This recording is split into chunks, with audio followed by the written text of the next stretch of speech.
Welcome to Fiction Audiobooks. If you enjoy the content, like and subscribing would be greatly appreciated. If you have any recommendations for novels, comment below. Please join my Patreon at https://www.patreon.com/fictionaudiobook. Chapter 168, Are You One of the Deities? At night, after having dinner with Zenobia, Haru went back to his room with Kurumi on his shoulder. "Hakuin, when are you going to get your own house?" Kurumi asked with a pout. "Tomorrow after the meeting, I will buy that house I looked up later." Haru answered as he had changed the residence he wanted to buy because after visiting the dealership yesterday, he saw that a new house in a secluded area was up for sale. It was being sold by a wealthy merchant who had to sell it after his business took a nosedive. The house is about the same as the last one, albeit a bit grander. It also had a larger lawn along with a custom-made training ground. It even has a few large basements for storage.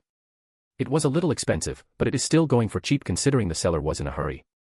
Haru already paid 100 gold to reserve the house and asked the person to wait for a day so that he can gather the money to pay him in full.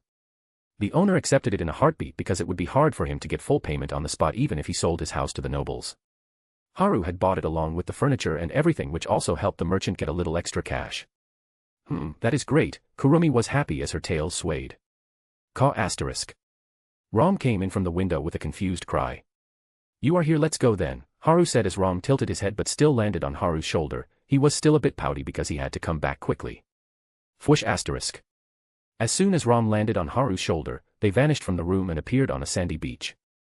Rom looked around but tilted his head because he didn't remember seeing this place. "This is the other continent," Haru said with a yawn. Rom was excited after hearing that. He wanted to fly around and explore this new land. "No, you can't. We need to get more info about this new continent before you can go around here," Haru said as Rom became unhappy and looked away while stomping his foot. Haru just shrugged as he made a plus sign and made around 50 clones.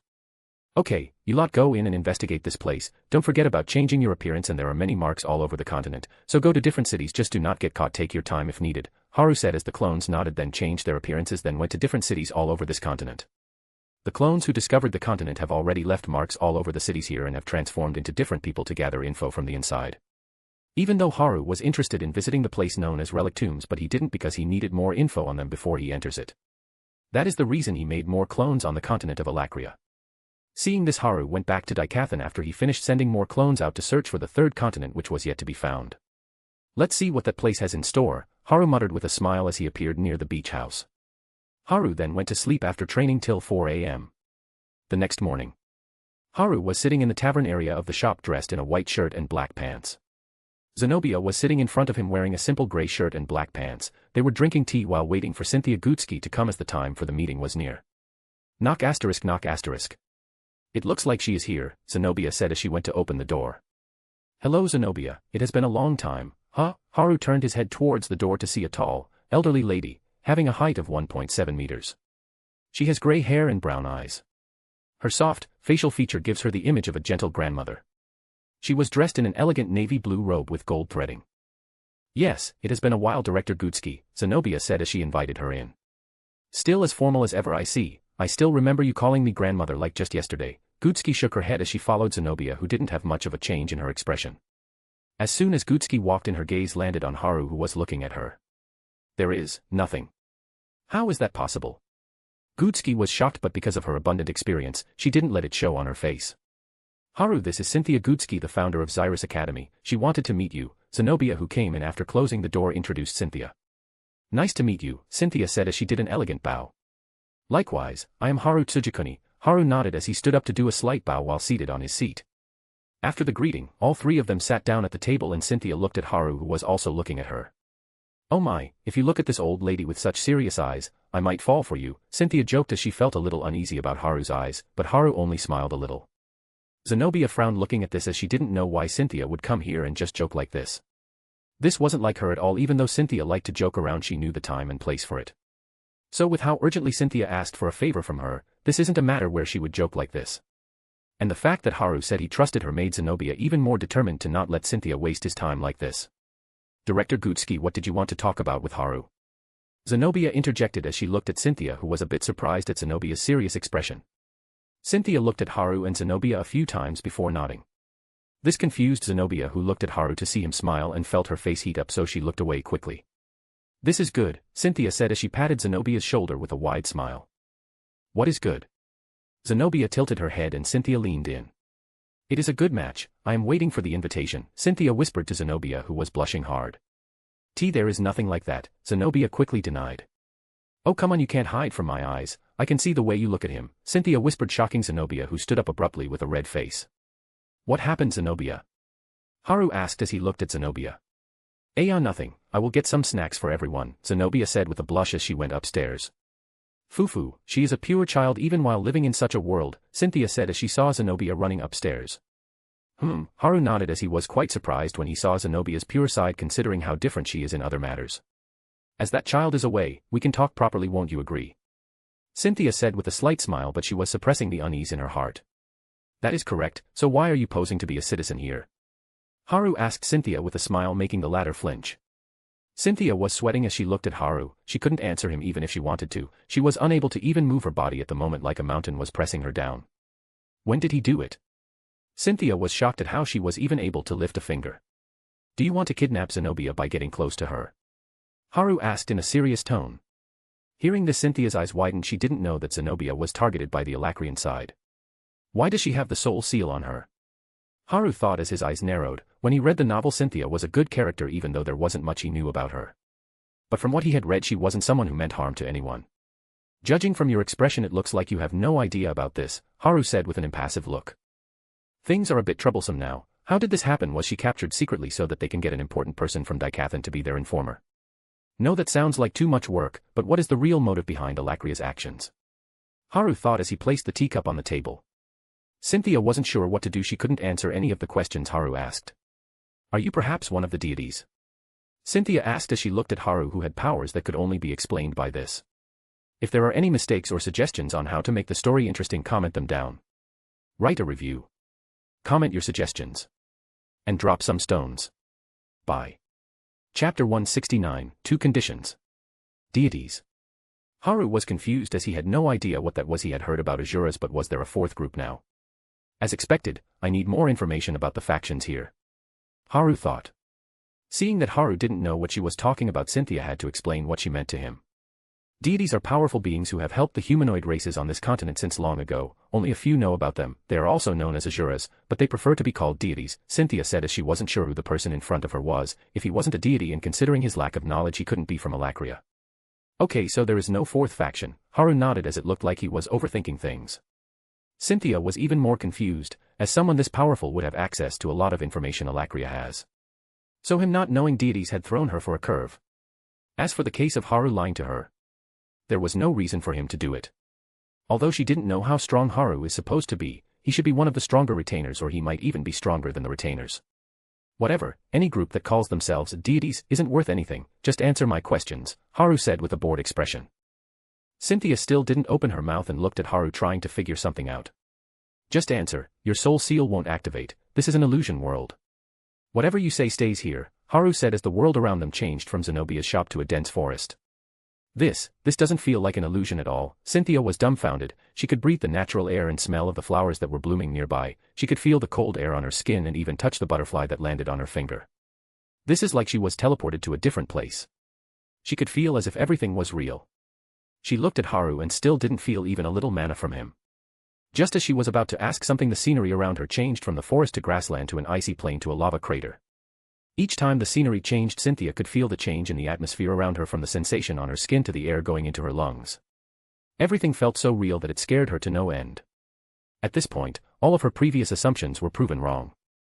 The person in front of her was way stronger than she can think. Seeing this, she made up her mind after a deep breath. Please save this continent from being destroyed by the upcoming war, Cynthia said as she bowed her head deeply. She felt it herself that if there is someone who can save this continent, then it is the person in front of her.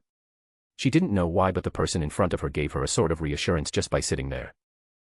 Go on, tell me. Haru nodded as he took a sip from his cup. Cynthia nodded and started to disclose every information she had on Alacria and the things they were doing. She didn't mind even if she died when this illusion was lifted. She has seen the power of the young men in front of her. If my old life can help this continent while also saving countless innocent lives from Alacria, it will be worth it, Cynthia thought as she disclosed further information. There is no true winner in a war, even if one side wins both sides bear losses. After talking for hours Cynthia finally stopped. So she was someone who grew up on Dicathan instead of just coming here later. It looks like Alacria wanted to take control of Dicathan from the inside but looks like that plan failed so they are opting for war now. I wonder how many more like Cynthia are all over the country. Haru was a bit perplexed at how the ruling families of this continent have let things get to here. And there is not much info on relic tombs other than what I know of, well the clones are working on that anyway. The main thing is that Alacria has been planning to take control of this continent for a while, and the Azura race lives in Epheotis which is the third continent in this world. Haru wasn't that surprised when he heard about how many spies have already entered Dicathan. Plus he also got some useful information about the Azuras. All of the Azuras lived on Epheotis and thought of the other races as lesser beings. I'll do what I can, Haru said as the surrounding changed back to the shop making Cynthia close her eyes waiting for something. Huh, suddenly Cynthia opened her eyes and let out a dumb sound. What are you surprised about? Haru asked with a slight smile making Cynthia look at him. As I said the seal won't activate, you can still live to see if this continent can survive or not, plus there would be no end to trouble if you die here, Haru said as Cynthia had her mouth agape. She thought that Haru was just lying to her so that she gives him information. But she quickly composed herself and coughed. Haven't we talked for hours? Why isn't Zenobia here? Cynthia looked around and didn't see Zenobia around. Now that her mind was cleared she remembered how long she was talking for. Not even a second passed in the real world, Haru said plainly while shrugging his shoulders surprising Cynthia again. You have given me more shocks in a day than I had in my whole life, this is really something else, Cynthia sighed as she felt like years have been taken off from her lifespan. An illusion that felt so real that she felt like she was teleported to another place and even when she talked for hours not even a second passed here. The more she thought about it the more scared she got. Haru just shrugged as he saw Zenobia come back down from upstairs with a tray. Here, Zenobia said as she placed a teacup in front of Cynthia with some snacks. Thank you, Zenobia, Cynthia said with a smile as Zenobia sat down on her seat. So Director Gutsuki, what did you want to talk about? Haru asked with a slight smile. Yeah, the reason for my sudden visit was to meet you Mr. Tsujikuni and ask a favor from you, Cynthia said with a slight smile. Zenobia blinked and looked between Haru and Cynthia. Looks like something happened while I was away, I didn't feel anything though, Zenobia nodded as if she understood why Cynthia would talk so reservedly. What is it Director Gutsuki? Haru played along with her. Mr. Tsujikuni, what would you think about teaching in my school? Cynthia asked with a slight smile. Zenobia raised an eyebrow when she heard this. Looks like something did happen while I was away, but I don't think Haru would be interested in teaching unless there is something to his benefit, Zenobia thought while looking at Haru. Of course, I won't let you do this for a normal salary or force you to take students you don't want to, the main reason is as I have said before, Cynthia said as Haru was thinking about should he go into the academy as a teacher or not. Haru Zyrus Academy has the biggest library on this continent, you will be able to find all of the books on this continent there and that place isn't accessible to many people, plus you will also get a personal training room in the academy, Zenobia whispered to Haru because she knew that Haru liked to read books, he told her that reading is his hobby. She was set on letting Haru have a good relationship with Cynthia because he will need it later on if the royal family starts to act up. She didn't know what happened during the meeting or she wouldn't think this way. Cynthia who was seeing this couldn't help but smile at Zenobia who looked away with a cough. Okay, I'll accept your offer, but I have 2 demands, Haru said. Please state them, Cynthia spoke with a smile. She was more than happy to listen to his demands, the person in front of her was the only one who could help her after all. First, I want access to all of the books you have, Haru said and saw a little shock on Cynthia's face. Second, I can let a person I want to be able to access them as well, Haru said as he tapped his chin. Haru was waiting for Cynthia to respond to his conditions. He knew that something was bound to happen while he stays near Arthur who will be going to the academy starting this year. Since Livia who gave Arthur her beast will and Sylvie herself being a dragon, plus how Arthur was able to stop time, there is something bound to happen, Haru thought, he needed to enter the academy anyway so why not get some benefits. If there are any mistakes or suggestions on how to make the story interesting comment them down. Write a review. Comment your suggestions. And drop some stones. Bye. Chapter 170, New House and the New Continent. Sigh asterisk I guess I can only put all of my eggs in this basket, Cynthia thought as she can tell that if she said no to the second part Haru will say no and anyway the person he allows won't be a person with hostile intention anyway. I can allow that if Mr. Tsujikuni will look over the new disciplinary committee that I will be forming, Cynthia said with a small smile. Even if Haru rejects her it will be okay but trying it wouldn't hurt right. The D.C is it? Sigh asterisk I will run into them anyway so it doesn't matter, the main thing is Risha will surely be interested in the magic system here so this could help her and Gina can also benefit from this as someone who is still new to magic, as this world has had magic for over thousands of years their theory would be more developed. Haru nodded making Cynthia sigh in relief internally. Zenobia was smiling while looking at Cynthia her eyes clearly told Cynthia, you owe me one. What is this little kid up to? This isn't like her, Cynthia sighed as she looked at Haru and Zenobia before shrugging. At this point, she would just go with the flow as with Zenobia's help the task was finished easily. Okay then, I agree with these requests, I'll make sure they are completed, Cynthia said as Haru nodded. This is the address of the house, so if there is anything you need me for send someone here, Haru said as he handed Cynthia a piece of paper. Okay, Cynthia nodded as she took the paper. She ignored Zenobia's gaze that was on the paper and placed it in her dimensional ring with a smile. So it was this huh? Cynthia smiled knowing. Also Mr. Tsujikuni, I hope you can take this one kid under your guidance, he is very a talented kid, Cynthia said with a smile. We'll see when I meet this kid, Haru said with a slight smile as he had already guessed who Cynthia was talking about. Thank you, and Zenobia, is there any way yo dash, Cynthia was speaking but. No, Zenobia straight cut her off. I thought as much, well the council wanted me to try as Baron losing his weapon is a huge loss for the Lance's fighting prowess, Cynthia said as she shook her head. No means no, Zenobia didn't falter even one bit and Cynthia could only smile wryly. Okay then I will be taking my leave, I know that you two must be busy, Cynthia said with a wink as she stood up. I'll see you out, Zenobia said as she blushed a little. You don't have to, anyway you have never done this before, Cynthia spoke with a playful glint in her eyes. Well I insist, Zenobia pouted with a red face as she knew that Cynthia was teasing her. Okay, Cynthia said as she waved Haru goodbye and left the shop with Zenobia. The same day Haru and Zenobia were having lunch. Haru, are you going to move out today? Zenobia asked as Haru sat down. Yeah, I bought my house today, Haru said with a smile. Oh, congratulations, Zenobia smiled and congratulated him but she felt sad that he would be going. Thanks for letting me stay here, Haru said with a smile. No, it is fine, you could have stayed in the inn but I made you stay here in the shop, it might have been inconvenient, Zenobia waved her hands. What are you saying? The room here was way better than the inn and. Haru paused as Zenobia looked at him. I had fun living here, Haru said with a smile. Oh, Zenobia was surprised hearing this and nodded. Me too, I hope you come here even after this, Zenobia said with a gentle smile. If you don't mind me, Haru nodded with a smile and the two ate their lunch in silence. Then after lunch, Haru left the shop with Zenobia seeing him off. Seeing Haru walk down the road through the window in her office, Zenobia felt her shop became a little empty again. I hope he comes by often, Zenobia thought as she went down to the basement to continue her training. Haru, who has been walking down the streets, passed through the commercial district and went into the noble residential district after showing the pass to the guard. He turned towards the northern side and started walking in silence. After about 5 minutes Haru reached the gates of a huge mansion and opened them. Walking on the path that was made of white marble, Haru saw the lawn that was about the size of 3 football fields with flower beds all over and a pond in the middle that had a small pavilion there to sit and have tea in. Walking on the marble path Haru reached the big mansion's door. The mansion looked like those old European mansions he had visited in his past life. This mansion was big enough to house 40 people at once. Haru opened the door with his key and went in. He saw a huge hall in front of him with a giant glittering chandelier hanging from the high ceiling. 2 staircases went up to the second floor where the bedrooms and other utility rooms were located, with a door between the staircases that would lead to the passage from which one could access all of the rooms on the first floor, including the library, living room, dining room, kitchen in the right wing, the office, training room, and storage rooms in the left wing, with the flower gardens were in the backyard. It feels so nice to have our own house, Kurumi said after she appeared on Haru's shoulder. Looks like you are happy, Haru said as he petted Kurumi. Of course, I am. I can have my alone time with you after all, Kurumi spoke in a cheery tone with her tail swaying left and right. I would like to buy some things for the house but I don't know what to buy. Haru was thinking about what other things were needed to make this house better. Just leave it to those girls when they come here, Kurumi rolled her eyes as Haru nodded. He was never good at this type of stuff. After spending some time petting Kurumi, Haru stood up when evening came. Then I should just go and check those relic tombs, Haru said as he brought Rom, who looked unhappy. But you don't have enough information on that place, Kurumi asked.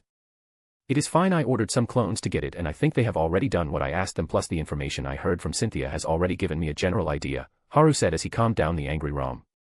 Caw asterisk. Rom was pumped when he heard from Haru that they will be going to the new continent to explore. Alright then, if something happens I am here as well, Kurumi said as she lay down on top of Haru's head.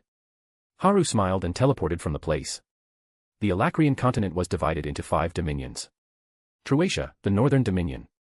Sazklar, the southern dominion. Etril, the eastern dominion. Vekar, the western dominion. And the central dominion, which is located in the central region of Alacria. Unlike the other 4 dominions, it has remained unnamed since the founding of Alacria. Haru appeared in the Etril dominion near the relic tomb here and looked around. There was an old building with a type of barrier he hadn't seen before. Haru could see a new type of energy that was in the barrier it was. This is purer than mana, Haru thought as he hadn't felt this energy before, but now that he had encountered it, Haru was able to see this energy being present in the atmosphere when he looked around.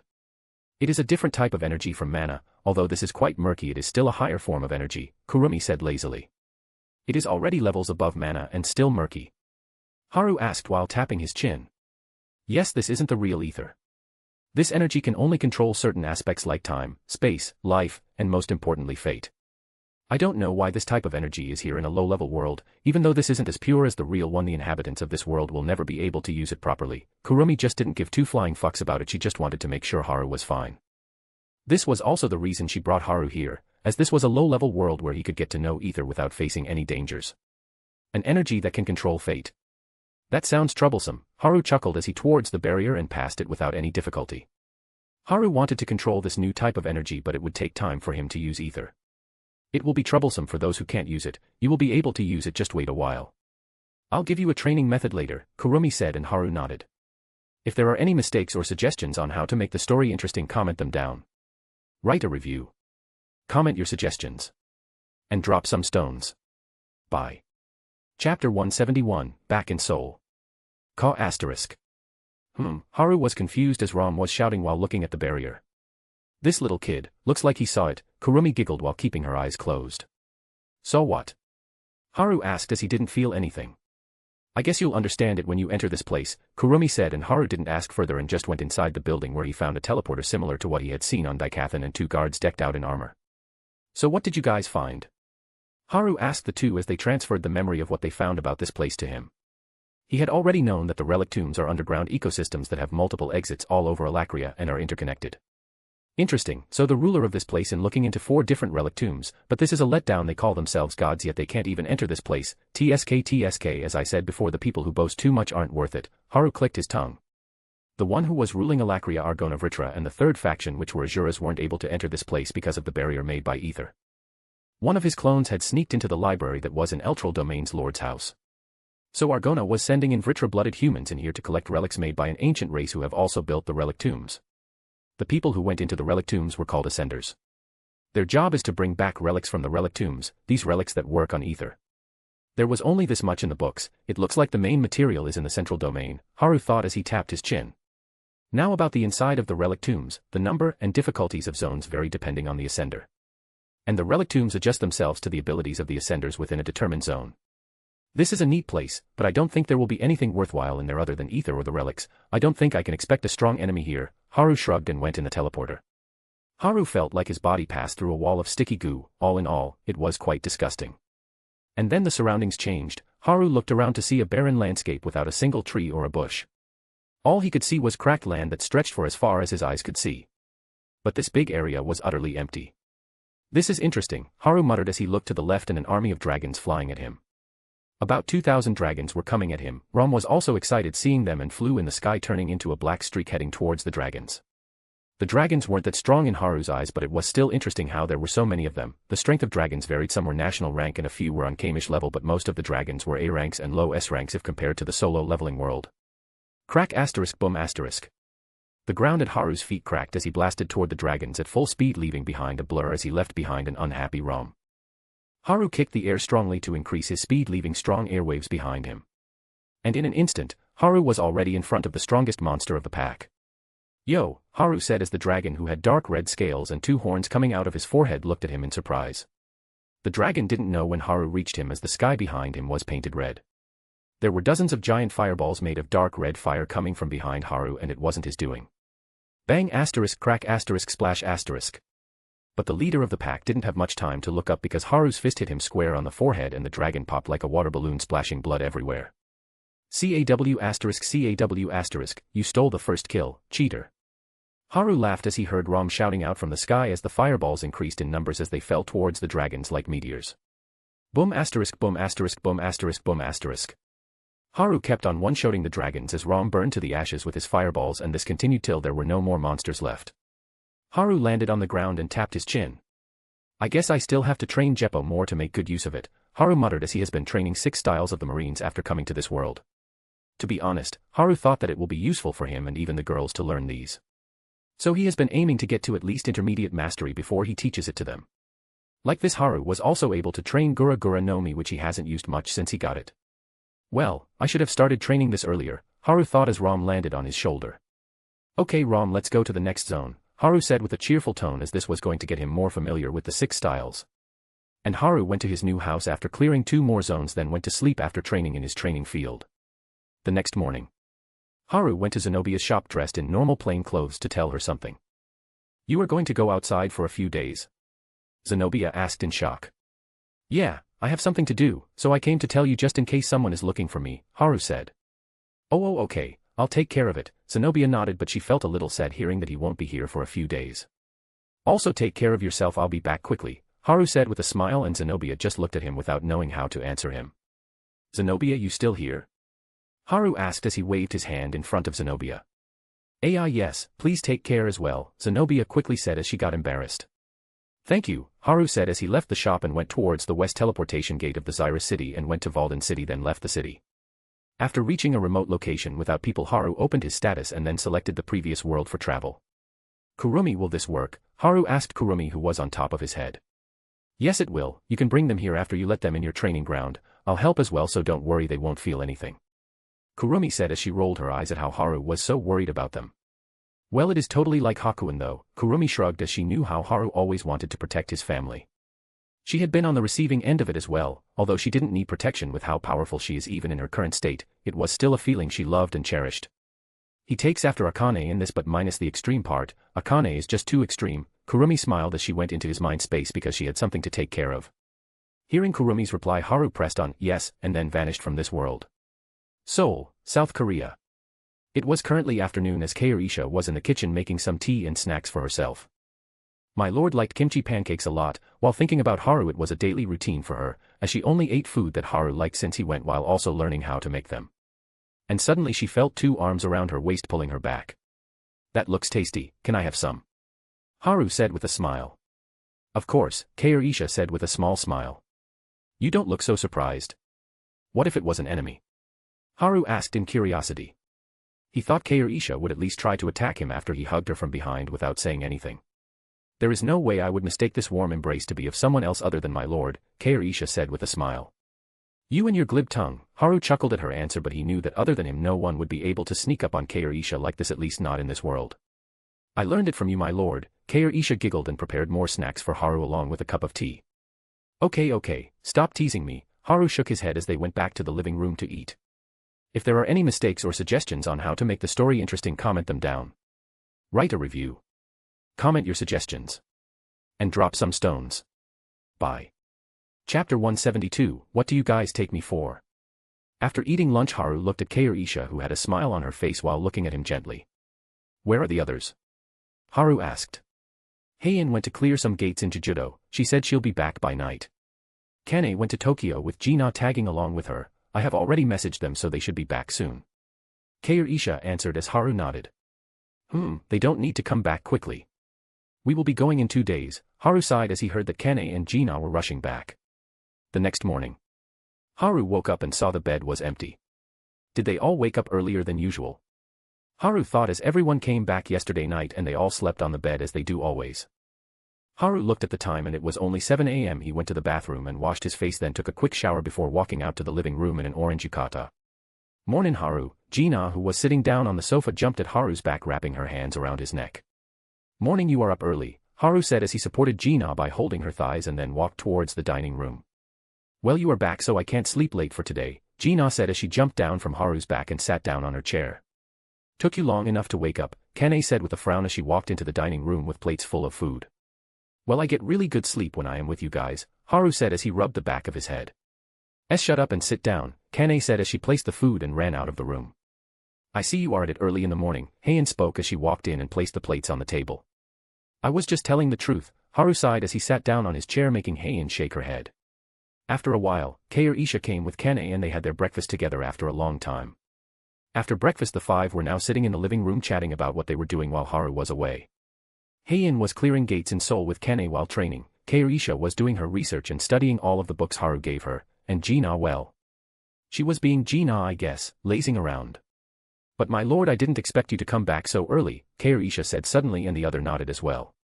I was surely ready to wait for a few years and then see you coming here with a kid you had with another woman, Gina said as the others rolled their eyes because they can actually see this happening. Where did you learn that from? Haru said as he pulled Gina's cheeks.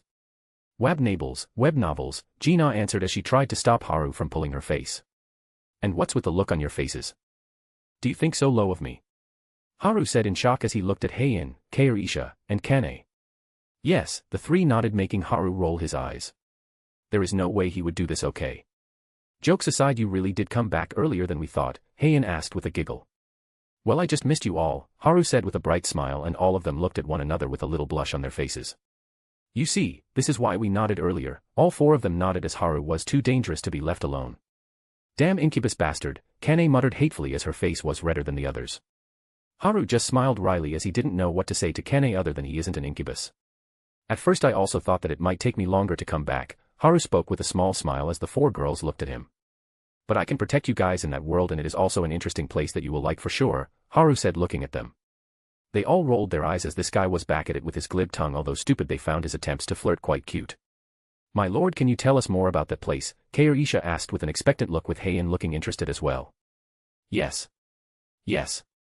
I want to know about it too, Gina nodded her head fast as she was super interested in the medieval world that she had seen in so many web novels. Kane didn't say anything, but she was fully focused as she wanted to hear about it as well, so Haru started telling them about what he had done in the other world. The girls all listened with interest as Keirisha and Gina had shining eyes while Haru talked about the magic system and floating city that had a magic academy respectively. Even Kane was excited. As a Japanese, she had read many isekai novels, and this was getting her more excited for the trip as she wanted to experience this herself. But I can't let others find out about it, Kane thought as she tried to keep a straight face. Everyone already knows. Heian was also getting interested when she heard about elves and dwarfs, as these were races that one would come across if they read fantasy novels. So when she heard that she will have a chance to see them in real life was quite intriguing for her. Then after that, Haru told them to start getting ready as they will be leaving tomorrow. It was already night time and Haru went to find Jinwoo, or more like he teleported to where Jinwoo was.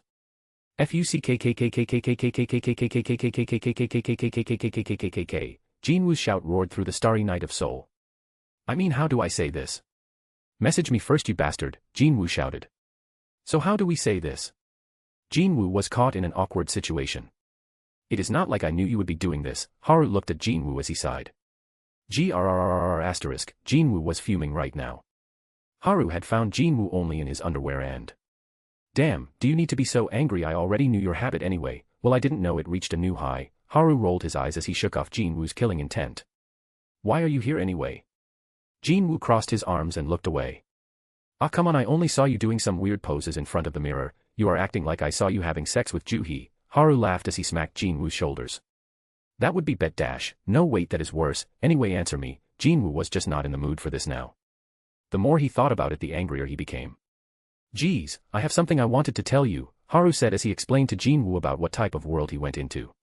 That is interesting, a new type of energy that is better than mana, and did you encounter any problems there? I'll help you on the condition you wipe out the scene from before out of your mind and the other memories as well, Jinwoo said as he looked at Haru. Wow, you were so reliable when I left and now you are adding a condition. I believed in the wrong person, Haru said as he wiped an imaginary tear from his right eye. TCH, Jinwoo clicked his tongue, seeing how Haru was acting. He had it all covered.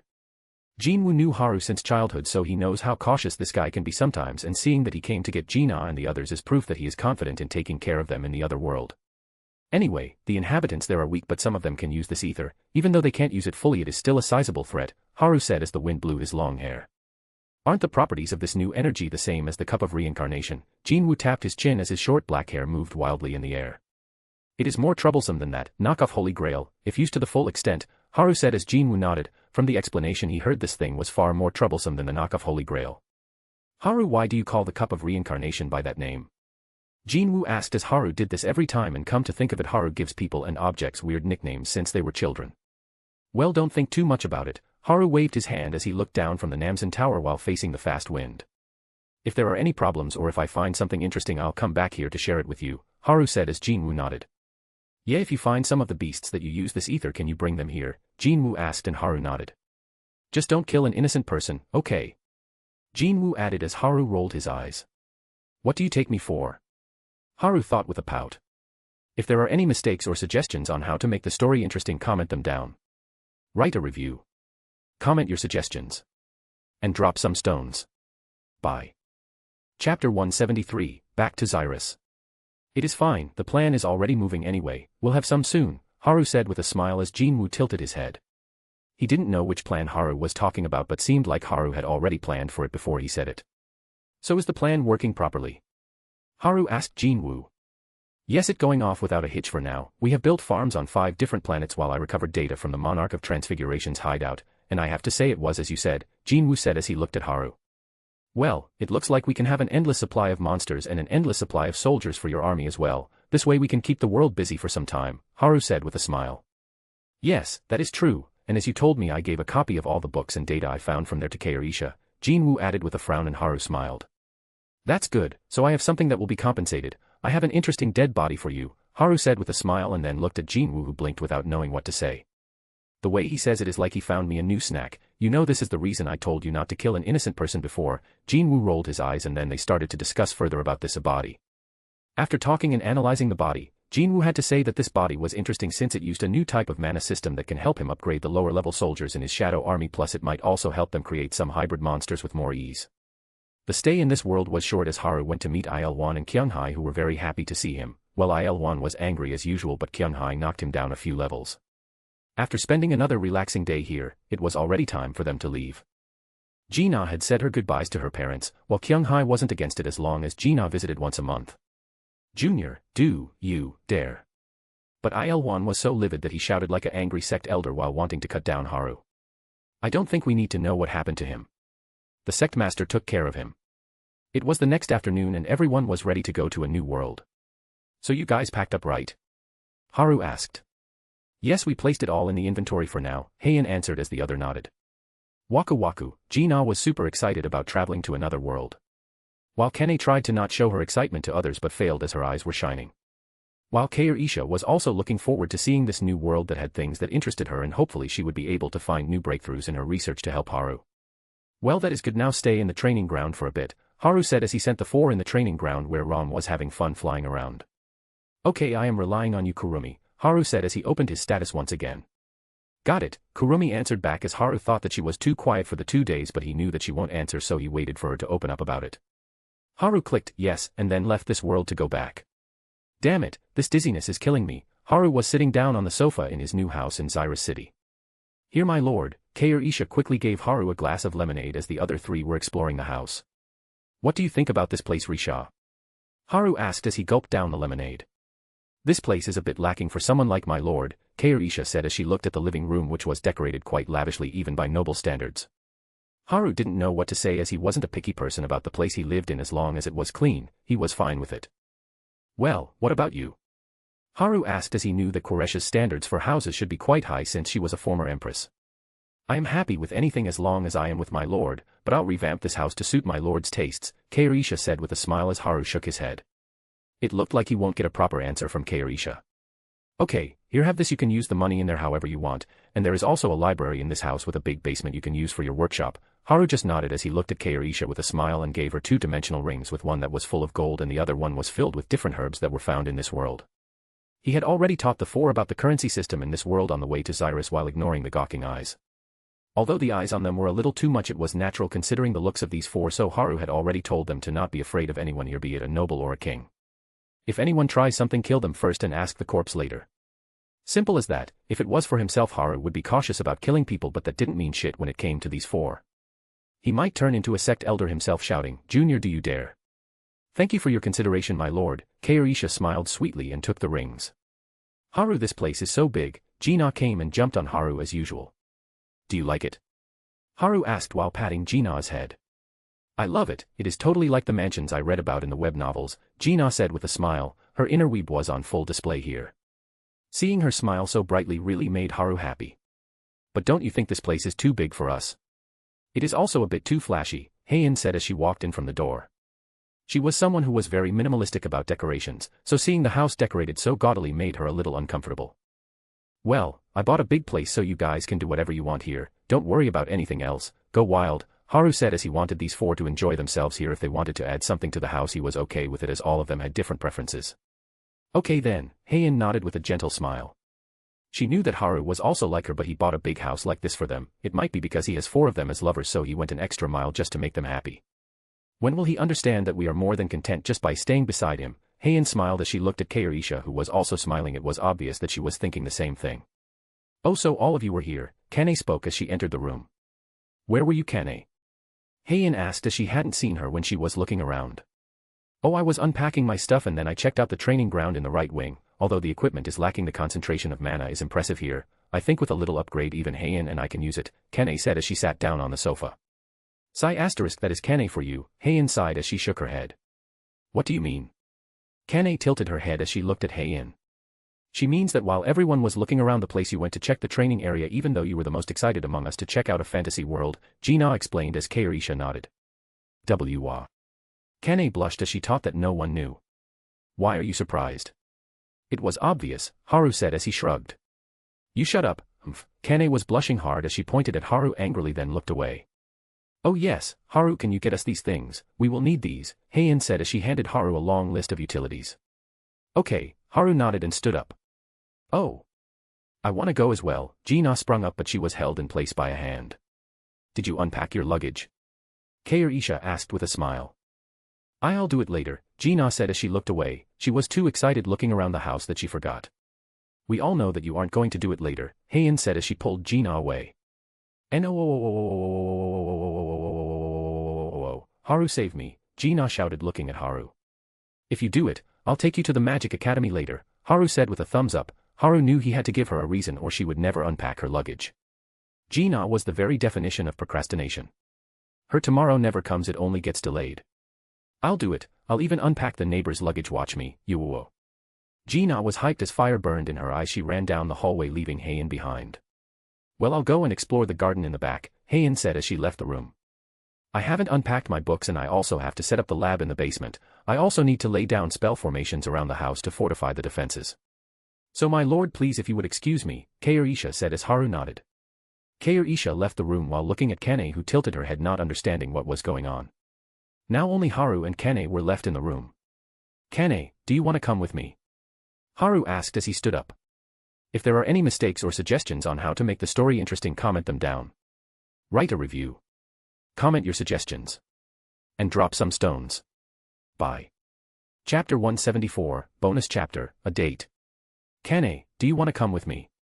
Haru asked as he stood up from the sofa.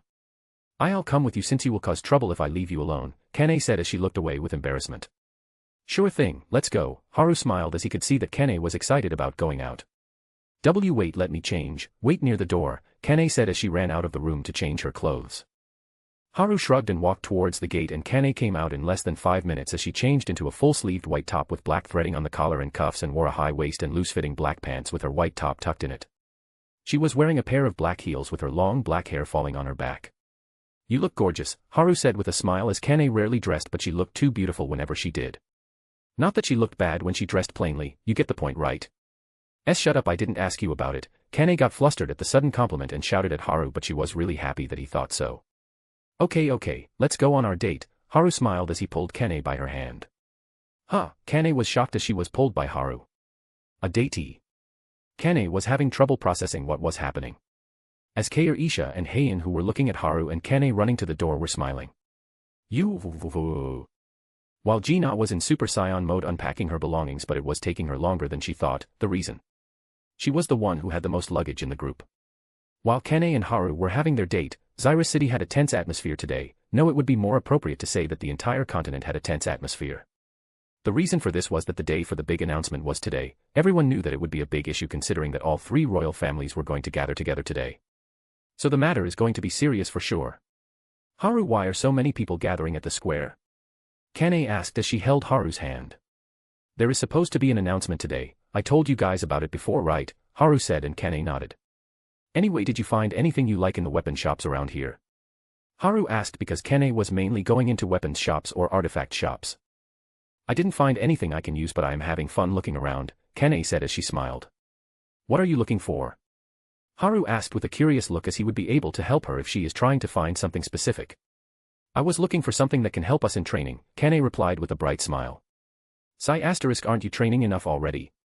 You are still wearing ankle weights even while we are on a date, Haru said as he shook his head. Well, I don't want to be left behind. I am sure the others feel the same. We don't want to always be protected by you. We all want to help you in what you want to achieve, Kane said with a blush as she looked away. Everything Haru mentioned the word date, she would feel embarrassed. Okay, I get it, but don't get hurt or I will be sad, Haru said as he hugged Kane. Don't worry about that, we all know our limits, Kane said in a soft voice as she hugged him back, placing her head in his chest. She knew that he was always worried about them, especially after the incident that happened in Seoul. Also, I have prepared many things so that you guys can get stronger, Haru said, and Kane was surprised. Wait, really? Kane asked as she lifted her head to see Haru as her previous blush vanished and an excited look appeared on her face. Yes, you guys will be able to train without any problem here, Haru said with a nod. Take me there now, Kane asked as she looked at Haru, who shook his head. Forget about that, let's go and look at the clothes store, we'll talk about the training later, Haru said as he pulled Kane into a clothing store so that she can shop some clothes if likes them. Haru, I have enough clothes. Kane was trying to stop Haru but he didn't and chose different clothes for Kane to try out. I will take you there earlier if you buy some clothes, Haru said with a smile, making Kane's heart flutter. This is so that I can go to the training place early. This doesn't mean that I am enjoying it, Kane talked to herself, but she had to admit that she was having too much fun with Haru as they bought different things and tried out different food in this new city. She never thought that it would be possible for her to enjoy things like this. She has had many different experiences thanks to Haru, who treated her so lovingly. Kane, how much weight did you wear on your feet? Haru asked. 60 tons on each, so 120 tons in total. Oh. Don't worry, I bought them from the store in the system. It said that with the use of mana we can make it so that the weight doesn't affect the area under our feet. Fufu, this way I can train my mana control as well, Kane said with a smile, and Haru shook his head. Well, he can't really stop them, but he can make sure that they can continue to smile like this without any worry. Maybe I should increase my training as well, Haru thought as they continued to look around Zaira City. It was already late evening by the time Haru and Kane went back home. Looks like you guys took your time, Heian said as she opened the door for them. Well, there were so many things to buy after all, Kane said with a slight blush on her face as she crossed her arms. Okay, then let's go in, the dinner is ready, Heian smiled knowingly as they went back to the dining room where Gina and Keirisha were waiting for them. Haru and Kane sat down with Heian, then everyone started to eat. I can't with you, Kane, you really wore ankle weight on a date, Heian said with a long sigh. Who said it was a date? We just went shopping, and you three stop shaking your head, Kane blushed but shouted at Haru, Keirisha, and Gina, who were shaking their heads. Well, that is just like Kane Uni, Gina shrugged as Kane had her eyes twitching. My lord, I laid down some temporary defense spells for now, even though they were made in a hurry they can still stop someone on Beast Monarch's level for about 2 hours, Keirisha said, feeling a little disappointed in herself. Why do you look so down? Haru tilted his head. I forgot about the spells because I started researching as soon as I unpacked the books, Keirisha said as she waited for Haru to punish her because she wasn't able to do her task. That is strong enough, and it isn't a problem that you were doing your research, just take your time, I have clones around the perimeter here. So do what you want and don't look so down, Haru smiled as he patted Koresha's head. My lord, I'll take care of the defense spells with haste, Keirisha had a touched expression on her face as Haru just sighed. Leave that aside, Haru, let's go to the place you mentioned before, Kane said as she was getting more impatient. Which place are you talking about? Heian asked curiously. It was about the dungeons I found in the Beast Glades for you guys, although there weren't any that were suitable for Keirisha here, there is still a place where she can get stronger, Haru said, and everyone's eyes lit up, especially Gina, who heard the word dungeon. And it wasn't only her, but Kane, Heian, and Keirisha were also excited to find out what Haru had planned for them. Everyone quickly finished their food and gathered in the living room. Haru explained the general history and current situation of Daikathan and Alakria, where the relic tombs were. After the short lecture and giving them their IDs with a dimensional ring to cover up the inventory. It looks like we are ready, Haru said as they all nodded while being fully armed. If there are any mistakes or suggestions on how to make the story interesting, comment them down. Write a review. Comment your suggestions. And drop some stones. Bye. Chapter 175, Dungeons.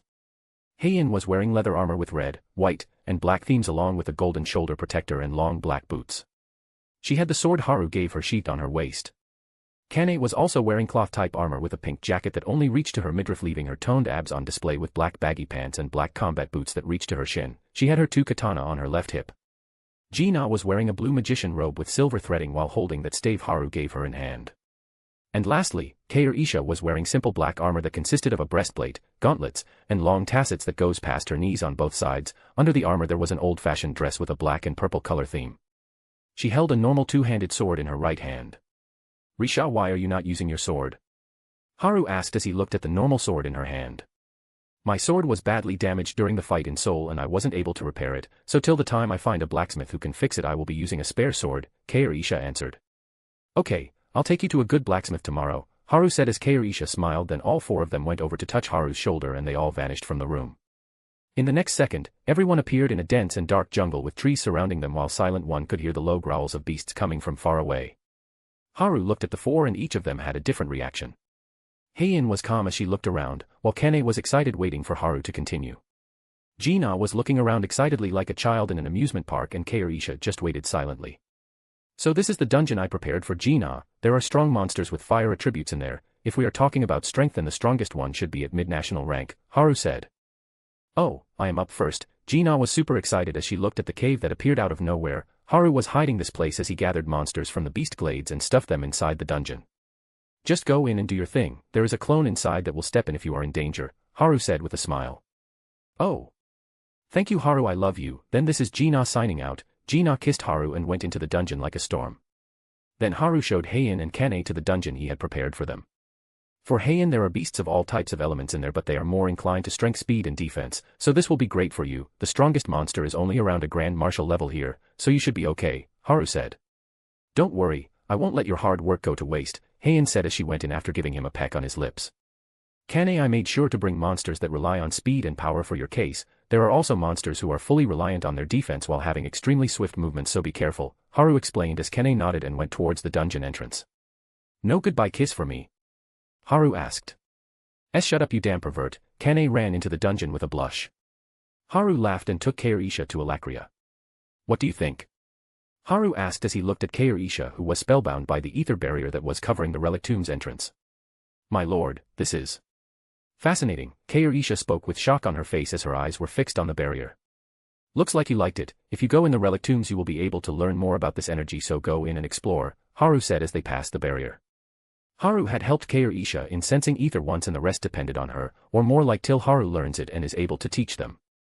My lord, I won't disappoint you, Kaoru said with a serious look and walked inside the portal connecting to the relic tombs. Is it really alright to send her in alone? Haru asked Kurumi. Stop being so overprotective, and I told you right, nothing will happen to her in there. I have sorted out everything. She needs to resolve this knot in her heart to move forward. Kurumi answered and Haru nodded. Then he went back to the beach house without asking what Kurumi was talking about. Why did you come here? Kurumi asked as she thought Haru would surely go into the relic tombs as well. Say Kurumi, are you angry? Haru spoke. Where is this coming from? Kurumi asked back after a pause. It is just that you haven't been talking much since I went back to Seoul, Haru answered. Well, that was because I was busy, Kurumi spoke as she appeared on Haru's head in her small fox form. Just tell me if you are angry at me. I feel uneasy when you don't talk to me, Haru said with a wry smile. You really are too cute sometimes, but weren't you fine before your seal broke? Kurumi pouted. Well, it was fine when I didn't have the memory, but it is kind of hard to do that now. No, even then I missed you but just didn't know who you were, Haru said as he scratched the back of his head. Mao, if you behave like this I can't even be angry at you. Kurumi jumped down from Haru's shoulder and poof asterisk. She changed into her human form. So you were angry, Haru said as he pointed at Kurumi. Of course I was. All you think about is protecting those four. Do you not think about me at all? Kurumi pouted her red lips while puffing up her cheeks. Well, it is because they need it right now. Kurumi is too strong after all, but if you are ever in danger, even if you don't need my help, I will save you and protect you, will my all, Haru said with a smile. That Kane is correct. You are a damn incubus. How can you say that with a straight face? Kurumi blushed as she spoke. Ahaha, Haru just laughed at her response. But on a serious note, I am not angry with you. I can't be mad at you even if I want to. I was just thinking that if we were just a little more careful, things wouldn't become like this, Kurumi said softly as she caressed Haru's face. Well, no need to think about it now, it has already happened, so let's just focus ahead, Haru said while hugging Kurumi. He felt like Kurumi was sad that she let him get kidnapped while she was asleep. Kurumi nodded while hugging him back. But I am still the first wife, Kurumi said as Haru chuckled. Does it really matter? Haru calmed her down while patting her back. I'll talk about this with your lovers later. I also have to do something important, Kurumi said with a smile as Haru nodded. But before that, Kurumi said with a serious expression, and Haru paid attention to her. Let me hug you more, Kurumi spoke with a silly smile as she hugged Haru tightly. Haru just smiled and hugged her as well. After about an hour passed, Kurumi finally let Haru go reluctantly and went back to his mind space. Seeing her go, Haru went back to his training ground and trained harder than ever. In a large cave that was filled with ice crystals, Gina was moved to the right. Bang asterisk. And a big paw landed on the ground where she was before. Gina looked at the giant white bear that growled at her and swung his right paw at her. Ice lance. Gina cast a spell as her stave glowed in blue light and more than 10 ice lances manifested behind and stabbed the bear, piercing his body. It is finally dead. Seeing the bear that stopped moving, Gina sighed in relief but as if waiting for that moment. Error asterisk. The bear jumped and tried to bite Gina. Huh, Gina was shocked as the bear bit her left hand. Crack asterisk, crack asterisk. The bear, who was happy just a moment ago, was confused as he heard the sound of cracking. Ice clone, Lance. Gina's voice sounded behind the bear but before the bear could turn around. Splash asterisk. An ice lance pierced through its head and came out of the crown on his head from the inside. The bear died and the Gina who was bitten cracked and turned into snowflakes. Seeing myself get bitten by a bear is terrifying. Gina shuddered as she looked at the dead body of the bear and placed it in her inventory. Haru better spoil me when I go back. Gina hummed a tune as she walked deeper into the dungeon. She was trying to train her battle sense so that she doesn't become a burden to everyone. Just watch me. Who do you think my mother is? She is someone 3 national rank hunters fear. Her title is the Slipper Monarch, Gina thought as she went in deeper. Chapter 176, Meeting Zenobia again. On the other hand, Kane and Heian were breezing through the monsters as they trained with weights to increase the intensity for themselves. Both Kane and Heian were speed types, with Heian being faster so Kane being the power type. This was the reason Heian increased the weight so that she can increase the power of her attacks, and Kane was doubling her efforts to increase her speed and defenses. I am not going to be left behind, both Heian and Kane thought as they increased their speed. They both left behind a bloody trail with diced-up beasts in their wake. Kair Isha, on the other hand, was examining the relic tombs while killing the monsters she faced along the way. The monsters she faced were mostly insect types, with the world around her being a vast grassland. This place is made really intricately. The more I look at this ether, the more it draws me in, Kair Isha thought as she looked around the place. And like this, it was a busy night for everyone as they tried to improve themselves more. The next day, Haru woke up and saw to his left, he saw Gina clinging to him like a koala while sleeping. Looks like everyone else woke up. Haru looked at the clock and saw it was 8 a.m. Everyone came back after midnight last night as they were too focused on training. Gina, wake up, Haru said as he shook Gina. Not now. Fried chicken. I'll eat you, later, Gina mumbled as Haru smiled. Come on, wake up, Haru spoke while shaking her a little more strongly. Fried chicken, let me sleep more, Gina said while hugging him tightly. You don't want to go to the academy today? Haru asked with a smile. Oh Haru, look at you, how can you sleep at this hour? TSK, you have become too spoiled. Gina stood up in a flash and went to the bathroom to wash her face. Haru laughed and went in to wash his face as well. After washing up, both Gina and Haru went down for some breakfast which was served by Kair Isha. My lord, I finished the defense spells earlier in the morning, Kair Isha said with a smile. Well, thank you for your hard work, Haru said while patting Koresh's head. It is my pleasure, Kair Isha said with a sweet smile. So Heian is in the library? Haru asked as he could feel where they were with his hockey. Yes, she thinks the magic system of this world is interesting and has been reading the magic theories, Kair Isha answered while placing a napkin on Haru's lap. I am pretty sure Kanayuni is in the training room, Gina spoke with a mouthful of her food. I am testing the equipment to see how effective they are, is what she said, Kair Isha nodded with a smile. Called it, Gina laughed and Haru shrugged. So are you two ready to go? Haru asked as he finished his food. I'll just take a quick shower, Gina said as she ran out of the door. I need to take one as well, Haru said as he stood up. No problem, my lord, I'll wait for you at the main gate after I change, Kair Isha said with a smile, and Haru went to take a shower. After a quick shower, Haru changed into a plain white shirt and purple pants and wore a purple long coat with red designs on the back. Did I keep you two waiting for long? Haru asked as he looked at Kair Isha and Gina. No, my lord, Kair Isha said with a smile. She was dressed in a purple-colored plain Victorian dress with her wavy hair tied in a bun while her bangs framed her face. Haru, you take more time to dress than us, Gina said with a giggle while she was wearing a white t-shirt under a black cardigan and dark blue jeans. Gina let her hair fall freely on her back. Gina has been growing her hair just like Heian, so her hair which fell on her shoulders before was longer and reached the middle of her back. Well, I tried to come as soon as possible, Haru said as they walked out of the gates and headed towards the commercial district. After a 5-minute walk, Haru was standing in front of Zenobia's shop. He made sure no one saw them or there would be no end to the trouble. Maybe I should talk to Zenobia about the carriage? Haru thought as he walked in the shop. Kair Isha and Gina followed him as Kair Isha was very reserved about her movements. Gina was looking around with shining eyes. Oh. Haru, you're back? Zenobia asked in a surprised tone. But before Haru could answer. Ah. We are sorry to walk in when you were changing. Gina quickly apologized because Zenobia was only wearing a sports bra and shorts while talking to them. Keirisha narrowed her eyes but didn't say anything. Oh no, don't mind it. I usually wear this around the shop while I am working, Zenobia said with a smile while looking at Gina. What if someone walks in? Gina was confused as she looked at Zenobia. She had to admit that Zenobia was a beautiful woman. But that was the main problem.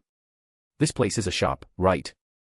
That means that people who come to buy weapons can see her like this. Gina had a complicated look on her face. She tried to make heads and tails out of this situation. Oh, so it is that. Gina hit the palm of her hand with a fist as she arrived at a conclusion. So you are a pervert who likes to show off their body, I get it. Gina nodded proudly because she had figured out the mystery but. Whack asterisk. You ouch, Keirisha Uni why did up slap me? Gina cried out as Keirisha gave her a quick slap to the back of her head. Don't make assumptions like that, it is rude, Keirisha said calmly making Gina pout. Well, I am sorry about her, Haru said with an awkward smile while looking at Zenobia. No it is fine, it may be like what she said if this was a normal shop. Zenobia waved her hands with a smile although she was a little embarrassed at being called a pervert still she wouldn't blame Haru for such a small misunderstanding. This isn't a normal shop. Even then customers can enter during open hours right? Gina asked curiously as the sign at the door said open. Well, even if the shop is open the only people who can walk in here without knocking are Haru and my little brother. Even if it is the royal family they won't come in unless someone allows them in, Zenobia said with a smile. Whoa. That's so cool, Gina said as she looked at Zenobia. Is this how hidden big shots live? I need to take some notes, Gina smiled weirdly as she imagined herself saying that. Ha. No one has the balls to walk in my castle other than Haru, P.S. and my unis, not even the gods have the guts to, so who do you think you are? Gina could imagine her heroic posture when she'll say that. Is she alright? Zenobia asked Haru as she looked at Gina who was giggling weirdly while jotting things on a notebook. She is, fine, that's normal, Haru said while Keirisha sighed. Hello my name is Zenobia, nice to meet you, Zenobia introduced herself. Sup my name is Gina Sung, Gina smiled merrily while she waved her hand. She is strong, the cold air around her is colder than Vari. Zenobia was shocked at the amount of mana Gina and it was also shocking how a sweet girl like her had such a cold air around her. My name is Keirisha Kalistraya, I am sorry for Gina's earlier comment Miss Zenobia, Keirisha said in a polite tone but. Even if she is speaking politely, the air around her has more majesty and authority than even the three royal families combined, Zenobia thought as she looked at Quresha's red eyes that had a glint only a true leader has. The current kings looked like nothing but toddlers playing house in front of Keirisha. It is fine Miss Keirisha, I do not mind, Zenobia said with a polite smile while not being deterred by Quresha's aura. Thank you for overlooking it, and please call me Keirisha as you are my lord's friend there is no need for being so formal, Keirisha said with a smile because seeing Zenobia look in her eyes with a confident expression piqued her interest. If Keirisha says so, Zenobia said as she blushed a little because she was called Haru's friend but she didn't let her guard down. Haru even though they are smiling why do I feel scared? Gina whispered to Haru who smiled wryly. It looks like both of them have started their little games to test each other, Haru shrugged as he saw Zenobia and Keirisha talking with smiles. This person is interesting, both Zenobia and Keirisha thought as they looked at each other. If there are any mistakes or suggestions on how to make the story interesting comment them down. Write a review. Comment your suggestions. And drop some stones. Bye. Chapter 177, I'll wait.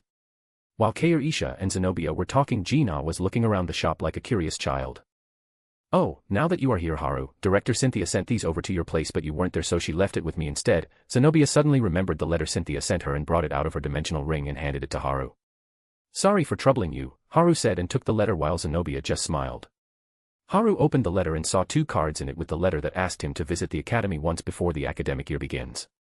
So the cards are passes that can be used to enter the academy. Haru nodded and placed the cards in his dimensional ring. Well now that introductions are done, Zenobia I have a reason to visit you today, Haru said. Oh, and here I thought you came by to meet me, Zenobia said with a smile trying to stop from blushing.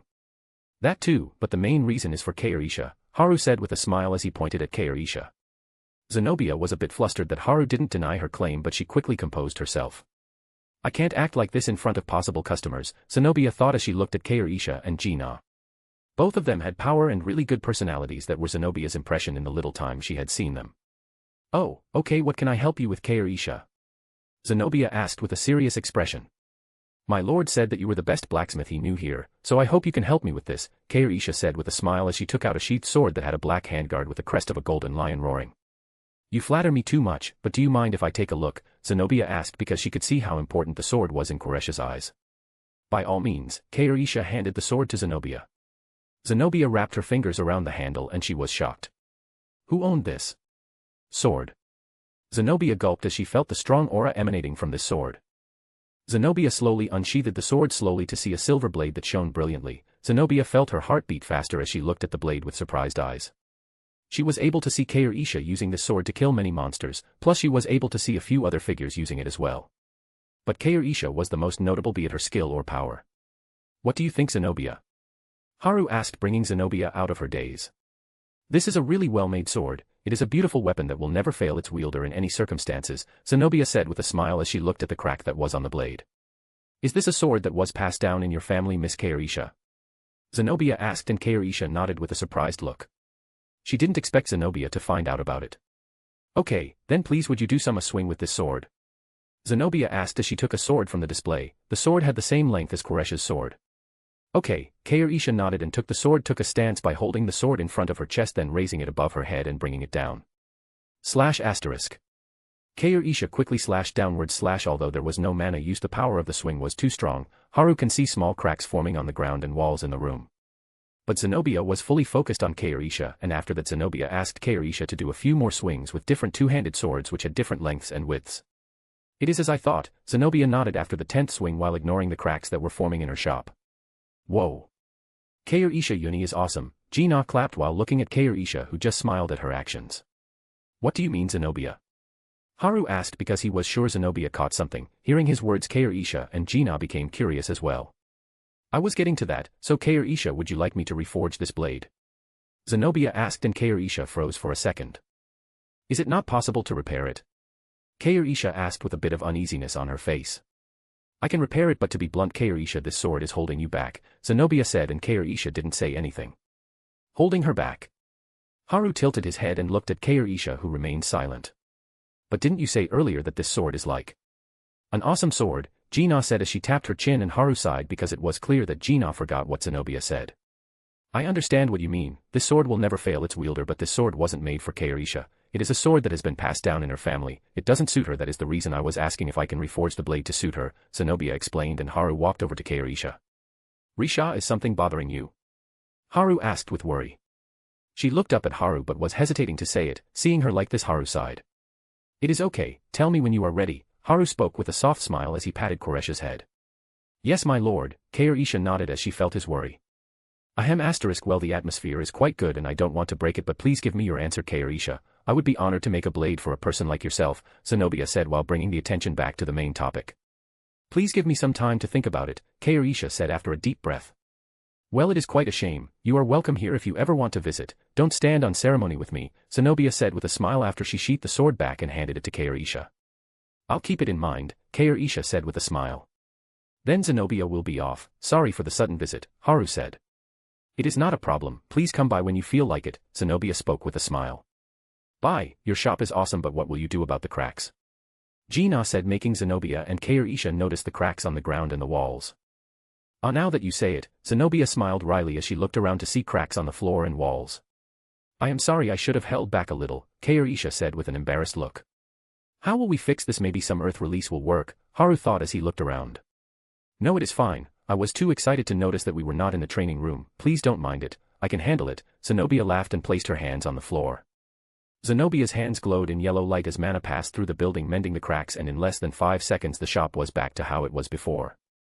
Wow, that is awesome. Gina's eyes were shining as she looked at Zenobia. Sorry for the trouble, Haru said with a wry smile. Don't mind it, Haru, Zenobia said, and then Haru left the shop with Kairisha and Gina. Zenobia sat down on a chair and sighed while looking at the door. She is a great warrior, but that isn't her strong point, Zenobia thought. So a ruler can be like this as well, Zenobia muttered while her hands opened and closed. She didn't know why she felt so happy to see Kairisha, who had a strong air of royalty around her. To be honest, Zenobia had always been disappointed in the royals of this continent. She herself had no idea why she felt like they weren't like the kings she imagined. And she didn't know where she got this standard from, but that was beside the point. I want to make a sword for her, but I guess now isn't the time, Zenobia sighed dejectedly. She was happy to see a person that matched the image she had in mind. But why did I feel my chest tighten when I saw Haru with them, Zenobia thought. She felt a little sad when she saw Haru look at the two so sweetly and caringly. Even though I knew about it, Zenobia rested her head on the table and closed her eyes. Inside Xyrus Academy. The students who came back to the academy ahead of time were busy with their work. Some moved around busily trying to complete their tasks. Haru, this place is so awesome. Gina was running around the hallways like a child while Haru and Keirisha walked behind her to keep an eye on her. They have been looking around the academy for a while, and wherever they passed by they could feel the eye of the students on them. Hey, am I dreaming? A few girls squealed while looking at Haru. I haven't seen a lady as beautiful as that. Many boys couldn't help but get entranced by Koresha's beauty. Who is she? Damn it, she's too cute, while many were looking at Gina running around with a sweet smile like a small child. Damn, if only I could have 1% of that guy's looks, I wouldn't be single. Everyone couldn't help but roll their eyes at this comment. At this point, they have gotten used to it because this is a normal occurrence for them. My lord, are you interested in Zenobia? Keirisha asked as she looked at Haru. If there are any mistakes or suggestions on how to make the story interesting, comment them down. Write a review. Comment your suggestions. And drop some stones. Bye. Chapter 178, she is showing off, isn't she? You can say that. She is different from the people I have met in this world till now. Hell, even in the previous world, there is something special about her will that is even stronger than Antares. And it is intriguing, Haru said as he tapped his chin. That wasn't what my question was about. Keirisha tilted her head, but she didn't say it because she agreed with Haru. I understand what my lord means. I felt it as well. Even though she is weaker than me, there was this unknown pressure coming from her that is quite oppressing. Keirisha nodded while telling her thoughts. Really? Haru tilted his head because he didn't feel anything, but he was quite intrigued by Zenobia's unique presence. Yes, I was able to see it in her eyes, the strong will of a warrior and the dignity befitting of an empress. It is almost like she is the empress of this continent. Even the bug that is tailing us is nothing compared to her, Keirisha said seriously. As expected, you noticed him. Just don't let him know that we know about him. Haru chuckled. As you wish, my lord, Keirisha nodded while they walked towards Cynthia's office. After a short meeting with Cynthia which ended after Haru was shown his office, the three were on the way back home. Gina and Keirisha go back first. Hearing Haru, the two nodded and went back while Haru walked to a secluded alley in the opposite direction. Why not come out now? Haru said as he looked back. It looks like you aren't a normal lesser, a voice sounded in the air without anyone showing up. You still want to play mysterious? You see, I don't like playing hide and seek, Haru said with a chuckle as he turned his head to the rooftop to see a man with a sculpted face and platinum blonde hair on top of it, neatly swept to the side. His eyes looked like mirrored night skies sprinkled with bright twinkling stars and white, vertical slitted pupils glowing like crescent moons. He wasn't burly or muscular, but his square shoulders gave him the air of a warrior, and is always seen wearing a military-like uniform. Wadash, just as the man voiced his surprise. Swoosh asterisk. But I am very good at it. Haru vanished from the middle of the alley and appeared behind the man, placing a hand on his shoulder. Whoosh asterisk. The man vanished from his place and appeared on the roof opposite to Haru with a distorted expression on his face. Haru's red eyes shined brightly as the man vanished from his place and teleported away. Why are you letting him go? Kurumi asked while she appeared on Haru's shoulder. Don't you know already? Haru smiled brightly.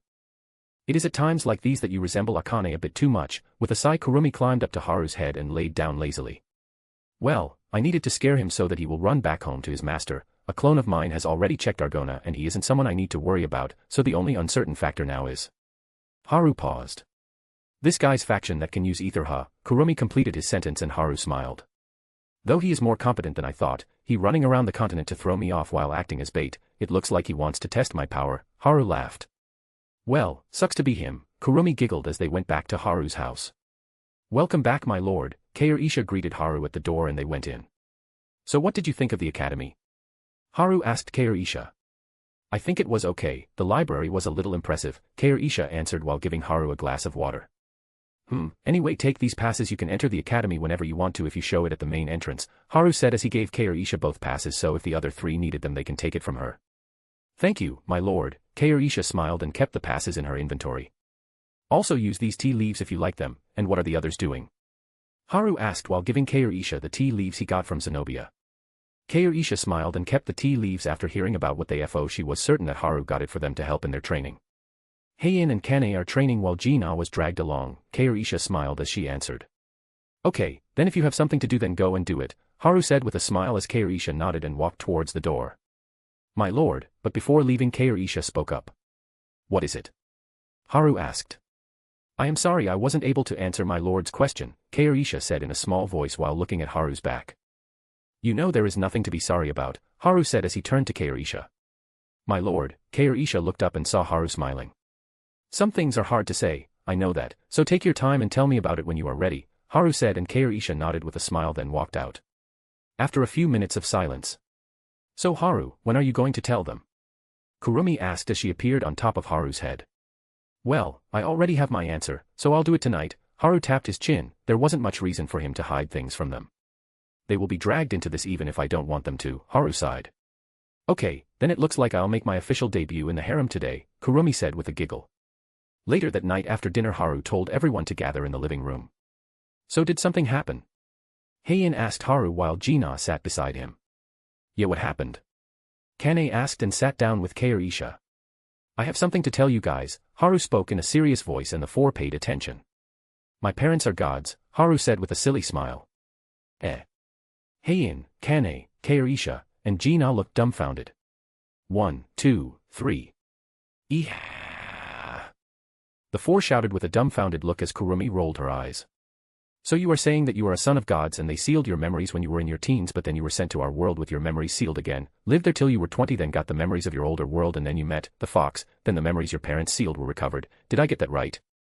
Heian said as she massaged the bridge of her nose. Haru had explained to them the process and the reason he was sent to the solo leveling world and what he was like in his previous world. He also told them about his parents who were still alive and that the reason he wanted to travel to different worlds was to get stronger so that he can meet them again. Yes, Haru nodded and they sighed heavily. God-level parents check, sealed memories check, Haru all need is a hidden bloodline and you will be just like a typical CN protagonist, Gina said with a smile, making Kane's eyes twitch with Keirisha and Heian sighing. Haru laughed while patting Gina's head. So why tell us this? Does this matter? Kane asked and the others nodded. Well, I didn't want to hide it from you, but I wanted to confirm something before telling you guys, Haru said. Was it because my lord thought that he took over the body of Haru that had lived in that world? Keirisha asked and Haru nodded. Heian, Kane, and Keirisha looked at each other. To be honest, it didn't matter to them because they met Haru after he got memories from his older world. The eyes of Haru and three girls fell on Gina, who tilted her head. Why are you looking at me? Isn't he the same Haru? It was just his memories, no, and if he had changed, Appa and I would have known long ago. Gina said with a proud look. It was clear that Haru hadn't changed even while his memories were sealed. I don't why, but that look on her face annoys me, Kane said with twitching eyebrows while Heian and Keirisha nodded as well. Wasn't Gina bragging in front of them right now? Gina felt a chill down her spine and looked around with a worried look. It looks like you know me quite well, huh? Haru spoke to Gina with a smile. Fufu, who do you think spent their entire childhood with you? I know everything about you, Gina said as he raised her nose high. Okay, now she is just showing off, Kane, Heian, and Keirisha thought while frowning. If there are any mistakes or suggestions on how to make the story interesting, comment them down. Write a review. Comment your suggestions. And drop some stones. Bye. Chapter 179, It Didn't Work. My lord, is there a reason you told us about this today? Keirisha asked with a tense expression. The reason I told this to you guys today was because I thought that I was ready to share this thing with you guys, although it took me some time so that I can confirm some things, but even if I was not the same person that Gina grew up with, I still fell in love with her and I won't give up on her, Haru said with a smile. Oh, I love you so much, Gina said and hugged Haru tightly, rubbing her face on his chest. How can you say words like that? Kane was blushing with an angered look on her face. I wonder so at times as well, Heian sighed heavily while Keirisha stayed silent. Be glad you are the protagonist, that is the only reason this is working. Kurumi said with a deadpan look and Haru smiled wryly. Yes, I would be staying away from if you weren't Haru, Gina said as Haru pulled her cheeks with a pout. Oh yes, Haru, who is this fox? Kane asked as her eyes were glued to Kurumi. She wanted to ask this for a while but the topic didn't allow her. Oh, this is K-. I am Kurumi, Haru's first wife, Kurumi declared while cutting off Haru. The room was silent as everyone in the room looked at Kurumi, who had a proud look on her face while Haru just sighed helplessly. What? Kane, Heian, and Gina shouted while Keirisha sighed. The night was bound to be chaotic today. Currently in the audience hall of a large castle which was decorated with golden ornaments and silver flags that were hanging from the high ceiling supported by the smooth white pillars. The gates to the audience room opened and the men who ran away from Haru walked on the soft red carpet at a quick pace. He stopped and kneeled when he reached the deepest part of the audience room, which had a throne on an elevated platform. Why did you come in a hurry, Winsome? And why are you so anxious? The man who was sitting on the throne asked in a static tone. The man had silvery cream-colored hair that was neither long nor short with purple eyes, and a calm, almost placid demeanor. He can be said to be very attractive by human standards. "I have urgent news, my lord," Winsome said. "Did you find the man a beast?" The man asked with some happiness in his eyes. "No, my lord, the man a beast you asked me to bring here wasn't anywhere to be found after the fire died down, and it was difficult for us to approach the place to investigate, but we are still on the lookout," Winsome said. "Then did you find my granddaughter?" The man's happiness went away as he asked. "No, my lord, but I am still trying my best. Before long I will be able to find my lord's granddaughter," Winsome answered. "Then why are you here?" the man asked as he looked at Winsome. "I think I encountered a powerful person," Winsome said. How powerful can someone from the lesser race be?" the man asked. "That person was able to sneak up on me without me even noticing," Winsome said as his face scrunched up in displeasure. "Did you become too lax because you were in the lesser race's continent?" the man said with a static tone, but his eyes were cold. "And no, my lord, I just didn't expect a lesser to be this fast. I saw him come out of that girl Zenobia's house a few times, so it piqued my interest in him, but after he showed that speed I didn't want to risk anything and came back to report immediately," Winsome said quickly. Interesting, but I don't think a lesser has that type of capability. On top of that, this lesser knows that girl as well. Can you bring him here? Maybe with him, we can influence that girl to side with us before that Argona makes his move," the man asked while tapping the armrest of his chair. It was clear that he didn't want a strong pawn to end up in his enemy's hands. "I can bring him here. I will be more careful this time." "I have his weakness as well," Winsome said as he remembered the two women that person was with. "It is good that you are confident, but focus on finding my granddaughter. Deal with that lesser later. You are dismissed," the man said, and Winsome walked out of the room. "Even if I have to see this world burn, I won't let it go your way, Argona," the man spoke solemnly as he closed his eyes. Zyrus City. The living room of Haru's house had a tense atmosphere as Heian, Gina, and Kane started at the fox in front of them with narrowed eyes while Kairisha just stayed silent. "Well, now that Haru isn't here, we can start the real talk," Kurumi said in a serious tone. Hearing her words, all four in the room nodded. "I am the first wife," Kurumi said again, making everyone blink in confusion. "Weren't we going to talk about something serious?" Gina asked in confusion. "This is serious," Kurumi said as if it was the main issue. This gave the four a headache. "Well, it doesn't really matter to us which one is the first wife, but why are you so adamant on that?" Heian asked. Of course, I am going to be. I have lived with him since he was born in the original world. How many times do you think I thought about our first time, but since I couldn't be his first, I am going to be the first wife. That is something I am not giving up on." Kurumi spoke angrily, but in her fox form she looked anything but angry. "Cute," the four thought as they looked at the little fox whine angrily with its violently moving tails and twitching ears. "Yes, that is something I am angry about as well. I was with Haru since childhood and Heian Yuni just stole the march," Gina said as Kene muttered, "Perverts," with a red face. "Are we really going there now?" Heian sighed. It wasn't her intention, things just happened. Now, we have already talked about it before, right? Something like order isn't a thing for us," Kairisha said while trying to calm down the others. "Oh, stop the modest act. You had quite the eventful afternoon when Haru returned back." Kurumi rolled her eyes as Kairisha coughed in embarrassment. "Kairisha Yuni, I didn't expect this," Gina spoke with a betrayed expression. "Damn perverts," Kane spoke with a blush. "Well, let's not point fingers here," Heian spoke. "Of course, you would say that you had your fun when others were busy packing, in the bathroom no less." Kurumi rolled her eyes while Gina pouted. "Is that why Haru took longer in the bath?" Kane asked with a frown. "Why do you know that?" Heian, Gina, and Kairisha were shocked as Kurumi just rolled her eyes. "That damn incubus, why doesn't he come after me?" "Wait. What am I thinking? No. No.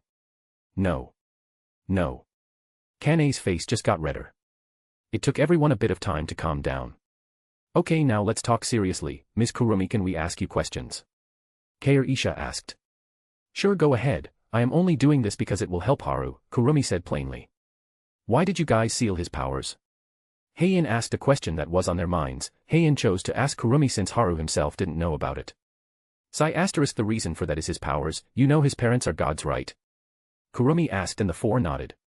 "The powers he got were more than his body could hold, so his father sealed it before it could damage him further, because if he didn't it would have consumed Haru completely." Kurumi spoke calmly. "But aren't they gods? Can't they do something about it?" Gina asked while tilting her head.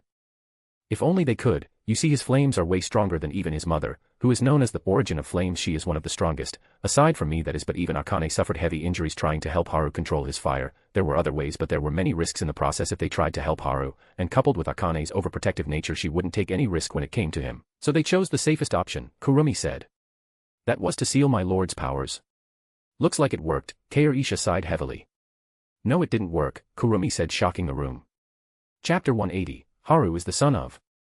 You see, his flames continue to eat away at the seal, so you can say that Haru was nothing more than a ticking time bomb that could go off at any moment, and that is where I come in. My task was to guard the seal and make sure that Haru is able to control his powers or till his parents are able to find a way to strengthen his body, but the latter is almost impossible, Kurumi answered. Then how much progress has he made? Kane asked. I'd say about 1%, and even that is unconscious use of his powers, Kurumi said. Damn it, Kane cursed out. How much time does he have left? Heian asked. There is enough time for him to learn. I have plans to fasten his process of learning. I won't let anything happen to him, Kurumi said with a serious expression. Kurumi Uni is so cool. Gina spoke while looking at Kurumi with stars in her eyes. Then what about the powers my lord uses? Are they the 1% you are talking about? Kair-Isha asked with fear, because if that was 1% then she could imagine Haru at his full power. No, those were given to him by the people who are after Haru, Kurumi said. Okay, so it is that cliché, where there are villains who are after the protagonist to have the hidden bloodline in him. Gina nodded sagely while the others looked at her with twitching eyes. This was how. Where did these powers come from? Gina asked curiously. Well, they came from anime and mangas, Kurumi said. Oh, I haven't seen the power Haru uses anywhere. And another cliché neat, Gina spoke with a serious expression. It is from the ones that exist in Haru's world, Kurumi shrugged. Wait, really? I want to see them, and do I need to say it again? Another one. Gina was a bit too enthusiastic but about the wrong thing. Are you sure you want to? Kurumi asked with narrowed eyes. Why are you asking it like that? Kane asked with an uneasy expression as Koresha's eyes widened. Don't tell me, Kair-Isha asked Kurumi, who nodded, and the room was bathed in silence. Wait, I am a character in a manga. Isn't it awesome, or is it? Gina shouted with a confused expression. Yes, you are. The name of the manhwa is Solo Leveling. Do you want to know about it? Kurumi asked, and everyone nodded. They were curious about that, as all of them have read fantasy novels that had similar settings. So after a few hours, the room was silent with Gina's eyes twitching violently. What the hell? Appa was the protagonist. And why was I a comic relief? Where are my powers? Gina shouted. I was just a minor character. Damn it, how dare they? I am going to chop them up. Kane's eyes were glowing red. But I have to thank Haru for saving Japan from such a future. Wait, how do I thank him? No, keep your head clear. Kane sighed, but she remembered the grim fate Japan faced in the story as she tried to keep her head clear. No, and dash. Fuck, and Kane failed successfully. I am truly grateful to meet my lord, Kair-Isha spoke with a smile. She saw how she died in the story. She would have been fine with it before, but now. There was no way she would be able to accept that. The one with the weirdest expression was Heian. Fufu, I didn't expect there was a chance of Heian Uni becoming my sister-in-law, Gina spoke with a mischievous smile. Whack asterisk. OUCHWY. I was just joking, Gina cried out as Heian knocked on Gina's head. It is a damn story anyway. There is no way this will happen, and I don't act that way, Heian sighed. Maybe that was how she was in the story, but the one in the story and the current her are different. Keep telling yourself that, the others thought but didn't voice it. No need to take it seriously. This is a normal case of human imagination coming to the realization. Don't take this seriously, as you guys are living beings that have your own self. You guys might not have lived the way the novel showed even if Haru wasn't there. Who knows, maybe all that is happening now is also a work of someone's imagination. The universes work in a complicated way, Kurumi said as she looked at the four, who nodded. They have surely taken a hit when the fact was revealed to them, but they were coping with it rather nicely. What did my lord think about us? Kair-Isha asked, and the others' ears perked up. I don't think I need to say it, but Haru never thought of you guys as some characters. For him, every life mattered, and most of all, you fours are really precious to him. He used the information he had about the future and made the world a better place, Kurumi said, and the four nodded with a smile. They came to know how the world would have ended up like if Haru wasn't there. You can say that the reason the four didn't have an existential crisis was because of the way Haru had treated them, and Kurumi was also helping them, albeit secretly. Haru, who had the future knowledge, achieved his goal to save the world while making a harem. He is totally a protagonist of a fanfic, Gina said, and the others smiled wryly. Gina was just this way. They can't do anything about her. Oh, and what happens to me? Who did I end up with in the original? Gina asked curiously. The one that follows around your brother. What was his name again? Kurumi asked, and everyone felt like they heard someone cry miserably. Hinjo. Gina scratched her head. Jinho is it? Heian finally remembered. What? How did this happen? Gina shouted loudly, and the others laughed, especially Heian, who was teased by Gina just a while ago. Why did this happen to me? This is definitely Appa's fault. Gina curled up like a ball as all of her energy left her. Don't take it seriously, and yes, it was your brother's fault, Kurumi said lazily. Then why did they seal his memories as well? From what I had heard from you, Haru's parents or her mother is too overprotective of him, so why did they leave him alone with his memories sealed? Kane asked with narrowed eyes. Kurumi stayed silent for a while then sighed. Whatever I say next will stay here, because if Haru finds out things won't end well, for you and for him, so make sure Haru doesn't know of this, Kurumi said seriously, making the four gulp in fear. But they nodded regardless because they wanted to help if possible. Okay, Kurumi nodded and told them about the reason. After explaining to them for about half an hour, Kurumi stopped. So that's how it is, Kaoru nodded with a worried expression. I don't even feel surprised at this point. A 14-year-old burned down a full universe because his childhood friend was hurt. Kane felt a headache rising in her head. Well, technically I wasn't hurt, but yeah, that is what happened, and then we had a lot of things to worry about.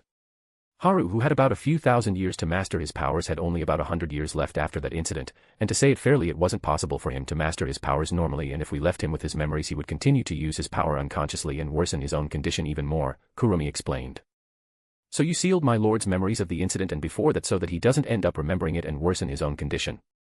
Kaoru asked and Kurumi nodded. What about Haru's parents? Why did they leave him behind? Gina asked. The main reason for that was because us being close to Haru risked the seal on his memory and power to break earlier than the time we planned, so I went inside Haru's mind space to stabilize the seal while his parents were making sure that he wouldn't have any trouble living in the world even without them. They had to leave so that they can search for a way to strengthen Haru's body because that was the only safe way left for him at that point. I had a way, but Akane rejected it countless times, so after I stabilized the seal properly I went to sleep waiting for Haru's parents to come back, but well, I wish I didn't go to sleep, Kurumi said with a sigh. But things don't add up, Heian said, and Kurumi looked at her. What do you mean? Kurumi asked. How did Haru end up being sent to our world? Seeing how protective you and his parents are, it shouldn't be possible, Heian asked as Kaoru agreed with her opinion. We were careless, that is all. You see, when it comes to him we end up acting like idiots. Hearing the answer, the others looked at each other and didn't ask further. And which goddess is Akane? Considering her name she should be from the Japanese myth, but I haven't heard of a god with that name, Kane asked as she has been trying to figure out who Haru's parents were. She could be a god that doesn't exist in our world, Gina speculated. No, there should be a mention of her real name in your world, Kurumi said with a smile. Real name? Heian tilted her head. Yes, Akane is an alias. If someone who knows her real power takes her name it can be catastrophic. You remember the name Haru got in Japan, right? Kurumi said, and everyone was shocked. Haru is the son of Amaterasu, Kane spoke with wide eyes. Her words surprised the other three as well. Chapter 181, 100 Beasts vs. Haru. Wait.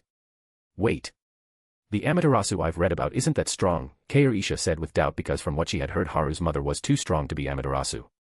Of course, the one you read about isn't that strong. The one I am talking about lives in the outerverse and is stronger than any of her counterparts that are present in the myriads of multiverse out there, Kurumi spoke with a yawn. Wait. Then doesn't that mean that Haru is like the god Kagutsuchi that killed his mother at birth? Gina asked. You can say they are similar, but Akane isn't dead, so there is that. Kurumi chuckled as this was something she had used to tease Akane on various occasions. Then what about Haru's father? Gina asked. Fufu, you can ask him when you meet him, Kurumi said with a playful expression. So what you are saying is that the Amaterasu that is Haru's mother and the Amaterasu we know are different beings. Like us in this world and the ones in the Manoa solo leveling. Kaoru asked after sorting out her thoughts. She was extremely interested in the topic of multiverses.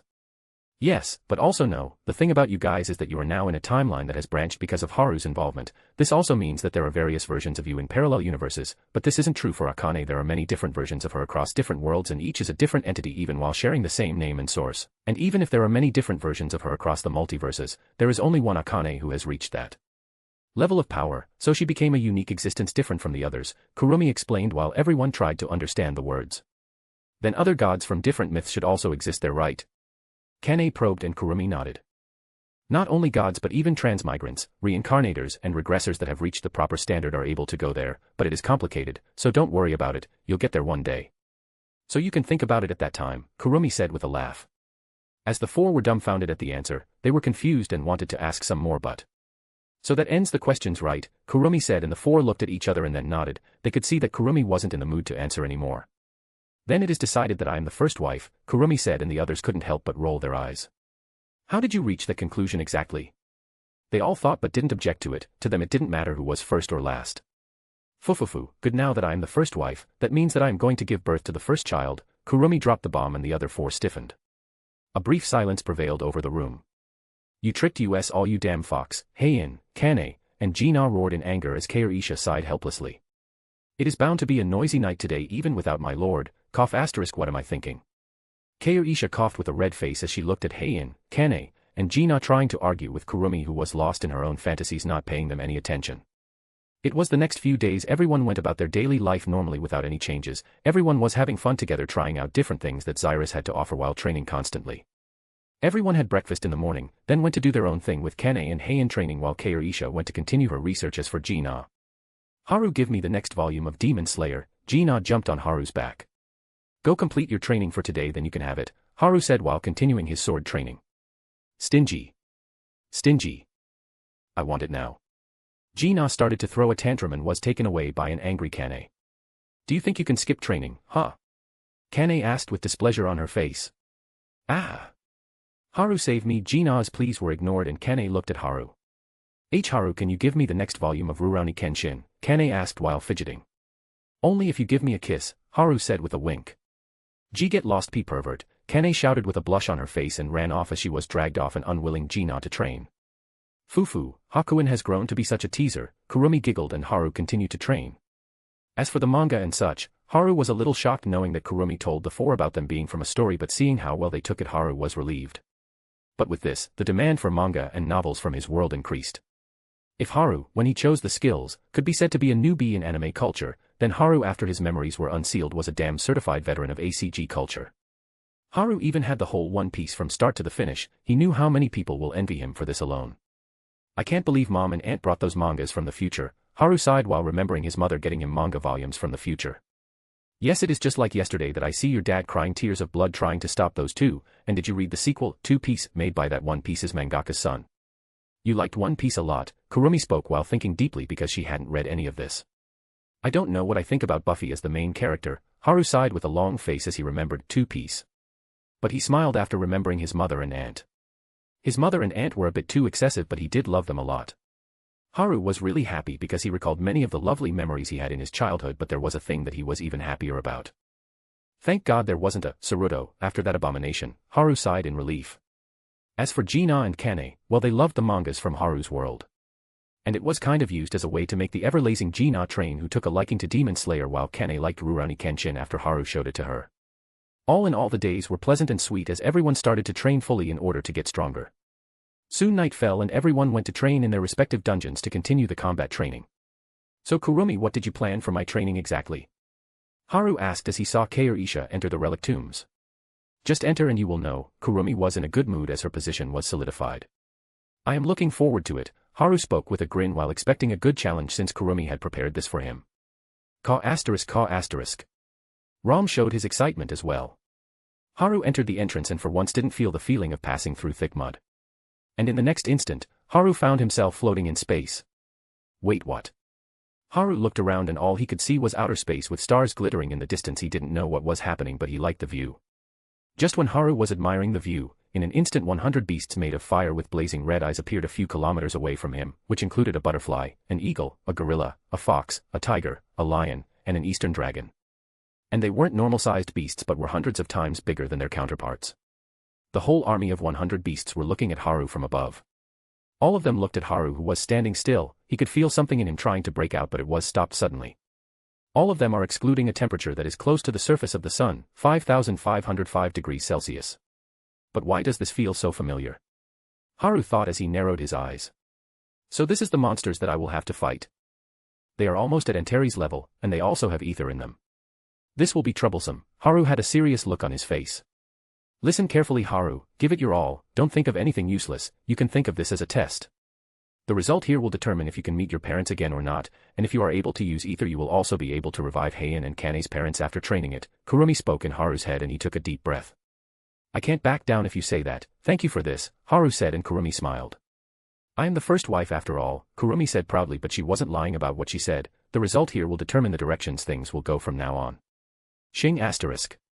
Haru's Manjikyu activated as an 8-pointed star pattern appeared. Haru let his haki flow without holding back. Bang asterisk bang asterisk bang asterisk. The space was painted red as explosions were heard all over the place, but the 100 beasts weren't affected in the slightest. Seeing how they have so much spirit power concentrated in them, I thought I could disrupt a few but nothing happened. Haru smiled as he took out his katana and a dark black aura covered the entire katana. Then suddenly Haru saw that the surroundings changed in an instant.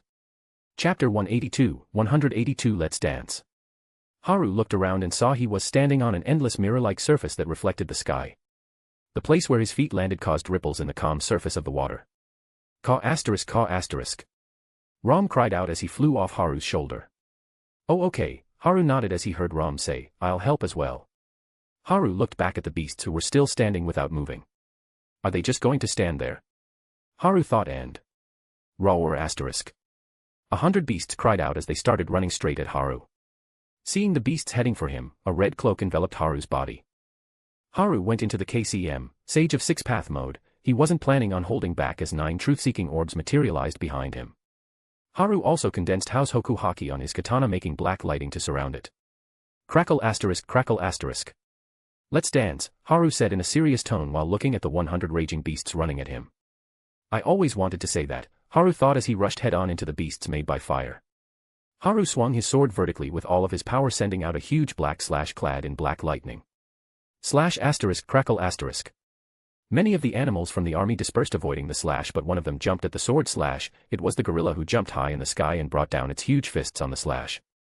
Bang asterisk. Crack asterisk smash asterisk. With a loud bang, the slash was broken into pieces. Roar asterisk bang asterisk bang asterisk. The gorilla shouted and banged his chest with a proud expression, but... What are you so proud for? Haru said as his left eye flashed. And the dark red slash appeared in front of the gorilla and landed on its chest. The gorilla flew out like a cannonball and landed on the water surface, making a large pillar of water fly up in the sky. Slash asterisk bang asterisk splash asterisk. Rar. The gorilla was confused as he saw that the slash nearly cut him in half. The gorilla looked up at Haru and his body started to repair itself quickly. In less than a second, he was as good as new. Hey, are you serious? That is bullshit, GM, where are you? Haru was shouting in his mind as he saw how the gorilla used ether to restore his body. You of all people shouldn't be saying that, Kurumi scoffed while Haru chuckled.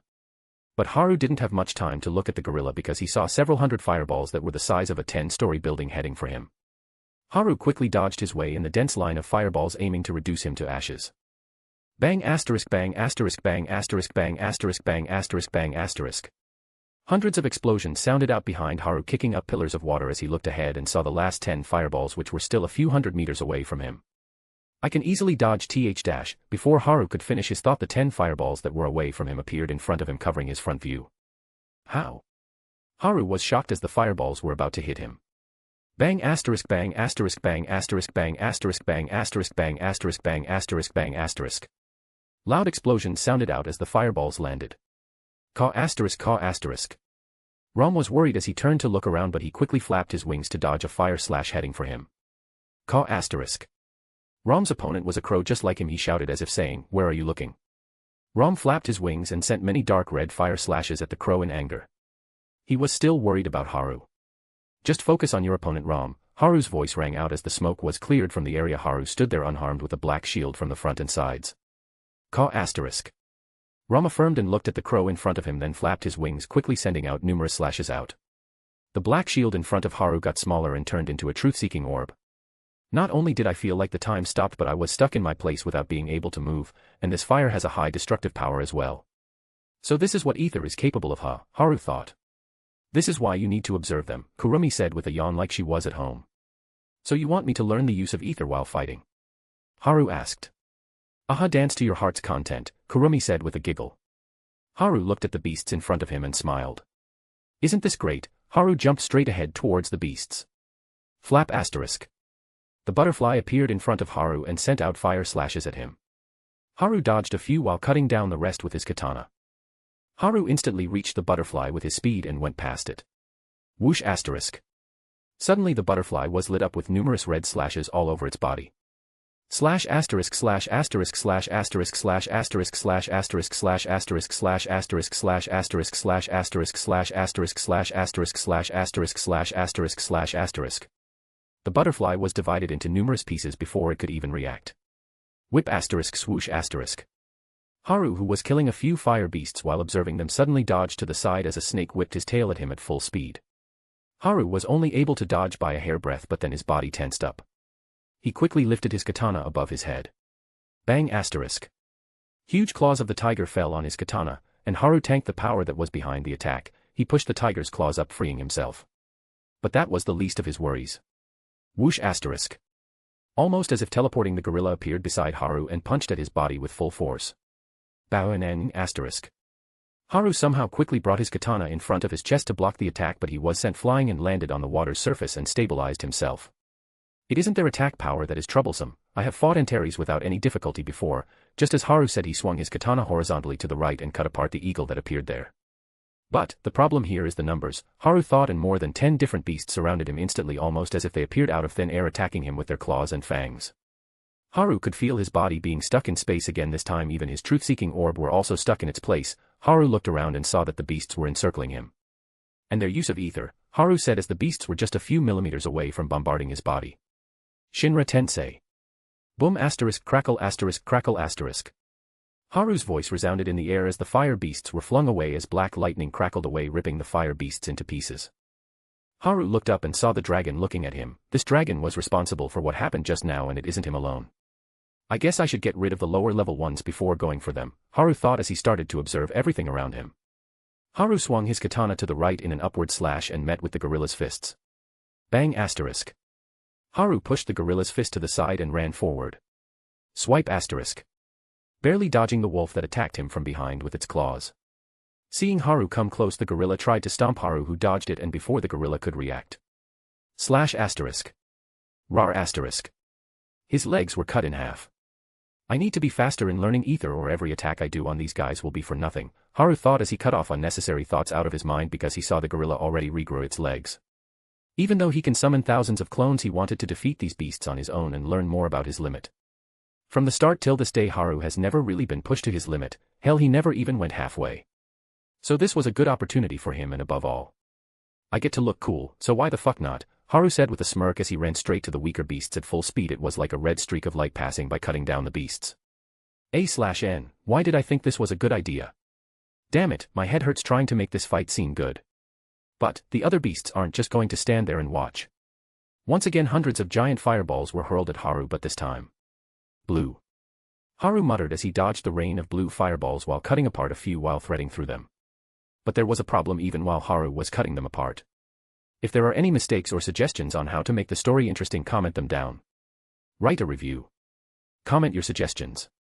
And drop some stones. Bye. Chapter 183, An Instant. The temperature and destructive power of these fireballs are higher than the previous ones, Haru thought as he cut down 2 fireballs with a vertical slash and looked around, cutting a few more. PSHHH asterisk. Haru saw the smoke rising from his katana because of how destructive this fire was. Not only that, even the speed and angle at which they are coming at me, it is like. Haru looked to the right and saw a fox looking at him with narrowed eyes, with 9 giant fireballs behind it that were rotating and kept of launching fireballs at Haru at the proper time when there was the highest chance of hitting him. So it is you, Haru thought as he cut down a fireball that was coming straight at him, and as soon as he did that. This again, no, this is different from before. Haru was once again surrounded by fireballs, like they all teleported in front of him and were about to hit him. But the difference was that this is boom asterisk. A giant explosion sounded out as the fireballs sounded, attracting everyone's attention. The fox was happy seeing his plan worked. The difference is that it isn't going to work again. Haru suddenly appeared behind above the fox and swung his sword, which had reached the neck of the fox. Then he saw it. Shing asterisk. Haru swung his sword, but the fox was missing and had reappeared about 400 meters away from him. Haru turned his gaze to the fox that actually looked horrified. Haru then turned his eyes to the dragon that was hovering above him. The dragon had a frown because he clearly saw Haru's eyes on him when he stopped the time to move the fireballs to surround Haru. He could clearly see a red and a purple eye looking at him. Shing asterisk. I can see it, Haru muttered as he saw the flow of ether in the surroundings precisely. Before, it took Haru some time to feel ether, and it was hard to do that in a battle, but now he was able to read the flow of ether almost instinctively. Haru's right eye burned bright crimson as the 8-pointed star pattern spun, with his left eye shining in bright purple color with a ripple pattern, but there was something different about it. There were 9 tomos in the Rinnegan that appeared at the same time with his Sharingan. The dragon up there has the control over the most ether on this field, and he is also the one with the most powerful ether arts here, Haru thought as he jumped back. Boom asterisk. With a loud explosion, the heavy paws of the lion fell down. Just now the time was stopped and the lion appeared quickly, but when the lion stops time, the beasts weaker than him also stop. Haru thought as he swung his sword to the right, sending a huge black slash covered in black lightning headed straight to the snake that appeared near Haru. Seeing the attack in front of it, the snake panicked, but it was too late for it to dodge. I need to be faster and more precise this way. Even if I can't interfere with the ether, I can at least resist and counterattack quickly, Haru thought as the world around him stopped. It lost its color and everything was frozen in its place. Haru himself wasn't able to move, but he was able to see the snake vanished from its former place. As the time continued and the world got its color again, Haru's sword slash passed through empty air without harming anyone, as the dragon had moved everyone in its way. And when the dragon does it, everyone stops moving. Let's see how long you can keep me bound like this, Haru thought while running at full speed while swinging his sword to send out huge slashes all over the place. There were 40 fire beasts remaining at the moment. Let's see who the dragon tries to protect, Haru smirked while dodging the fireballs and slashes coming at him from all over the place. And once again he found himself surrounded by the fireballs again. Shing asterisk. Haru was surrounded by the fireball vanished and the wolf appeared in his place. As Haru escaped from the encirclement and appeared at the location where the wolf was lurking. Aim no Tejikara, Haru muttered as he ran forward. This was the technique that Sasuke had, get it? The wolf looked around in panic and tried to escape by stopping time, but he found his legs bound by thick vines holding him in place. This was set up by Haru while he switched positions with the wolf. The lion opened its mouth and sent a beam of fire straight at Haru, who once again vanished, and the gorilla appeared in his place with a clueless look. Haru threw the katana in his hand straight at the lion's head. The katana was covered in a dense black aura while lightning cracked on it. The lion felt danger from the attack and was about to dodge. Fwoosh asterisk crackle asterisk crackle asterisk. Just as the katana was reached near the lion's head, it turned into smoke. The katana turned into a red and blue ball about the size of a car with black and red lightning surrounding it. Biju Raisnon, tailed beast spiraling sphere, this was the name of the attack that appeared. And Haru was already moved above the fox and punched down with his hands covered in black and red lightning. It may seem like this sequence of moves took a lot of time, but it was done in an instant. All that could be seen would be red streaks flying about. Then the world lost its color once again and everyone stopped moving. At this moment 4 of the powerful beasts were in danger. This made the dragon look around. He saw the slashes that Haru sent out in front of many beasts. If he didn't save them, they would be dead. Plus the lion, fox, gorilla, and wolf were in danger as well. The dragon knew he won't be able to help everyone, so it opened its large mouth and a large ball of dark red fire gathered in front of him. He aimed it at Haru and launched it. Slash asterisk slash asterisk slash asterisk slash asterisk slash asterisk slash asterisk slash asterisk slash asterisk slash asterisk slash asterisk slash asterisk slash asterisk slash asterisk slash asterisk. More than 30 fire beasts were sliced all over the place without even being able to react. They were torn apart by the violent slashes. Boom asterisk. A large explosion resounded in the area and the wolf was blasted by the fireballs. Boom asterisk. The gorilla was also unable to dodge the lion's fire beam and was destroyed. Crack asterisk crack asterisk crack asterisk crack asterisk crack asterisk crack asterisk crack asterisk. Shatter asterisk. Haru's punch landed on the fox and cracks spread all over its body, and then it turned into pieces and broke apart before the poor thing even knew what happened. Haru looked back and saw a large beam about 1,000 meters in diameter was right in front of him. Haru vanished from the place and appeared near Lion's head. Crackle asterisk crackle asterisk. Haru's left hand was covered in a black sheen as black and red lightning crackled on it with a white bubble on the fist. Haru brought down his left hand onto the lion's head. Crack asterisk crack asterisk crack asterisk crack asterisk. The lion's entire body was covered in cracks as it looked like the space around him was cracked like a mirror and collapsed. Boom asterisk. Shatter asterisk. The lion exploded into pieces as Haru turned around to look at the dragon. Boom asterisk. The beam sent by the dragon fell down on the land, causing a huge explosion. Poof asterisk. The Biju Raisnon turned back into a katana and Haru caught it. Haru landed on the ground and looked at Rom, who was still fighting with the crow beast while flying in the sky. The red and black streaks flew across the sky while colliding and sending out big explosions. Looks like Rom has started learning ether, Haru thought as he saw how Rom was trying to interfere with time and space like the crow he was fighting, but he was still not able to. But Haru was surprised seeing how the crow always dodged Rom's flames while Rom wasn't even bothered by the fire attacks that landed on him. Haru shrugged and turned his head to look at the remaining beasts. Tiger, snake, and the dragon are the only ones left now. Haru smiled as he saw the tiger and snake coming straight at him. If there are any mistakes or suggestions on how to make the story interesting, comment them down. Write a review. Comment your suggestions. And drop some stones. Bye. Chapter 184, The Second Weapon.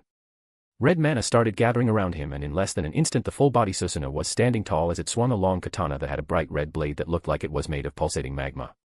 Aim no Ohabari, Shinku no Suki, Crimson Moon, Haru said as his right eye shined brightly as he swung the sword horizontally. Haru used Teo no Ikari to increase the temperature of the fire slash which made it blue in color. TSSS asterisk. A sword slash made of blue fire went straight at the tiger and snake who weren't even able to react to it. Slash asterisk. The dragon stopped the time but the slash didn't stop, it wasn't affected by the ether. The space around the slash was shaking violently because of the temperature of the fire. There it is, he is using it, the flame that cannot be bound by time, space, or even by fate. Although it isn't even 0.001% but it is a start, Kurumi who has been resting on top of Haru's head thought. Slash asterisk slash asterisk. The sword slash continued towards the tiger and snake erasing them from the place and going towards the dragon. Asterisk. The giant red dragon opened its mouth and roared sending out shockwaves that shook the whole landscape. The roar had used ether in a large quantity and the consumption for the use of this technique was also huge.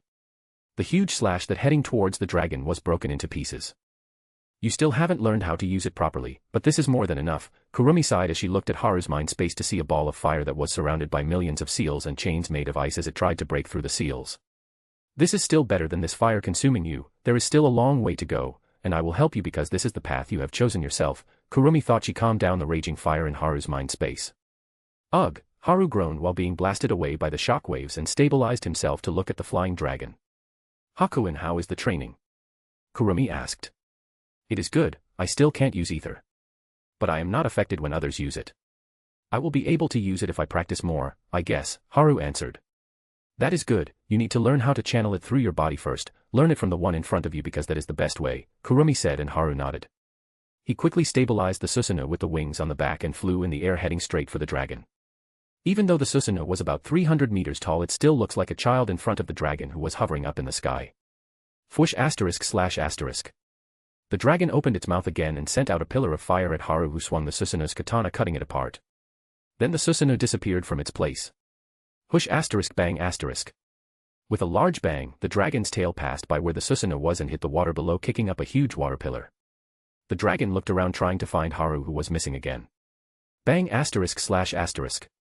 But suddenly the dragon felt something hit the crown of his head. Aim no Ohabari, Shinku no Suki, Crimson Moon, Haru had appeared above him and slashed at his head with an overhead slash knocking the dragon down with a deep gash on the dragon's head. Error asterisk. The slash on top of the dragon's head was healed quickly as it swung his body and hit Haru with his claws. Ting asterisk bang asterisk. Haru who quickly brought Susanoo's katana in front of him blocked the attack but he was knocked down from the air. Looks like fire of this temperature isn't going to work on him, Haru thought as he stabilized himself. The blue fire on Susanoo's katana intensified further turning whitish. The dragon sent a huge pillar of fire at Haru who swung his katana easily cutting the pillar in half and the world stopped again. Bang asterisk boom asterisk. As the world retained its colors the Susanoo was flung away after being hit by the dragon's tail but. Slash asterisk. The dragon looked at his tail that was cut off and then regrew it back while looking at Haru. Damn it, Haru cursed as he saw what the dragon did and remade the missing lower body of the Susanoo that was torn apart by the attack. Before Haru had the chance to do anything more, the dragon's claw appeared in front of him, but Haru stopped it with his katana but he was blown away in the end. Clank asterisk bang asterisk. Haru moved the wings of the Susanoo to stabilize himself and then the dragon and Haru collided in the air. Clank asterisk boom asterisk clank asterisk boom asterisk clank asterisk boom asterisk. Haru's sword collided with the dragon's claws and tail sending huge shockwaves throughout the landscape for a few hours. Haru left many deep slashes on the dragon's body but it was always able to heal it almost instantly. On the other hand, Haru's Susanoo was being torn apart almost every clash because the dragon stopped time and also used the space around Haru to hold him in place. This isn't going anywhere, but it is good that I was able to resist the ether arts of this damn dragon, Haru thought as he fell down with only the upper body of the Susanoo. But even after Haru was able to resist the ether arts he still wasn't able to land a finishing blow on the dragon because of how it regenerated almost instantly. Bang asterisk. His rough landing kicked up a huge water pillar as Haru looked at the dragon heading towards him trying to swallow him whole. Haru wasn't able his body and knew it was the dragon's doing. Asterisk. The dragon roared triumphantly as he was about a few hundred meters away from eating Haru whole. Looks like fire isn't going to work after all, Haru muttered as he gave up on fire. Crackle asterisk. Dark lightning crackled on Haru's right hand and a black streak of lightning fell right on top of the dragon's head. The attack was already above the dragon's head before it could react to it. Just as the attack was about to hit the dragon, the world lost its colors again and time was stopped again. The dragon was about to move to chow down on Haru but... on nig asterisk. A giant thunderbolt made of dark purple lightning landed on the dragon's head. The dragon tried to raise his head up but the thunderbolt kept on pushing him down with full force. The dragon looked below and saw Haru looking at him with a smirk as he vanished from his place. Asterisk. Just as Haru vanished from his place, another thunderbolt landed on the dragon's head, pushing him onto the surface, and the world regained its color again. Asterisk. With a huge explosion, a large pillar of water was thrown up after the dragon was slammed headfirst into the water. Asterisk. The dragon let out a furious roar as it looked up to see Haru, who was in his full body Susanoo, holding a new sword in his hands. This sword was the second weapon of his Susanoo aside from Aim no Ohabari. Its name was Aim no Mirakumo, or better known as Kusanagi no Tsuguri. The sword was about the same size as the previous one, but it was dark purple in color with lightning crackling along its blade. How was the lightning check? Haru asked with a smirk while looking at the dragon, who had most of his face missing as dark purple lightning crackled around him. As they were looking at each other, the black and red streak appeared in the middle of the two and started to go wild. Clank asterisk clank asterisk clank asterisk clank asterisk clank asterisk. The two streaks collided in the air multiple times, sending out big explosions of fire and smoke. They were none other than the Fire Crow and Rom, who were still at it. Asterisk. The dragon let out a furious roar as these two invaded the battlefield. It flung its tail with full speed toward the two crows, trying to kill them. Bang asterisk boom asterisk. The Fire Crow was slapped out of existence. Caw asterisk caw asterisk caw asterisk caw asterisk. Rom, who was teleported by Haru, was annoyed as it shouted with his wings full spread while looking at the dragon, who was slowly regenerating its face. Okay, I get it, you are annoyed, Haru said while patting Rom to calm him down, and looked at the dragon. You really tried to kill Rom, huh? Looks like you need a lesson, Haru spoke and raised the sword in Susanoo's hand to the sky. Rumble asterisk rumble asterisk rumble asterisk crackle asterisk crackle asterisk crackle asterisk. Dark clouds started to gather above Haru's head and dark purple thunder started to crackle in the pitch-black clouds, which rumbled, letting out an earth-shattering sound.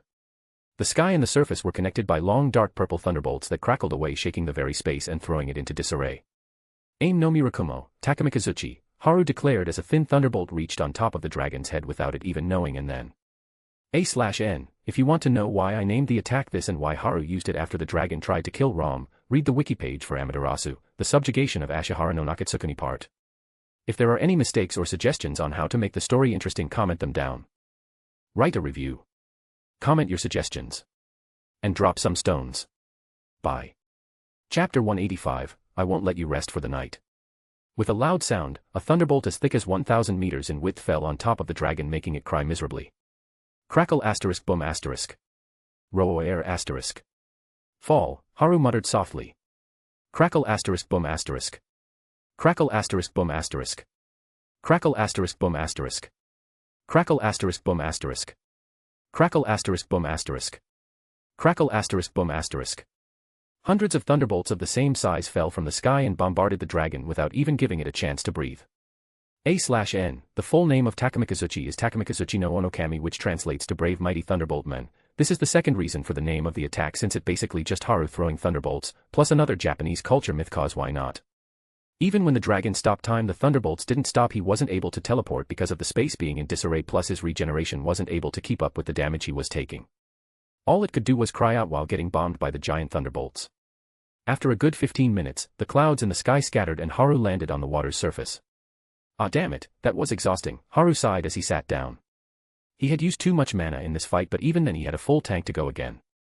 The problem here was a large amount of output and his body not being able to withstand it, especially that last attack. Every thunderbolt in that attack took more mana than when Haru fought Antares. So he was feeling a little tired now. So got any hints now? Kurumi asked and Haru nodded. I think I can do it, but it will take time before I can interfere with the element itself, Haru said while looking around to see the flow of ether and trying to control it, but it was still a bit difficult for him. Anyway, let's start this again, Kurumi said as the 100 fire beasts appeared again. What? Again, let me rest a little, Haru spoke with displeasure. No. No. No, I won't let you rest for the whole night, Kurumi spoke with a flirtatious tone. My, looks like I'll have to satisfy you today, Haru smiled back as he stood up while Kurumi giggled. Caw asterisk caw asterisk. Yes, Rom will get to fight a lot as well, so then shall we start the training arc for real, Haru laughed as he rushed head into the fire beasts. The next day Haru woke up late, even later than Gina because of how tired he was after fighting for hours on end. I can't believe I had to fight for weeks in there, Haru yawned as he took a shower. A minute in the real world was equivalent to 1 week in the place he was training. Although Haru got to rest thanks to Kurumi not being able to resist his puppy dog eyes, it was still quite exhausting for his body to channel that amount of mana. But the good thing was, I can now control ether to a certain extent, Haru smirked as he wore a red yukata. Thanks to being exposed to an overwhelming amount of ether by the beasts, Haru was able to channel it into his own body, but the amount I can absorb is too low, plus I can't use it for anything, Haru sighed while walking towards the training room in his house. He was able to pull a huge amount of ether into his body, but only a little of it remained in his body, the rest vanished. It is because you have only started to learn about it, and if it was that easy to use ether, it wouldn't be a higher form of energy now and the first hurdle for any being who wanted to ascend, would it? Kurumi spoke in a cheerful tone. Well, most of the ether you absorb is used by me to strengthen the seal in your body. As I thought it was a good idea to bring you here, Kurumi thought while waving her tails. She was happy because all of her plans worked properly. You are right about that. I got the information about the special training ground for ether that belongs to the Indrath clan. Can we build it in this house? Haru muttered while thinking deeply. The clone he attached to the guy that ran away, Winsome, had already started to gather information about the Asuras, especially the Indrath clan, which is the only clan that is able to use ether. I am sure you will be able to do that, but it won't be of much help to you. It can be useful for them, Kurumi said and pointed at Kane, who was having a duel with Heian. Gina was chasing Rom because he took a piece of her fried chicken, and Kairisha, who was discussing something with Zenobia. That is why I asked about it, Haru smiled while Kurumi smacked his face with her tails with a pout. Seeing Haru come in, Rom quickly hid behind him and an angry Gina appeared. Haru, this damn crow ate my food. Gina was hopping mad at Rom, who didn't know why she was so angry over a piece of chicken. It is okay, you can have more later, Gina, and my lord, do you feel alright now? Kairisha calmed down the pouting Gina and asked about Haru's health because he was too tired yesterday. I am fine now, actually I feel more energetic than ever, Haru said with a smile, but he was a bit confused. Did my body get stronger? Haru shrugged and looked at the pouting Gina. I'll give you 2 new volumes today, how about it? Haru whispered to Gina, whose pout turned into a bright smile. Haru, you better not go back on your words, Gina grinned and pointed at Haru, who nodded with a smile. Haru, you are spoiling her too much, Kane spoke with a frown and walked over as her bout with Heian ended. While Haru was calming down an angry Kane, Heian came over with Zenobia. Hello Haru, Zenobia greeted Haru, who nodded with a smile. Zenobia has been coming over for a few days after Kairisha invited her over. Haru knew that Kairisha would go over to Zenobia's shop to discuss topics she liked because the two were quite similar. And he was right, Kairisha started to invite Zenobia to their house and the other 3 met her during this time. The strength of Heian and Kane also drew Zenobia's attention, as she would often see the duo having bouts and discussing magic theories with Kairisha, who was more than happy to do so. What do you mean by spoiling Kaneuni? I have been training hard, you know. I deserve a reward every now and then. Gina puffed up her cheeks in displeasure. Did you finish your daily weapon training? Kane asked, and Gina started to sweat in nervousness. What? Did you or not? Kane asked again with a heavier tone. I am a mage, I don't need WEPOW, Haru, save me. Gina was dragged to the training area in the middle of her sentence while she cried for help. What do you mean you are a mage? You need to be physically fit as well. Here, put these weights on and do 100 laps around the perimeter of the house, and don't even think of stopping even once, Kane ordered with a shurnai in her hand. I'll go put that down. Gina could only cry in bitterness because she knew if she stopped, the damn shurnai would land on her head. Gina would be able to get away if it was Heian or Kairisha who were telling her to train, but Kane was different. Kane is at it again, Heian smiled while wiping the sweat off her face. Kairisha and Haru nodded, as this was quite normal for Kane. Zenobia also didn't say anything because she had seen this a few times already. She is really dedicated to training. It is admirable, as she is already so strong, Zenobia thought while looking at Kane, who even while having enough strength to trash Ori, the strongest lance on the continent, but even then she trained harder every day. It was really inspiring and marvelous, to say the least. Zenobia looked at Haru, who smiled at her, making her cough and look away. I didn't expect Haru to have 4 wives, and all of them are so strong as well. Zenobia blushed a little, which was caught by the girls, but Haru was too focused on increasing how to absorb more ether. I'll go and take a shower, Heian said, and gave Haru a kiss on his lips, which made Zenobia's face redder. Sure, Haru spoke while patting Heian, who smiled and walked out of the room. Whoosh asterisk. Haru quickly caught the flying shurnai that coming for his head and looked at the person who threw it. If there are any mistakes or suggestions on how to make the story interesting, comment them down. Write a review. Comment your suggestions. And drop some stones. Bye. Chapter 186, Where is the Professor? Don't do that outside, you damn perverts, Kane shouted with a red face. Seeing her like this was also a normal sight for everyone. Even Zenobia understood this after visiting for a few days. Do you want one as well? Haru asked with a wink. D-damn you bastard, Kane pointed at Haru with a deep blush, but she didn't deny it. Hee, Kane is such a tsun-sun, Gina smirked. Come here you brat, Kane growled in anger and ran after Gina. Ah! Save me Haru, Gina ran away trying to save herself with a teary face while Haru could only shake his head. I understand what she is feeling though. Zenobia felt a unique kinship with Kane because it was quite hard for her to see such display of affection and not be affected by it. She just doesn't learn, does she? Anyway, Zenobia, let's talk about the crossbow from before. I am really interested in that. Kairisha sighed heavily, but her eyes lit up as she talked with Zenobia, who was also excited about discussing things with Kairisha. If only I met her earlier. Zenobia thought, as Kairisha was a genius when it came to artifact production or magic formations. Even Gideon didn't hold a candle to her. Although she felt a little sad that Haru was already married to 4 beautiful women, she was happy to meet Kairisha since now she might be able to make many of the things she had to scrap because she didn't have a person who could support her. I won't give up, Zenobia made up her mind while looking at Haru. Yes, I think with the advanced version of the mana gathering formation you showed me, it will definitely work, Zenobia said with shining eyes. She had seen the mana gathering formation in the training room and all she could utter at that time was, incredible. I am not sure about that. After factoring in the needed mana input and calculated output with the speculated attack range and power, I think we will need a more advanced one, Kairisha said while deeply thinking. Kairisha, I don't think it would. This improved formation is already 10 times better than the best one on this continent, you know, Zenobia said with a wry smile.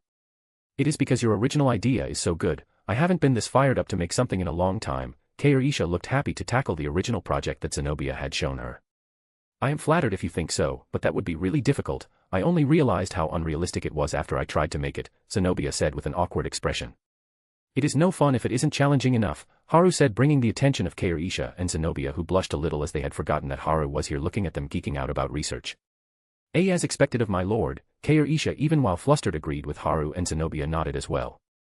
Also, don't be embarrassed, both of you look quite cute when you are enthusiastically discussing about your research, Haru said with a chuckle as Kairisha blushed and Zenobia was frozen on the spot. CCC cute. Zenobia wasn't sure what to say and her face was getting redder by the second. My lord will take our leave. I have already prepared food for you, so please eat it when you feel like it, Kairisha spoke quickly and took the frozen Zenobia out of the room quickly. Haru looked at the door and tilted his head, not understanding why they ran away so quickly. You damn flirt, Kurumi spoke angrily while hitting Haru with her tails. Hey, I wasn't trying to flirt, you know, Haru said, but only heard a humph from Kurumi. Caw asterisk. Rom is the only one who understands me, Haru spoke with a touched expression as he petted Rom. Anyway, back to training. The academy is also going to start in 2 days, and it looks like the pieces will be falling into place soon, Haru thought with a smile and went to the training field. Xyrus Academy. The most prestigious magic academy on Daikathan started its new academic year yesterday, and today was the club rush ceremony. Which was on everyone's lips because they were all anticipating the students who will enter the new disciplinary committee. The reason for this was that the students who will enter this committee would be the cream of the crop from the academy. So everyone was eager to find out who these guys would be. Inside the room assigned to the disciplinary committee, there were currently 8 people looking at each other while seated around a table with a giant lion about 7 feet tall sitting down in the corner with a white fox on top of its head. So when do we go for the announcement? A boy with above average height, long auburn hair tied in a ponytail as his bangs fell on either side of his face, and azure eyes with a well-structured body that showed that he had trained for a long time. Yes, leader, when will we go?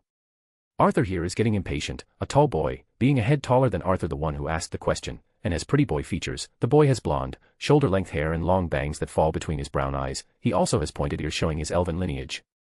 The boy was wearing the standard black uniform of the disciplinary committee. His uniform is black with gold trimmings embellishing his military-style uniform, accompanied by a belt over his dress coat and brown, below-the-knee boots. No, we have to wait for the supervising professor to come, so don't get impatient, Fairith, a beautiful girl who had scarlet-colored hair that ended to her chin with a ponytail at her back, said while shrugging her shoulders as she looked at the blonde elf. As a member of the disciplinary committee, she wears a military-style uniform decorated with a gold cord with golden epaulets on both of her shoulders and a collar that goes up to her neck. She wears a gray skirt and knee-high boots. A rapier is strapped to her waist. But it was Arthur who asked. Fairith spoke as if he had been wronged. Come on, Fairith, boss is just joking. But boss, did the director tell you anything about the supervising professor? A boy with a frail appearance with a tall and lean frame spoke. His hair is light gray, and his eyes are narrow slits.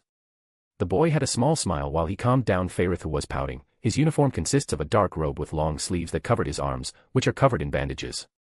He wore black pants and a golden sash tied to his waist. No, Kai, I didn't hear anything about it. The red-haired girl who was called Boss shook her head. The director did tell me to be extra careful in front of this professor, Arthur thought, because he didn't know why Cynthia would go out of her way to warn him, and this wasn't the only warning. What did she mean by keeping Tess close? Arthur titled his head, not knowing what Cynthia meant by that. But that doesn't matter, she did say that if I want to get stronger, then this professor is the best way for me. Arthur smiled and was looking forward to seeing this new professor that even Tess didn't know about. That doesn't matter. Why is the professor late? A muscular and tall boy asked with a frown, as it was already past the appointed time, with a height of about 2 meters. His physical appearance can compare to a bear. For his school uniform, he wears a vest ripped open at the arms opening. Theodore, I think the professor might have got something to do urgently, the girl with red hair said while tapping her chin. But even then, a professor shouldn't be late, Claire, Theodore said stoically as he looked at the red-haired girl who just smiled.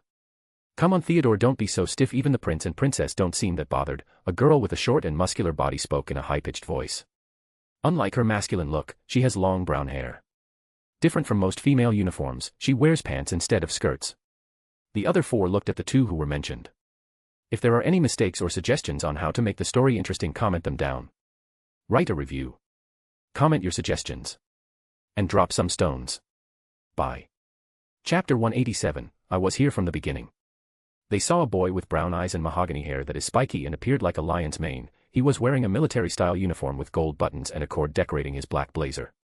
And a petite girl with a doll-like appearance, porcelain white skin, big dark eyes, thick lashes, black hair, and small lips. She has a delicate, small stature. She wore a military-style uniform similar to the boy sitting next to her, just with a skirt. She was wearing a dimension ring on her pinky. Well, it is as Deirdre said, and it should be alright even if the professor doesn't show up, the boy said, making everyone wide-eyed. Curtis, what do you mean by that? Theodore asked, not understanding what this meant, but Curtis didn't know what to say, so he just shrugged. Father only told us to be careful, Curtis thought. Hey, Kathleen, did you hear anything about the professor? My uncle was telling me to be careful around this person and not accidentally anger them, Claire asked curiously. She really wanted to know what type of a person it would be to make his uncle warn her so seriously. Caspian told her to be careful. Even the director said the same thing. What is going on? Arthur raised an eyebrow as he was becoming more and more curious about their supervising professor. We heard the same thing from our father, Kathleen answered in a flat tone, making the others even more shocked. Even Arthur almost fell off his chair. What? The king of this country told his own kids not to anger someone while he has two of the strongest mages on this continent as his subordinates. This doesn't make any sense. Arthur felt a headache rising. He should have known when the director told him to be careful. Hey, is it Lady Zenobia? Deirdre spoke up, and everyone on the table had shining eyes except for Arthur, who was too lost while thinking about who this new professor is going to be. That would be great, but I don't think Lady Zenobia has the time for this type of thing. Kathleen, who always had a flat facial expression, spoke with disappointment on her face. And everyone nodded because they knew what status this person held on this continent. There is no way she would come to Xyrus just to look over a DC. She had many important things to do after all. There are still 10 minutes left before we have to leave, so let's wait for the professor. If they don't show up, then we will go, Claire said, and the others nodded while thinking about who this professor is going to be. But I have been here from the start. Everyone in the room stopped as they heard this voice beside them. The 8 kids with the 2 beasts shakily turned their heads to look at a man dressed in a black custom-made suit jacket with gold details. The jacket also had cords and epaulets, with shoulder buttons. He wore a black vest inside over a white shirt and black pants. The man sported a slight smile with a bit of playfulness in his red gem-like eyes, sitting on the seat beside Claire. Whoosh asterisk. All 8 vanished from their place and surrounded the man quickly. Who are you? Claire asked while pointing her rapier at him. Arthur and Curtis had their swords out, with Fairith and Kathleen standing at the ready to cast spells. When did he enter the room? Arthur was shocked and felt cold sweat on his neck since he wasn't able to sense this person until he spoke. No matter how deep in thought he was, there is no way he won't be able to notice someone sitting next to him. Papa, that guy is powerful. I will transform. Arthur heard the panicked voice of Sylvie and stopped her. No, you can't do that. Wait, but did you feel him coming in? Arthur quickly stopped Sylvie from transforming into her dragon form and asked. No, Papa, it was like he just appeared out of nowhere, Sylvie said, making Arthur's expression grim. What a bunch of rude brats. I am your professor, the man said with a smile while looking at them. Don't try to bluff. How did you get in here without any one of us knowing? Theodore asked while using gravity magic to hold the man in his place. Why do you expect an infiltrator to answer your question? Right, Kai. The man chuckled while looking at Kai, who felt uneasy but didn't show it on his face. He was surprised that the person knew his name as well. That is correct, but that doesn't mean we can't get answers out of you, Kai said with a mocking smile and metal wires wrapped around the men. Scary. Okay, so this is where the horseplay ends, snap asterisk, the men said and snapped his fingers. Huh? What happened? The 8 kids were shocked as they found themselves in their seats as if they hadn't even left the place. Nice to meet you all, I am your supervising professor Haru Tsujikuni, Haru said with a smile while looking at the shocked kids that had their jaws open. How did this happen? Arthur was even more shocked at what happened. Everyone was clearly surrounding this men with their weapons and suddenly they were in their seats like they never left. Was it an illusion? Arthur thought and felt a chill run down his spine. Sylv, do you know what happened? Arthur asked Sylvie. No Papa, I don't understand what happened, but he doesn't seem hostile, Sylvie answered, making Arthur even more surprised. Arthur looked around the table and everyone looked clearly shook because of what had happened. And Arthur himself was shocked when he heard the name of the person. Is he that S-rank adventurer that Uncle Vincent talked about? Arthur thought while looking at Haru. The name rang a bell in his head but he still wasn't sure. Sir, are you really our supervising professor? Claire asked with a little shaky voice, but the anticipation in her eyes was clear. This was confusing for the others when they saw that even Curtis and Kathleen were a little excited at the question. Yes, I am your supervising professor, Haru nodded, and at his affirmation, Claire and Curtis jumped up from their seats walking over to him. Can we have your autograph? Both Curtis and Claire had shining eyes as they asked. Why are you guys acting like that? Deirdre asked in confusion. They were literally holding their weapons at the man's neck, but now. What was this sudden change of attitude? He is just another pretty boy, with a good body, Deirdre snorted in her mind while looking at Haru's toned body which wasn't hidden by his clothes. Because Professor is the only S-rank adventurer on this continent, Kathleen answered with a bit of excitement in her tone.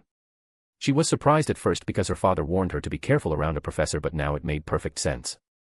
Because if Haru was a normal S-rank it wouldn't be that special, but this S-rank adventurer was someone Zenobia had a close relationship with and acknowledged his strength. It spoke volumes of his powers because Zenobia didn't even take the lances seriously aside from the 2 she made weapons for. Kathleen had seen the portrait of Haru, so she and her brother knew who he was, and Claire knowing him was also natural. But the reason they weren't able to recognize him was. He is way better looking in person, Kathleen, Claire, and Curtis thought while looking at Haru. What? Theodore, Fairith, and Deirdre shouted in shock while Kai was feeling more uneasy. After calming down the kids, Haru looked at them again. Okay, now then let me introduce myself again. My name is Haru Tsujikuni and I am an S-rank adventurer while being a professor at Xyrus, and I am also the supervising professor for DC. I already know who you guys are since I have been sitting here for a while now, Haru said with a smile. I can't believe I wasn't able to sense you, Professor. There is no way you can stay here for so long without any of us noticing, Fairith said. Now, Faye, it isn't good to doubt your professor, Haru said, and Fairith's face became red while the others were holding back their laughter. This means he was here when I called Fairith by his old nickname. How is this possible? I didn't sense him at all. Arthur was even more curious but scared after this, and others were also convinced about what Haru said. Professor, how long have you been here? Kai asked while opening his closed eyes. If there are any mistakes or suggestions on how to make the story interesting, comment them down. Write a review. Comment your suggestions. And drop some stones. Bye. Chapter 188, A Corrupted Beast Will. Professor, how long have you been here? Kai asked as he was trying to get more information. Why do I feel so uneasy in front of this guy? There is no way he knows right. No, that can't be. His strength is only stated to be lance level at best in the report, and it doesn't matter even if he is stronger than the lances. One more ant isn't much to worry about. Kai pressed down the fear in his chest because the way Haru looked at him was as if he knew who he was. I have been here since you took Guader to the entrance of the room to scare the newcomer, Haru said plainly, and Kai gulped in fear once again. Okay, enough of that. Let me tell you about what my role is in DC. Haru said, and everyone nodded. After the ceremony, the students were going to their respective classrooms to attend lectures. That professor sure is amazing. It is like I lose him the moment my eyes leave him, but his presence is even more authoritative when he is speaking, Arthur thought as he remembered Haru, who had a very commanding presence when he was giving the speech at the ceremony. But even with the overwhelming charisma and presence one could feel at ease around him, it was like a sense of security one would feel when you sit next to a bonfire on a cold night. Seeing as to how he scared the D.C officers and then calmed them down instantly without a hitch was also an example of how people warmed up to him easily. It is also quite scary when he is looking at me, Arthur sighed as he didn't understand why he felt really scared when Haru looked at him. It was like he knows everything about him, just like Sylvia. It was quite a complicated feeling for Arthur. Whatever, my only goal now is to get stronger so that I can settle my scores with that Lucas without putting my family in danger, Arthur thought as his eyes got colder and he entered the classroom while ignoring the gazes on him. Arthur here, a boy with short-trimmed, jet-black hair falling low across his forehead and wearing square-framed glasses, called out to Arthur. Elijah, why are you looking at me like this? Arthur asked because how Elijah was looking at him with narrowed eyes. I am comparing, Elijah answered shortly. What? Arthur didn't know what Elijah was up to now, but it was surely something dumb. I am comparing you with that supervising professor of yours, of course. I can't believe a man can be that good-looking, Elijah spoke in jealousy while chewing his handkerchief. Arthur couldn't help but roll his eyes because Elijah was up to something dumb as he thought, but it was true he saw even the boys blushing at Haru's smile. Let's not even talk about the girls. Damn you, why are you rolling your eyes? Every girl in the academy is talking about him. Grr, I didn't know there was someone who even makes you look like an average person. Elijah was getting more jealous when he looked at girls in his class talking about Haru with flushed faces. He is going to be like this for a while now, isn't he?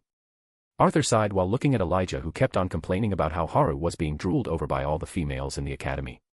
After having a meeting with the director because he beat up Geist in the classroom, Arthur went to have lunch after becoming the interim professor for the basics of mana manipulation class on the condition of.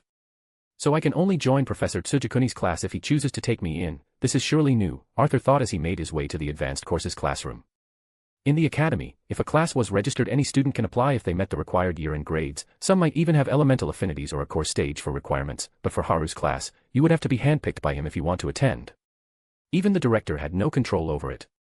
Let's see how this goes, Arthur sighed while thinking of a way to enter Haru's class for his goal of getting stronger. He still hadn't forgotten how Haru played them for a fiddle at the D.C office. Hey Arthur, over here, a cheerful voice called Arthur, who looked up to see Claire and Curtis waving at him. Hello guys, Arthur went over and Claire quickly pulled him into a headlock with a smile. You are already a professor on the first day, huh? Claire said with a smile while Arthur could only smile wryly. It is not like he intended for things to end up this way. Arthur, you should have seen that Geist when he was smashed into the ground by Professor Tsujikuni, Curtis spoke with stars in his eyes. What? When did that happen? Arthur was shocked as he didn't know something like this happened. It happened when Geist went to complain to Professor about you making trouble in class, and Professor Tsujikuni called over Kath and Fei Fei, who explained the situation. Then Geist tried to lie his way out and put the blame on you, but Professor Tsujikuni smashed Geist into the ground without even moving from his desk and said, if you lie in front of me again you're dead meat. Man, Professor looked so cool. It was like Professor just looked at him and Geist was into the ground writhing in pain. There wasn't even mana being used. Damn, that was so awesome. Curtis described what happened with enthusiasm. Something like that happened. Arthur was a bit speechless at what was described to him. With just a look. How strong is this guy really? Arthur thought seriously. There is no doubt that Arthur himself can destroy someone like Geist if he uses his stronger elements, but even then to defeat a mid-yellow core like this is a surprising show of power. Of course it did, everyone other than you were present there. Only now do I understand what Uncle meant by the scary presence that Professor Tsujikuni has, Claire said while nodding, making Curtis nod as well. Looks like he heard something similar from his father. Arthur fell deep into thought and he became curious about what happened between them since when he asked Caspian about the new S-rank adventurer when he visited the Helstia Manor. Caspian only smiled and said, you'll understand it only when you meet him yourself. Oh. But my uncle also said not to worry because Professor won't get angry unless certain lines are crossed, Claire said, making Arthur wonder where this line of Haru is. Father told me to be careful and to not shame the royal family, that is all, Curtis spoke while tapping his chin. Professor Tsujikuni should also have a class, right? I wonder how I can apply for it. Claire said, feeling a bit down because she wasn't able to find anything about it till now. Even Curtis looked down at the mention of this topic. They weren't able to ask Haru himself and could only make a guess. Seeing them like this, Arthur told them about what he had heard and they were all smiles, trying to think of ways they could make it so Haru would consider inviting them to his class. After their talk, the class started, and thanks to Professor Glory, Arthur, Claire, and Curtis were up against Lucas, Clive, and Tesha respectively in a mock battle. It is all right, Haru thought while looking at the fight going on in front of him. Don't be so pessimistic. Did you forget your goal of coming here? Kurumi spoke lazily. Yes, I get it. I need to observe how people with limited mana use it, Haru said and rolled his eyes. He just wanted to send a clone of his here, but Heian, Keirisha, and Kurumi insisted that he goes to the academy in person to learn more about how to use mana more intricately. It was because Haru has almost inexhaustible reserves. He had never really had to worry about running out of mana. So it was a good opportunity for him to observe. And you were even able to find many things since you came here in person, Kurumi said, making Haru nod his head. It was good that he came here himself. Kai Crestless, huh? They even infiltrated the academy. Haru thought. So while Haru was looking at the fight between Arthur and Lucas, his attention went to the fight between Tesha and Curtis. This isn't good, Haru thought while looking at a giant fire beam that was heading for Tesha, who was unable to protect herself because something happened to her core. A corrupted beast will. Things are getting a little interesting here, Haru smiled. If there are any mistakes or suggestions on how to make the story interesting, comment them down. Write a review. Comment your suggestions. And drop some stones. Bye. Chapter 189, Agrona's Daughter. A corrupted beast will, things are getting a little interesting here. Haru smiled as he looked at Arthur, who had also sensed that Tesha was in danger, probably thanks to Sylvie. As much as I want to take her away, there wasn't much use for her other than a pet because she isn't fully grown. Well, anyways, I have a bigger fish to catch, Haru thought with a smile as time stopped. He looked around in the colorless world, looking at the birds in the sky that were frozen in place. So Arthur can really influence ether. No, more precisely it is Sylvia's beast will, Haru pondered while he looked at Arthur running towards Tesha with difficulty. Arthur wasn't able to influence ether. The reason he was able to stop time like now was because of Sylvia's beast will. It is like running a program by entering data but not understanding how the program was made. I am not affected by it and I can easily break it as well, but that is unnecessary because I can see the way the ether is moving in response to the technique, so it is good for me as well, Haru thought while examining the movement of ether carefully. It was a good chance to see it, and this made Haru anticipate the bigger fish even more. Haru saw an exhausted Arthur hug Tesha to shield her from the blast, and the time resumed. Boom asterisk. This is going to hurt, Arthur thought while hugging Tesha tightly to shield her from the explosion. Boom asterisk. Huh, Arthur was surprised because he didn't feel anything hit and turned his head to look back slowly. It is alright, just rest. Arthur's eyes widened as he saw Haru looking at him. It was clear why he didn't get hit. With a small smile, Arthur's eyes closed, and fell unconscious with Tesha in his hands. No! Professor Glory shouted as she saw the huge explosion. She quickly jumped off her bond to find Tesha in the dense smoke. The students who were watching the game from the stands started to worry if Tesha was okay. Even the other participants came over in a hurry with worry on their faces. Whoosh asterisk. But then the smoke cleared and everyone saw Arthur hugging Tesha. But both of them were passed out and Haru was standing in front of them. Professor, Claire, and Curtis walked over quickly, recognizing the person who had most likely saved Arthur and Tesha. Professor Glory, you should be more careful, Haru said normally as he saw a medic team running over. I didn't know something like this would happen in a match, so thank you. And how is their condition? Professor Glory asked as a relieved look appeared on her face when she saw that there were no external injuries on Arthur and Tesha. But how did this boy reach here? Professor Glory thought while looking at Arthur. She already knew that Haru was an S-rank adventurer and was also in the stadium looking at the match because he informed her beforehand. So she was more than relieved to see that he was able to take action before they got hurt. They have just passed out, nothing serious, but let's move them to the infirmary first, Haru said, and Professor Glory quickly ordered the medics to take both Arthur and Tesha to the infirmary. Professor, how did you get here so fast? Claire asked as she didn't see Haru around and now he suddenly appeared out of nowhere, again. Well, I was looking around to see if there were any good students, so you can say they were lucky, Haru said with a smile. Both Claire and Curtis looked at each other with shining eyes when they heard that, but they were also a bit shocked when they realized that Haru tanked the release of an A-ranked beast's beast will release without even breaking a sweat. Hell, there wasn't even a speck of dust on his clothes. But it only showed how powerful he was. I wouldn't have used that attack if I knew there was something wrong with Princess Aerolith. Curtis was feeling a bit guilty imagining if that attack really landed on Tesha, who didn't have any defense spells active then. It is alright, accidents like these are rare, so don't beat yourself over it. Now continue your lessons for the day. I will be off, Haru said. Yes, Professor, both Curtis and Claire spoke as they looked at Haru walking away under the shining eyes of many students. But there was one person who wasn't happy with Haru at the moment. How dare this guy treat me like air? This bastard and that commoner are pissing me off. Lucas had a twisted expression on his face because Haru didn't even look at him, but in truth, Haru just forgot that Lucas was there in the first place because there were many things going on in his head. Ugh, I feel tired. Why do I have to face so many troubles on the first day? Arthur thought while opening his eyes to look up at the ceiling. So you are finally awake, a voice came from beside Arthur, who jumped up from the bed and took a defensive stance. Professor, can you not pop up beside people like this? Arthur said with twitching eyes as he saw Haru with Sylvie on his lap sleeping peacefully. I was here from the start, I didn't pop up, Haru said dryly. That's even worse, Arthur's mouth twitched because anyone would be scared if they couldn't even feel someone who was sitting beside them, and this had happened 3 times on the same day. Is he a stalker? I know I am good looking, but doesn't the dash, Arthur thought while looking outside the window, but then. Whack asterisk. OUCH, that hurts, Arthur crouched on the ground holding his head because Haru hit on his head. Stop thinking rude things about your professor, Haru said with a straight face. Ow, it isn't my fault that my professor appears out of nowhere like a ghost, Arthur said sarcastically. Seeing how you are able to crack jokes, you seem to be in good health, then let me get to the point. Do you have something against Lucas Wikes? Haru asked, making Arthur flinch.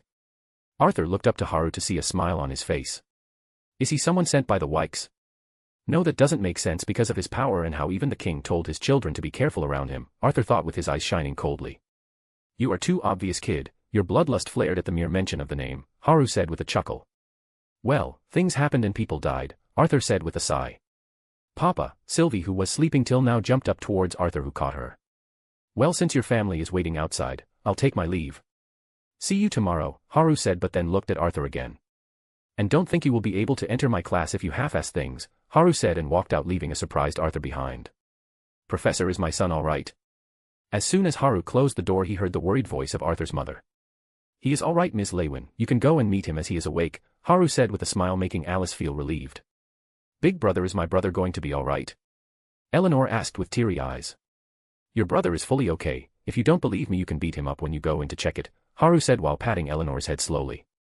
I'll check it properly, Eleanor smiled brightly with Alice smiling softly seeing how Eleanor calmed down because she has been crying for a while. This made Reynolds look at Haru a bit weirdly. I have been trying to calm down these two for a while now, and he did it so effortlessly, Reynolds looked at Haru and felt a little uneasy for some reason. Then Professor will go and see our son, thank you very much, Alice seeing that her husband might do something dumb, dragged him towards Arthur's room while Haru waved at them after giving Eleanor another chocolate to eat later making her eyes shine. After this Haru went back to his office to study more about ether since he examined Sylvie's body to see how their physiology works. Since Sylvie is Sylvia's daughter she should be a dragon but to Haru's surprise, she was a mixed breed with Vritra's blood and should have a connection with ether since Sylvia could stop time as well. So is Sylvia from the Indrath clan and her husband is from the Vritra. That should be possible, Haru thought because the only way to influence time on this continent was with ether and the only ones who are capable of using it or at least the ones he knows are Indrathas. So it had a high possibility and he remembers Kadale's appearance from the Manua So Sylvie is Agrona's daughter? Haru muttered. A few hours later, Haru was in his office meditating and learning more about ether. This lap only belongs to Mikama, Kurumi spoke happily as Haru stroked her head slowly, she had been pouting since Haru let Sylvie rest in his lap. Why do you act so childishly? Haru asked with a laugh. Isn't it obvious, I want to be pampered, Kurumi said while her tails moved. Haru sighed at the shamelessness Kurumi showed sometimes, but this hasn't changed since he knew her. As in her own words, if a woman really wants something, she'll even play dirty to get it, but Haru was interrupted by the knocks on his door. Knock asterisk knock asterisk. If there are any mistakes or suggestions on how to make the story interesting comment them down. Write a review. Comment your suggestions. And drop some stones. Bye. Chapter 190, Help. Come in, Haru spoke after hearing the knock on the door. So you really were here, I hope you don't mind the intrusion, Cynthia said with a small smile as she walked in with 4 people following her in. It wasn't much of an issue since she asked him if before bringing them here. Virion, huh? Haru thought as he looked at the old that can be described as an old man past his prime, all his facial features being sharp and a gaze that could kill someone on contact. His hair is pure white and tied in the back. He was followed by a couple, a middle-aged man. He was tall, with a muscular body, usually clad in a loose, decorated robe.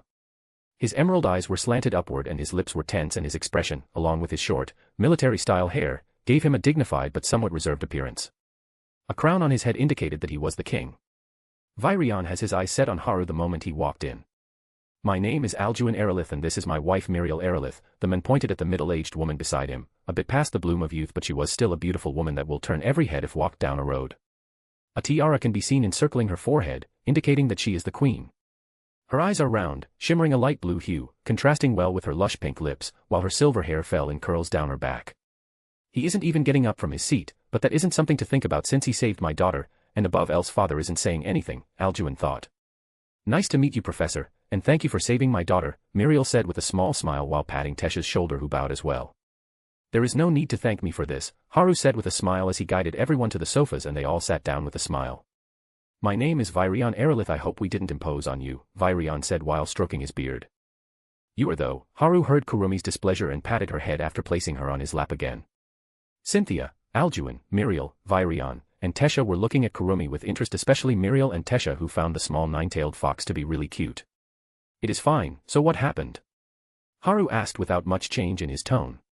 As this old woman said, you are an interesting brat, Virion spoke with a smirk while stroking his small beard making others smile dryly. Virion was known for his direct personality and his no-filter mouth. Who are you calling an old woman? Cynthia huffed and hit Virion on the back of his head. Take a look in the mirror will you, Virion said while rolling his eyes. This kid is way too much of a monster, I can't sense anything about him, even his presence is hard to locate if I don't keep my eyes on him. Why do I always meet such monstrous brats? God, do you want to kill me early or something? Virion sighed as he felt tired. I see both of you are close, but why did you come here? Haru asked while tapping on his desk. Ahem asterisk that was because I wanted to thank you for saving my precious granddaughter and that kid as well, Virion spoke with a slight smile. Yes, Professor, thank you very much for your help, Tesha said gratefully. I see, it looks like Arthur Lewin has a really good relationship with the Elven royal family, Haru said making Tesha blush while her parents laughed. Well, he is my future grandson-in-law so IOUCH that hurts little one, Virion who was talking about Arthur got his beard pulled by a blushing Tesha. Ahem asterisk so it is only natural for us to say thank you, Virion said after coughing. You don't need to thank me for that, it was only natural, and I see you are still having a bit of trouble with that beast will, Haru said making Tesha nod as Cynthia and Virion sighed. Both of them had examined Tesha but they weren't able to pinpoint the cause of what happened. The only possible answer was that since Tesha was still in the assimilation stage something went wrong. I have already asked this from Director Gutsky but Professor, do you think that Tesha is still in possible danger? Alduin asked.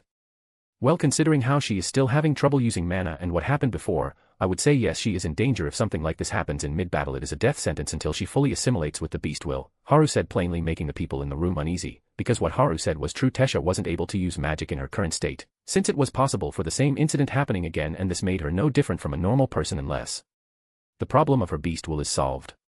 And who knows if this problem will persist even after she is fully assimilated with the beast will. Even Tesha felt afraid at the words and since they were the truth it became even more terrifying. Professor, can you help my child with this problem? Muriel suddenly asked. She was very scared about something happening to Tesha. And her heart wasn't able to settle seeing that there was a possibility of something like this happening again. Haru saw Muriel's worry-filled eyes and was reminded of his own mother. She may be a bit extreme but deep down she was always worried about him in the end. Maybe this is what being a parent is like, Haru thought and looked at Muriel. If you are not against it then I can help a little, Haru said making Muriel smile just by hearing his voice. She didn't know why but she felt he would really be able to help. Thank you, Professor, please help her, Muriel said with a smile and Haru smiled back making the older woman's heart race and making her cough to calm herself down. What about my opinion? She is my daughter as well, and why does the atmosphere feel weird? Alduin had his eyes twitching seeing his wife's reaction. Then Princess Aerolith, try to use your mana, Haru said as mid-sentence he vanished from his position and appeared behind Tesha placing the palm of his hand on her back. When did he? Virion was shocked as he felt all of the hair on his body stand. He wasn't even able to follow how Haru reached behind Tesha when he was sitting in front of them just now. This kid is monstrous indeed. If it wasn't for Zenobia and Cynthia vouching for him I might even take him as the enemy from the other continent. Virion sighed as he was a bit glad about not having Haru as an enemy. He was a bit suspicious considering how he came out of nowhere but with Zenobia and Cynthia vouching for him made Virion accept that Haru wasn't an enemy. That kid is a better judge of character than me anyway and I can trust my old friend on this as well, Virion thought and sighed again bringing Alduin's attention to him. Tesha looked at Cynthia as if asking for approval since she was told not to use mana till her beast will is assimilated. Seeing this Cynthia nodded and everyone stared on but didn't utter a word. Tesha closed her eyes and used her mana to form a defensive spell around her butt. Arg. Tesha winced as she felt something grab at her mana core. Tess. Muriel said worried and was about to stand up but was stopped by Alduin. Fwish asterisk doom asterisk. And then the room shook making everyone in the room feel dread. What is this kid? Virion was sweating as he felt the pressure come out of Haru. It was only for a second but he was able to feel it. In front of that pressure, he felt helpless and fear gripped his body. If he was hit with that pressure head on he would surely crumble down and that was the crazy part since it wasn't directed at him at all. Everyone in the room was a bit shaken by the sudden release of the pressure. Muriel even had difficulty in breathing as she gasped. Okay, now try again, Haru said to the dazed Tesha who used mana to make a defensive barrier around her but this time she didn't feel anything happen to her core. I can use it without feeling any pain like before, Tesha said in amazement as she made a small wind ball in her hand. Cynthia sighed in relief since she wasn't able to find a way other than letting Tesha completely assimilate with her beast will. But that would take time and leave her vulnerable for the time being.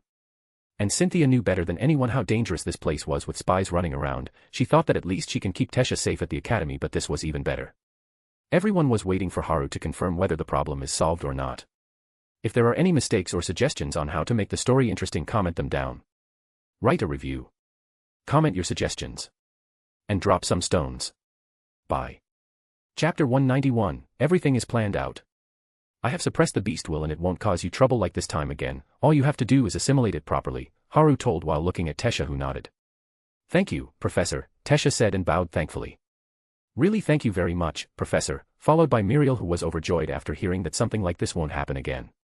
I said I would help, anyway it still boils down to if she can subdue the beast will on her own now, Haru said making Virion and Cynthia nod. So the beast will does have a soul seal as well, that guy is surely making moves, Haru thought in his mind as he sat down on the sofa. Although it is a bit late, please accept this as a meeting gift, Alduin said and placed a jar of tea leaves that Haru was familiar with. You didn't have to bring this though, Haru said, making the elven couple smile a bit.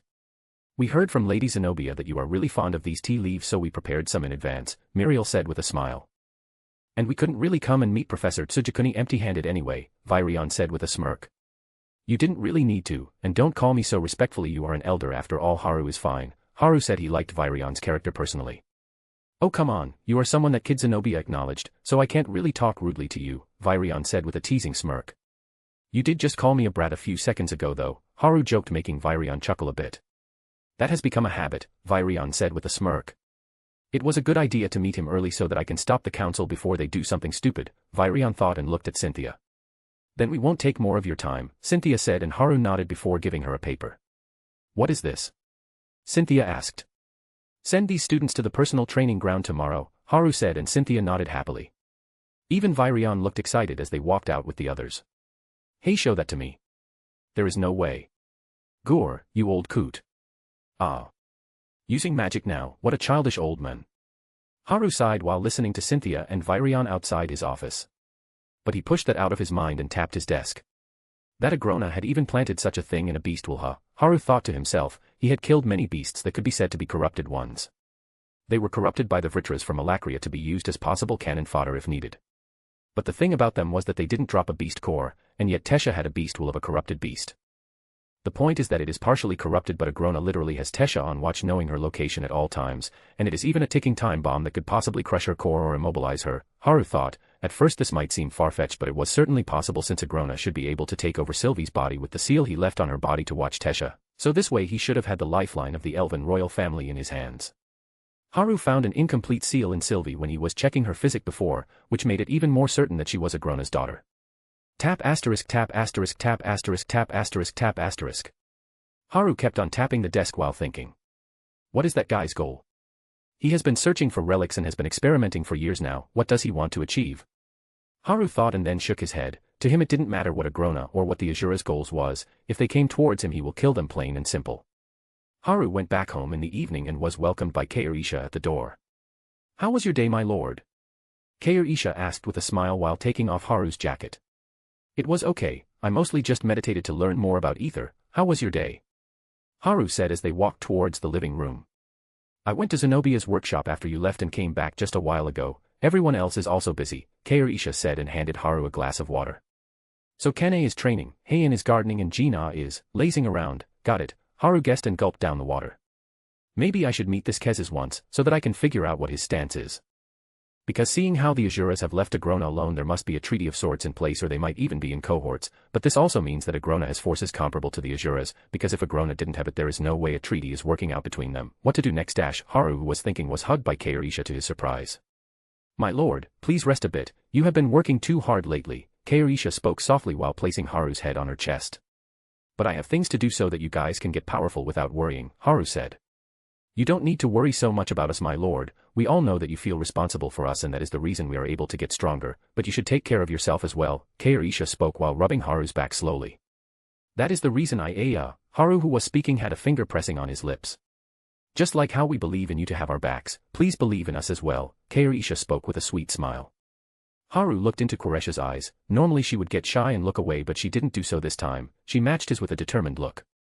Okay, fine, I'll rest more from now on. Haru rolled his eyes as he didn't know what to say. He has noticed it as well.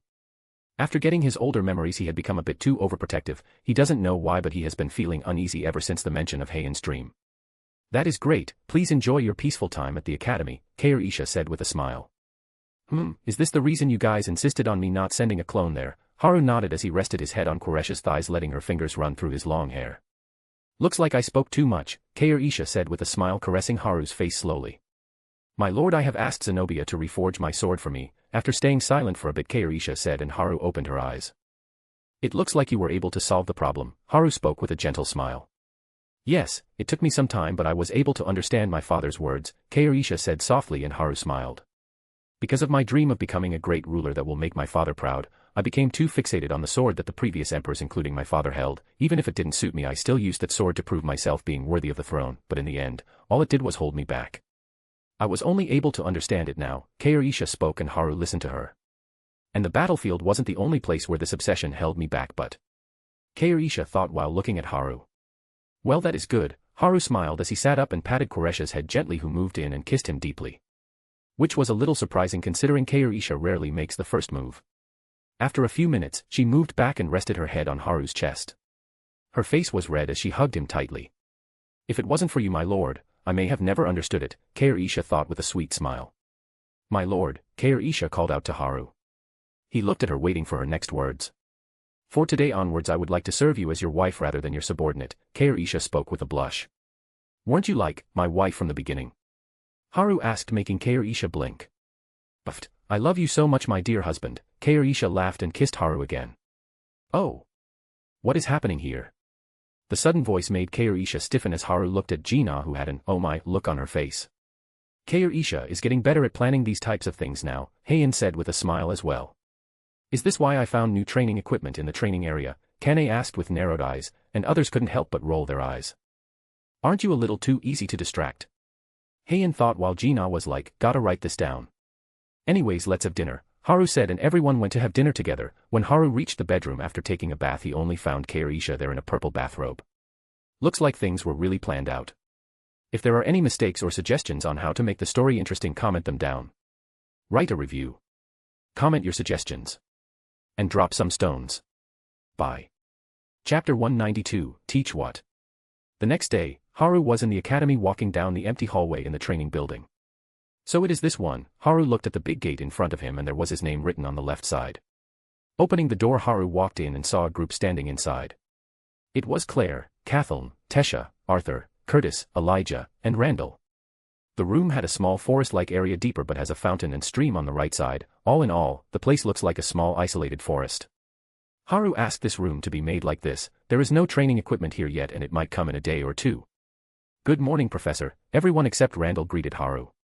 Looks like you guys came in earlier, Haru said and looked at the enthusiastic faces of everyone again except Randall, and Elijah was happy for a different reason. Ah! I must have been a saint in my past life. There is no other way I would be able to be in a class with so many beautiful girls. The moon is so close, Elijah thought as his nose flared, making Arthur look at him. Seeing Arthur was looking at him, Elijah gasped.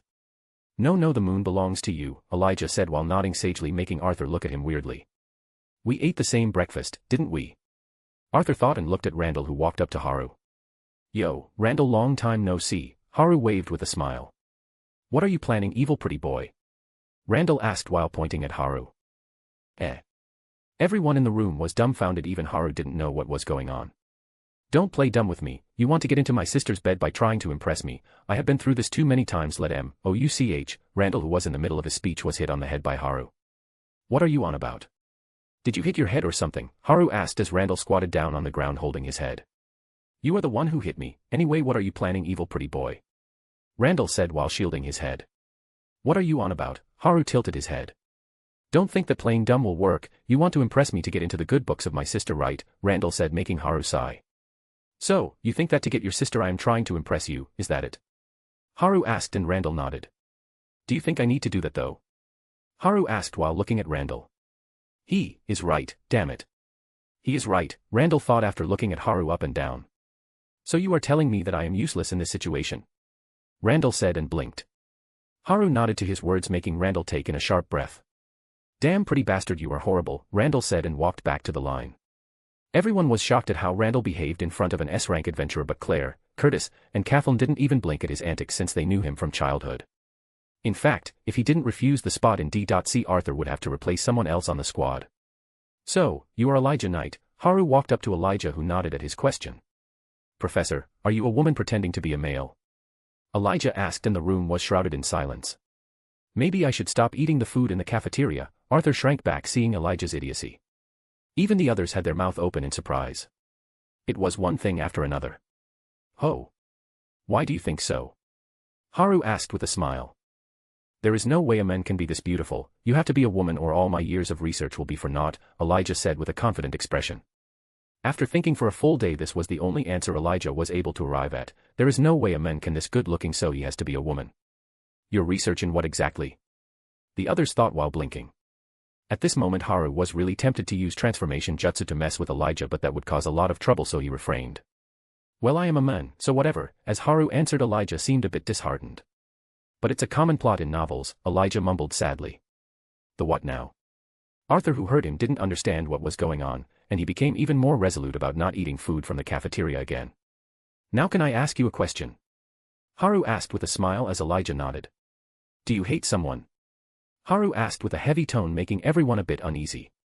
Haru could see the sinister aura that was emanating from Elijah's soul. With this, I have seen 3 special souls since coming to this world. The people here might be weak, but this place is interesting, Haru thought as he glanced at Arthur, who also had the same soul as Elijah but minus the sinister aura. The main point was that their souls were more mature than they should be at this age. So this is Nico that hated Gray. But his memories are sealed at the moment, Haru thought while looking at Elijah. Yes, I do, Elijah said plainly. Wait, what?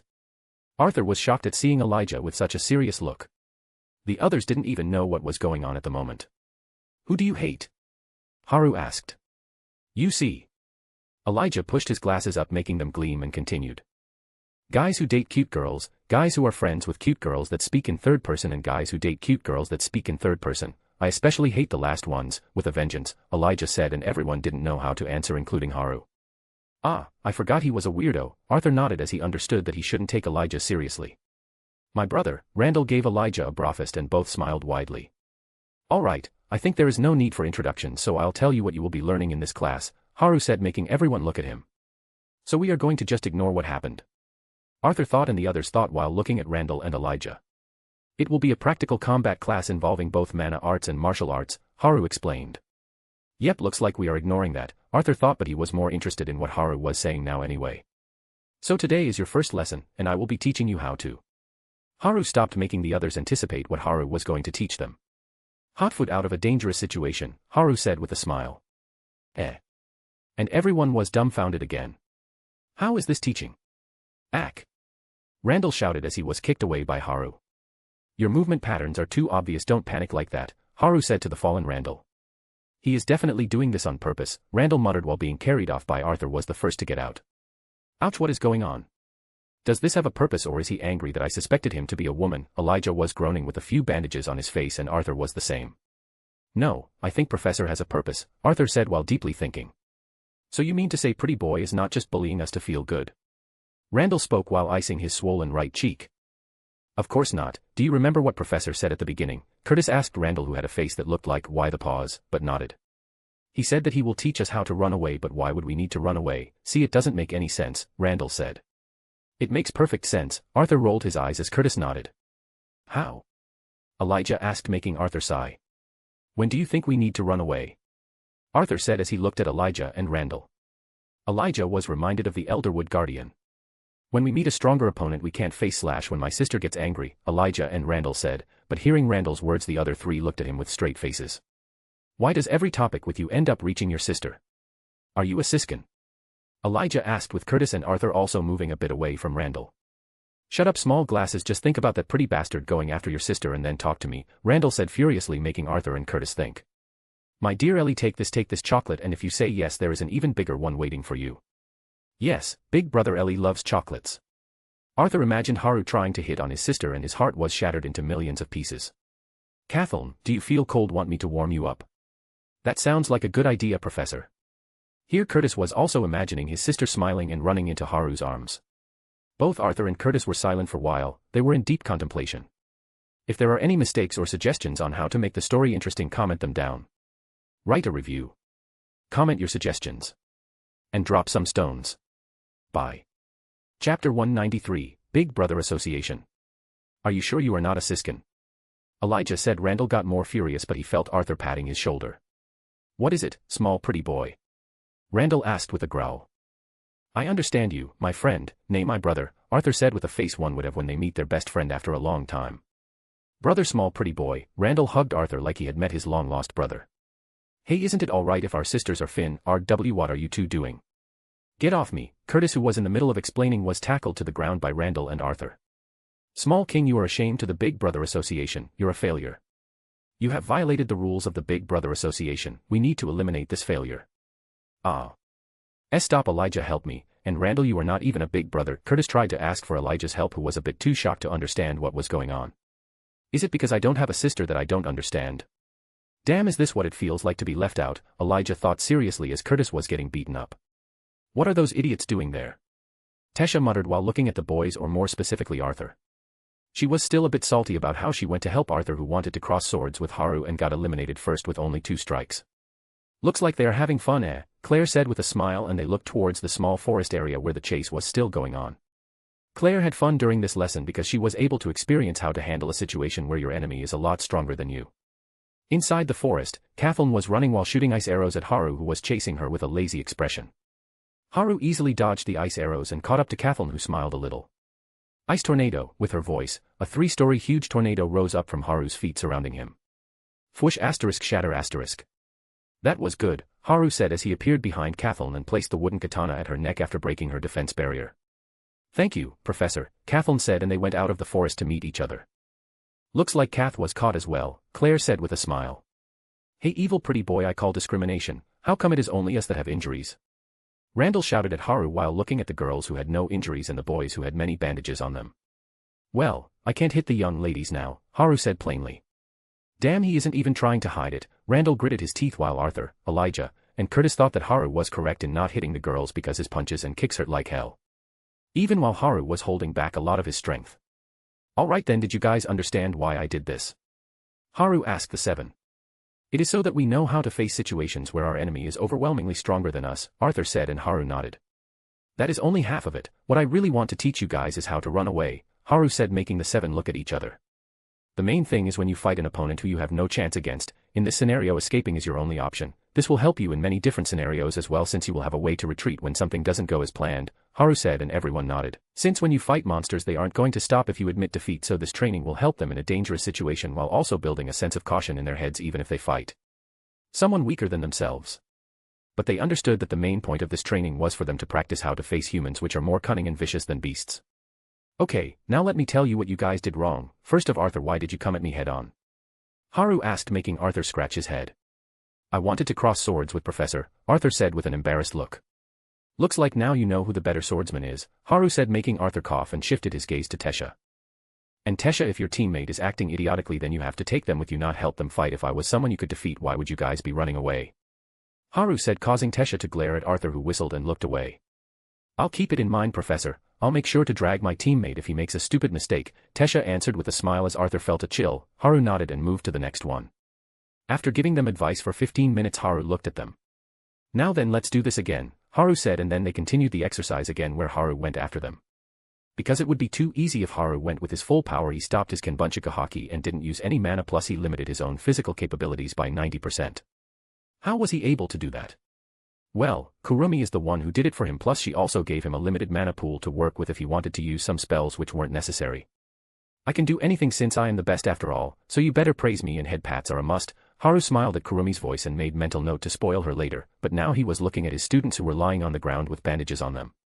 The reason the girls got a few hits was because they asked Haru to not give them special treatment, and he just shrugged. Anyway, I guess I can understand why Kurumi told me to pay more attention to the training. I guess I can learn a few things as well. Haru thought. The boys sat up with a tired look on their faces, because Haru didn't end the chase quickly, but rather he took his time in tiring them out with constant attacks over time. Why, you pretty professor, are you a demon? Randall said as he fell on his back again. Everyone else didn't even have the power to rise up. Stop talking, rest for 10 minutes, then we will start the exercise then, Haru said with a smile, making the 7 look at each other in fear. There is still more? They thought and gulped while thinking about what type of exercise they will have to do. So after 10 minutes everyone sat up and looked at Haru, waiting for what they are going to do next. So the exercise you guys are going to do is this, Haru said as he raised 4 fingers, and everyone gulped. They wished it wasn't some hellish training routine, but they were also anticipating what type of training it will be. 100 push-ups, Haru said in a dramatic tone with an overly serious face. Huh, everyone was astonished. 100 sit-ups. Huh. 100 squats. Huh. And a 10-kilometer run. Haru finished the overdramatic scene and looked at the 7 in front of him. What is with the dull faces? Haru asked while looking at everyone. Professor, are you sure this is the correct training course? Claire asked a bit reservedly. Yes, of course, Haru said with a nod. This surely isn't right. There has to be something more to it. Arthur thought that the training was too easy for them. Ha ha ha, and here I was so nervous. This will be a piece of cake, Randall remarked with a smug face. Sure, then we will start with the push-ups. Get in your starting positions and you can use mana to strengthen your body, Haru said with a smile, and everyone got into their starting position with a confused look. Using mana, doesn't that mean that the exercise became a lot easier? Everyone thought the same and got into the starting position since they trusted their professor. They thought that it might be an easy one today because they were tired, but boy were they wrong. Doom asterisk. Start. With Haru's light voice, a huge pressure descended on the seven, crushing them. Arg, Arthur gritted his teeth while trying to hold on to Randall, doing the same. Thud asterisk, thud asterisk. But both Elijah and Curtis fell down, not being able to bear the pressure on the girls' side. Kathleen fell down with Tesha and Claire barely holding on. Everyone felt like a mountain was placed on their backs. If there are any mistakes or suggestions on how to make the story interesting, comment them down. Write a review. Comment your suggestions. And drop some stones. Bye. Chapter 194, Lunch. What is the meaning of this? Randall asked in a shaky voice. This is also training so that you can move in front of a person that has strong killing intent, because you can't run if you freeze on the spot. So this will help you get accustomed to it, Haru said with a smile, but to the seven it looked like the smile of a demon. And we will be doing this daily from now on. Oh my, there is only an hour left before lunchtime, and did I mention there was a penalty if you couldn't finish this before lunch? Haru asked innocently. He is doing this on purpose, isn't he? Everyone thought with twitching eyes. You get no lunch, now only 59 minutes left, Haru said with a smile. How did you know I didn't have any breakfast today? Randall asked shakily. I didn't, but now I know, Haru said as his smile grew wider. Damn you pretty bastard, Randall's angry roar resounded in the training room. Arthur, Randall, Elijah reached out his hand with a weak voice. Why yes, Elijah, Arthur, and Randall grabbed his hand while being covered in dirt and sweat. Am I going to die without being able to do it? Elijah asked in a weak tone as he wasn't able to his body. And no, don't say that, you still need to meet a girl with black hair with square glasses and have cute kids with black hair and square glasses, Arthur said tearfully. Why are you so specific? Randall said, but was ignored. I thought I could reach the moon, but it was too far, Elijah said as his hand lost its strength. No, Elijah, no, you can still reach the moon, Arthur shouted as Elijah's hand slumped down on the ground. Damn it, pretty bastard, you killed him, Randall cried as he saw Elijah turn cold on the ground. What the hell are they doing? Tesha, Kathleen, and Claire were looking at the three boys as if they were idiots, while Curtis distanced himself from them so that he doesn't get associated with them. Come on, he is still alive, look, he is breathing, Haru said with a bored look. Yes, the training was a little hard, but it wasn't hard enough to kill them. This is quite the interesting situation. At the moment a bell-like voice sounded in the room after the doors opened. Whoa. Everyone was shocked at the sight of the beautiful woman that walked in. She had a tall figure with a beautiful face with black hair that had a purple sheen tied in a bun as her bangs fell on her forehead and along the side of her face with gleaming red eyes, dressed in a full-sleeved purple shirt with a black ribbon on her neck and a black long skirt that reached her shins. She was wearing black heels and black stocking under the skirt. My lady, how may I help you? Elijah asked as he gave the woman a gentlemanly bow. Wait, when no, how did he reach there? Everyone thought as this guy looked like he kicked the bucket just a while ago. How did he reach there? My, what a cute boy, but I already found what I was looking for, so don't worry, Kairisha said with a smile and walked towards Haru after patting Elijah's head lightly.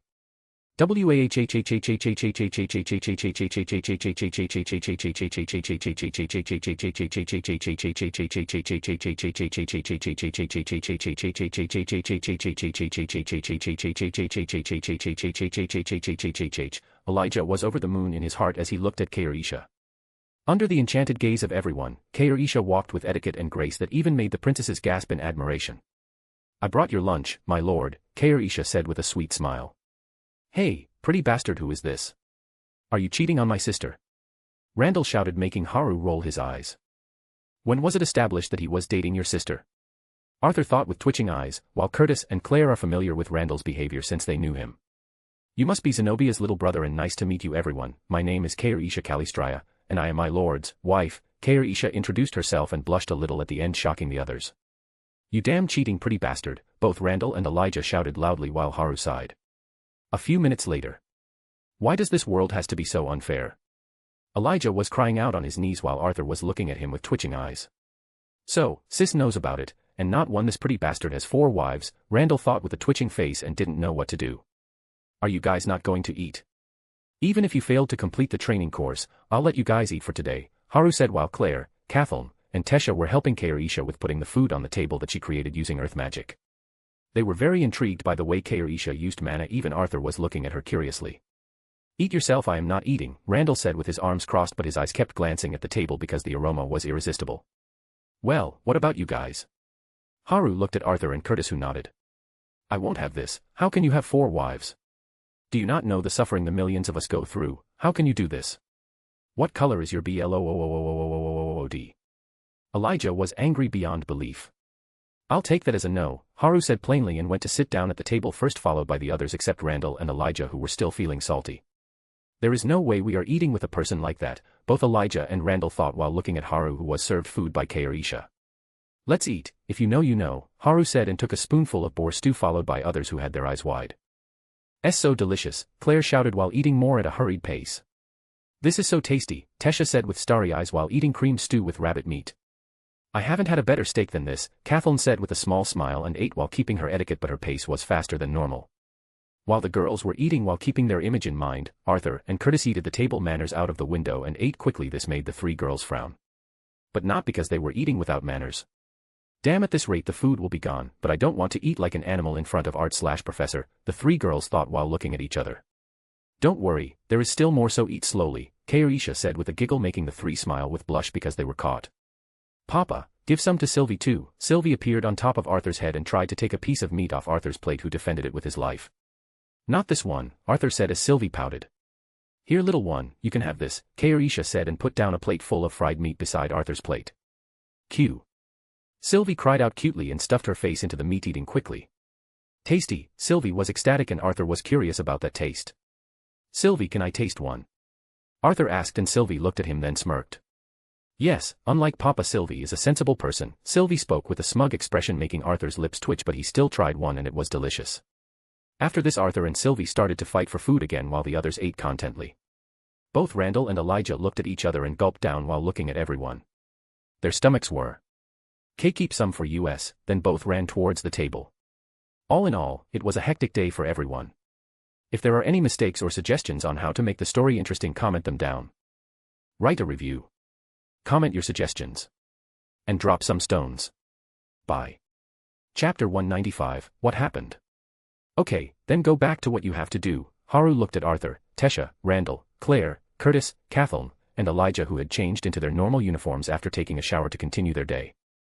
Okay, Professor, they answered and left the room after saying goodbye to Kairisha. That was really something, Curtis said, making everyone nod. I feel like my strength increased, Claire said while opening and closing her palms. You too, Elijah asked, and the others also felt the same. It was like some they had become lighter and more refreshed even after they were fully exhausted just about 30 minutes ago. But the real surprise is that food made of mana beasts meat, Kathleen said, and the other couldn't help but agree. It is not like no one has ever tried cooking mana beasts before, but the ones they ate today were ones that weren't beasts that people could fight, much less eat. It would be possible for the lances to hunt them, but cooking that meat was another mountain to climb. But not only did the food they had was delicious, but it was made from S or A rank beasts. It might be because of the food and the result of us being under the type of pressure that we feel stronger than before, but the thing that is concerning me is, you can't become stronger if you half-ass things like this. Haru's words kept ringing in Arthur's ears. Psi asterisk, he is correct. If I want to achieve what I want, I will have to give it my all, Arthur thought with a firm expression and glanced at Tesha. But I can't get over one thing, Elijah said, bringing the others' attention. As they looked at him curiously at what he was talking about, was it Haru's methods, his strength, or perhaps his looks? How can he have 4 wives? This is so unfair. Lady Kairisha is so beautiful, she deserves better than this, Elijah said with a frustrated look, making others roll their eyes. So it was this. They can't say they weren't jealous considering how good-looking and gentle Kairisha was. Arthur was even reminded of Sylvia because of how similar their natures were, but having multiple wives was pretty much the norm among the nobles, leaving a few. And considering Haru's looks and strength, it is even more normal. I totally understand you. This pretty bastard should be single for the rest of his life, Randall said hatefully. Yes, Miss Kairisha is so gentle and graceful. It is almost like she isn't from this world and isn't meant to be seen from this close. Her beauty can only be admired from a distance so as to not taint her divine visage. Elijah gave a passionate speech, then looked at Arthur with a bit of pity, confusing him. Sorry, Arthur, but she is the real lunar goddess, Elijah said with a pat on his shoulder. What is he on about? Everyone, including Arthur, thought, not understanding what was going on. Papa, Small Glasses is acting weirdly again, Sylvie said while lazily lying on Arthur's head. When has he not acted like an idiot? Arthur rolled his eyes and Sylvie laughed with a "that's right." Art, wasn't the training great? It has been a while since I felt like I improved so much, Tesha talked to Arthur, who nodded. Yes, I also felt like I hit a wall, but it was really an eye-opener today, Arthur said with a smile. This is great. I can now have a normal school life with Arthur thanks to Professor's class. Tesha felt her steps were especially light today, because this way no one will think anything more about their relationship, since they are in the same class, so even if they appear friendly no one will make an issue about it. Plus some words kept on ringing in her ears. I am not good at this type of thing, but if you really want to ask for advice, I would say let the person you like know of your feelings, but don't force it on them. It is good to make it clear because if you push them too much they might run away. That is all I can say. This is what Kairisha said when Tesha asked her for some advice in the matter of relationships. Although Kairisha said she didn't know much about these things since Haru was the only man she had ever been romantically involved with, so she didn't know what would be good advice, but to Tesha it sounded perfectly good since she herself isn't much better than Kairisha, she is even worse than her. I wonder how strong Professor is compared to a lance. Curtis wondered curiously, making the others think about it as well. I wonder as well, Randall said even while knowing the answer, since the lances were pretty much the moral pillar for the people on this continent, saying that one of them was defeated with a little tap on his shoulder by a commoner no less, things will get chaotic that won't end well for him and his sister since they are one of the only ones who know about it. After everyone separated, Randall went back to his room to rest since he didn't have any classes for the day. I wonder when these damn nobles will stop looking for chances, Randall thought while keeping his carefree look. Randall has had many sons and daughters of noble families trying to befriend him so that they can reach Zenobia through him. Because of this since childhood, Randall had to be on constant alert so that he doesn't give others a chance to take advantage of his sister. It had happened once before and he didn't want it to happen again, so he changed a lot in order to not become the crack in his sister's armor that others could capitalize on. And the same was true for Zenobia, who had become closed off from others because of this same reason. If only there were more people like that pretty bastard, Randall sighed, because even if he would get angry at Haru, he knew that Haru wasn't someone who approached his sister trying to take advantage of her. It was clear in his eyes that he just wasn't that type of person and he didn't hide his intentions. And seeing how Zenobia changed after meeting him, Randall was happy, but now. What do I do? This bastard has 4 wives, how can I let this happen? Randall was in a dilemma at the moment, but. I guess I'll take Curtis's advice and leave this to my sister. What a failure, Randall thought while shaking his head. Shing asterisk. Randall's dimensional ring shone and he quickly took out the two-way communication scroll, which was the cause for this. Who is it? Randall thought while opening it, and he heard a familiar voice. Oh, boyo, how are you? A heavy gruff voice came from the scroll and Randall knew who it was. Elder Radias. I am doing fine, why did you call? Did something happen? Randall asked as a bright smile formed on his lips. Ha ha ha, I just wanted to see how you are doing, it has been a while you see, Radias said with a hearty laugh. I am doing well, did you need something from me, Elder? Randall asked. The thing is, I wanted to ask if you have made up your mind about the thing we talked about, Radias asked, and Randall fell silent. He closed his eyes for a moment then opened them again for. Can I have more time to think about it? Randall asked with a complicated look. Sure, but you should know that not anyone can become a Lance's student. It is because you are my student son that I am asking you, so think about it carefully. I don't want you to waste your talents like your father did. Don't forget what the humans did to your father and send my regards to your sister, Radias said, and the call ended. I know what you mean, but what do I do? Randall thought and slumped on his bed, closing his eyes. In the evening, Haru and Kairisha came back home after the day at the academy ended. Risha, what did you think about the magic system here? Haru asked as they entered the house.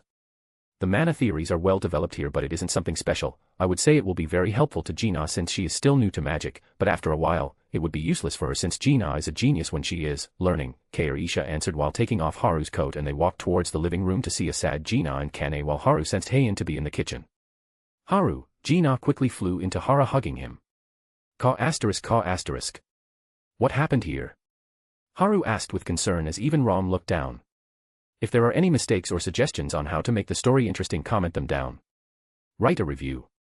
Comment your suggestions. And drop some stones. Bye. Chapter 196, Try It. A/N, hello, I am not really in the greatest shape while writing the following chapters, so if things seem idiotic or weird, please overlook them. Alright, I hope you guys like them.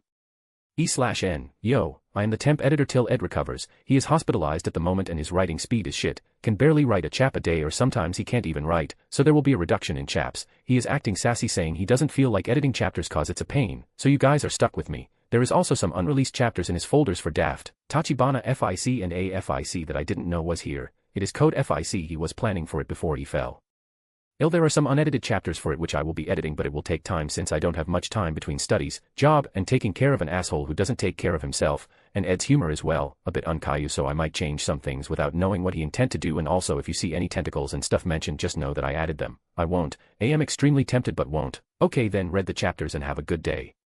Why did Rengoku-san had to die? Gina asked with a sullen tone. Ah, so it was this. Phew asterisk. Haru sighed and patted Gina's back. He thought something happened but looks like he was overthinking it. There, and what about you, Kane? You seem upset. Haru completed his sentence even while Kane was glaring daggers at him in an attempt to make him stop. It is nothing, Kane harumphed while looking away. She is angry because a character named Yumi died in the manga she was reading, Heian said as she walked in. And nonsense, Kane jumped to her feet and refuted. I even heard you scream, and oh why Yumi, even while I was in the garden, Heian said and Kane's face became red. Oh is that so, want me to comfort you? Haru called Kane over while opening his other arm. He knows how it feels to see your favorite character die in a manga. He was still butthurt about many of the deaths of his favorite characters like Ace and Shanks from One Piece. E/D. Okay, so before any of you lose your marbles, this is a theory that both Ed and I made up. Since Shanks has declared his participation in searching for One Piece, his clash with Luffy is inevitable, not that it wasn't already certain before, plus Oda saying that there will an event in the future that will make the Paramount War look like children playing around. I think it is the war Imudi Judas is preparing for. Yes, that is what I call him, and also the confirmation that there will be a big-shot character from the past that will appear during this event makes it certain that lives will be lost, and Shanks, being the person who is betting on the future gen, can die in the process of saving Luffy, who would be vulnerable, maybe after fighting Shanks or after the war. This is just a theory that is true for Haru since he has the complete One Piece. Get lost you damn incubus bastard, Kane just stomped out of the room with a blush. Hey, and you know you shouldn't tease her this much, Kaorisha said with a giggle seeing Kane storm off. Oh, it wasn't me, it was Haru, Heian giggled as well, making Haru roll his eyes. He has been used as a scapegoat for some reason when he genuinely wanted to comfort Kane, who despite her tough demeanor is quite a soft-hearted person. After comforting Gina for a bit, they went to have dinner like usual with a pouty Kane. After dinner, Haru went to Alakria with Kurumi like usual, but the others didn't go to practice today. They were taking a rest for a few days before they all enter the relic tombs together with Kaorisha, who has found something interesting from the relic tombs and is currently studying it. Haru arrived in the relic tomb building as usual and went into train like every day. After that he spoiled Kurumi with head pats and went back home to sleep for the day. Since then 2 days passed quickly. While Haru was sleeping at home, a clone of Haru saw a rather interesting scene happening in the academy. Do you know the consequences of attacking AD.C officer? Arthur said as he dodged a punch from a fat student. But Arthur wasn't looking at the student but the ones behind him. I don't know what you mean. We are not even here, Lucas said with a smirk as a guy beside him looked scared. Damn, this bastard is getting on my nerves. Arthur's eye shined as he considered smashing this blonde bitch ass in the ground, but if he did so, many troubles will befall his family and his loved ones. Seeing this, Lucas smirked even more widely since he knew his family status would save him no matter what he did. Did you think you can get full of yourself since you got into the class of some third-class adventurer? Trash will always be trash, Lucas said with a laugh. Is this idiot really calling an S-rank adventurer third class? Why does his head look so small? Arthur was exasperated at Lucas's comment. Lucas, stop this, you know what will happen if I report you, right? Arthur frowned while dodging the attacks of the fat student. Go on, I like to see whose words people will believe in, a lowly commoner or mine, the prodigy of the Wykes family. Lucas laughed, making Arthur even angrier. Is that so? Why don't we put it to test then? A voice sounded behind Lucas, scaring him. Who? Lucas shouted and looked behind him. Professor. Arthur recognized the person and called out to him. Oh, if it isn't the almighty Professor, Lucas said with an arrogant expression on his face. Kid, are you salty that I rejected you from entering my class? Haru said, plainly distorting the expression on Lucas's face. Lucas sent Haru a letter to let him join in on the class and got a simple no. Professor, a little help will be appreciated. Whoa. Arthur said. The fat guy suddenly looked at Haru and went even madder, making a beeline for him. Why did you take Princess Kathleen A away from me? We were in the same class, but because of YU I can't see her, he shouted and swung his fist, which was covered in rocks, at Haru's head. Thud asterisk. But before anything could do anything, the fat guy fell to the ground with his eyes rolled to the back. What happened? Arthur and Lucas looked at the fat guy on the ground and Haru simultaneously. Arthur, are you oh Professor, didn't you go home for the day? Claire, who came in after sensing a large amount of mana, asked Haru after seeing him. Well, I forgot something in the office, but let's deal with this first, shall we? Haru said, making Claire nod, and she called other D.C officers. So what should we do with them? Arthur asked Haru about Lucas and the other boy whose name was Charles Ravenpoop. Yeah, that is correct. What do you mean we are just innocent bystanders? Lucas said, making Arthur roll his eyes. Claire, arrest them and put them in the cell for the night, on the charge of attacking a D.C officer, then go back to report to the director about this. I'll finalize their punishment tomorrow morning, Haru said, looking at Lucas, who was about to throw a tantrum, but Haru's eyes clearly told him, try it. Seeing those scary eyes southwest up close made Lucas tremble in fear and he went away without making a fuss. Haru already knew the problem with the fat boy and didn't care for it. It is the ones that are hiding in the noble district, looks like they are going to make a move soon, Haru thought as he said goodbye to the D.C officers and vanished into the night without anyone else seeing him. I guess it is about time I write a formal protest to the Clones Rights Association, Haru thought with a hateful expression as he patrolled the perimeter of the house where the original was sleeping peacefully in the bed everyone. Chapter 197, Knock on the Door. The next morning Haru came to the academy after getting a report from one of his clones and went to talk to Cynthia. Professor, is there any way to avoid doing this? Cynthia asked with a strained smile. Even the other DC officers weren't sure if they should go through with this. No, this is the correct way. Suspend Lucas Wykes and Charles Raven, Poop for 2 weeks, that is a peculiar name. Haru raised an eyebrow while the others smiled wryly. Whatever it may be, it is necessary to use this opportunity to make it clear that D.C isn't to be taken lightly, Haru said with a smile and gave Cynthia a headache. She didn't know how she would explain this to the Wykes family who are already trying to pressure her just for Haru putting Lucas into the cell. The D.C officers had shining eyes because it would solidify their position in the school and will also ease their work since the racist students would calm down seeing that they would really hand out harsh punishments regardless of social status. Kai was getting a bit restless since Haru started teaching at Xyrus Academy. Their group had to measure their steps properly, which was why Markoias, the fat guy who went on a rampage, was still alive.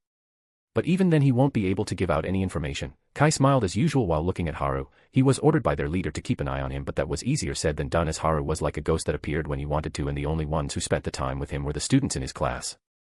And Kai wasn't able to enter it since he wasn't called. He was able to get the requirements for the class from Claire and Curtis but it wasn't helping him anyway. Now then, I understand you're worried, Director, so if there is anyone who objects you can send them my way, Haru said with a smile and Cynthia sighed, giving up. Okay then, but is this part really necessary? Cynthia asked while pointing at the second line of the notice. If this offense happens a second time the student will be expelled from Xyrus Academy. The D.C officers who read that had wry smiles again. Only Curtis, Arthur, Claire, and Cathal nodded since it was natural for Haru to do this.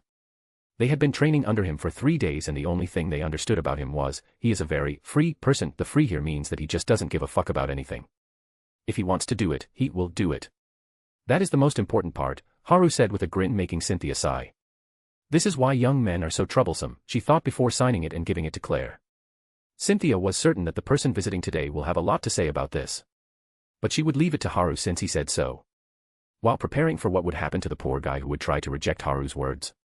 After meeting Cynthia, Haru went back to his office to continue his day by meditating and then went to teach the kids as usual.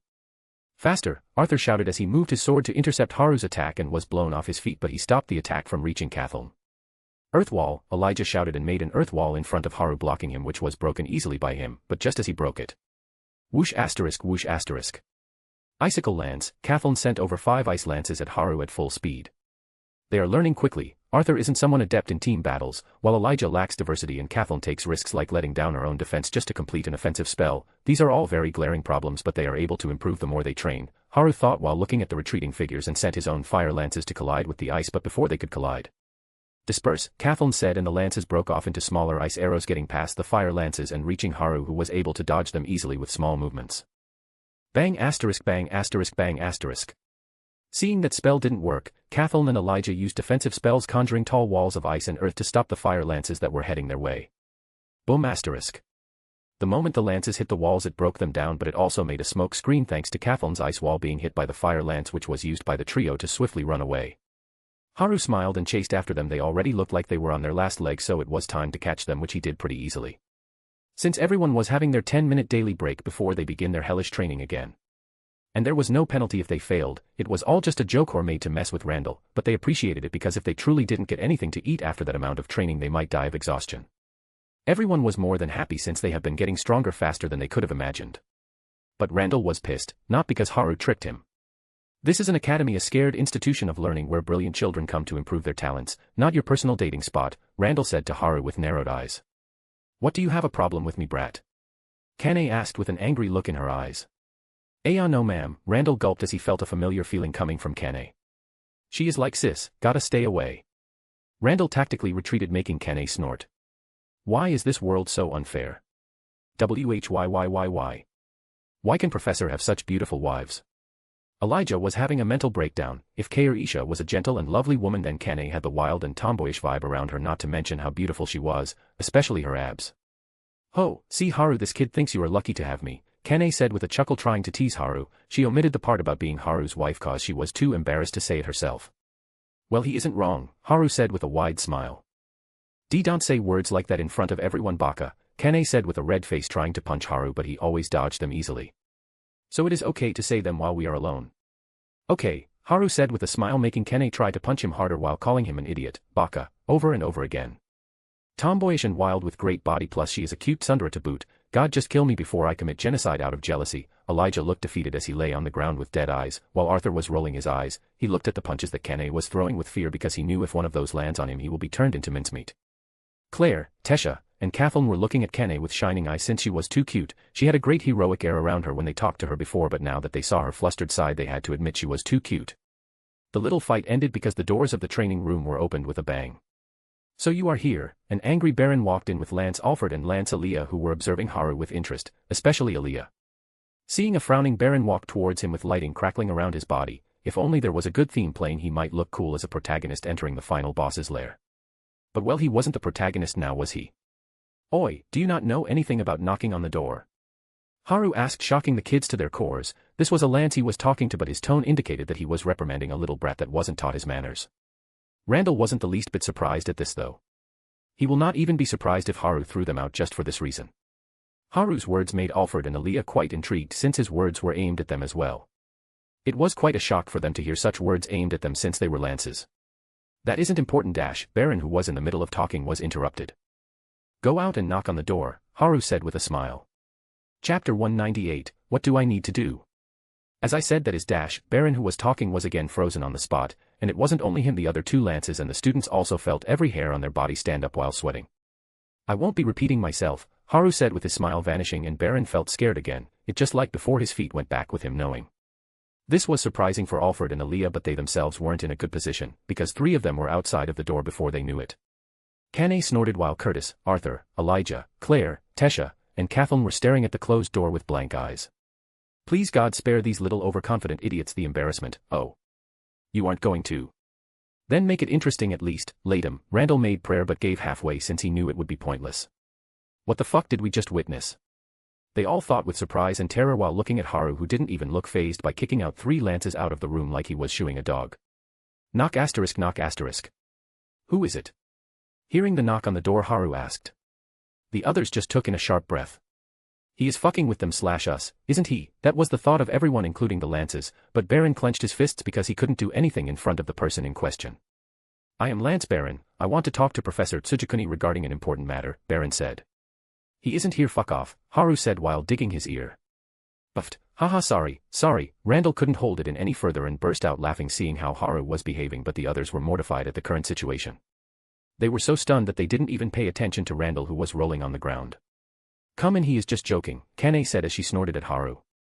Come on Kane, don't interrupt my fun, Haru said with a pout, making Kane look away with a umph. So he isn't even trying to hide it now. You are disrespecting three of the strongest mages on this continent just for fun. How can we do the same? Please teach us. Everyone thought, but it was very much like Haru to do something like this. If he told them that he would wipe out a continent just cause he didn't like the cake he ate, they will like, okay, fair, I guess. The door opened and the three Lances walked in. Baron and Alfred looked pissed at Haru while Aaliyah looked curious. She was here on a mission with Baron, but Alfred wanted to tag along for some reason. Plus she didn't want to back down after she heard about Haru from Muriel. She wanted to see him herself as someone who was also acknowledged by Zenobia. And boy am I surprised. This is beyond my wildest expectations. He is unbelievably strong to make all three of us retreat with just his glare alone. Aaliyah was really happy that she didn't skip out as things got interesting the moment they stepped in.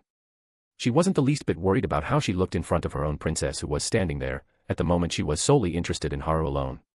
So, how important is the topic to make you forget basic manners? Haru asked, getting Baron to clench his teeth in anger, but he couldn't do anything, so he went straight to the point.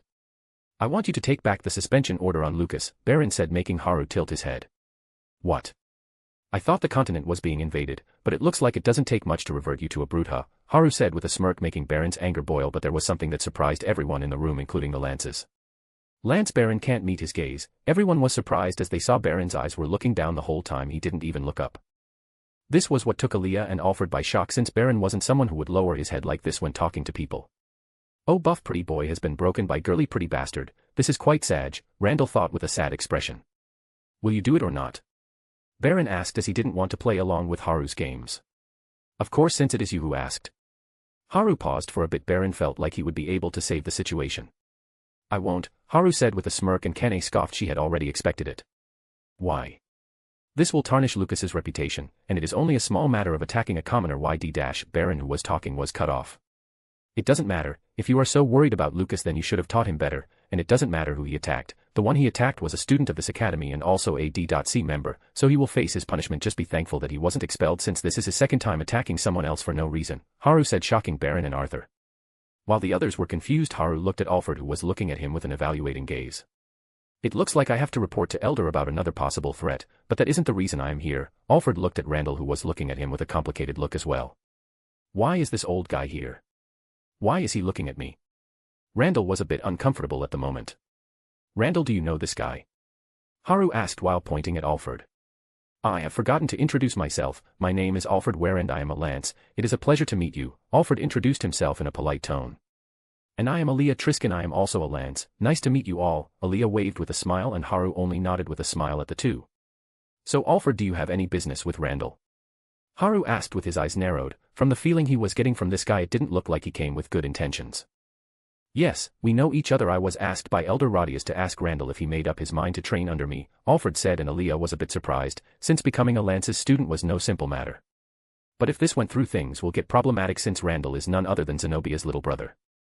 Worst case scenario, the peace that has been maintained will be turned on its head. Everyone knew that you shouldn't mess with Zenobia's family. She won't be merciful in the least. Some of the supremacist elven nobles were a good example of this. At a formal party held in Elenoir, some of the nobles actually tried to hurt Randall and things got pretty heated.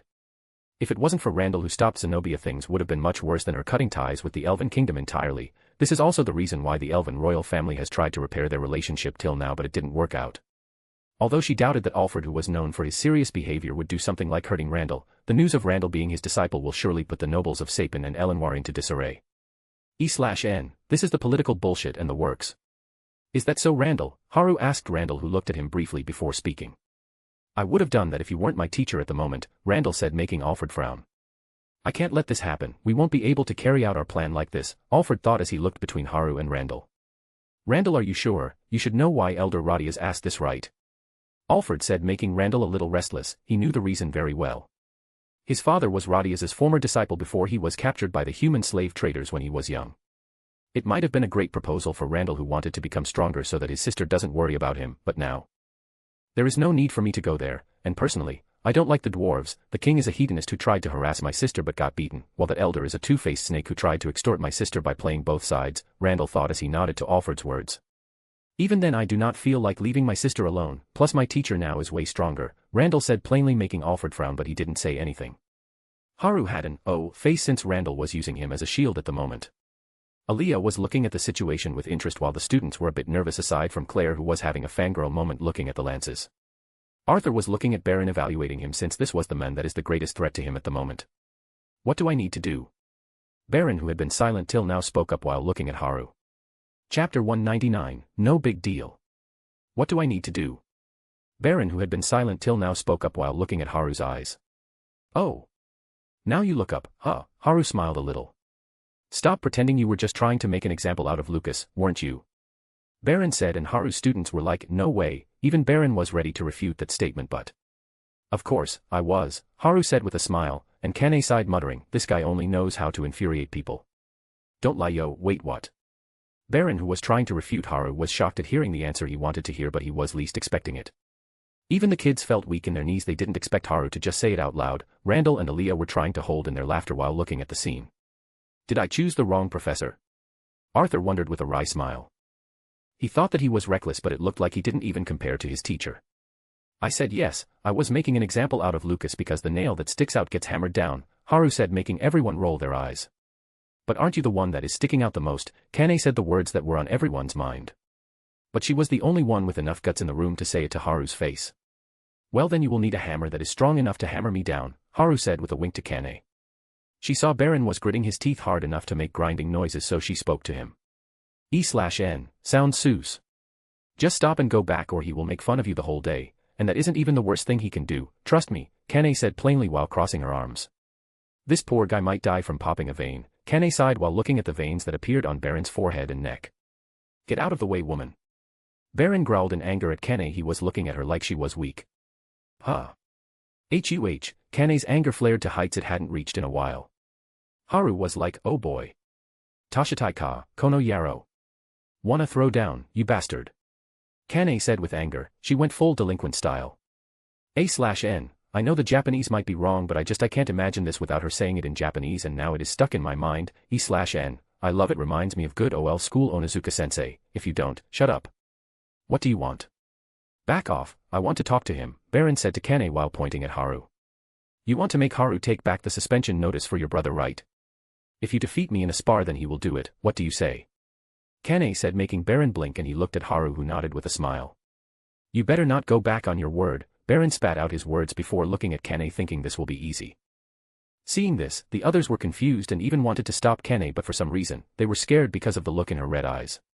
She looked really pissed at the moment. Randall, who had been laughing, was standing straight with a military salute. This confused the others even more, but what can he say? He is scared. Things are getting a bit out of hand, but can I use this? Without Randall we won't be able to make our plan work, so this is the perfect chance, Alfred thought while looking at Kane thinking about what she can do. He also thought she won't be much but still wanted to wait and see. You think I am weak as well, right? Come here, let's spar. Kane caught Alfred shocking him a bit. There is no nay dash. What, you are scared of a weak woman now? If it is about the kid you can take him if I lose, come at me, don't be a coward, Kane said, and Randall was shocked. E/N, Kane gets triggered when someone tells her she is weak. It is because of her headstrong personality and also no one would take shit from someone weaker than themselves. I have been placed as the bet. When did I become a commodity? Randall wanted to object but when he was the smile on Haru's face he stopped since he felt something really entertaining was going to happen. Even though this is the reason he made himself, the real reason was the look on Kane's face. What would happen if you provoke Kane in her current state? Randall wasn't keen on finding the answer to that. Alfred also nodded contently after seeing Haru and Randall nod. Since this will make achieving his mission easier he would take it.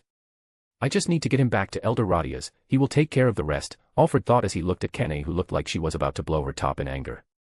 Okay, you two come at me, Kane said after she calmed herself down. E/N, I wish this was in Japanese as well, but oh well. Huh. Both Alfred and Baron thought that this woman had gone crazy. Doom asterisk. What are you too scared to come at a woman once, because if you are thinking that I am weak then you better be ready for the ass-kicking of your life, Kane said, and the aura around her thickened sending shivers down Baron and Alfred's spine, making Baron summon a golden spear while Alfred summoned the magma knights. Even though they were surprised at what happened they looked at Kane whose red eyes were seething calmly like a volcano that could go off at any moment, but she waited for them to come at her. Just who is the professor? Even his wife is so strong, Arthur was at a loss of words as he looked at Haru who was having a cup of tea leisurely. The other kids were also surprised but Claire had shining eyes while looking at Kane. She really liked Kane since she talked to her today. I always wanted a cool and reliable older sister, plus her body is so amazing, I want to have a trained body like that. Claire thought in her mind, and it wasn't Claire alone but the others were having similar thoughts as well. E/N, important things need to be mentioned multiple times. Hey Professor Tsujikuni, is it going to be alright? She is up against two lances, Aliyah asked curiously. Why don't you wait and see? I am pretty sure you felt it as well, Haru said, and made some seats with earth release for Aliyah and the others who were standing or sitting on the ground. This is going to be short. Haru's words surprised the others since the confidence in his tone was too much. Zenobia, I think I can understand why you think so highly of him, Aliyah smiled and looked at the match that was about to start. She met Zenobia before coming here and all she heard was praises, which made her even more curious about Haru, and now that she saw it herself it made sense. She is stronger than I thought, but it still isn't something to be afraid of, Baron thought as his eyes went towards Haru before he looked at Kane again. Crackle asterisk crack asterisk. With a crackle of golden lightning, Baron vanished from his place, breaking the ground behind him, and appeared in front of Kane in a flash. That speed! Arthur was shocked at the speed Baron displayed while the others weren't even able to see what happened except Aliyah and Alfred. They only saw Baron appearing in front of Kane and thrusting his spear towards her stomach. This is my win, Baron smirked. But. Bang asterisk boom asterisk. In less than an instant, Baron was shot out like a cannonball and he broke through the trees in the forest and hit the wall on the other side, leaving a path of broken of trees and upturned ground in his path. What? Aliyah was shocked as she was able to catch what happened just now. Before Baron's spear struck, Kane used the back of her left palm to redirect the path and sent a right punch straight into Baron's gut, sending him flying. What happened? Arthur wasn't able to even see what happened. All he could see was Kane standing with her fist out. The others were even more surprised at the scene. Why are you guys so surprised? Haru chuckled at them. Oh sorry, it is only because we saw one of the strongest mages on this continent was launched like a ball, no big deal, Randall said with a blank face, making the others around him smile wryly. but they quickly turned their attention to the fight. Chapter 200, Seriously. A/N, never thought this fanfic would actually reach 200 chapters considering how all over the place it was. Anyway, thanks for reading this idiotic excuse of a FIC that has had its ups and downs. Thank you for sticking with it. E/N, I myself didn't think this FIC will go past the solo leveling arc, but here we are in the second world with the planning for the third going on. Quite a surprise, ain't it? Seeing how you jump forward to reduce the power of the punch, I can see you have good awareness, but what did I tell you about coming at me together? Kane said while looking at Baron, who was getting up as blood kept dripping from his mouth. He looked like a mess from just one punch that wasn't even fully powered when it hit him. If he didn't move forward to reduce the gaining impact of the punch, he would be knocked out for sure. Just what is this woman? Baron thought as he arrived near Alfred again and wiped the blood leaking from his mouth. So how are we going to do this? Alfred asked as he dismantled the magma knights and armor made of magma appear on his body. It was a spell of his to create full body armor out of hardened lava. It increases his offense and defense significantly. Just from that punch, Alfred made his strongest defensive card. I don't care, I just want to defeat her. Thunderclap Impulse, Baron said with denser golden lightning crackling around him.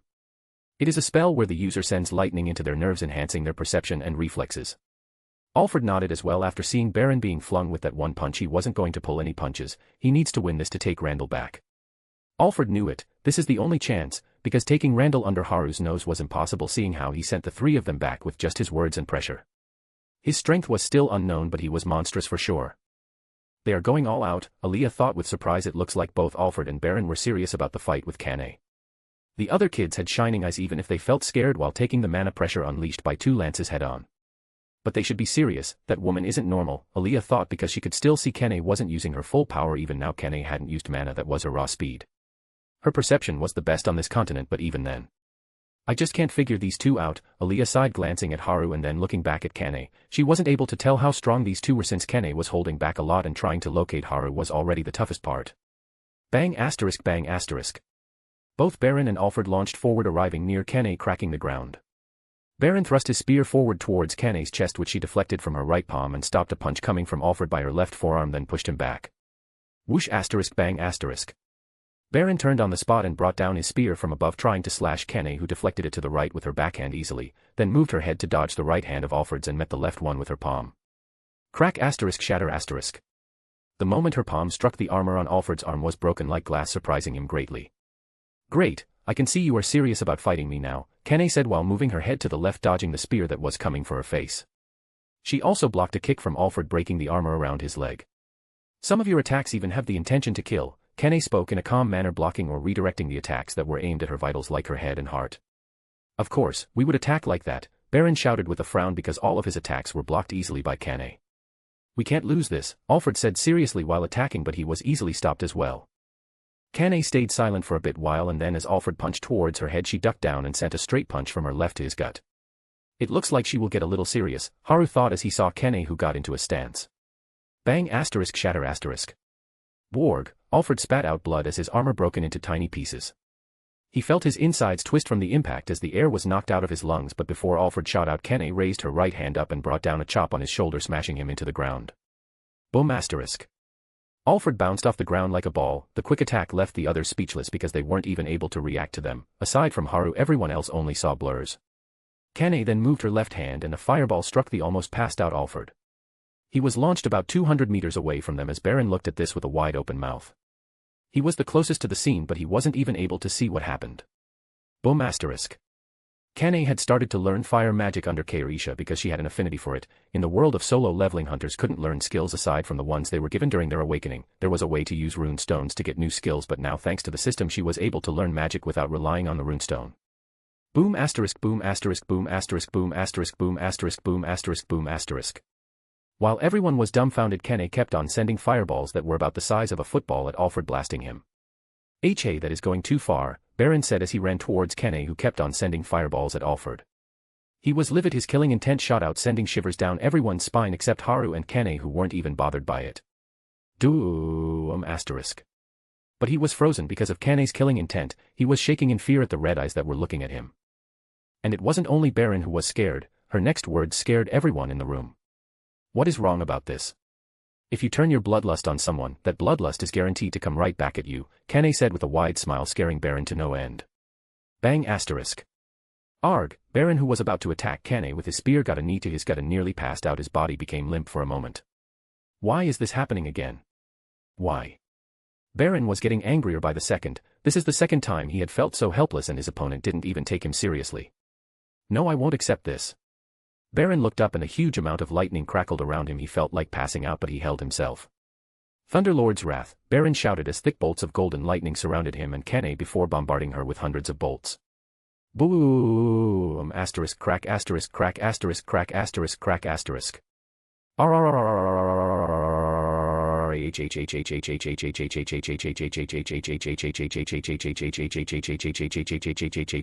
Baron shouted as he poured all of his mana into the attack. The attack was overwhelming to those who were watching. Aaliyah was shocked to see Baron pull out a move like this. So this is what a lance is capable of, but is Miss Kane going to be alright? Arthur gulped in awe, but he glanced at Haru, who didn't look bothered at all. Arthur really respected Kane, and it wasn't only him but the other kids as well. Kane was here for only an hour and she already became like a big sister to them. She gave really good advice for training and duels while being patient even if they didn't understand her or if they asked questions over and over. Arthur himself saw how rough Kane's palms were. Unlike the hands of a woman, she had calluses on her palms even more than him, which showed how hard she trained, and this was also the reason why Arthur was more shocked by her performance. Kane was a swordswoman through and through, but her hand-to-hand combat was leagues above anyone he had ever seen. If she never told them about using swords, everyone would believe that she is a master martial artist. Crackle asterisk. After a few minutes, the lightning scattered and the dust settled. What came into view was something Baron and the others didn't even think was possible. At least you have admirable willpower, but what did I say before? Kane spoke as the lightning crackled without even affecting her a bit. She wasn't hurt in the slightest. Before Baron could say anything, Kane kicked his chin, launching him up and gave him a right on his face, sending him near Alfred, who was passed out. Bang asterisk boom asterisk. The combo took place quickly for the kids to catch, but Aaliyah was holding her jaw while trembling a bit. I definitely heard something break, Aaliyah said while shaking her head. The others were the same. That punch and kick were too brutal. Chapter 201, Who are you talking to? Well, it only amounted to this. Even after with the intent to kill, you weren't able to make me move from my place, Kane said as she crossed her arms.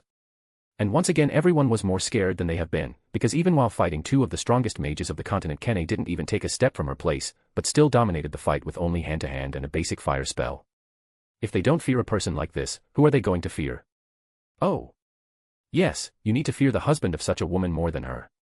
Who are you talking to? They passed out, Haru said as he stood up. Why, you shut up, Kane, who realized that Alfred and Baron passed out, shouted at Haru with a blush. Guh, Elijah felt critical damage from that. She is so cool but also such a tsundere, damn it, my heart can't take it. Elijah was on his knees as Aaliyah went to check on the other two. Haru went over to check if Kane was okay. Looks like you are fine, Haru said. Humph, do you think I am that weak? Kane snorted. I was just worried, Haru said with a smile only for her to pout. As much as I don't want to interrupt the sweet moment, these two need medical attention, Aaliyah said with twitching eyes. Damn it. Why do I have to see this scene from up close? I feel even more bitter now. I want that. If Aaliyah didn't have to uphold her prestige as a lance, she would be chewing on her handkerchief looking at the sweet couple. They are not that seriously injured, Haru said plainly, making Aaliyah smile wryly. She knew the injuries weren't deep. Alfred had broken ribs and a shattered shoulder, while Baron also had broken ribs and his jaw was broken along with his cheekbone. Not serious at all, right? Right. She used her healing stones and patched them up before turning to Kane. You are really strong, miss. I didn't expect there to be such a master of martial arts, Aaliyah said with a smile. My martial arts are only so. I still have a lot to improve on, Kane said as she clenched her fist. Haru just smiled because he knew the reason she said it, while the others had their eyes twitching in disbelief. She beat up two lances like rag dolls and says her skill is just so. What does this make those two then? They all thought that if Baron and Alfred were awake they might pass out because of anger. Anyway, her main weapon is a sword, but this doesn't take away her high skill in martial arts, Haru said with a smile, and Kane blushed a little, but she was more proud than anything. What? Really? Aaliyah was even more shocked since Haru said that Kane basically wasn't even fighting in her element. But I have to say she has a great physique, Aaliyah thought as she looked at Kane's body, more specifically her abs that were showing. Even though Kane is beautiful and slender, she had a rocking body that anyone who is a warrior will admire. E/N, important things need to be repeated. How do you train to get a body like this? Aaliyah asked, and pretty everyone in the room, especially the girls, were super interested because even if Kane had muscles, her charm wasn't taken away by it. If one would mix woman and muscle together, many men will be averse to such a mix, but Kane was definitely going to turn more heads than any of the sweet young ladies that men dream about. E/N, this is somewhat true. Do you guys want to train as well?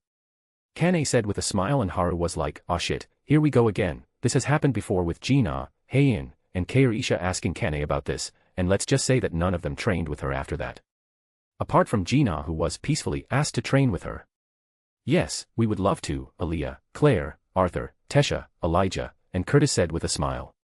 While Kathleen and Randall didn't join in saying they were too tired. Kane didn't push them, saying it is good that they can acknowledge that they are tired and aren't pushing themselves. She then looked at the ones in front her. Let's do a few sets, Kane said, and these people wish they didn't agree to this. After an hour. Phew, that was great everyone. Why are you guys lying on the floor? Kane spoke with a refreshed look and turned back to see everyone lying on the ground spread eagle. They were all gasping for breath and had difficulty even moving a finger. It looks like they need some rest, Haru said while patting Kane's shoulder. Well, it will be fine if we delay it a little, Kane said with a smile as cute as an angel. Oh god no, and oh, and oh, and oh, and oh.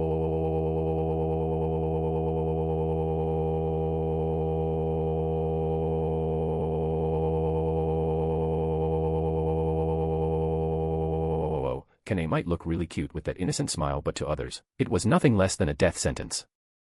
They barely survived this. The body training they did just now was more intense than the amount they trained for a month. It was hell. They weren't stupid enough to jump into the pits of hell a second time. Kathleen and Randall, who were giving out water and towels to the others, were relieved they didn't join in. When Kane talked about training, they saw the look on Haru's face and understood something wasn't right. But the others were scared, seeing Kane, who was fully ready for going another round of training. Kane, it is lunchtime now. I am feeling hungry, Haru said, bringing Kane's attention to the time. Why are you being such a child? Kane crossed her arms and scoffed at Haru. Oh, don't you want me to eat your cooking? You have been preparing since morning anyway, Haru said with a smile. Who is going to go through all that trouble for you? I made too much when I was making food for myself. That's it, Kane denied and looked away. Sure, but I know it will be delicious. I can't wait, Haru spoke cheerfully. JG's, let's set up the table for everyone. You just can't do anything without me, Kane pouted, seeing Haru, who was so happy to eat the food she made. Maybe I should practice cooking more, and no, why should I waste my time for this idiot? Kane shook her head, waving away her thoughts as Haru winked at everyone. Professor, we love you so much. They were all really grateful to Haru for how he shifted the attention from training.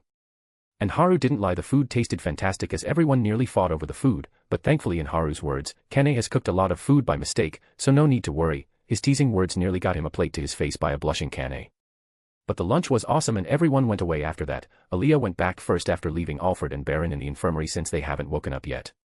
This left Haru and Kane alone in the training room with Arthur, who said he wanted to talk with Haru about an important topic. I'll wait in your office, Haru, Kane said, and made her exit after seeing Haru nod. So what do you want to talk about? Haru asked as he sat down on his chair. Well, it is about the question you asked me before, Arthur said while looking at Haru.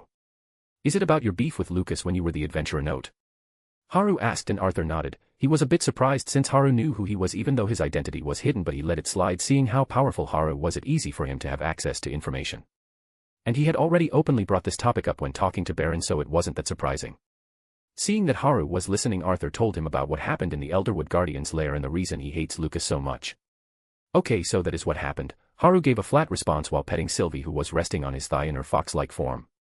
Professor, you don't seem too surprised, even though I told you that I would be going against a lance. Arthur smiled wryly, seeing the lack of response from Haru, but it was understandable because he remembered how 2 lances were beaten like kids just a while ago in front of his eyes. Do you think I care for someone on the level of a lance? I don't really care who you go up against, as that is your choice. Just don't do something that will make you regret your decision later, Haru said with a smile. Why did I say that? Haru was a bit confused at his own ramblings. He felt a little uncomfortable but couldn't quite put a finger on it. But he left it aside for now and looked at Arthur. Chapter 202, 202 Fiancés. A/N. If you guys are wondering about the bonus chapter, then it will be released after we get 600 horsepower, and the PS goal for the next one will become 650. Means if you want to get another bonus chapter this week, you will need 1250 horsepower, which I don't think will happen. And yes, I am being an asshole by increasing the required PS by 50 every time the goal is reached. Bye.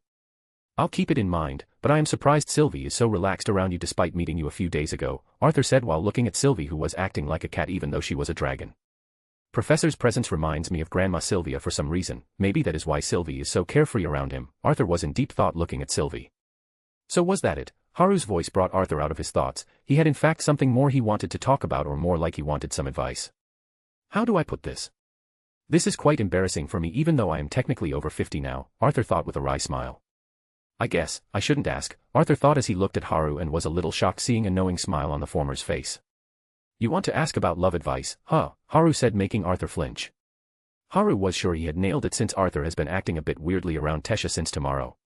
I really feel like I am standing in front of Grandma Sylvia, he just doesn't miss, Arthur thought and nodded as he decided to bite the bullet. So did she propose to you? Haru asked and Arthur nodded a bit reluctantly with a blush. Tess told him that she loved him yesterday and wanted to marry him, and he has been in a spiral since. Arthur didn't know what to say as he didn't understand how this will work. He was over 50 even though he looked 12 on the outside. He didn't know what to say and...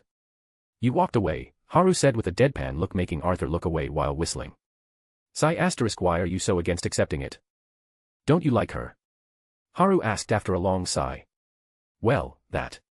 Arthur wasn't able to answer. He cared for Tesha a lot and he felt a little attraction towards her, but there were two things stopping him. First was his revenge against Lucas, which would put him in the crosshair of a lance of the human kingdom. His involvement with Tesha can sour the relationship between the elves and humans, and second was his past as King Grey. Papa is an idiot that made Mama sad, Sylvie, who was on Haru, spoke in Arthur's head. Oh, you already have titles. Good going, looks like I don't need to care about this issue, Haru said while Arthur was half blushing and half shocked. How did he hear that? Arthur had his mouth agape. Close your mouth, it was because Sylvie spoke in my head as well, Haru said as Sylvie had a smug look on her face. Sylvie is smart unlike Papa, she declared with a proud look, making Arthur's face twitch. I can see that you like her even if you try to play it off, so what is it? Is it perhaps? Haru paused while narrowing his eyes and Arthur felt goosebumps rising all over his body. There it is again, it feels almost the same. No, it is even more pressuring than Grandma Sylvia, Arthur thought while sweat followed down his brow. He had felt like this in front of Sylvia, who was the only person who knew that he wasn't from this world. I'll tell Professor about it since I can see there is no point in hiding it, but can you answer a question for me after this? Arthur asked and Haru nodded. This might be my only chance to find out about it. Once I can confirm this, I can tell my family and Tess about it, Arthur thought and took a deep breath. He knew that Haru was already able to get many clues since they met first. He always felt like Haru can read him like an open book, and it was confirmed to be true just now. He was almost certain that Haru found out about him not being from this world. So he told Haru about his current predicament. As he continued, Haru listened with an impassive face, further supporting his suspicions about Haru knowing everything. I am quite surprised that you actually told me this, Haru spoke with a shrug. You don't look surprised at all though, Arthur thought with a blank face while Sylvie was sleeping. She fell asleep midway for some reason. Arthur thought it was strange but didn't think too deeply about it. Well, I thought that Professor already knew about it but chose not to talk about it, Arthur said with a sigh. He knew that this decision can certainly put him into jeopardy, but he felt calm, unnervingly so. Is Professor using some kind of magic? Arthur thought, since it has been on his mind since the day he met Haru. He felt some type of mysterious air around him that made people let their guard down when they were with him. Haru was calm and collected most of the time, with being kind of dorky and shameless person that can make others smile while warming up to him even if he just met them. But he was quite serious when the situation demanded it. Hell, he was one of the most serious people Arthur had met. It is true that I knew about you not being from this world, Haru said, and Arthur nodded since his gut feeling came true. So you want to confirm something, right? Go on, ask away, Haru said, making Arthur smile wryly. He only said that he wanted to ask something but Haru already narrowed it down. It is seriously quite scary that nothing can be hidden from you, Professor, Arthur said as he mentally prepared himself for the possible answer that he didn't want to his question. He was more nervous than he had ever been. He had always assumed the worst possible scenario for this question. But now that there was a chance to confirm the correct answer was in front of him, he was scared. No one wants their worst nightmare to come true. He was almost tempted to not ask it and let it be his own delusion, rather than to ask and possibly confirm it to be the truth. Fufu, aren't I great? You should worship me more, Haru said with his nose high up. Arthur felt his eyes twitch, but seeing Haru act like that calmed him down to some extent.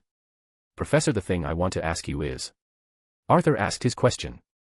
The door to the training room opened and Arthur walked out with red and puffy eyes. It was certain that he cried, but there was some relief on his face. He made his towards the director's office with a sleeping Sylvie in his arms and knocked on the door. Come in, Cynthia's voice rang out on the other side of the door as it opened, allowing Arthur in. What happened to you, dear? Cynthia asked, seeing Arthur. Nothing, I came to ask if I can take a leave from the academy for 2 days, Arthur asked. That won't be a problem as long as you run it through Professor Tsujikuni, since you are in the D.C. after all, Cynthia answered. She was curious about what happened for Arthur to ask for a leave suddenly, but she kept it aside since a lot of developments that she didn't expect were happening right now.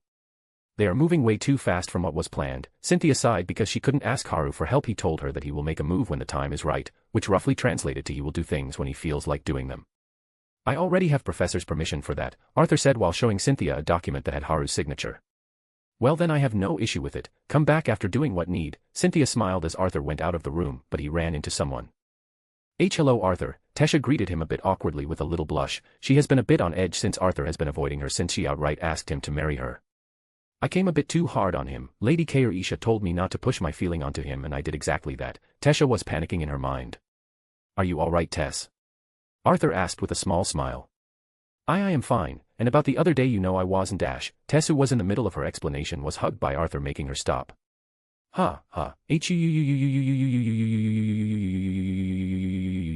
Tesha was shocked at the sudden hug. What happened, Arthur? Tesha asked while hugging Arthur back. She was a bit stunned seeing Arthur make a move like this. Let's start as fiancés first, Arthur said as he looked at Tesha's face. What? Tesha was astounded at the sudden words. Chapter 203, Bonus Chapter, SOS. I am saying that we should get engaged first, but we can't get married before we are both 20, what do you think? Arthur said with a smile. Yes. Tesha was even more confused at the moment. She didn't know what was going on anymore. Her mind was going blank. Engagement. Fiancés. Marriage after 20. These were the only words that revolved in her mind. I know it might a bit sudden, but I have to go. I'll be back the after tomorrow. I love you, Tess, Arthur said with a charming smile. He was quite embarrassed at saying those words, but he had to make it clear to her. After dropping the bomb, he ran off, leaving Tesha standing in the corridor alone. Tesha.exe has stopped working. Cuckoo, looks like the ship has sailed, Virion laughed as he looked at Tesha. Fufu, it would seem so, you know what that means, right? Cynthia said as she put her right hand in front of Virion. TCH, damn you old coot, Virion clicked his tongue and gave Cynthia a dimensional ring. Fufu, winning feels so nice, but you should check up on Tess, Cynthia fufu'd and pointed at Tesha, who was mumbling. Marriage at 20, we are going to have 2 kids, 1 boy and 1 girl, boy's name. Girl's name. Fufufufu. Damn that brat, little one, pull yourself together. Virion quickly went to bring Tesha out of her imaginary world where she was already playing with her great-grandchildren while Cynthia went back to her office. On the other hand, Haru looked at Arthur leaving the academy grounds as he wanted to go back to his home and talk to his parents. Say Haru, was it really a good idea to tell him that? Kane asked since Haru filled her in on the situation. They knew that this world was also the same as their world, a world that existed in fiction but became real. It wasn't a big surprise. I mean, what else can be surprising after you find out that you are some characters in a novel for some people and your story is out there for people to read? The result of this discussion is how he faces it, but I think that it was needed. This guy won't do things unless he had no other option. All he needed was a little push, and since I also felt something similar to him, so it was a choice that I think was the right one, Haru said while sitting down on his chair in the office. Is that so? You are such a softie. Kane smiled as she looked at Haru, who also thought that he had taken over the original Haru's body at the start. Maybe I am. Haru shrugged at Kane's words, making her look away with a pout as he didn't respond to her teasing. Let's see how his parents and Tess take this news, since if Gray's soul didn't appear, the Lewin family's child would be stillborn, Haru thought as Kurumi, who had once again occupied her rightful position according to her, spoke. The reason Gray's soul arrived in that child was a pure coincidence. The universe works in mysterious ways. As for how his parents will react, it doesn't matter how they take this news, the truth is in front of them and it is a bitter one that will be hard to swallow. Even then, I am quite impressed at the ones who were able to make this artifact that can pull a soul from another world, even though the execution is still rough since this guy's soul was ripped out of its body. It was a pure coincidence that his soul remained intact. It is still impressive for such a thing to happen in such a backward world. Normally these types of feats aren't achievable with such an impure version of ether. Well, I don't really care about such a thing, Kurumi said with a purr because Haru was caressing her head. So, what about Zenobia's case? Her soul is way more powerful than what I have seen. I don't see how she would be brought into this world and she is able to influence ether without even knowing it, Haru asked while tapping his chin. He had seen Zenobia use ether unconsciously many times. At first he didn't know about it since he didn't know that ether existed, but after he learned about it, he had seen Zenobia use it multiple times, like when she is assessing a person or a weapon. She uses Fate and Time Edict almost flawlessly, but since she isn't aware of it, there are limitations to what she can do. Her case is special, Kurumi said curtly without any details, and Haru shrugged. Kane, do you want to look around the academy? Haru asked Kane, who was looking outside of the window. Her face clearly said, I want to look around. And no, Kane said with a blush. Come on, don't lie to me now. I know you have been super excited to look around the academy. Haru poked Kane's cheeks with a smile. Who wanted to look around Baka?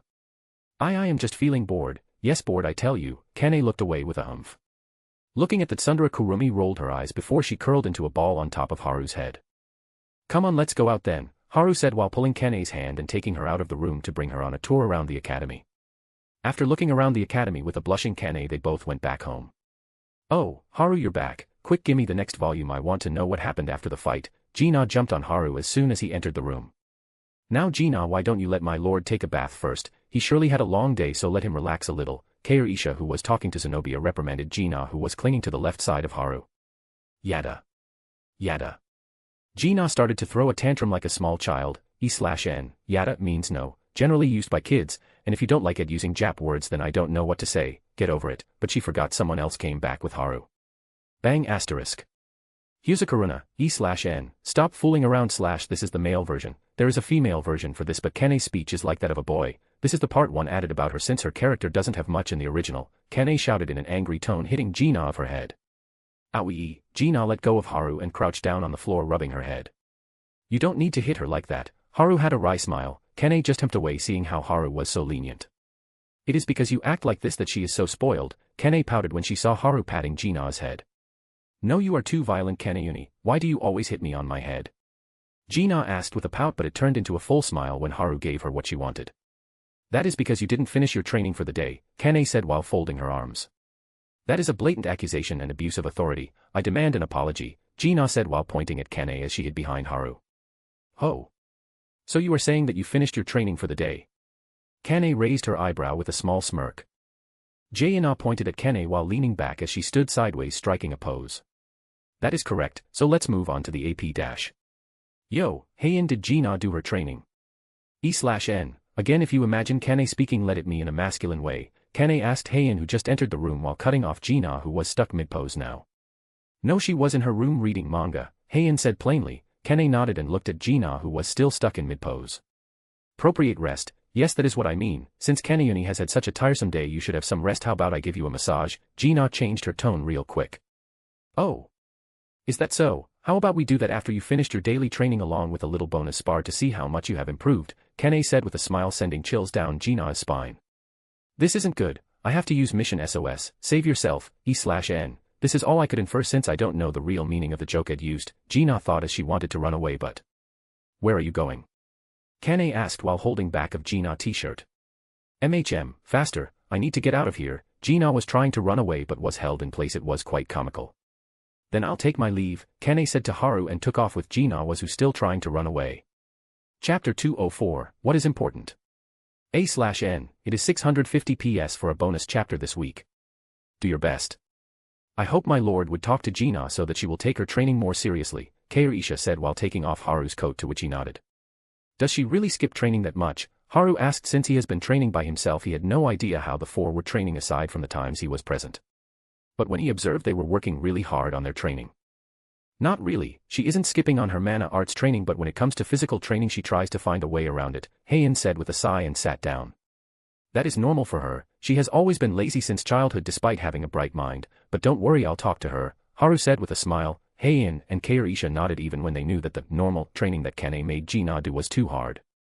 They all had no choice since they needed to get stronger in order to not make things hard for Haru. Kaoru, did you make any progress with your project with Zenobia? Haru asked, making Kaoru and Zenobia excited since they were very enthusiastic about the progress.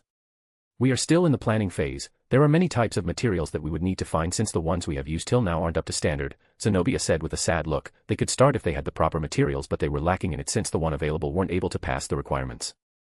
Yes, that has been the main issue, Kaoru said with a thoughtful look. She was still surprised at how challenging this project was, and she doubted that she would be able to make it even if she had access to the technology of her world since the requirements were high. But this only fired her up to tackle this even more. The problem would be solved if she would use the shop since it had the necessary material, but if she used it then Zenobia would surely question where it came from, since as a blacksmith she would be super interested in this. She didn't want to lie to Zenobia, who had become such a wonderful friend of hers, and even if it was quite embarrassing, Zenobia was actually her first friend, as her relationship with Heian, Kane, and Gina is more akin to family. It looks like my lord won't be making a move. Should I try to do something? Kaoru thought seriously about how to bring Zenobia under Haru. Anyone who looked at Zenobia would notice that she was smitten with Haru, while it was clear that Haru was also interested in Zenobia but not in a romantic sense as of yet. Kaoru looked at Haru talking to Zenobia, who was blushing a little at his words. Seeing this, Kaoru nodded. It was clear that Haru wasn't going to do something since he was too occupied with training at the moment. I guess I'll have to take matters into my own hand, Kaoru thought. Also, Zenobia, did you finish reforging Quaresh's sword? Haru asked.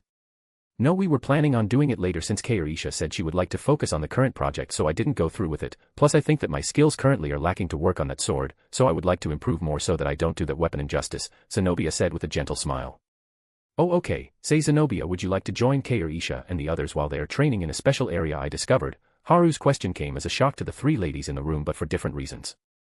Heian was just shocked since she didn't know why Haru would let someone from this continent know that he has access to the other continent. It can be a risky move considering that Zenobia is in a high position on this continent and things could go wrong easily. Not that she was scared of something happening to Haru or themselves, but still she was surprised at the sudden mention. Kei or Isha was shocked because she didn't think that Haru would propose what she wanted to ask of him for a while now. She had been meaning to ask Haru if he would allow Zenobia to join her in Relic Tombs so that they can research about the place together. Not only will this help Kei or Isha since she would have another genius mind with her, but it will also help Zenobia grow as an artisan, which was needed if they wanted to work together in the future. As much as she wanted to help her friend grow, she hadn't been able to ask Haru since she knew the possible political problems that could come because of this decision. Kei or Isha knew that if she had asked Haru, he would have agreed without much thought even while knowing the possible problems. That is just how he was. He loved to dote on the five of them. It is not like they hated it, but they knew that this type of attitude might cause a serious problem for him down the line. Haru's mindset has changed a lot after he got his memories from his encounter with Kurumi. It wasn't like he became a different person, but certain aspects of him have become more pronounced, like his doting and overprotectiveness. They also saw him with a face that was full of guilt a few times. It was like he felt like he had committed some unforgivable sin. They all have tried to ask him, but he just said, "Did I make that kind of face?" It was like he wasn't aware of it. This has only made the four of them more worried about Haru. As much as they loved getting doted on by him, they didn't want to become the reason he gets hurt later or get in his way, so they have become more strict with themselves after that. Gina, who used to train under Heian, went to train with Kene while knowing how brutal her training was. The small episodes of Gina being lazy would be normal if she was training under Heian, but it isn't possible under Kene. It looks like my lord had thought about this for some time now, Kei or Isha thought while looking at Haru, who looked at Zenobia. Zenobia was shocked at the sudden invite to training with Kei or Isha and the others. She was of course delighted nonetheless since she would be able to team up with Kei or Isha and be closer to Haru at the same time, but wouldn't I be intruding on everyone if I joined? I am far weaker than them, so I will hold them back, Zenobia said with a little embarrassment. She wanted to join in, she wanted to with all of her heart, but the idea of holding them back was much more painful for her. She had seen the four of them train and knew she wasn't strong enough to join them. There is no need to think like that, you want to get stronger, right? Haru asked with a smile, stunning Zenobia, but she nodded at his words.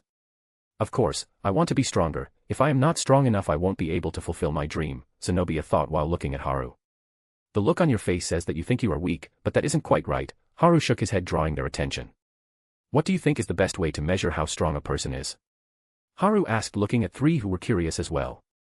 Chapter 205, you just had to ruin it. Is it their raw power? Their smarts? Their talents? Their upbringing? Their surroundings? Although these are key points, but they aren't the main reason. The best way to measure how strong a person is their passion, Haru said softly. It was something his father told him before. As long as you have the passion to continue on improving, you will be stronger than anyone. If you don't have a drive or goal to which you want to achieve, you won't be able to get better, and this doesn't only apply to physical strength but other aspects as well, Haru said while looking at Zenobia, who understood what he meant. She had a goal. It was to make the greatest artifact the world has ever seen, but she stopped herself from getting more powerful in order to stop gathering attention to herself. By doing this, she had bottled up her potential, making her progress stagnant. After losing her family, she was thrown out at a young age. In the outside world, which was big and scary to her, she concluded that no one will save her, so she will have to do it herself. She changed from the naive child to a rational thinker whose only goal was to survive. Anything that got in her way was deemed irrational, and she got rid of it immediately, even if it meant bottling up her own feelings so that she had to steal from other children or kill someone. She did so to survive one more day. But after loitering around for 2 years living on her own, she met her teacher, who took her in and introduced her to blacksmithing because he felt deeply sad seeing her, a 9-year-old child, having those cold and calculating eyes that only looked at what the value of the person or the thing in front of her was. I am going to be the best artisan ever. Zenobia remembered the words she uttered the first time she picked up the hammer. The pure joy she felt about the thought of bringing her ideas to life changed her greatly as a person. Even when she wasn't able to make a proper sword, just seeing herself improve brought her happiness. She had the warmth of the family and her teacher, who treated her like his own child, and later she had a little brother that she viewed as her own without even having blood ties to him. But after her teacher's death, she was left alone again, left in the cold, heartless world to not only look after herself but also her little brother. At this point she was already quite famous across Sapin for her works. After years of training and facing the world, her pure dream was molded into something else entirely. She felt like she achieved it. After becoming the best on the continent, she was able to protect her little brother and herself from the people who always wanted to take advantage of them. In exchange for a peaceful life for herself and her brother, she chose to stop moving forward to pursue her real dream. This was one of the reasons she felt disappointed in herself when she looked back at her younger self. She left her passion behind and turned to rationalism again. Her dream changed from being the best to searching for the person who she wants to be the best for because it looked impossible, but she had already come too far to stop doing things differently. I thought I will live out my life without ever achieving it, Zenobia thought while looking at Haru. After she met the Lances she was disappointed, to say the least even more disappointed from the time she met the royalties. She was sure that she may die without ever achieving her dream, which made her more distant from people and herself. But after meeting Haru she knew that she was only deceiving herself. She could still learn and grow more without worrying about the world, even if there wasn't someone who could have used her weapons now. There would surely be one in the future. There was much more she could do and improve herself to become worthy enough to make weapons for someone like Haru. Oh. Also. Haru paused, bringing everyone's attention to him as they waited for him to say more.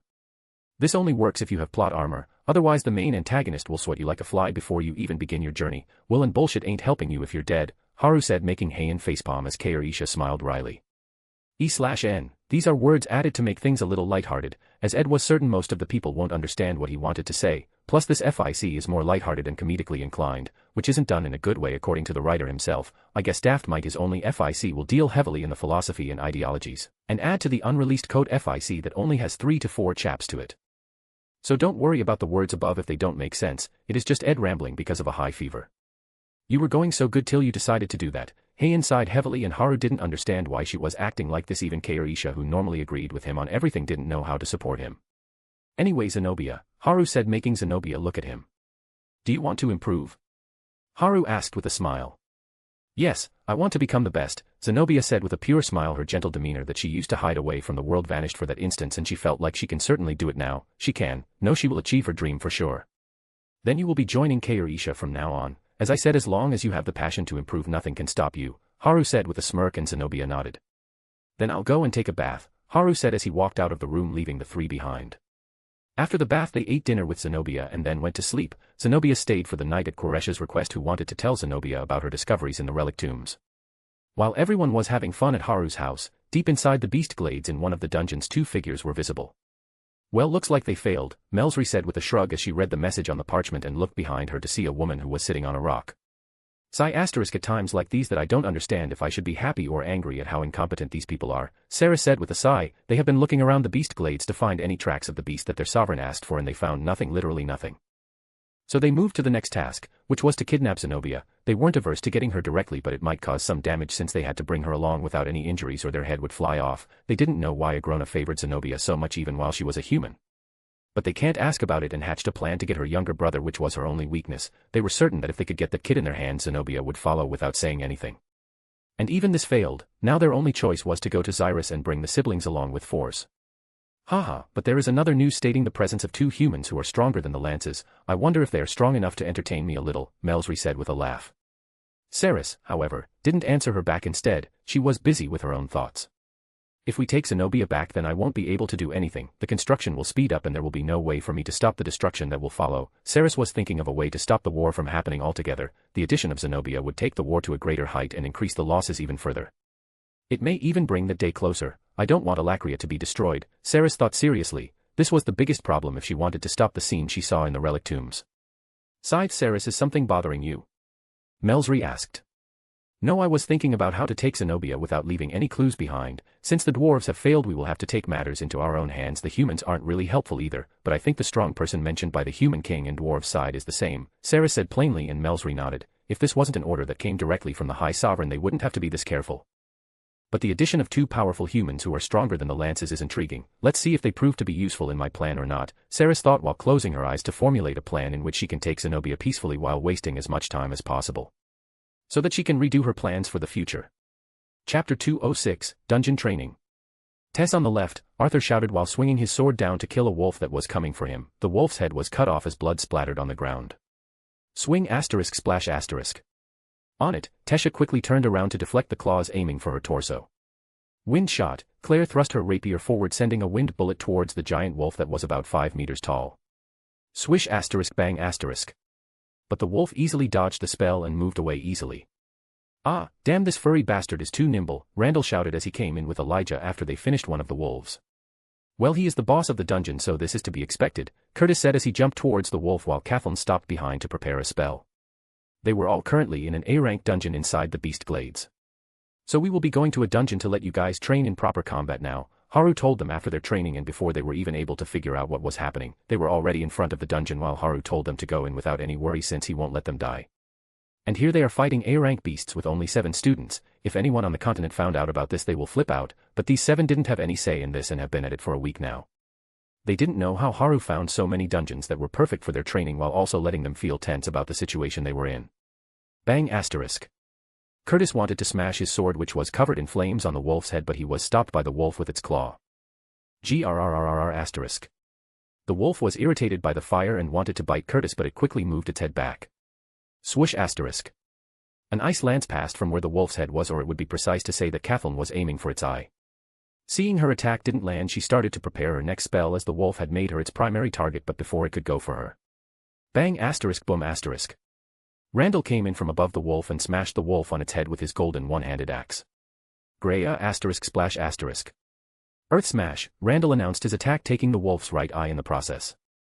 Swoosh asterisk pierce asterisk splash asterisk splash asterisk. The wolf wasn't given any time to rest as compressed wind bullets pierced its thick hide. Claire looked happy and moved forward to support Curtis with Tesha as Arthur stayed behind to protect Kathleen, but also because if he joined in, the fight will be won easily. Wind tornado, Tesha shouted, sending a tornado at the wolf, who jumped to the right to dodge it because Claire was coming at it from the opposite direction, but the wolf lost his footing because there was a deep hole there made by Elijah. The wolf missed it because he didn't have his right eye. Earth-bending slice, E/N, psi asterisk, Randall shouted as he swung his axe horizontally with his full force. Swing asterisk splash asterisk. The wolf's right side was cut open with one of his front legs as well. The wolf growled in pain as it wanted to make some distance between them, but... Boom asterisk. Wind blast, Tesha jumped above the wolf and dropped a wind ball on top of it, smashing it into the ground and locking him into place. HAP, Claire shouted as she wanted to stab the wolf's brain but was only able to take its left eye. Splash asterisk grrrr asterisk. The wolf growled and tried to bite Claire, but she moved away nimbly. The wolf got even more impatient and wanted to escape Tesha's spell. Earth shackles, Elijah made his presence known and bound the wolf in its place, and Tesha jumped away since her job was done. Flower tornado, Kathleen, who had been preparing her spell, uttered to the world, and a bone-chilling wind made its way towards the wolf with small ice blades that looked like flower petals in them. Swoosh asterisk whoosh asterisk. The wind turned into a superfast tornado with small ice blades cutting into the wolf's body. Splash asterisk splash asterisk splash asterisk splash asterisk splash asterisk splash asterisk. The sound of blood splashing and painful growls of the wolf echoed in the dungeon for a good 5 minutes, after which the tornado dispersed. Damn, Kath, this is brutal, Randall spoke while looking at the wolf's corpse that was nearly cut apart. It was thanks to Arthur that the damage was multiplied. This is my first time using this spell in battle, Kathleen said with a flat expression, but her lips were slightly curled up at the success. Everyone was amazed. The spell itself was really great, but Arthur helped Kathleen with his wind magic to increase the speed of the tornado. Arthur is the best supporter, eh? So when are you supporting me? Elijah joked while poking Arthur's side. I am not helping you in your teenage delusions of having a harem, Arthur said with a blank face. Hey. Come on now, even Professor has one, why can't I have it? Blatant discrimination, Elijah got angry. Yeah, why can't we guys have a little dream, Randall said with a frown. Curtis, on the other hand, stayed silent since he didn't want to be involved in this and be looked at coldly by the others, especially not by his sister. Randall could get away with it since Tess is too busy with Arthur, while Kathleen and Claire knew how Randall is. Elijah gets a free pass since he is known for his stupid antics in their class. But if Curtis jumps into this, he might get killed socially. What do you mean, even Professor has one? It is only possible because it is him, you moron, Arthur said with a sigh. Haru had the pretty guy hacks, max level, unlocked even more than him.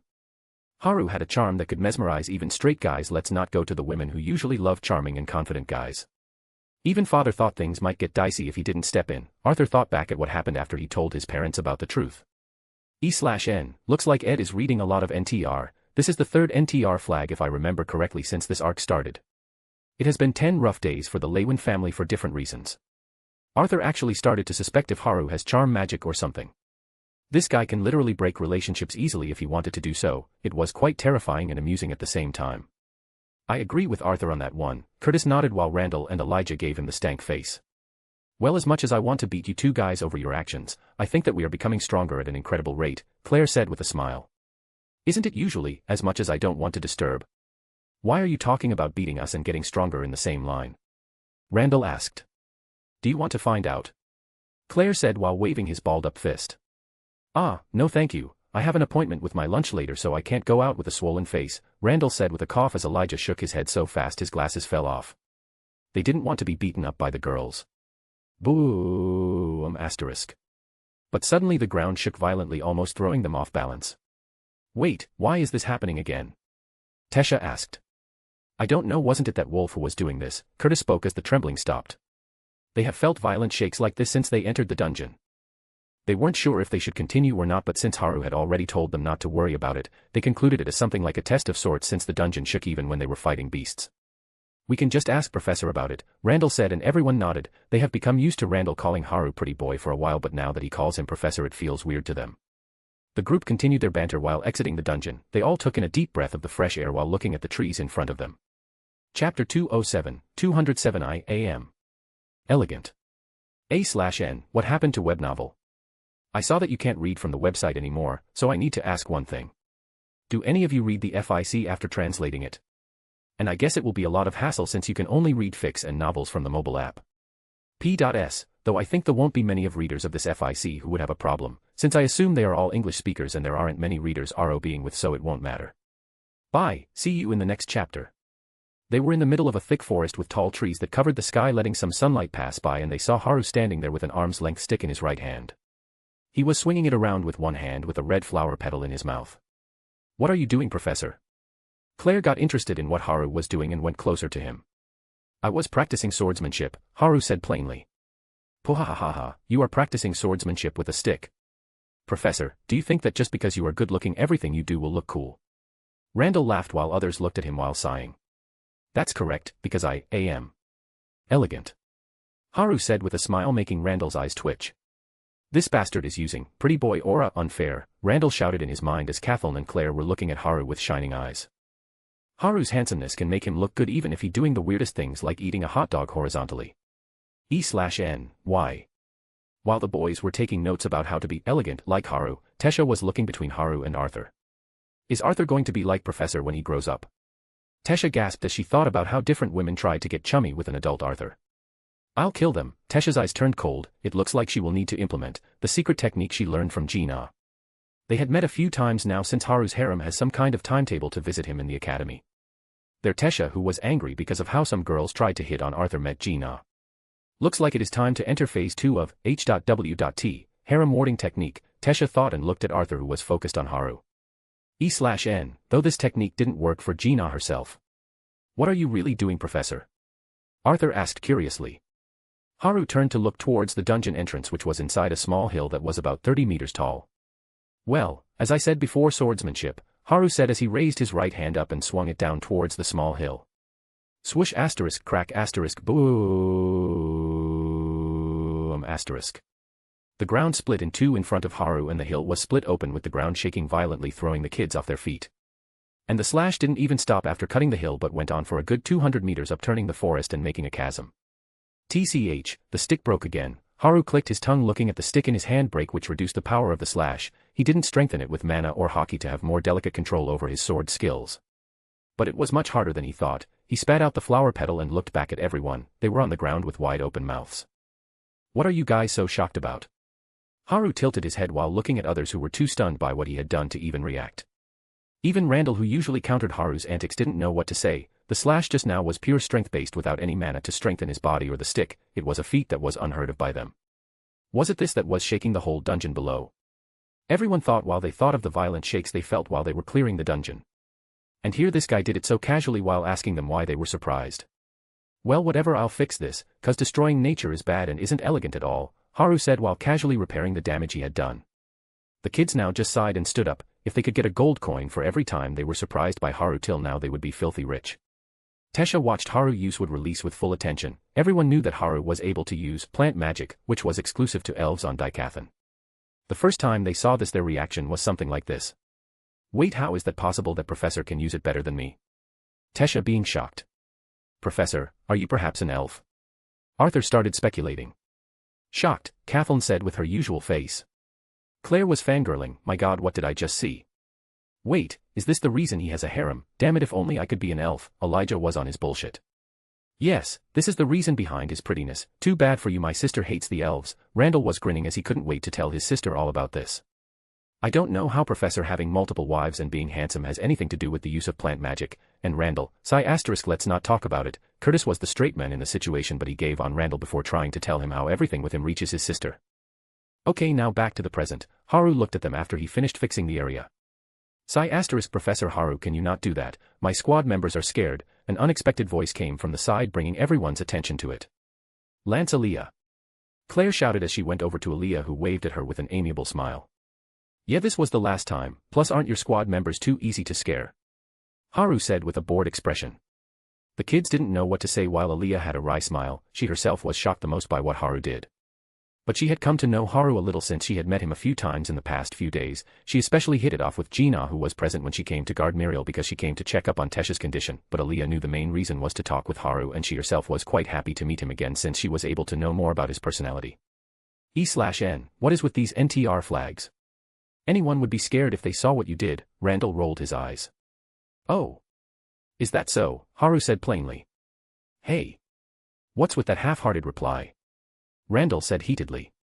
Anyway, the 10-minute break is over, so let's start the daily training, Haru said with his pressure covering everyone as they were all already in the ready position of a push-up without even knowing. They all grumbled how they weren't given proper rest but still went with the training since it wasn't worth arguing with Haru and having their training doubled. They learned this the hard way when Randall tried to motivate himself to train while talking bad about Haru with Elijah. Yeah, the training doubled and became compulsory for the day, because they weren't allowed to leave if they didn't complete it. Their only saving grace was Heian, who made Haru give them some breaks in between. Seriously, they thought that she only missed the halo and wings to become an angel when they saw her the first time, but after that, they confirmed that she didn't need a halo to be one. The boys said that she had one and they saw it themselves. It was clear that training hit them too hard. Would you like a cup of tea? Haru asked while making a table and a couple of chairs out of the wood release. Are you sure you aren't an elf? And yes, I would love a cup. Since my squad is resting, I still have time before we move, Aaliyah asked with narrowed eyes. She wasn't able to wrap her head around how Haru used the plant magic so effortlessly, but she displayed her willingness to have tea since would be able to have delicious snacks with it. Haha, I don't know how I was able to use it as well, Haru said, the same answer he gave to Muriel, who was quite interested in this as well. Mao, you are too mysterious, Aaliyah pouted as she sat down to take a cup of tea from Haru, who started to place some snacks on the table. Well, that's not true. I can use it, so I use it. By the way, what are you doing in Beast Glades with a squad? Haru asked curiously. Chapter 208, Where is the Elegance? I am on a mission at the moment, but when we were resting we felt some rather violent quakes that we couldn't ignore. Oh my. This roll cake is delicious, Aaliyah answered Haru with a blissful look while eating. Sorry about that. Would you like another slice as an apology? Haru asked with a smile. Fufu, as reluctant as I am, I would not let this kind gesture go, Aaliyah spoke in a knightly way while Haru just gave her another slice and she stuffed her face in the plate again in an unkindly way with a heartwarming smile. Where is the elegance? Haru couldn't help asking himself in his mind while looking at Aaliyah. Anyway, if she was a cat, I am sure her tail would be wagging right now, Haru thought while watching the practice with Aaliyah silently listening to the birds chirping with butterflies fluttering around the table. Q. Haru looked at the source of the voice and saw Sylvie, who looking at him with an expectant look. Yes, I didn't forget about you. Here you go, Haru smiled before giving her a bowl full of fried monster meat. Q. Q. Q. Sylvie was over the moon as she started stuffing herself with food. Aaliyah looked at the kids training with their all and smiled beautifully. Do you like watching kids? Haru asked since he had seen her be extremely happy around younger kids. E/N, this sounds so wrong and I know Ed did it on purpose. Yes, if my brother was here he would be about their age, Aaliyah said with a somewhat sad smile. I see, I am sorry for your loss, Haru said while looking at everyone training. Oh, he isn't dead though, Aaliyah said quickly. Wait, what? Sorry for assuming, Haru was taken aback by her words and quickly apologized. PFTT, ha ha ha, and Aaliyah burst into laughter while looking at Haru. Well, I am joking, he did pass away, Aaliyah said with a small smile. You really like your jokes, don't you? Haru said with a sigh. Yes, I like them about this much, Aaliyah said while placing her hands in front of her chest like she is measuring a big box. That's quite an odd sense of measurement, Haru said while shaking his head. Come on, you could have at least laughed to console me, Aaliyah spoke with a pout as Haru shrugged. But watching other kids his age makes me wonder how he would have been, when he would have grown older. He never liked fighting, so I think he would like to become a scholar or a professor or maybe a librarian since he liked quiet places, Aaliyah spoke slowly while looking at kids who laughing and joking with each other while continuing their practice. I guess, it would be great if he didn't become a ball of energy like you, Haru said while taking a sip of his tea. Ow, Professor, that is so rude, I am not annoying at all, Aaliyah said with a sulking expression. I never said you were annoying but whatever, Haru said, making Aaliyah pout unhappily. Well, this is the reason I wanted to become stronger, so that I can hopefully make it so other families don't end up like mine, Aaliyah spoke while sipping her tea. I hope you succeed, Haru said as Aaliyah smiled. I also hope to make a family of my own, Aaliyah said with a teasing tone. Good luck on that as well, Haru said flatly. Mao, Professor, you are no fun, Aaliyah sulked as she didn't get the reaction she was looking for. After a bit of silence. Thank you for playing along with me, Aaliyah spoke in a small voice. No problem, Haru just smiled lightly. The atmosphere around them was quite relaxing, like they were sitting in their backyard, but the point was that they were in one of the most dangerous places on this continent. Koo, is this some new type of torture? Elijah was fuming as he continued his sit-ups while looking at Haru talking with Aaliyah. This, damn, Professor, how dare he cheat on my sister so blatantly? Randall spoke while doing squats with an angry tone, making others roll their eyes for the nth time. They didn't know why Randall was so accusing Haru when he wasn't even in a relationship with his sister, and they thought one thing. He low-key wants Professor to his brother-in-law, doesn't he? But they didn't let it distract them and continued to train till they finished the whole practice. It was hellish training for them that they didn't want to do, but it showed results and also increased their performance as well. Professor Haru, is there something on my face? Aaliyah asked. Ah, no, I am sorry for staring like that, Haru said with a wry smile. It looks like he was staring at her for a long time. Is there something wrong with my eyes? Haru thought as he glanced at Aaliyah, who had a teasing smile on her face. But it wasn't the appearance of the beautiful elf that caught his eye, it was the dark gloomy aura around her. It was the first time Haru had seen this. He didn't know if his eyes were playing tricks on him, which in itself is a ridiculous thought. But even then his curiosity got the better of him and he tried to observe the aura more closely, which led to him staring at Aaliyah for so long. And the more he observed the aura, the more curious he got about it. It had a dangerous and suffocating feeling with also a certain tranquility to it, if he had to sum it up then. Is this what death looks like? Haru thought in his mind, trying to figure out why he saw this. Is this perhaps related to the trail that happened last night? Haru contemplated about what happened last night when he was training in the relic tombs. It happened after finishing his normal fight with the fire beasts. Haru was meditating to learn more about ether, but suddenly a giant figure made of fire appeared in front of him. The giant that was sitting in a lotus position like it was meditating in front of Haru had a humanoid appearance. It had an angry look with frowning brows and temple. It had a fierce look on his face with sharp tooth pointing out of his mouth and looked anything but like someone meditating. It was only wearing its lower garments while his ripped body was exposed. The giant had many different types of ornaments on its wrists and neck. Kurumi told me that it was a trail for me which will help me master my powers, I don't know why, but I feel like they are connected somehow. Should I ask Kurumi about it tonight? Haru thought while trying to think on his own about the current situation. Seeing Haru look away, Aaliyah thought that he was being embarrassed because she caught him looking at her. This made her want to tease him. Fufu, has Professor Haru taken a liking to me? Aaliyah spoke with a teasing grin. Perhaps, Haru answered absent-mindedly. Aaliyah was shocked and blinked before a slight blush came on her cheeks. What, he just admitted to it. Aaliyah expected Haru to be a little flustered considering he is a married man, so openly saying that he has taken interest in her. This was a move she didn't expect. I guess this is the reason he has 4 wives, Aaliyah nodded and was impressed at Haru's straightforward personality. Aaliyah smiled and watched the kids train while eating the snacks. Haru was not paying much attention to the training, rather he was in a world of his own thinking about what was happening. Professor Haru, do you mind if I eat your portion? Aaliyah asked innocently because she had finished the roll cake and the slice remaining was on Haru's plate, who didn't show any intention of finishing it.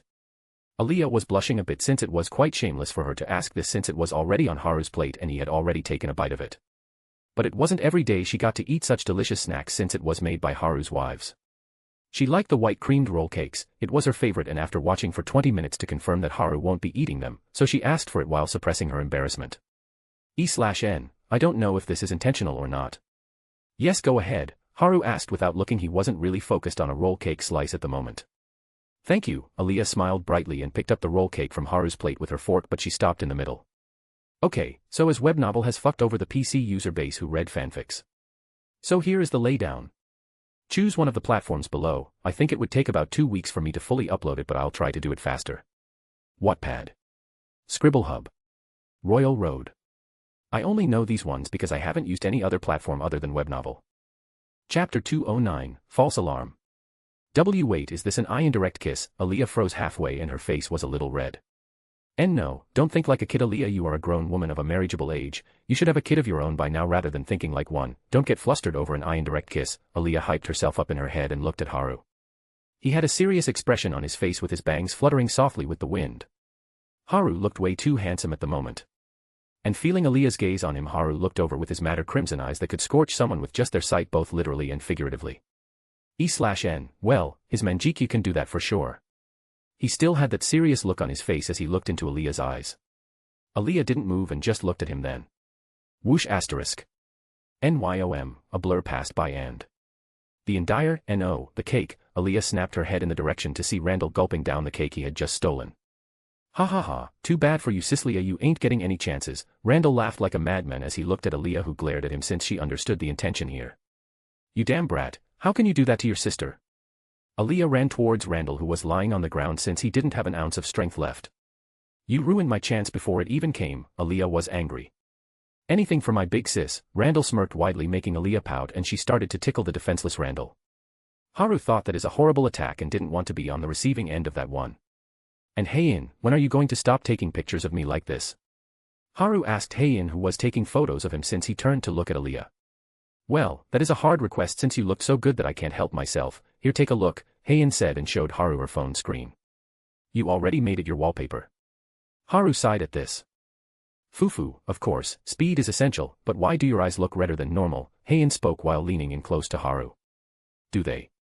Haru asked, not knowing if that was true. How do you not notice that? It is obvious, you are so worried about us but you can't even take care of yourself, Heian said with a frown. How do these two things correlate? Haru tilted his head and turned to look at his students, who were walking toward them with a tired look on their faces. Hey, you guys, do I look any different? Haru asked the six and ignored the background noise of Randall, who was laughing hysterically under Aaliyah's attack. No, I see the same disgustingly handsome face, they all said clearly, with Elijah having a disgruntled look. See, Haru told Heian while pointing at them. They don't count, anyone who has seen your eyes up close will notice the change, and I get to do that daily so I know when something is up, Heian said as she got close to Haru. She was practically sitting in his lap while looking at him up close. You know, I asked the others before going out and they said there wasn't anything wrong, so how did you notice this? Haru asked with a straight face. I just happened to catch it, Heian said as she averted her eyes. Seuss, you were already asleep when I got back home last night and you were sleeping in late today since it was your rest day, so you noticed this after you came here. You aren't that good at catching details outside of combat, Haru said, narrowing his eyes. What, are you a detective? Everyone thought as they looked over. Even Aaliyah stopped. But it doesn't take a detective to make such a simple deduction. Heian whistled and didn't want to answer, but Haru's gaze was a bit unbearable. Okay fine, I give. Your eye color was 0.7723 times darker than normal, so it caught my attention when I was taking pictures, Heian sighed in defeat. Haru looked at Heian as if he didn't understand what happened. Isn't that too accurate? The others thought the same. No swirls in the eyes, false alarm. You are safe, Kurumi's voice came into Haru's mind and he sighed. I wasn't worried about that, I thought that maybe I neglected her too much, so that she turned like this. Like, how can someone other than a Yandere do this? Haru answered back. From the melting moans I hear every so often, you aren't neglecting her, and did you just say you are okay with Yanderes? Kurumi asked quizzically. You are my wife, you know, Haru said back plainly. Oh shut up, I am just a woman who is hopelessly in love with you. Also, did I mention that I have the power to destroy everything? Kurumi said cutely. See what I meant? Sounds like the perfect recipe. I swear you are itching to lock me up after erasing everything and spending the rest of our lives together, Haru said with a sigh. Fufu, I love you Haku and you know me so well, Kurumi giggled in glee. You know I was joking, right? Haru rolled his eyes. You fufu, so was I. Well, I can't say the thought never crossed my mind, but I don't want to make Hakuin sad, Kurumi answered cheerfully, and Haru just sighed.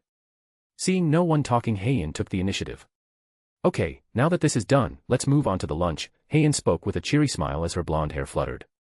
The angel has descended, Elijah got on his knees and prayed with tears. What is with this overreaction? Haru rolled his eyes.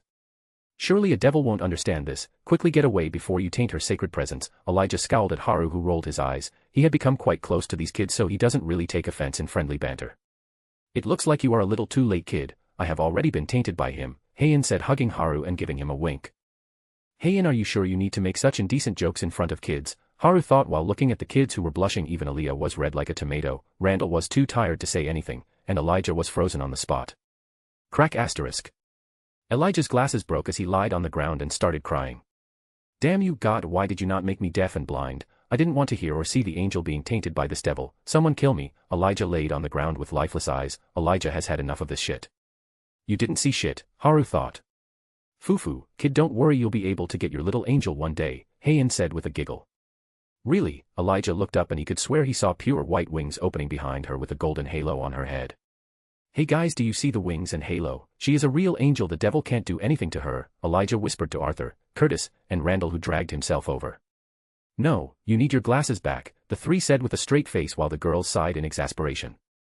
Omo, I thought you were sensible kids, but it doesn't look like that. You have Haru as a professor, a guy who has 4 beautiful wives, and you didn't even think of taking some advice from him, Heian said, and the 4 boys' eyes lit up. I can see it, the halo and the wings, it's real, the 3 boys said with devout looks on their faces. Hey, Heian, that is dangerous, they might die if they learn that from me, Haru said worriedly. Professor, surely you jest, Elijah said in a respectful tone. I am not joking, I suck at this, Haru said with a sigh. He didn't know how these kids would fare if they used his methods. They might even die in a week, Haru thought with fear. Professor, can you not attack us? You are saying you suck at wooing girls, you have 4 wives, you know 4 wives, Randall said with a smile that wasn't reaching his eyes. Don't emphasis, I know, but I can't do this, Haru said with a look of sadness. Important things need to said twice, and why can't you help us? Randall asked with some annoyance. Haru sighed while looking at the boys and made up his mind to save them from their horrifying future. Chapter 210, God is. That is because God helped me, it will only work with me, so give up, you aren't the chosen one, Haru said plainly. Why can't we be the chosen ones? What type of discrimination is this? The boys asked, since they thought Haru was playing hard to get. I mean, if you were, then you would have had your wishes already, right? Haru said, making Curtis, Randall, and Elijah looked at each other. Curse you, God, why can't you help those in need? Curtis shouted. This is so unfair, why can't I be the chosen one? Randall cried while lying on the floor. You damn God, I hope you stay single for the rest of your life, Elijah shouted in anger. E/N, I can see what is going on here. Come on everyone, food is ready, Heian called over as she had finished setting up the table and placed all of the food. Coming, damn you God, I'll settle things with one day, the boys said as they ran to eat because the girls had already taken seats. Looks like we found a new way to curse you without breaking the wall, Haru thought in his mind but didn't receive a reply. Looks like we are playing the part, Haru shrugged as he walked over to Heian. The lunch became tenser as everyone was fighting for food, literally. Today's food was made by Kair Isha and Heian, so it was extra delicious, since Heian is also a great cook, plus Haru didn't have to worry about his portion since he got it straight from Heian. She was putting the dishes he liked in his plate without him even needing to ask. After a sumptuous lunch, Aliyah went back to her squad saying goodbye to everyone. Damn this brat Randall, anyway, I am going to have my chances in the future, Aliyah thought as she made her to her squad stomping on the ground. Haru dropped off the kids at the academy using teleportation. He didn't really care if it got exposed since he didn't have time to do things the normal way. Also, Professor, we will be going to the expedition with Professor Glory tomorrow, Arthur said with the others nodding. You can have a day off tomorrow then, just take it as a rest day, Haru said, making the kids jump in joy. They have been training non-stop for half a month and they finally get a break. Seriously, who thinks of a dungeon expedition as a break? Randall said in a salty tone. If you don't want it, then you are free to come back and train, Haru said plainly. No, Professor, you don't need to worry about this fool, we are really happy. Everyone else yanked Randall out of the place with nervous smiles. Well, okay, Haru shrugged and the kids sighed in relief. Seeing the kids walk back with smiles as they discussed what they would do during the day off was quite the sight. Let's go to the beach house to relax a little, Heian suggested since everyone else was busy with their work. Sure, Haru agreed, and the two spent some alone time in the beach house before coming back home after a few hours. Hey Haru, you're back, Gina jumped and hugged Haru as soon as he entered the property. Heian, Uni, why are you smiling like that? Gina asked Heian, who all smiles beside Haru. Nothing, I'll go take a bath, Heian said and went away. Uni's hair is disheveled and her lipstick is missing as well, and didn't she take a bath before leaving? Gina had a thoughtful look on her face and she turned to Haru, who was looking the same as ever. What happened? Haru asked Gina as she started to sniff his neck and clothes. It is as I thought, Haru, you naughty, Gina spoke with a teasing smirk as Haru scratched his cheek a bit. Mao, how long is he going to make me wait? Gina puffed up her cheeks as Haru carried her into the living room. So are you practicing properly? Haru asked as he sat down on the comfy sofa. Risha is the best, Haru smiled, cause everything in the house was remade by Kairisha, who used magic to increase the durability and quality of the items like this sofa. For example, it had a low-level healing spell engraved in it along with a calming spell, so the person will calm down to a degree no matter how disarrayed their minds is. This is what helped Haru in dealing with Alice, who was in a really bad mental state when she came to talk to him with Reynolds. The bed in Haru's room is another great invention since it has a medium healing spell along with fatigue recovery and stamina recovery effects, and just in case you are wondering, no, the spell wasn't there for Haru but rather Kairisha made it so that she and Heian can somehow fight back Haru, but the mission failed successfully since they were able to enjoy the battle longer than usual. The house itself has many effects like this. If you are in the library, your ability to comprehend increases by 5%, and in the training ground, your training results are increased by 10%. Anyone who enters the house will be under the effects of fatigue recovery for both the physical and mental aspects. Kair Isha has been making many things to decorate the house since she came here in order to make it a house befitting someone of Haru's taste. I don't know why she thinks I have such high tastes, Haru shrugged as he looked at Gina, who was pouting. I am learning properly, Gina spoke while rolling her eyes. Why does everyone think I only slack off? I work hard when I want to, you know, Gina thought. That's good, just don't overdo it, okay? Haru said with a soft smile, patting Gina's head. You should say that to Kanayuni, she doesn't listen to anyone, Gina said with squinting eyes. It is not like she listens to me either, so you are stuck with that, Haru said with a laugh. Kane doesn't really listen to anyone when it comes to training, even he can't convince her to stop, not that he tries to, but still he wants her to have a rest sometimes because straining her body could be more detrimental than helpful. Then give me a gift for my hard work, Gina asked expectantly. Okay, then I'll just give you the whole Demon Slayer manga, but you have to promise that you won't laze around after getting it, K. Haru spoke while Gina looked a little disappointed. What, you don't want it? Maybe I can give you a new manga series. Haru muttered while rubbing his chin. Why is he only dense when it suits him? Gina pouted angrily. I don't want manga, Gina said, making Haru look at her in surprise. What happened to Gina?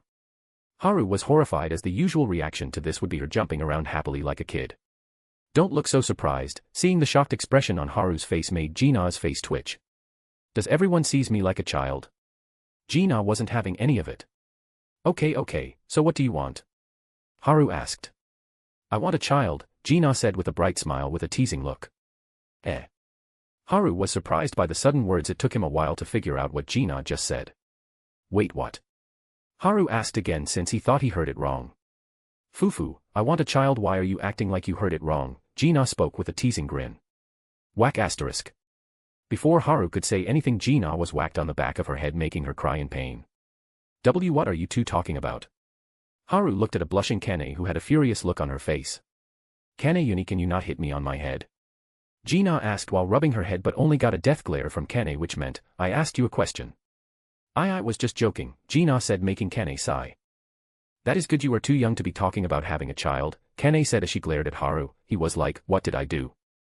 I agree as well, there is still a long life ahead of us, but I get why you are saying that, Heian, who just walked in, spoke while lying her head on Haru's lap.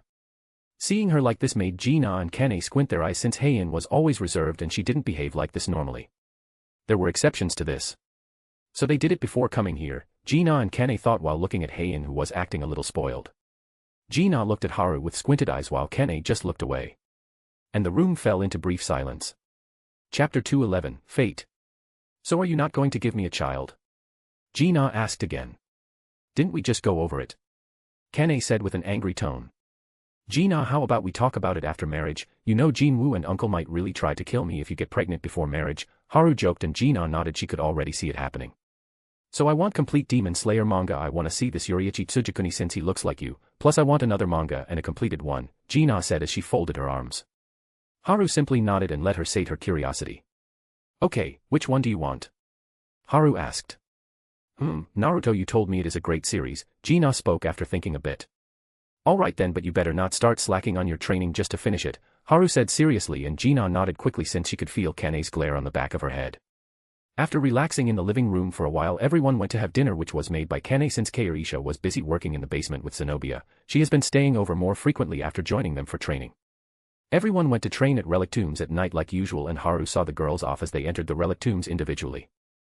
Looks like Risha is staying at home with Zenobia to focus on their research. Haru thought Kair Isha loved her research. She had turned the whole left side of the mansion into her own, filling rooms with her research papers and material. Haru, who was about to enter the Relic Tombs to train, stopped as he got an unexpected message from his clone. Damn it, is this what it meant? Haru quickly used Flying Ragin and appeared where the clone was, and he was met with a devastating scene. Blood ran through the cave like a river with mutilated bodies impaled on metal spikes. Haru looked over and saw a clone of his standing in front of a passed-out man. The man's height was well over 2 meters with a hunched posture. He has long, thin arms that dangle by his sides as though his arm had popped out of their sockets. He wears thick dark bandages underneath a shabby black mantle that perches on his shoulders and a tattered hood with his messy bangs peeking out from it. Underneath his hood are 2 obsidian horns, with the left one missing along with his left arm. Haru looked at his clone who was in front of the man. The clone muttered, "About damn time." Haru was about to turn and look for Aliyah since the clone said that he found her in critical condition. Haru, ugh, run, away, please, there, not, you. Please. Haru was about to ask his clone about the matter and heard a pained voice that spoke with difficulty. Haru looked back at his clone, the clone sighed and sent him what he saw when he arrived. Haru stood there for a minute and then looked at the unconscious man named Yuto. Haru could hear Aaliyah crying, worrying if he was all right or not. She had the heart to think about others even in her situation. Are you there? Aaliyah called out again, her voice growing more anxious than before. Haru turned after throwing Yuto in his training space, telling the clone to go in and take care of Yuto for a bit before walking towards Aaliyah. Aaliyah was impaled through the chest, destroying her mana core completely, with her right arm along with her legs missing, and her eyes were gouged out with blood and tears running out. How did she hold on in this state? Haru thought as he looked at the sobbing Aaliyah. She wasn't crying because of the pain she was in, but rather thinking that Haru was her trying to save her. I am here, don't worry, nothing is going to happen to me, Haru spoke to Aaliyah, who lifted her head to face Haru. Thank God. Aaliyah spoke with difficulty, trying to reach out to Haru with her left hand. How did this happen to you? Haru asked, since he only got a little from the clone and didn't know what happened here. Even with a shattered mana core, I should be able to show you. Come, close. Aaliyah asked slowly to ease her pain while calling Haru near. Haru went closer and Aaliyah touched her forehead to his. The moment it did, a stream of memory passed into Haru's head. He saw all the things that happened in this room from start to the end when his clone came in and knocked out Yuto. I am sorry for show you such things, Aaliyah said. It is fine, so he was trying to take revenge by torturing you, Haru asked Aaliyah. His expression hasn't changed even after seeing how Yuto tortured everyone from Aaliyah's squad including her. His face was calm but his eyes were burning red like magma. He could see the dark aura around Aaliyah thicken with each passing moment and it tried to engulf her whole body in it. Seeing this, Haru was able to confirm that what he saw before was almost like peeking into a person's fate. Although vague, it was still something that he couldn't understand before, and it resulted in this. Yes, it is because I took his arm. If it wasn't for Zenobia's sword I wouldn't have been able to do that either, Aaliyah said in a self-deprecating manner. You are pretty strong yourself, you know, Haru said slowly, because he knew that at the moment Aaliyah's hearing was heightened because of the loss of her eyes and a loud sound can be painful for her. But I wasn't strong enough. If only I was as strong as you, then maybe I could have saved my squad from meeting such a fate, Aaliyah spoke in pain, the painful voices of her squad members still rung in her ears. Haru didn't say anything while looking at her. You know, even at death's door, I feel calm somehow. I was scared before, but maybe it is because you are here that I can feel so calm. Aaliyah was trying to be calm but her body trembled like a leaf, showing how scared she was. It is okay, let it all out, Haru said while hugging her lightly. After a short silence, Aaliyah hugged Haru back and started crying like a child. I don't want to die, I am scared, please Haru save me, Aaliyah said while crying, hugging Haru tightly with her left hand. She didn't know why she asked him to save her, since it would be impossible given her current situation. Did I start depending on him without knowing it? Or is it because I am in a helpless situation like this? Aaliyah thought while crying in Haru's arms. She was thinking about how she said something so out of her own expectations to someone she had met only about half a month ago. I was going to heal her, so it would be if she lets out, then let it become a mental scar on her. What she went through will definitely leave some problems for her, but I believe she can overcome them, Haru thought while he patted Aaliyah's back. Don't worry, it will be okay, Haru said, slowly patting her back to calm her down. His voice is really soothing to listen. If only I had more time, maybe I would have. Aaliyah thought as her consciousness was drifting away and her body felt weightless. Haru came into his training room after he left the healed Aaliyah in the care of Kaorisha and Zenobia. Zenobia was quite shocked when she heard what happened to her and dropped everything to take care of Aaliyah while Kaorisha helped her as well. He told them to talk about it to the others when they come back, and he also sent the news to the Elven royal family, or more precisely Muriel, since he had a direct communication scroll that would connect to her. Don't ask about why he has that. E/N, another one. Now that everything on the outside had been taken care of, Haru put his attention on the task that is remaining. Haru walked in the dense forest and came to a clearing where he told his clone to look after Yuto. Seeing Haru come, his clone smacked the shit out of Yuto to wake him up. Geez, well, that is one way to wake someone up, Yuto spoke groggily as he looked up at Haru and then looked back at his clone. There are two of you now. You sure hit hard, man, you are making me see things here, Yuto spoke sarcastically. We have a sassy one on our hands, don't we? The clone spoke with a chuckle. Did you do something yet? Haru asked. Nah, but I was tempted, Haru. You know the sassy ones always break easily, but if done correctly it is quite satisfying, the clone spoke with a creepy smile. Chapter 212, Hypocrite. Ugh, I forgot this one likes to torture. I don't want to look in a mirror after seeing that smile, Haru groaned at the maniacal smile that was on the clone's face, aka his face. I think he would look handsome with that smile though, Kurumi chimed in. Love really makes people blind, doesn't it? Haru shrugged as it applied to him as well. E/N, this is correct. That is correct, so what are you going to do with him? Kurumi asked. Let's see, Haru's thoughts were interrupted by Yuto. Oh, which one of you is Haru? She was calling this name before, like are you her lover or something, is it this guy that was angry before, or is it you the one who is frowning now? Don't tell me both of you are tapping that, for someone who was so uptight she seems rather loose. Yuto was about to continue but. Looks like you can only use your mouth, Haru cut him off as he waved his clone and he went away with a pout since he wouldn't be able to join in the fun. E/N, I am loving the phrasing here. He is gone now, and what is wrong with speaking the truth? Yuto spoke with a grin. Since you're so honest, I'll give you two options then, Haru said while raising two fingers and Yuto had an amused look on his face. This was the exact thing he did to Aaliyah before and now Haru was doing it to him. One you die and two you die, Haru said while lifting his two fingers. Oh, but honestly I don't like the option so I will choose neither, Yuto said with a grin. He was looking for a chance to escape since Haru didn't even seal his mana. Does this pretty idiot have no brain? How can you make such a rookie mistake, Yuto thought as he was looking for an opening. Okay, third option, torture it is, Haru said. But I don't like this either, Yuto spoke sarcastically. Oh. That is too bad, but you don't have any say in this, Haru spoke as Yuto grinned widely. Swiss asterisk. Got you pretty boy, Yuto thought as he looked at the giant metal spikes heading for Haru. Bang asterisk. Haru didn't even move and the metal spikes were shattered into countless shards. You fell for it, Yuto's voice came from behind Haru as he aimed the metal spear in his hand at Haru's head to kill him. Bang asterisk. The spear landed and did. How? Yuto was shocked since his attack did nothing to Haru. In fact the metal spike in his hand crumbled to pieces after the collision. If you are done with your parlor tricks then sit down, Haru said while pointing at the spot Yuto was before. What did you say?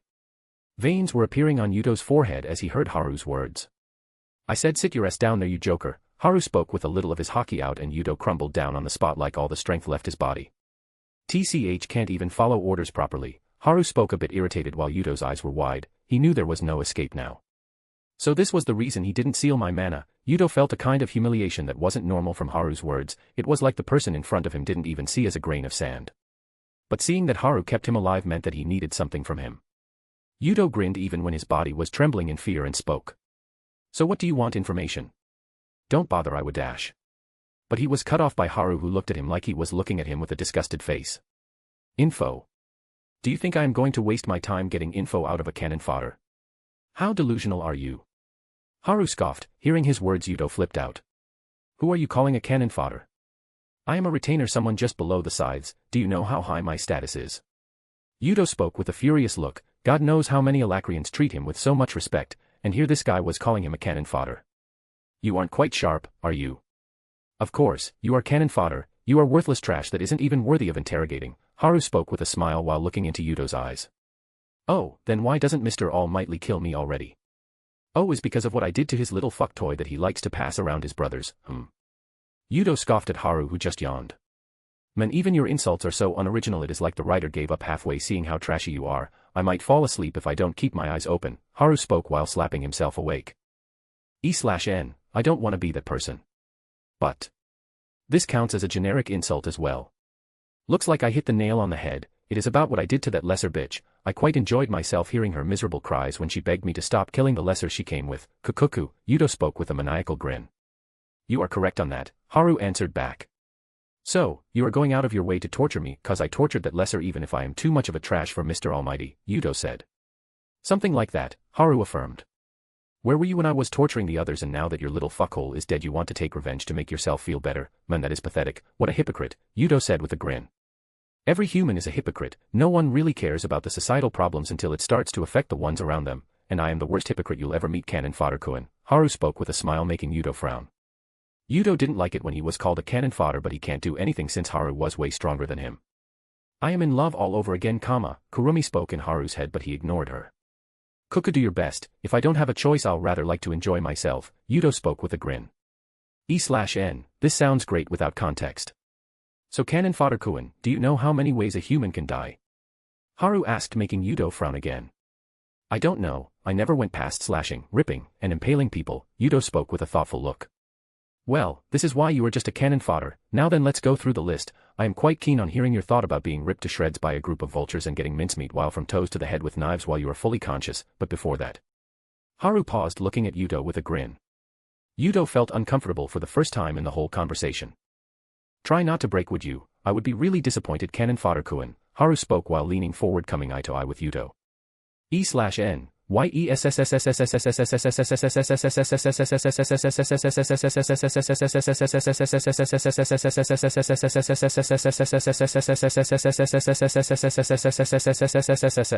The yaoi dujins came in handy.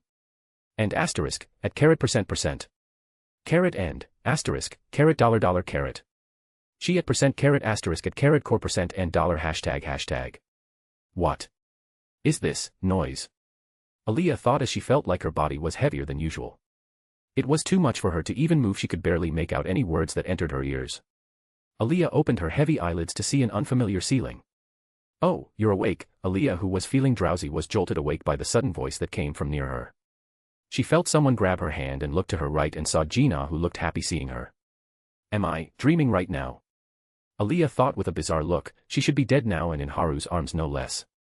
That was a banging exit, I am not gonna lie. I don't know how many women would accept death to do the same, Aaliyah thought with a tinge of sadness. She looked at Gina, who ran out of the room to tell others and couldn't help but feel like this wasn't real. She accepted that she was dead and this might be heaven cause it was too cozy to be hell. I can feel my right hand and my legs, I am definitely dead, Aaliyah thought while moving her toes and fingers.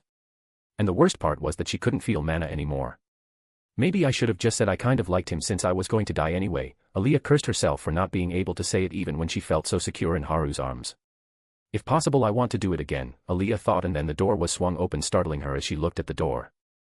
Kair-Isha, Gina, Zenobia, and Randall came in with the elven royal family to check up on her condition. Chapter 213, Is This Heaven? Thank heavens you are awake, Aaliyah, Muriel said as she ran over and hugged Aaliyah, who was still startled. Aljuin, Virion, and Tesha looked on with sadness since they had heard what had happened to Aaliyah from Haru. They have already sent people to retrieve the bodies of Aaliyah's squad members to give them a proper burial while also giving out compensation to their families. Plus Dikathan has lost one of the lances, their strongest force, just like this. Aaliyah's core has been shattered and that is it. Lady Muriel, let Kair-Isha take a look at her condition, Zenobia said, and Muriel stood up quickly. Oh dear me, I am sorry, please Lady Kair-Isha. Muriel went back to Tesha's side. What happened? Aaliyah, you look scared. Kair-Isha asked while checking up on Aaliyah. Does she have a physiological shadow now?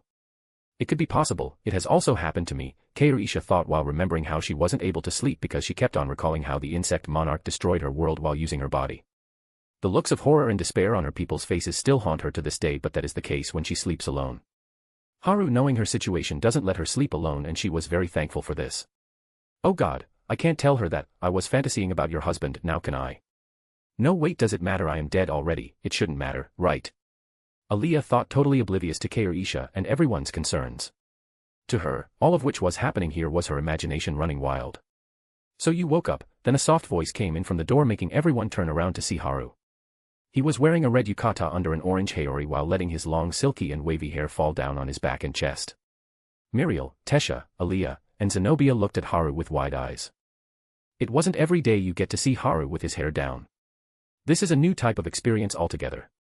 Few asterisk, I guess I don't need to worry about Arthur being like Professor. Tesha looked happy since she had a certain revelation. This is without a doubt heaven, Aaliyah spoke in a daze. It would appear so, Muriel agreed absent-mindedly, but then coughed as she felt the eyes of everyone in the room. E/N, the NTR flags are everywhere in this arc. No one would be surprised if Muriel is the harem member from this arc. What did I say?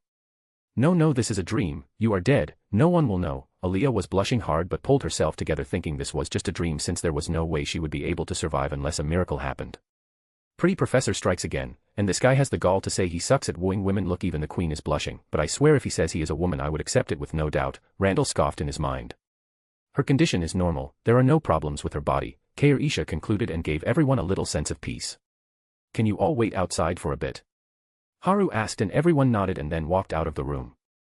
Seeing everyone leave, Aaliyah felt nervous since being alone in a room with a sexy-looking Haru was too much for her heart even if this wasn't real. So are you feeling okay? Haru asked as he sat down on the bed near Aaliyah's legs. I am fine, Aaliyah answered back. I can see it in your face that you think this is a dream, Haru spoke softly, making Aaliyah nod. This is exactly what she was thinking. Can I confirm it? Aaliyah asked while looking at Haru. Sure, Haru shrugged, and Aliyah came closer to him. Why does he smell so damn sweet? Aliyah screamed in her mind as she touched Haru's hand with a small blush. Is this real? Aliyah asked herself as she poked the back of Haru's hand a few times. Do you still don't believe it? Haru asked. I am still checking, don't move, Aliyah said with a pout, and Haru nodded. Just touching his hand isn't going to confirm anything. Aliyah moved in closer and hugged him, placing her head on his shoulder while her hand circled around him tightly. She did it because she liked the hug Haru gave her before. So warm, Aliyah felt extremely comfortable hugging Haru as she took in his scent. You know my wives are just outside the room, Haru said with a flat tone. Don't make this weird, I am just checking, Aliyah spoke in a small tone. Haru sighed before hugging Aliyah back. There is no need to check, this isn't a dream, you are still alive and well, Haru spoke softly as Aliyah trembled in his arms. He could hear her sniffing as his shoulder got wet from her tears. Please, don't let me go, I beg you, please. Aliyah spoke in an almost inaudibly low voice. Her voice shook along with her small frame. Haru felt like if he let her go she might just vanish entirely. Psychological damage is always way more troublesome than physical one, Haru thought while looking at Aliyah. And it wasn't wrong entirely, since Aliyah was hit hard at the moment. She was one of the strongest mages on this continent, but now she is nothing. Her mana core is gone. Even though her body is healed, she herself can't do anything much with her life. And along with this, she went through a lot last night. It won't be a surprise if she completely broke down, but she held on even if she had to lie to herself. Don't worry, I told you before, right? Everything will be alright, Haru said softly while patting Aliyah's head slowly as she cried in his arms. Looks like it is going to be a long day, Haru thought while looking outside of the window. After a few minutes. Have you calmed down? Haru asked Aliyah, who had separated herself from him and was wiping out her tears. Yes, thank you, Aliyah spoke with a smile. Haru could see the pain in her eyes even when she smiled. Then I'll send the others in, Haru said as he moved towards the door. You aren't going to stay? Aliyah asked. Well, you see, I will go and change my clothes, and since everyone outside is also getting impatient, it wouldn't be good to keep them waiting, Haru said while opening the door, making Gina, Randall, and Tesha fall in. He, Gina, Randall, and Tesha laughed sheepishly while the others behind them shook their head. Even if the three tried to listen inside, but Kairisha had made sure that no sound escapes the room. Aliyah smiled, looking at the worried look on everyone's face as they walked in, and started to check if she was doing all right. Haru saw the door close and he was faced with the elven royal family as the others went inside first. You guys aren't going in to meet her? Haru asked while narrowing his eyes. Well, we wanted to thank Professor for saving Aliyah, Muriel spoke first as Alduin and Virion nodded to agree with him. You don't need to, it was just a coincidence that I came across her. You can say it is her own luck, but I hope I would have been faster so that she wouldn't end up like that. Haru spoke slowly, and what he said about coincidence was true, since Haru only left one clone in the Beast Glades as it didn't have any value for him anymore. So that one clone coming across Aliyah, who was deep inside a dungeon, was by chance, and the curiously of the clone, since it felt foreign mana in the dungeon that matched Jagrat's. You don't have to beat yourself over it. We are all very saddened at what had happened to her, but her being alive is what matters, since no matter how strong you are, if you don't survive it means nothing in the end. I am sure Aliyah is more grateful to you than anything for saving her life, Virion said with a somewhat sad look in his eyes. Looks like this jolly old man has had a painful experience himself. Haru thought deeply about what Virion said, and his words were stuck in his mind. The real reason Haru felt bad was that there were signs that something was going to happen in front of him, but he ignored it and didn't take it seriously, which almost led him to lose a good friend even while he was so strong. It isn't like he is beating himself over what happened to Aliyah, but it is still there in the back of his head that if he ignored the obvious things and something like this happened to anyone close to him, then I guess I still have a long way to go, Haru said with a small smile, and Virion smiled while stroking his beard. Chapter 214, I am not giving up. Please go on ahead and talk to her, she needs it the most at this moment, Haru said as he pointed at the door, and the three elves nodded. Aliyah, who had lost her ability as a mage, is sure to be devastated by it, even if she hides it. This is only normal. Aliyah was such a bright kid, I don't know why something like this happened to her, Muriel spoke while facing the ground. It was really heartbreaking to see a talented person who had a purpose fall into the ground like this. Alduin patted his wife's shoulder, trying to console her. Alright, let's go in and talk with Aliyah. Haru, can I talk to you after this? I want to discuss about the one who did this to Aliyah, Virion spoke while looking at Haru. That guy is dead, and if it is about the information, I will give you the information in written from that guy before you leave, Haru said with a plain look, and Virion nodded. Thanks, Virion said as the elves went inside the room. Aren't you going in? Haru spoke while looking near the door. I'll meet her later when everyone is gone, and I am sorry for intruding, a sweet and seductive voice rang out in the corridor. We may have overlooked it this time, but don't do it again. Haru paused for a bit and his eyes turned towards the window. You'll die, Haru said plainly and walked away with steady steps. After Haru went away, a figure appeared near the window wearing a white military uniform with a red sash across her chest. It was a black-haired elf fully drenched in sweat looking in the direction Haru went. They all noticed me on my way here. This is certainly new. The second elven lance, also named Phantom, was noticed by 6 people when she came in, and she was certain from the way Haru said. The next time she tries to enter this house like this, she'll really die. This is really a den of monsters, Aya thought as she wiped her sweat and waited for everyone inside the room to finish their talk with Aaliyah. Inside the room, Muriel, Gina, Zenobia, and Randall were talking to Aaliyah, who was telling them that she was alright as Alduin, Virion, Kair-Isha, and Tesha stood back looking at the scene. Sis Kair-Isha, will Lance Aaliyah never be able to use magic again? Tesha asked Kair-Isha in a hushed tone. Virion and Alduin looked over since he heard Tesha. According to the magic system here, yes, her mana core is fully shattered and there is no way for her to continue using mana. If it wasn't for my lord, there was no way she wouldn't have survived, Kair-Isha said plainly. Virion frowned as he thought about Koresh's wording. Magic system here? Are there more types out there? Virion was deep in thought while Alduin was a bit frustrated that the elves have lost one of the lances, which is their core fighting force. But it is not like he can say that to Aaliyah's face, since he himself felt really bad looking at the once promising mage who wanted to save people to end up like this. Oh, there is one more thing. Zenobia, take this back, Aaliyah said while picking up her sword and pushing it towards Zenobia. Aaliyah, there is no need for this, it is yours. Zenobia spoke with a hesitant expression as she looked at Aaliyah, who was holding out a sword to her. It was the sword she had made for Aaliyah. Zenobia, the way I am now, there is no way I can hold this sword, so please take it back, Aaliyah said with sadness in her eyes. It was a weapon she has been using for a while and she was very attached to it, but the way she was now, the sword in her hand was nothing more than scarp. Zenobia looked at Aaliyah, who was one of her only friends, with some reluctance. She knew what Aaliyah wanted to say and she admired her for her strong will. Even after going through such a tragedy, she was able to make a choice like this. Zenobia had always held Aaliyah in high regard in terms of her mental strength, since they were quite similar and different in a sense. Both of them have lost their families and had a little brother. But even after losing her family and little brother, Aaliyah didn't become cold like Zenobia, but rather she became brighter and stronger to save other people so that others don't go through what she experienced. She wanted to save people so that they can return to their families with a smile. Zenobia could never see herself doing the same. If she lost Randall, who was the last anchor for her in this world, things might go a lot more different than they are now. She nearly lost Randall during the Elshire incident. The anger and coldness she felt at that time, something she didn't want to remember again. Don't make that face, I am just giving it to you for safekeeping. I'll take it back one day when I become strong enough to use this sword again, Aaliyah said with a grin, and Zenobia sighed heavily before taking the sword. She knew what Aaliyah had said wasn't possible, but... It is a promise then. If you give up, I won't forgive you, Zenobia said with a small smile. She chose to take her words seriously and decided to wait for the days he takes the sword back. Oh, I better work hard then, Aaliyah said with a laugh, lighting up the heavy air in the room. The elven royal family had no say in this since the sword was made by Zenobia and the owner of the sword gave it back to her. They can insist on taking the sword on the pretext of giving it to the next lance, but they knew better than that. You are really strong, Aaliyah, Gina said while nodding. I am happy that you think that way, Aaliyah. I will look forward to it, Muriel spoke with a smile. Even if she felt saddened, she didn't let it show on her face. And there is one more thing I want to say to you, Gina, Zenobia, and Kair-Isha, Aaliyah spoke, and the three looked at her. I still haven't given up on him, so you better look out for me, Aaliyah spoke with a wide grin as she pointed at them. Everyone in the room understood what the meaning behind her words was. Randall just clicked his tongue as Tesha blushed at Aaliyah's boldness. Virion just smiled like a fawning grandfather, with Adluin staying silent since he wasn't really interested in this. Oh my! Muriel gasped with a blush at Aaliyah.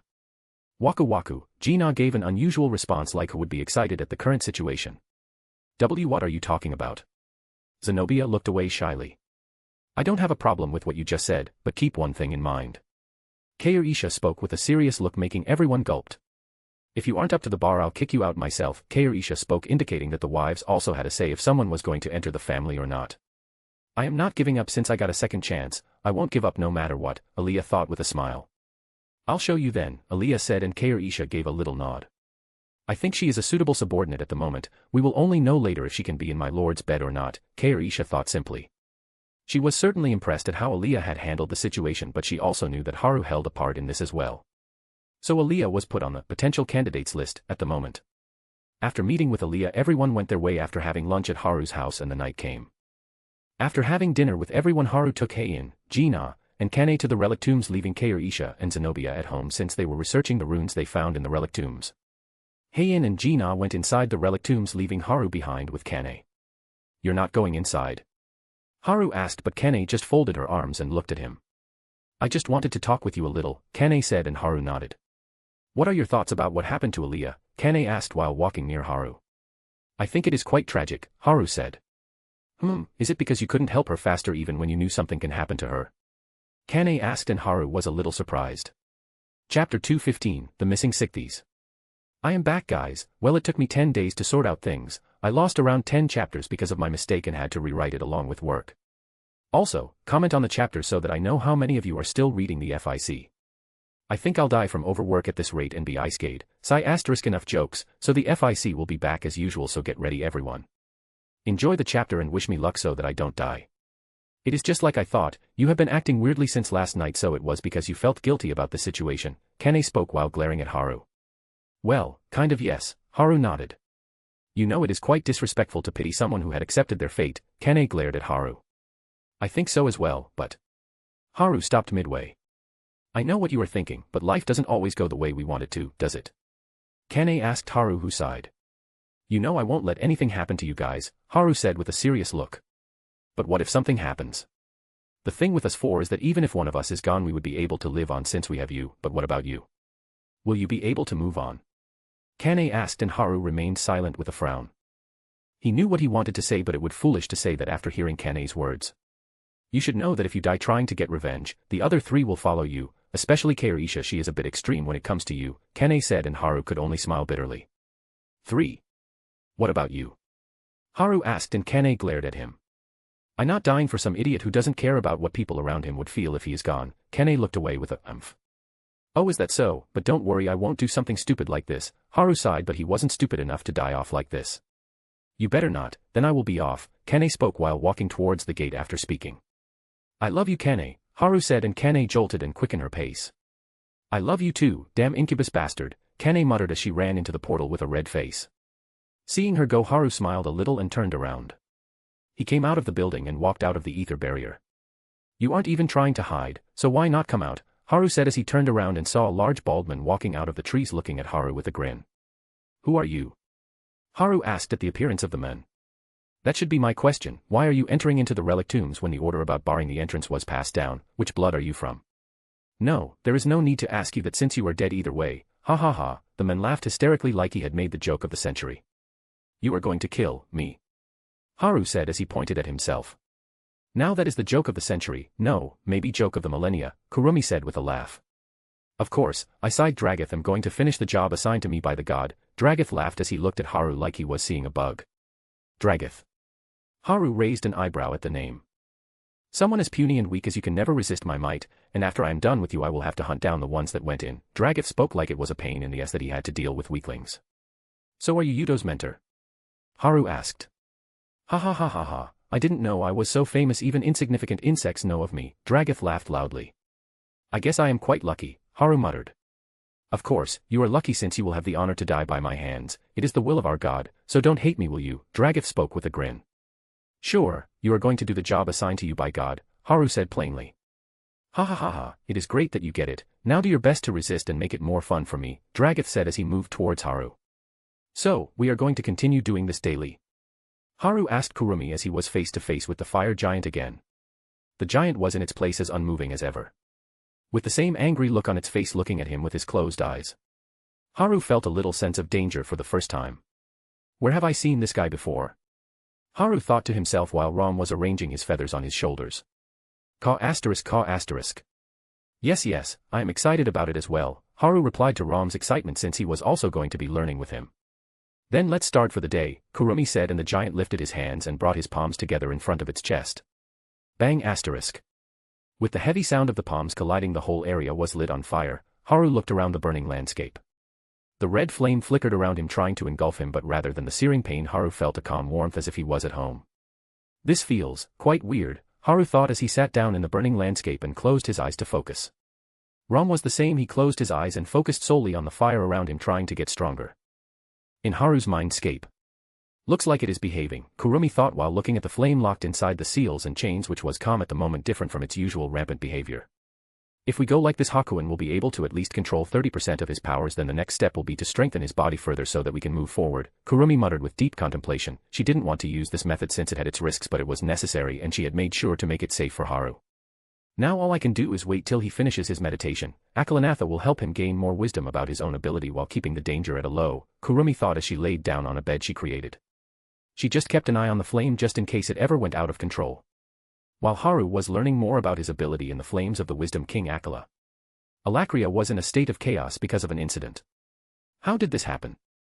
How can we lose connection to 3 sides in one night and one is confirmed dead already? Kadale thought while making his way to the audience room to seek Agrona on an important matter since it could shake Alakria to its very core. Knock asterisk knock asterisk. Kadale quickly knocked on the door. He was getting impatient since the current situation was urgent. But even if it was urgent, he had to follow procedures properly so that he doesn't end up angering their god. Come in, a static voice came from the other side calling him in as the doors opened. Walking into the hall, Kadale reached in front of the stairs with his eyes down and got down on one knee. Report about the situation, Agrona asked in a demanding tone.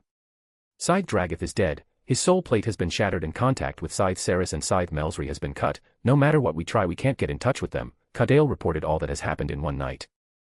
If I remember correctly, I ordered Dragath to investigate the unusual behavior of the relic tombs in his domain, and Saris and Melsri were sent to the Lesser's Island, Agrona muttered while thinking deeply about the current situation, because if he really lost 3 sides right now his military strength will dwindle a lot and he would definitely be taken advantage of by the Indraths if this is known. They are always looking for a chance to end him to keep their secrets. Even if there is a treaty between us, it is only viable till the interests are maintained. Kazis won't miss on a chance to bury me along with his secrets if a chance ever presented itself. Agrona was thinking deeply. He can't do anything about Dragath being dead other than using his body for some experiments maybe, but what was a sore spot for him was lack of information about Saris and Melsri's case. Agrona closed his eyes and tried to find the 2 through the soul seal he implanted on them, but I can't find them. It is like they are in a separate space. Did they run into the Indrath clan while trying to take back Zenobia? Because if so, then things will get a lot troublesome from here on out. If they are going to die anyway, I'd rather have them go out without giving out any information while taking out the people who caught them. Soul explosion, Agrona spoke in a cold tone. Chapter 216, Research Folder. Kadale, who was hearing Agrona, shivered in fear, but he expected this type of decision. Agrona was sure that this spell would work even if his subordinates were taken to a different space unless the space they were in was fully independent of this world. This spell would work 100%. Agrona looked to his right where the soul plates of his subordinates were hanging.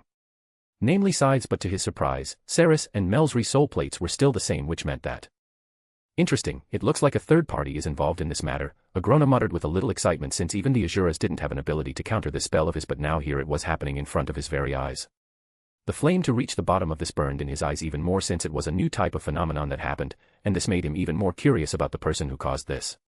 I will be going to Vekar now. Get the teleportation portal for the relic tomb entrance ready, Agrona said as he thought the person responsible for the matter of Dragath's death and the incident that is happening with Saris and Melsri are the doings of the same person or is connected to them.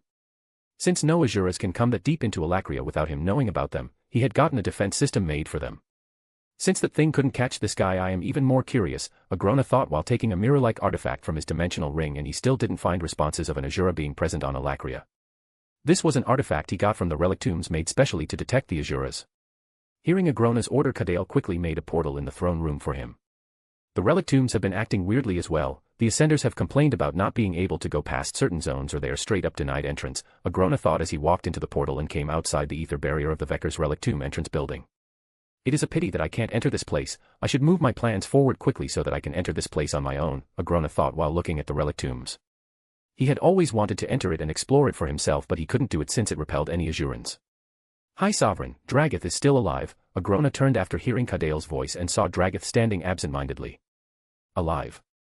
How can that be? His soul plate was broken, Agrona thought, but when he looked at Dragath, he was certainly breathing properly and was standing upright. Seeing him, Agrona's eyes narrowed a little. Hey, sighed Dragath. Dragath, the High Sovereign is here, Kadale shouted with fury since Dragath didn't kneel down, and he quickly went near to check and saw him staring blankly in the space with a straight face. There is no need to worry about him, he is dead, Agrona said plainly, but he looked quite excited. But his heart is still beating and he is breathing. It looks like he is in an illusion, Kadale said while observing Dragath. So you are doubting me? Agrona asked while eyeing Kadale, who kneeled on the spot with a scared look. No, I wouldn't dare, High Sovereign. It is that I don't understand what happened to him, Kadale spoke, trying to clear the meaning behind his words. I see, I guess that is to be expected. His body is alive but his soul has been crushed to pieces. You can say that he died in the most painful way possible, Agrona spoke with somewhat shining eyes. He was even more curious about the person who did this to his subordinate. Looks like I have lost one subordinate. What about the other 2? They seem to be still alive. Are they not the same person? Or is it that this one did something that warranted his death? I can't read his memory since his soul is in pieces. Intriguing, Agrona thought as he looked at the relic tomb entrance trying to figure out something. High Sovereign, it looks like an outsider has come in, Kadale spoke respectfully. Seems like it. If we wait here we might get our answer, Agrona said in a flat tone as he took out a chair from his dimensional ring. High Sovereign, it isn't befitting your status to wait here. Please go back and I will report to you as soon as someone comes, Kadale said respectfully. You know you would be dead before you can even think. We have 3 sides missing in a single night and I don't want to risk on making that 4. I have already lost more than I could spare, so I will stay here till I meet the person responsible for this. I am sure they know I will be waiting for them to come, Agrona said plainly. High Sovereign, will that person come here again? Isn't it highly unlikely for them to come back knowing that someone will be waiting for them? Kadale stated his thoughts. Of course, they would. Just take a look at the decoration there. This person doesn't care about any of us, and that is the reason they will come back here to use the relic tombs, Agrona said with a little smile. Seeing that he is using relic tombs means that this is a third party because Asuras can't enter them and I can feel the traces of mana on the other side of the barrier. The main reason I want to meet this person is that I want to know if he stands in the way of achieving my goal. This is highly likely. Since Saris and Melsry were captured because they wanted to take away Zenobia, if that is correct, then all the more reason for me to know who this person is and if he intends to stand in the way of my dreams, since having 2 powerful enemies is stupid if it is avoidable, Agrona thought as he leaned back into his chair and closing his eyes. Things are getting interesting. Agrona was fully ready to stay here since he knew he would meet the person in question at this location. Seeing Agrona close his eyes, Kadale didn't say anything further and stayed silent as they waited for the one they were looking for. And the person they were looking for was... Okay, so how did this happen? Haru asked with twitching eyes as he looked at Saris and Melsry, who were tied up in turtle bondage. This is more bizarre than JoJo's adventures. They are intruders, so as to not let them escape we tied them up, Gina answered. You tied them up? I don't know how to do that thing, Kane interjected with a blush while looking at Gina. Oh. But Yuni sure knows the way I tied them in. Fufufu Kane, Yuni, are you into bondage? Gina said, making Kane even more furious, but she pressed her anger down since now wasn't the time. Let's see, if you have that smug look after training tomorrow, Kane snorted and Gina felt a chill go down her spine.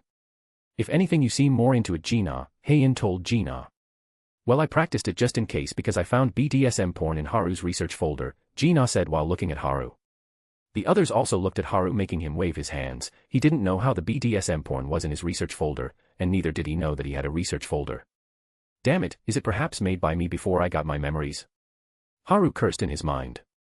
You fufu, Hakuin, you're such a naughty child. I don't mind it though, I am totally fine with being tied to your whims, Kurumi spoke with a smug laugh, making Haru's head ache further. How did this happen again? Haru didn't know why the topic diverted to this. Haru could smile wryly as Kane was glaring at him as well. I didn't know about this, but I guess it makes sense, Heian thought as she remembered how Haru could be a little rough in the act. Maybe I should learn it as well, Kair Isha thought in her mind while analyzing the ropes that were tied around Saris and Melsry. It looked quite sexy from her view. It looked a little painful, but... anything for my lord, Kair Isha thought with a little blush. Chapter 217, what else is hidden in this house? But on a real note, why do they appear so listless? Heian asked while looking at Saris and Melsry, who had unfocused eyes. Ahem asterisk, I would like to know this as well, Zenobia asked with a red face. She didn't know what to think because the way the rope was tied was quite embarrassing, so she tried to change the subject but didn't forget to make a mental note about this since Haru liked it. According to Gina, the most reliable source about Haru after Kurumi, of course, Kurumi, I am number 1. That is because they are under an illusion because of my defensive magic circles, Kair Isha stated as she stood up from her spot. Kair Isha, it is just a question. How many defensive magic circles are around the house since the ones you told me didn't include an illusion magic circle? Zenobia asked since Kair Isha named about 20 defensive magic to her before and the illusion wasn't one of them. 70 magic circles and 168 magic traps, Kair Isha said while tapping her chin, leaving Zenobia a bit bamboozled. Isn't that going a bit overboard? Everyone thought while looking at Kair Isha when they heard her mutter, it still isn't enough. I think you have done a wonderful job, Risha, no need to do more, Haru said, trying to stop her from adding more since it was already overkill at this point. If my lord says so, Kair Isha spoke slowly with a smile. She has made up her mind to add more since Haru praised her. E/N, I think Kair Isha has more chances of becoming a Yandere than Heian. Haru sighed and then they turned to look at the 2 intruders again. So did they come here alone? Also, why is Randall sleeping upstairs? Didn't he leave? Haru asked as he felt Randall on the 2nd floor. It was these 2 who brought him here, maybe to use as a leverage to get Zenobia out without making a scene, Kair Isha concluded. Since she was quite close to Zenobia, she understood how Zenobia would react to the situation. As for how she concluded they were after Zenobia, well, it was quite obvious. If I was alone I probably would have gone with them, feeling everyone's gaze. Zenobia confirmed it was as Kair Isha said. It is not like I had anyone else to live for. Zenobia kept the thought in her mind as Randall was her only family left. So what do we do now? If I remember correctly, Haru, you said these guys are the sides under Agrona who wants to take over this continent, Gina said while rubbing her chin. Zenobia just listened with a passive look since she had heard about it from Kairisha, who filled her in about the info they had on the second continent. She was surprised when she heard about the power difference between the two continents and how Alakria had almost completed their preparations for the war, while Dikathan hasn't even started yet. Hell, they are still trying to keep each other in check even now when the three kingdoms have come together. Normally Zenobia would be overly worried since no matter how much she hated the royalty, this continent was still her home and she didn't want to see it being destroyed. But since Haru said not to worry about it, she has been able to ease her anxiety a little. She knew that he won't help actively, but he would do something behind the scene to live peacefully. Even though he can just go elsewhere, she knew he would be stubborn and stick to this place. Yes, they are. I will be meeting their leader tomorrow, Haru said while tapping his chin, shocking everyone in the room. How can you be so sure? Kane asked. Well, I know he will be waiting for me in front of the relic tomb since 3 of his most powerful subordinates have gone missing at the same time, Haru said with a smile. 3. Wait, did you do something? Heian asked Haru since there were only 2 in front of her. Yes, I killed one of them by mistake even when I didn't want to, Haru said while scratching his cheek. This made the others look at him blankly. How did you manage to pull that off? They were all curious and Haru told them what happened. They all couldn't help but sigh. So my lord, should I wake them up? Kairisha asked while looking at Haru. How long can they be kept in an illusion? Haru asked. Since they are weak and the magic circle is fully functional with the mana battery, I'd say for about 5 years, give or take a year if I interfere, Kairisha said, making other eyes twitch, but they expected such an overkill from Kairisha. Then what about Kanayuni? How long do you think you trap her? Gina asked curiously. About 2.5 hours, but I'll need to be fully in control of the circle. It will be about 1 month for you, Gina, and a week for Heian, Kairisha said, shocking the people in the room. Why is it so low for Kane? Heian asked with a frown since she was losing by a lot. Why are you salty? Just get good, Kane teased, which wasn't a common sight to see, and Heian shot her a hateful look with a pout. Well, you see, even those 2.5 hours will be hard since Kane has a kind of self-defense mechanism for illusions, and even if she is in an illusion her body will move to defend if she is attacked. We have tested it before and I am still surprised by it, Kairisha spoke and looked at everyone. Wow, is Kanayuni secretly Spider-Man? Gina asked with shining eyes only to hide behind Haru since Kane looked at her with a deadly glare. Spider-Woman, I meant Spider-Woman, Gina said quickly as Kane just humphed. Haru was quite amazed at what he heard and looked at Kane as she looked quite cute, acting prideful. Let me do it as well, Heian said while looking at Kairisha, who sighed. Not you too. Do you think the defense system of this house is training equipment? Kairisha was fed up. It looked like Kane had pestered her a lot. Yes, Kane and Heian said at the same time. Hearing their answer, Kairisha sighed heavily and looked at Haru, who gave her a little thumbs up, making her smile. She got herself a little reward, so it wasn't that bad. Also, why is there no mention of Haru and Zenobia Uni here? Gina asked. That is because both my lord and Zenobia aren't affected by illusions at all. It is really a surprise in Zenobia's case, so we have been studying it together, Kairisha said with a little excitement. That is amazing, Haru clapped in amazement. It made sense for him to not be caught in an illusion, but Zenobia's case was surprising. Zenobia got a little shy at Haru's praise but smiled nonetheless. I'll crush you someday, Kane said as she found a new goal. Ah, does Kane hate me now? No, that doesn't seem like her, but if it is true then my chances will. Zenobia was thinking about what happened. Don't worry, she doesn't mean it in a way of, I'll beat you to death, she means she'll get better, Haru explained, and the others nodded as well. Ah, sure then, Zenobia sighed in relief as she looked at Kane. Why did you even need to explain that, huh? Kane got mad as she looked at everyone. Because your words needed an explanation, Kairisha said with a smile, and Kane clicked her tongue. Alright, now let's get back to the main topic, Kairisha. Let them be like this till I meet their leader, we'll deal with them later, Haru said, and Kairisha nodded, snapping her fingers. Saris and Melsri vanished from the spot. Where did they go? Gina gasped at the sudden disappearance of the two. They were sent to the prison in the basement by the teleportation circle, Kairisha said, and saw everyone looking at her. We have a prison in the house? Haru asked since he didn't know about it, and Kairisha nodded. Since when did we had a teleportation circle in the house? Heian asked. Oh, I didn't tell you guys about it. Kairisha asked, and everyone nodded. They really didn't know.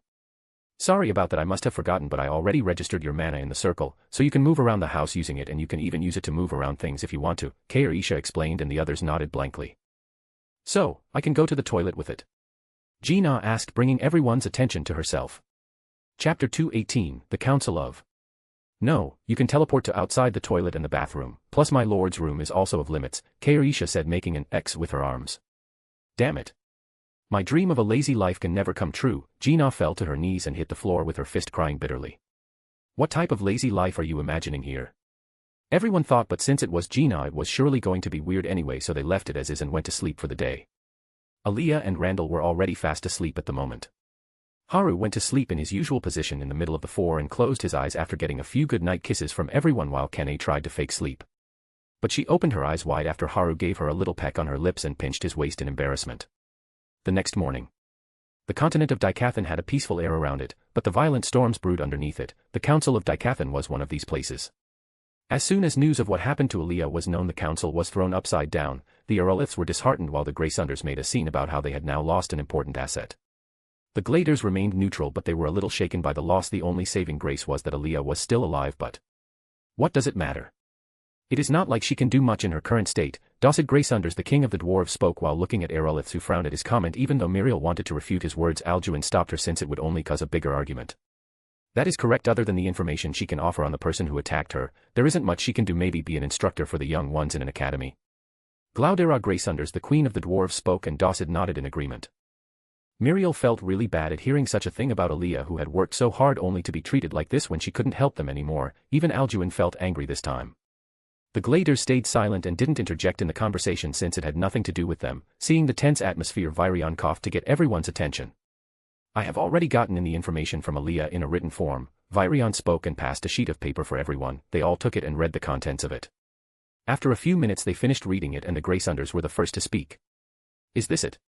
Dossid asked with a frown as he placed the paper down. There was normal information about who the attacker was, but there wasn't much about what he was doing or for how long he has been snooping around. What do you mean by that? Alduin asked. He was clearly annoyed at the former's remark. It is what I mean. We lost a lance in exchange for this. This is bullshit. Dossid spoke with a little force in his tone.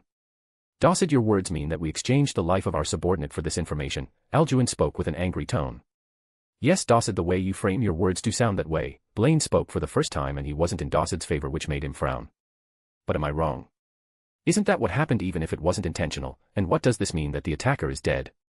What type of bullshit is this? Dossid asked as he stood up, pushing his chair back roughly. Is it as written? The attacker is dead and it has been confirmed. Muriel spoke plainly. Who confirmed it? Dossid asked, and Muriel looked at Virion. It was confirmed by the person who saved Lance Aaliyah's life, Virion said while looking at Dossid. Who is that? And what do you mean by Lance Aaliyah? She isn't even a mage anymore. Don't mock the lances that way. Glaudera spoke while looking at the Eroliths. Glaudera, Aaliyah will be the lance of the Eroliths even after we find a replacement for her. She needs that amount of respect for her work. Muriel spoke while narrowing her eyes. She was really angry at how the Graysunders were behaving. Leave that aside for now. Who is the person who saved Aaliyah? Dossid asked, changing the subject. It was the S-rank adventurer Haru Tsujikuni. He stumbled upon the scene and helped Aaliyah, who was nearly dead, while killing the attacker. Virion said plainly. He asked Haru before that if it was alright to mention his name, and Haru wasn't really bothered by it. The Gladers and the Graysunders were a bit surprised by the involvement of Haru in this case. The Gladers knew about Haru since their kids learned under him, while the Graysunders knew about him for a different reason. Is this the reason we were asked to get information on this guy? It looks like he is a troublesome one, but no matter what, he is still an ant in front of that man, Dossid thought and opened his mouth. And how do you know that it is the truth? For all we know, he can be a spy. Otherwise, how can he be there at such perfect timing? And there is also no dead body of the attacker. Plus the report said that Lance Aaliyah had lost her mana core with a spear impaling her chest. Her left hand along with her legs and eyes were missing as well. How did he heal her? You should know how impossible that is, right? Dossid's words made everyone falter for a bit because what he said made sense, at least to a few of them. Has this guy gone crazy? That guy / Brad is a spy. He is out of his mind, Blaine and Virion thought, since Blaine experienced the power himself, while Virion believed in his own ability to read a person. Plus Zenobia and Cynthia's words helped him as well, and recently Arthur and Tesha have also only talked good things about Haru. But Virion and Blaine couldn't deny that they were curious as to how Haru healed Aaliyah, who was so badly wounded. Muriel looked a bit reluctant to accept those words since she had met Haru in person and knew him a bit, while Priscilla Glader, Blaine's wife, nodded as she had her doubts about how Haru was able to heal Aaliyah in her situation, which would be impossible if one thinks about it according to the norms on Dikathan. Although I have heard about him from Curtis and Kath, I still feel a bit uneasy about him, Priscilla thought. I can see that you guys are also curious about the situation, so why don't we ask him to come here and clarify this for us? Dossid said with a wide grin as everyone had fallen for his trap. The aeroliths and gladers looked at each other before turning to Virion. I don't think there is any need for that, he isn't necessary for him to share his methods with us anyway. Virion started drawing a clear line. The gladers and the aeroliths nodded in agreement, there was no need for Haru to share it with them. Come on, just think of the benefits, can you all imagine how many lives can be saved if we know how he did it? From what you said, the only problem with Aaliyah was that her mana core wasn't there, but other than that she was back to how she was. Do you all understand what that means? And I think as a citizen of Dicathan he would be more than happy to contribute this much, right? Dawsett asked, looking at Blaine almost as if signaling him. I don't think that is correct. Muriel refuted this, but Alduin didn't agree with her but stayed silent. I think we should take a vote if we should call this adventurer to the council. Dawsett spoke as he sat down on his chair, and the others agreed even when Muriel felt annoyed at the way Dawsett spoke. Why is this greedy dog making things difficult? If only that brat gives me some great-grandchildren quickly. Virion frowned while looking at the smug expression of Dawsett as the votes landed in his favor with gladers supporting him. Well, that this is settled, should we send a lance to get him here now? Dawsett spoke, making the aeroliths and gladers look at him with blank faces. Does this guy know nothing? They all thought since they have met Haru in person, excluding Priscilla, they know how eccentric he is, and here Dawsett was acting like if they sent someone to summon him, Haru would come running. It wouldn't be weird if he cuts off the connection with the council, or worse, he comes here and scares the living shit out of them. I would even bet my fortune that he would come here and smack the shit out of Dawsett. Virion chuckled at the thought, even though he was bad at gambling he knew he won't lose this one. Chapter 219, Meeting Agrona. I am not against inviting Professor Haru here, but I don't think he would come here immediately. We should ask him if he has the time first, Muriel suggested, and Virion nodded, since it would be quite rude to ask Haru to come out of nowhere. Hearing the answer, the Graysunders frowned. What do you mean if he has time, Muriel? What is more important than the future of the continent? Glaudera asked with a deep frown on her face alongside Dawsett. It is as I am saying, but if you feel like you can provoke a person who can make 3 lances sweat a waterfall with just a glance, then be my guest. Muriel spoke with a small smile. The others were shocked at the words they had heard, since they didn't know anything about it, and looked at Muriel to know where she knew about this. It was my daughter Tesha who told me about it, so you should be thankful that I helped you before you guys sour your relationship with him. Muriel spoke with a smile. She had heard about this incident from Tesha herself on the day it happened. She herself was surprised, but even Aaliyah, who was one of the lances present, confirmed, and even went as far as to say that he can beat all of the lances alone with ease. I really appreciate it, Dawsett said as he looked at Blaine, who shrugged. It looked like he had heard about it as well. But the way Muriel spoke irked Dawsett, since he knew the meaning of the words well. So, you are saying that we have another one like Lady Zenobia on our hands? Glaudera spoke with a clear look of contempt on her face. It wasn't a secret that Zenobia and the Graysunders didn't exactly start on good terms, since Zenobia, who is a human, was famed as a better weapon forger than dwarves, who were known for forging since ancient times. But in the public's eye, the relationship improved over time, and the Graysunders even gave Zenobia the title of the best blacksmith on the continent. Even while it looked like they were on friendly terms publicly, it wasn't a secret how much these two sides hated each other, especially after the congratulation banquet held for Zenobia after she was given the title by the Graysunders. Even while knowing how rude the comment was, everyone got the message it contained, and it was true. No, in a way Haru was even more dangerous than Zenobia, since he had real power with his eccentric nature, while Zenobia only had political power and sway over public opinion, which was also something the royal families had. Then can we leave it to the Aerolith, since you guys seem to be close with him, Dawsett said. I'll do it after the meeting ends, Muriel said with a smile. The Graysunders and the Gladers looked at her in surprise, thinking, when did the Aeroliths have such a close relation with Haru to make the Queen of Elves talk to him herself? Ah, we can ask the little one to convey the message for us, since she meets Haru daily for training. That is a good plan, Muriel, Virion said while stroking his beard. This way these idiots won't do something that will get us in trouble. Virion nodded. He was satisfied with this method. He knew that the possibility was low, but it was still there. Alduin looked a bit impressed at his wife as she was able to think of a solution so quickly, since asking Haru to come here would be a tedious task. Oh, of course, Muriel smiled a bit nervously. What would they think if I told them I was about to contact Professor with a personal communication scroll? Yes, there is no need for them to know. Muriel nodded and felt her face heat up a little. E/N, another one. Since everything necessary had been mentioned, on that note the meeting ended and they went their way. The Gladers had looked neutral, while the Graysunders were frowning. The mood around the Aeroliths was a bit gloomy, since they were down a lance at the moment and had to look for a new lance as Aaliyah gave back the ring artifact to them yesterday. With this, another day for the council concluded, with the three royal families having their own agendas to attend to. Haru stood up after finishing his dinner and was waiting for the others to come back after changing, since they will be going to the relic tombs, except for Kairisha and Zenobia, who were still busy doing research like usual. It looked like they got something interesting. Aaliyah was still recuperating in the house, and Randall already went back to the academy after hearing what happened. He was a little scared after learning about the incident, but he still went back after talking to Haru to increase his training. He certainly knew what would have happened if Haru and the others weren't around. This had dealt a major blow to him, and he wanted to become stronger more than ever to avoid such a scenario from happening again. After coming back from training, Haru asked his clones about why they didn't stop Saris and Mel's rebut. We were curious about what type of plan they came up with to go into that fortress, but man, that was disappointing. Haru sighed at the words from his clones since they were seeking some fun. Hell, they even placed bets on how far the duo can go, but they all failed since none of them expected them to fail the moment they stepped past the gate. Haru sent the clones back into the training space so that they wanted to have fun. The training space was pretty much a boot camp for Haru's clones at this point. After dealing with the clones last night, Haru went to sleep and then went to the academy in the morning when he saw Aaliyah walking towards the training area in the house. Kair Isha had informed Haru about Aaliyah's stay at the house for a few days since she needed to check her condition daily. Haru didn't really have a problem with this and went to the academy to continue his day. Without him knowing, it was nighttime already. Haru left the house after having dinner because he had to go train in the relic tombs. Rom was sitting on his shoulder as he appeared outside of the ether barrier, seeing the one he was expecting. Haru saw a man sitting on a chair with another man with horns standing behind the seated man glaring at him. They were none other than Agrona and Kadale. "You are quite rude to not even have a seat for your guest," Haru said with a smile. Hearing him, Agrona smiled, but Kadale shouted, Do you know whose presence you are in?" "Kneel right no dash." Kadale was going off, but Haru looked disinterested in his words and spoke. "You will have to do, I guess." Haru yawned before Agrona and Kadale could even react. Kadale was already on his four limbs in front of Agrona and Haru sat down on his back facing Agrona. "It is quite uncomfortable, but whatever." Haru shook his head as Agrona looked amused. "When did he do that? What type of power is this? Something like mind control?" "No, that would be selling it lightly." Agrona was thinking about Haru's powers as Kadale looked up in shock. What did you do to me, you bah-hmp?" Kadale's mouth snapped shut while he was talking. It was clear it was Haru's doing. "I don't like speaking chairs," Haru said plainly as he looked at Agrona, who had a little surprise on his face. "Your soul is really strong. You aren't even affected by my attack," Agrona said with a small smile. "Oh. Did you try something?" Haru asked with an amused look. "Yes, you didn't feel it." "I tried to attack your soul in order to kill you," Agrona asked with a little confusion. "Then how was my attack stopped? Did I perhaps overestimate him?" Agrona thought, but he got the answer the very next moment.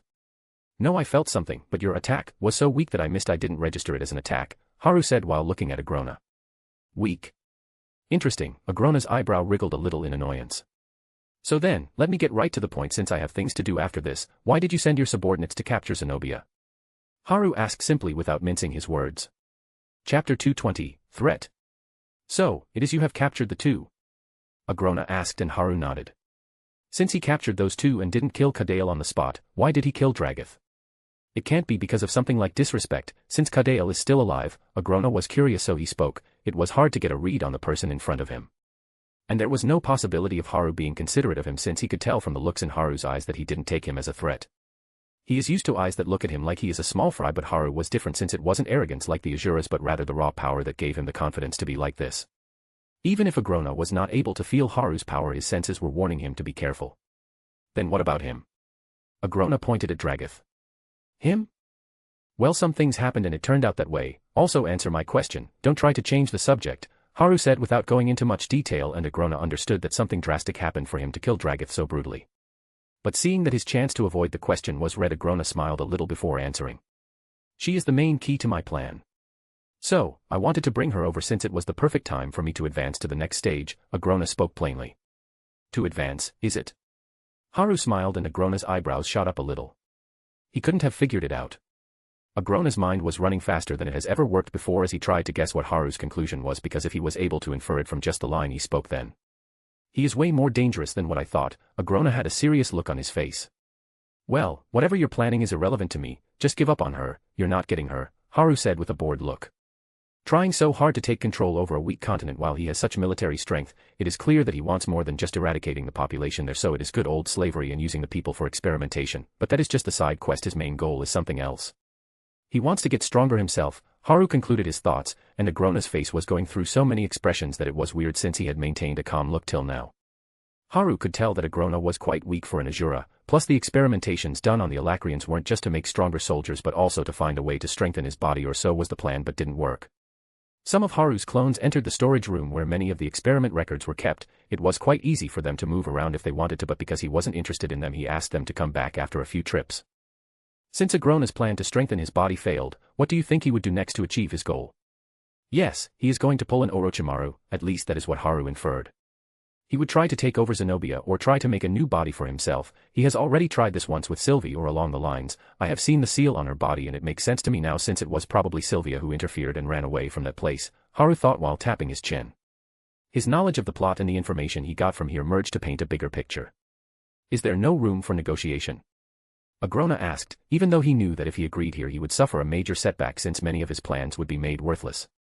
I have invested a lot of time and people just to have her. She is the best key for me, but it would be idiotic to try and make another enemy out of someone powerful so quickly when I already have the Azuras to worry about. Agrona was having second thoughts as he proposed a peaceful way out of this so that both parties can get a profit. You should know the basics of negotiations, right? Haru said, and Agrona frowned a little, trying to think of a way to negotiate, but he didn't find anything that would make a good deal for the person in front of him. I guess I will have to go with the backup plan. As much as I want to use the best possible specimen for this, I don't think I will have a chance of getting Zenobia, not for now at least. It is a shame, but... Agrona was in deep thought, but he quickly spoke.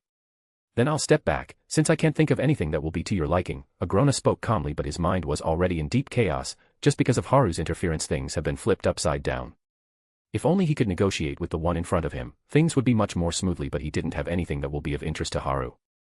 At first, Agrona didn't take Haru seriously since this guy had only captured a few scythes. Agrona still had the basilisk race along with the half-breeds in his arsenal. He was sure that someone like Haru wouldn't be much of a problem, which was also the reason that he came here alone so confidently. What have I come across? This isn't an entity I can comprehend, Agrona thought. It happened after he tried to attack Haru with a soul spell which failed since it was bounced off. But who would have thought that he will lower his defense almost as if like inviting me to probe further, Agrona thought as his fingers shook in fear even while he tried to maintain a calm look. Agrona tried to probe Haru's soul and he regretted it almost immediately. He was sure if he wasn't pushed out he would have died instantly. Agrona could feel the incomparable fear that was coming from Haru even while he was just looking at him. He was feeling like he would burn the moment he tries something, so he didn't do anything foolish, since the person in front of him was way more dangerous than anyone on this continent. On the other hand, Haru wasn't doing anything, he was simply just looking at Agrona. He didn't know how Agrona and Kadale were feeling in his presence, which had become much more suffocating after the new training. But he knew that Agrona took his bait and understood what he shouldn't do. Looks like I will have to change my candidate for the legacy. Plan B it is, for the time being at least. Agrona concluded his thoughts and saw Haru looking at him with a little smirk, making his chest tighten. I see, the way you backed off so quickly, it seems like you have a backup plan, Haru said. No, I just merely do not want to fight with you knowing that I would lose. I am a scholar, not a brute, so I know when to step back. Agrona spoke calmly, but he wasn't calm on the inside. Well, I won't really interfere if it is someone I don't know. Haru shrugged, and he really didn't have any plan of wasting his time if Agrona's target was someone he didn't know. He would rather train more while spending time at home, but that is the main problem here, isn't it? Because I know who your next candidate is. Well, I have a guess at least, Haru thought and looked at Agrona almost as if asking him to tell him. There is nothing of that sort, Agrona spoke without a change in his expression. Well, all right, Haru shrugged with a carefree look. You are quite a unique person, Agrona spoke with a little surprise, since even while having the upper hand Haru didn't press him further for answers. You can say that Agrona is currently helpless in front of him considering the power difference. It would be a different story if Agrona had his army with him. The point was he didn't and was in fact alone in front of a person who can kill him in a blink on his eye. But Haru did nothing of the sort. He didn't even ask him about his plans for a second time. And seeing his face, it is certain that he knows who my second target is. Does he not care for that one? Or does he not view me as a threat? Agrona, who was in his deep thoughts, was brought back by Haru's words. Chapter 221, Pathetic. It is as you're thinking. I do not care for what you do since I don't see you as a threat, Haru said. Hearing his words, Agrona frowned a little. So it turned out to be like this. I see, Agrona responded. He kept his cool even when he was fuming inside. It looks like this guy is quite arrogant, but... Agrona looked at Haru and started thinking again. Caw asterisk caw asterisk. The solemn atmosphere was disturbed by Rom drawing over the shocked eyes of Agrona and Kadale. Since when? Both of them had the same thought, as this was the first time they noticed the crow that was sitting on Haru's shoulder. They weren't able to spot it even when they were talking just now. Yes, we will be going back in a sec, Haru patted Rom, who wasn't happy that his fun time was being interpreted by Agrona, the fun time being Rom training with Haru under the flame of Akala. Ugh, Kadale groaned in pain as his eyes met with Rom, and fell on the ground writhing in pain. Haru stood up before Kadale's fall and saw burn marks start to appear on his body, letting out smoke like he was being burned alive. Could this beast be that one? Agrona thought shakily while at Rom. This was the same beast that he was looking for all this time. Agrona looked at Rom's golden eyes. He could feel the danger. But Agrona didn't have much time to think about this because he felt his whole body burning up both inside and outside. It was like he was filled with flaming coals while being burned at the stake. This, pain, is purely mental. A pained expression passed on Agrona's face. Just from looking at Rom, one would get a mental attack that would hurt way beyond what a physical attack would, and if a person doesn't have a resistance to it like Agrona, they would end up like Kadale. Arg, ugh, the burn started to manifest on the physical body because of his low resistance. Even Agrona wasn't faring that well, his breathing hiked up with sweat on his forehead. The mental attacks are always the hardest to deal with, and Agrona was able to resist it somewhat, but it was extremely painful. Pathetic. To the surprise of everyone, Rom spoke harsh words, in a cheerful tone. After a brief silence, Haru asked, "Where did you learn that?"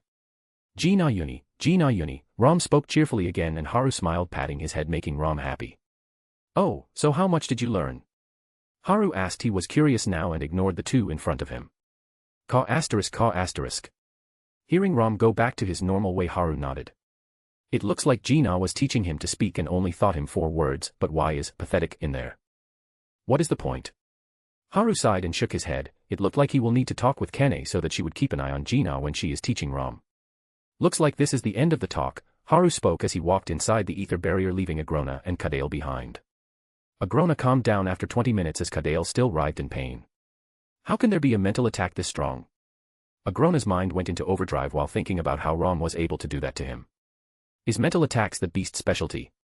Maybe I should have assigned more personnel to look for that. Damn it, I could have had that beast under me. Agrona was a little disappointed since he lost such a powerful card to Haru, who will be hostile to him sooner or later. Even though Haru told him that he didn't care as long as Agrona didn't try to mess with the people around him, but that was pretty much bullshit and both of them knew it. No one would want to leave a party that is hostile towards them alive. I have come too close to my goal to stop now, Agrona thought as Kadale stood after collecting himself. He was in a horrible state with burn all over his body. High Sovereign, it was that beast. Kadale spoke, affirming that Rom was the beast that he was looking for on Agrona's orders. Agrona nodded since he had already knew that after he saw the burns appearing on Kadale, which were similar to the ones from before. Let's go back, we need to do a lot of things now, Agrona spoke slowly as Kadale started to make a portal for them to go back. No matter how powerful you are, at the end of the day you are alone. I am pretty sure that the Azuras from Epheotis are also after that beast and they are actively searching for it on Dikathan. Agrona was making his plans to get Haru busy so that he can snatch Zenobia away with Tesha, since having a backup ready will also be helpful. He didn't want to waste a lot of time like what happened with the ether artifact before, and he still wasn't sure if his plan would succeed 100% with Zenobia. Even if he has her brother as leverage to make her comply. Zenobia herself is an enigma because I don't know a thing about where she came from. I was able to read through the others' memories, but it didn't work for her. But that doesn't matter, her compatibility with the ether is the best I have ever seen in my life. There is no way I am letting her go, Agrona thought while shaking his head, trying to think of ways to increase the success rate. But even if he failed with Zenobia, he was sure he would have a 95% success rate with Tesha afterward. He had planned this scheme out for a long time, just the addition of another powerful being that isn't going to stop him. I will have to make Kazis go against this guy so that I would be able to benefit from the chaos. It won't be easy, but there is no other choice. It is time to step into phase 2 and get Dikathan under my control. I may have been foolish to show up like this once, but it won't happen another time. Agrona contemplated about his moves while looking at the relic tomb entrance building. He was sure that Haru would continue to use this place, so this gave him a little advantage when Kazis will come to him in the future. I won't let anyone stop me from controlling fate. That is the only way for me to. Agrona thought with a cold face as he walked into the portal and arrived at his throne room. Kadale, summon all of the sovereigns, Agrona spoke as he sat down on his throne. Kadale was shocked by the order.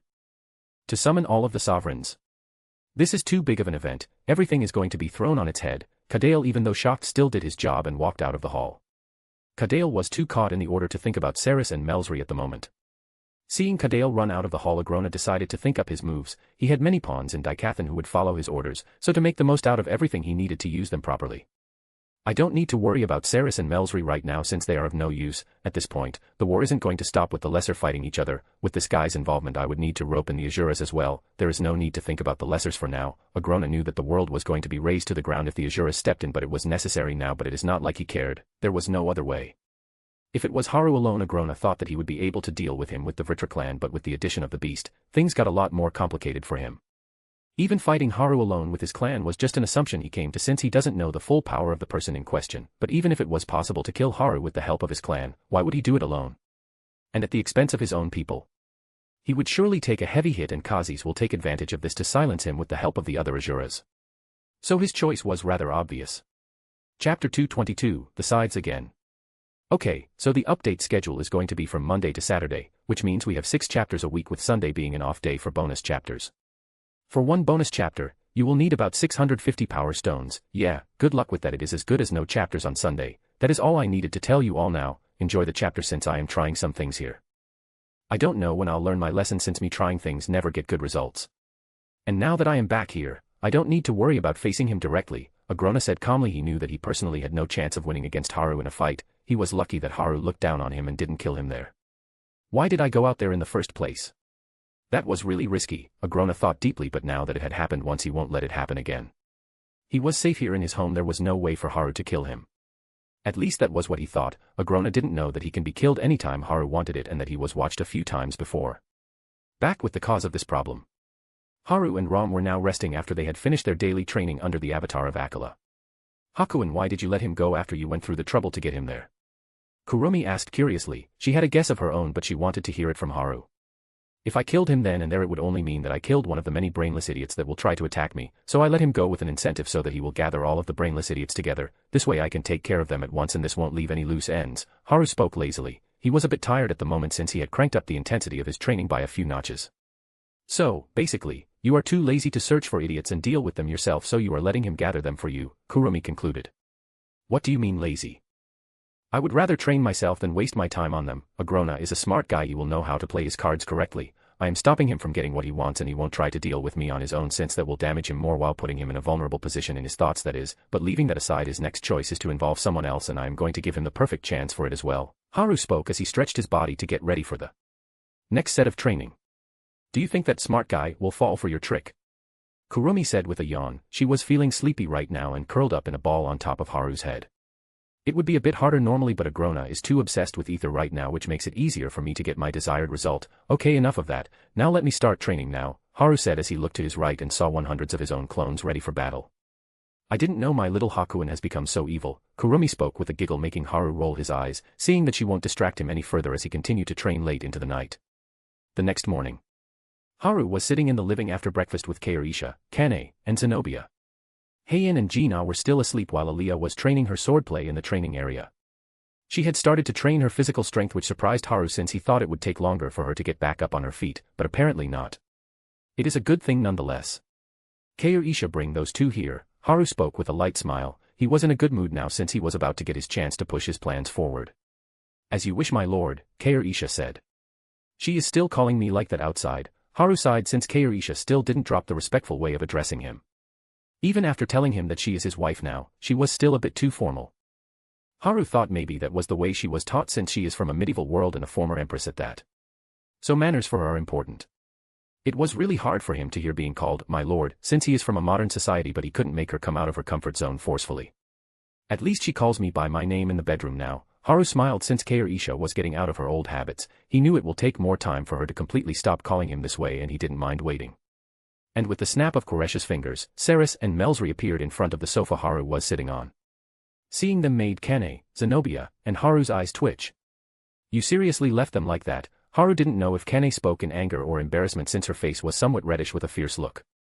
Zenobia was blushing as well since Saris and Melsri were still tied in turtle bondage for some reason. I had work to do, and I don't think they are in a position to talk about how they are treated now, isn't that right, you two? Keirisha spoke calmly, but her voice turned a little cold when she looked at Saris and Melsri, who were looking around in shock since they didn't know how they appeared here. We were back in Alakria after we finished our mission. What happened? Was I teleported? But I was with Sarah. How did I appear here? Did she get caught as well? Saris thought as she looked around. The area around them changed before she could even react. Why am I tied like this? Melsri shouted and tried to free herself, but the more she did the more the ropes tightened. Ah. Gasp asterisk, Melsri gasped because the rope rubbed her crotch and squeezed her chest forcefully. Melsri is also here? And why has she tied that way? Am I also? Never mind, where are we? And why is Zenobia? We certainly caught her and sent her back. Saris was thinking of the situation as she observed the surroundings, ignoring the somewhat lewd gasps coming from Melsri. You could have at least freed them from that, Haru said awkwardly while looking at Keirisha. Kane was angry since she had to witness this as Zenobia was looking around to distract herself. Stop squirming like a bug and it wouldn't tighten, Keirisha spoke to Melsri coldly, making her stop on the spot. You gasp asterisk, how dare you talk to gasp asterisk me that way? Melsri glared at Keirisha. Oh. Are you suggesting I serve you tea and cakes after you intruded on my lord's house? Keirisha spoke calmly while looking at Saris and Melsri. Intruding? Wait, don't tell me. Saris was horrified as she looked at Zenobia and Haru. What bullshit are you spouting? Hurry up and tell me, how did you bring us her dash? Melsry's shouting was stopped by Saris. Stop it, Melsry, we've been fooled, we never left this place to begin with, Saris said with a bit of panic in her voice. When? How? Who? Her mind went numb as she tried to figure out what happened to them. I see you are somewhat smart, Kairisha said, her words angered Melsry to a great degree. Aren't you the dumb ones? Do you really think these ropes will be able to hold me down? Melsry spoke with a mocking grin. She felt that she can still use mana, just fine. The dumb idiots in front of her didn't seal it. Let me see if you look so confident after I am free. Melsry strengthened her body with mana and tried to break free, the keyword tried. AH. Gasp asterisk. This, the ropes around her tightened sharply, making her gasp. She felt humiliated since there was a man in the room watching her. Melsry, I told you to stop moving, HNG. Saris, who was trying to move, felt her ropes tightening as well. I can't move, this feels weird. No, this isn't the time to be thinking about this, we both need to get out of here fast. Saris was a little taken aback since she felt uncomfortable down there. I am trying, but you wouldn't understand, it is so uncomfortable around my chest, Melsry said, but she was still squirming because of the feeling coming from the ropes around her chest. Saris looked at Melsry's ample breasts and then looked at her own. Flat, it might be because of this that she was able to keep herself together. As I thought, they are useless lumps of fat, but I don't know why, but I feel the urge to leave her behind here. Saris looked at Melsry coldly since her comment was unneeded. Chapter 223, What does he want? How much longer are you going to keep this third-grade comedic segment going? My lord's time is too valuable to be wasted by the likes of you. Get yourself together, Kairisha spoke coldly with her red eyes glinting. Kane and Zenobia sighed since Kairisha would act weirdly when things were related to Haru. But she agreed and wanted this to end. Saris and Melsry were back on their knees just like when they were brought to the room. It was an unconscious action without their control. My lord, please continue, Kairisha spoke to Haru with a smile. I didn't even start, and are you really not going to untie those ropes? Haru sighed at the sight of the two sides who were tied in a bit of a weird way. Ahem asterisk, then let me tell you what happened to you. Haru cleared his throat and spoke while looking at Saris and Melsry's faces. It looks like he is the boss here. I can't sense how powerful he is, but the two women are way too strong, maybe even stronger than the purebloods. There are too many things to worry about, Saris thought while looking at Haru, who was explaining to Melsry and her about how they were caught. The more they heard it, the more shocked they became. They were caught the moment they stepped past the iron gates and were stuck in an illusion this whole time. Here they thought that they had finished their task and were back on Alacria planning things for the coming war. Saris was shocked and her brain stopped working for a bit after hearing Haru's words. Even Melsry couldn't speak. They were fucked basically. They were caught by people from whom they can't escape. They knew that Agrona wouldn't bother saving them, and when Haru spoke about how he met Agrona, they understood further that they were as good as dead now. If you want to kill us, then be done with it. Why are you humiliating us in T-? Melsry, who was speaking in rage, was cut off by Kane. Keep talking like and you might get your wish. From now on don't speak unless you are asked to. Kane's cold glare closed Melsry's mouth. Kane looked at Kairisha, who had calmed down to an extent, and sighed because if she didn't intervene here, Kairisha would do something about Melsry. As for what she would do, well, Melsry would be better off dead. And there was another reason that she interjected before Kairisha roughs up Melsry. What are you playing at, Haru? I just hope it isn't something that will put you in danger. Kane looked at Haru, who had just finished explaining to them. She knew Haru was up to something. She was extremely curious and worried as well. In fact, she is the one who is the most worried about Haru, not that she would agree to it. It is as I was thinking, we have been discarded, but if so, why did this guy keep us alive? What does he want? I need to figure it out. I can't die like this. I need to complete my mission. I need to stop that man. Saris was looking at the ground desperately, trying to come up with some type of explanation. What does he want from us? That was the question running in both Melsry and Saris's minds. There has to be a reason he kept them alive. It surely wasn't out of lust. One would be able to figure that out just by seeing how Haru only looked at their eyes without looking at their bodies, which were tied with ropes in a rather lewd way. They were proud of their appearance and knew many men would look at them with lecherous gazes if they see them in their current state. It can't be information either, since they were literally stuck in an illusion for a full day without even realizing it, so if he wanted information he could have gotten it easily. And the most unlikely one was that Haru was trying to recruit them since they have been discarded by Agrona. Saris felt that this was the least likely one, since Haru didn't need someone as weak as them, plus they are nothing more than ticking time bombs. The two women in the room were terrifying enough, and since they still had the soul seal, Agrona could kill them at any moment. Wait, how are we still alive? There is no way we would be left alive like this. Saris's eyes widened and she looked up to meet a pair of red eyes. Took you long enough, Haru spoke as the world around them froze in time.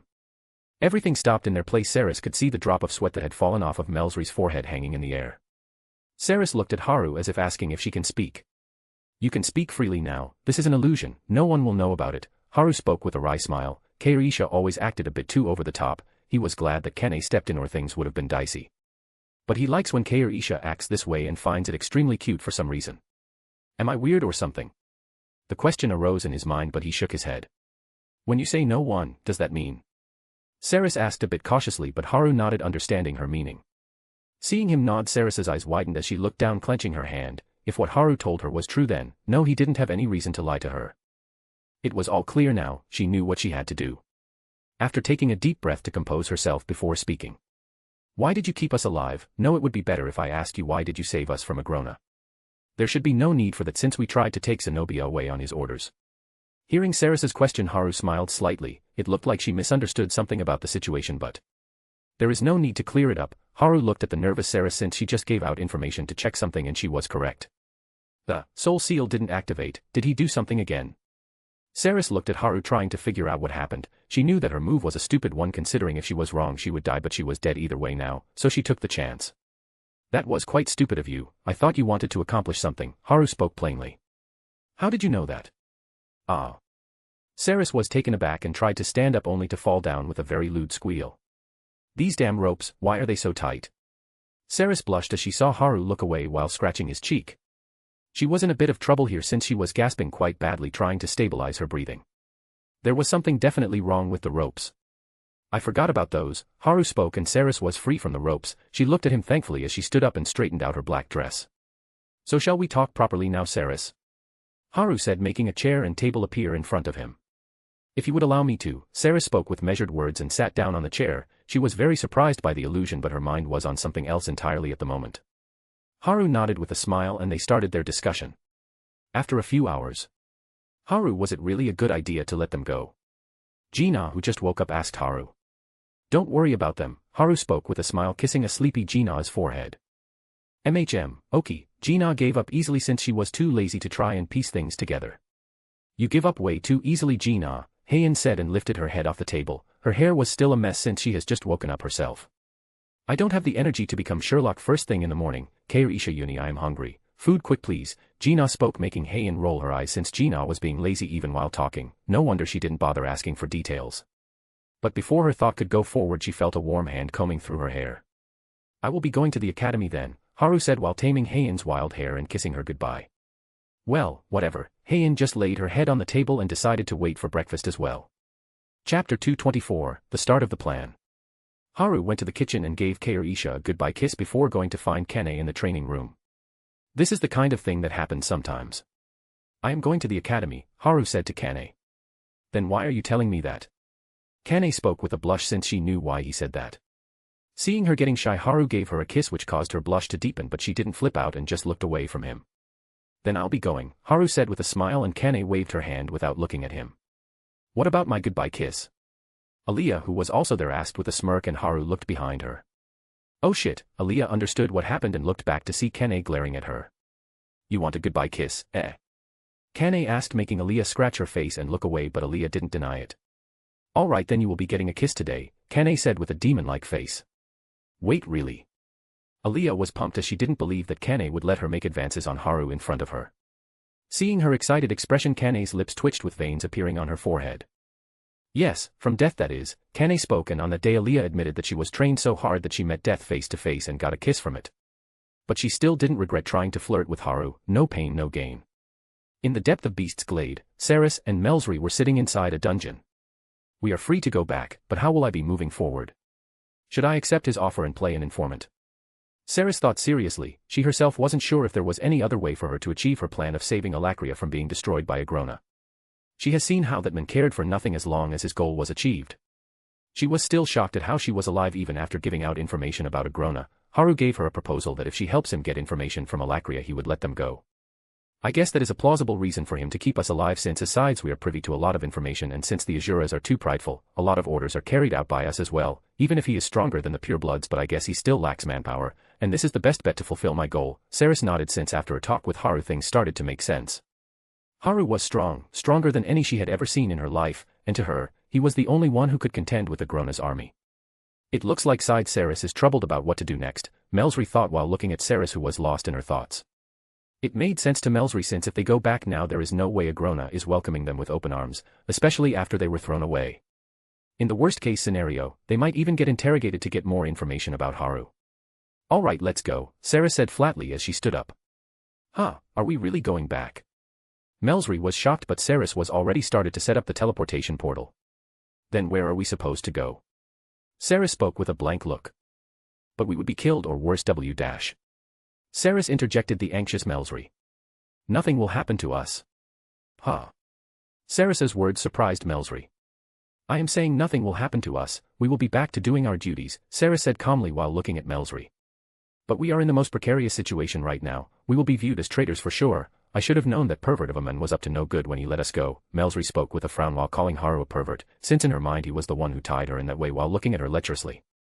No, it is clear that we are innocent, we are alive without a single scratch. That is proof enough that we didn't give out any information, and I won't let someone who pledged their allegiance to me die like this, Sarah said with a smile. In truth, she did spit out everything she knew about Agrona and how he would bring about the destruction of the whole world. But since they are alive, so they were free from suspicion on that end, and there is another reason that Agrona won't do anything to them instead. Since you two are back now, rest for a while. After that you two will be in charge of the Decathlon plan, Agrona spoke in a monotone voice with an indifferent look. As you say, High Sovereign, Sarah spoke respectfully and left the room with a dazed Melsry. She was shocked ever since she had left Decathlon after hearing Saris's plan. Sighed Saris. It was as you said, it looks like I was worried for nothing, Melsry sighed while Saris nodded. It went as Haru told her. Not only did Agrona let them off without any questioning, but he also put them in a key position. But that is only on the surface, he is still wary of us and has put us in the most dangerous position. For now, it can also be said that we are sacrificial pawns, not that we were any better before, Saris thought while reaching her office with Melsry. Even though Agrona has put a soul seal on them that only prevented them from giving out information, but it didn't have any countermeasures for betrayal. Agrona doesn't know what every one of his subordinates is doing or thinking. This is also the main reason Agrona is under the assumption that Melsry and Saris are under Haru now, but even if they are, it is useless since they can't give him any useful information as being put in charge of the Decathlon plan, and that pretty much kills their usability as spies. Even if it looks like an important job, we have been kept away from the main stage since the Decathlon plan holds no chances of success unless... Saris looked at Melsry because she was acting a bit weirdly. What happened, Melsry? Saris asked. I feel weird around my chest and butt. Why is Scythe? Saris fine, we were tied by the same rope. Melsry complained. Maybe I should have left you behind after all, Saris thought with a deadpan look while looking at Melsry, who took off her shirt to find light red marks on her body. She saw how Melsry's face got red seeing these marks. Seeing Melsry shake her head quickly, Saris sighed. I should go and meet Sarah to have some of her cooking, Saris pouted looking outside the window to see a black crow, the same one who was sitting on the throne's headrest during her audience. I just need to do my part and the innocent lives will be saved, Saris thought as the crow went away flapping its wings. A few days have passed since Haru decided to let Saris and Melsry go. The Xyrus city has been extremely peaceful with Haru and the gang having fun like usual while training. The academy, however, had a little incident with the Tri-Union Hall going up in flames. Fortunately for the students, D.C took swift action and evacuated everyone before someone got seriously injured.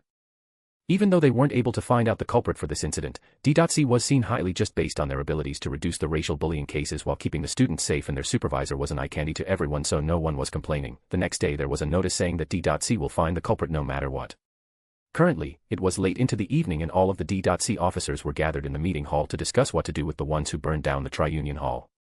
Why does that professor run off on his own when he asked us to work here? Randall spoke angrily. The others couldn't do anything more than smile wryly. Haru said that he will leave this case to them since it will be good practice for them, and he also asked Tesha, Randall, and Elijah to join in. Yes, why do we have to work here while he gets to have dinner with his beautiful wives? Elijah pouted. If the professor doesn't have dinner with his wives, then who will? Kai asked with his signature smile. It is good that he is gone from here or the attack would have been harder, Kai thought while looking around the room. All of their targets are in this room and it is about time to execute the plan. Chapter 225, What Happened Here? Well, on the topic of Professor, you guys have gotten a lot stronger while training under Professor Haru, Kai said while looking at everyone who studied in Haru's class. Well, Professor is really good at training us, Claire spoke with a wide smile. Kathleen, Curtis, Arthur, Tesha, Elijah, and Randall nodded even if the last two didn't want to admit it. I can see that you guys have improved a lot from the first day, Theodore nodded with his arms crossed.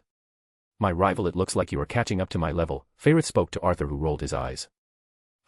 I didn't know Faye was that strong, Doradri spoke with a smirk. Don't call me by that, Fairith blushed and looked away. How about we confirm how strong Faye is? It has been a while since we sparred together, how about we do it before heading back for some food? Kai suggested, trying to make Theodore and Doradri take action. That is a good idea, I also want to compete with you all, how about it, Randall? Theodore asked with shining eyes. He was overly hyped for this. Eh? I'd rather not. Randall placed his head on the table lazily. Theodore sighed, muttering, "Why are you always like this? Come on, don't be a spoilsport, let's do this." Claire nodded and agreed since she wanted to compare her progress with everyone. "I want to go back and have some sleep." Arthur was dead tired from training with Cannae. He asked for her help to increase his ability to fight multiple people at once. Since she told him how to improve during one of her visits, Arthur actively started to train with her even when the training was brutal. "I want to do it as well." Tesha was excited since she also wanted to test her level with everyone. With Tesha, Claire, Fairith, Doradri, Theodore, and Kai agreeing, they all went into the training room. "Kai, activate the barrier. Today I will drop some fools." Kakik. Randall grinned widely. He didn't want to do this, but since he had no other choice, he was going to beat everyone up. "My, how scary." Kai spoke with a smile as he saw everyone gather inside the barrier area. "Now the fun begins," Kai thought while turning the switch on, and a red barrier enveloped everyone. They were surprised since the barrier for training is supposed to be blue, but it is red, which means bang asterisk bang asterisk. "Hey, what happened?" Elijah asked as he banged the barrier which was preventing them from going out. "Did something happen outside?" Kai. Are you there?" Claire shouted in worry. "The emergency kill switch is not here. We are trapped in here," Randall spoke, and everyone looked at the broken kill switch. "Then Kai might be in danger outside. What do we do?" Doradri asked Claire, who was assessing the situation. "Calm down, panicking won't help. I need to keep a level head." Claire, who had been trained under Haru and sometimes Kairisha, who thought some things about leadership. Thanks to that, Claire was able to keep a calm head without losing her cool, but before she could order. "Ha ha ha ha ha ha ha, look at all of you trapped in here like mice, and how lucky of me to find my targets here in one place." Everyone looked over to see a familiar face. It was one they didn't want to see. "Lucas, why are you here, and who are these people?"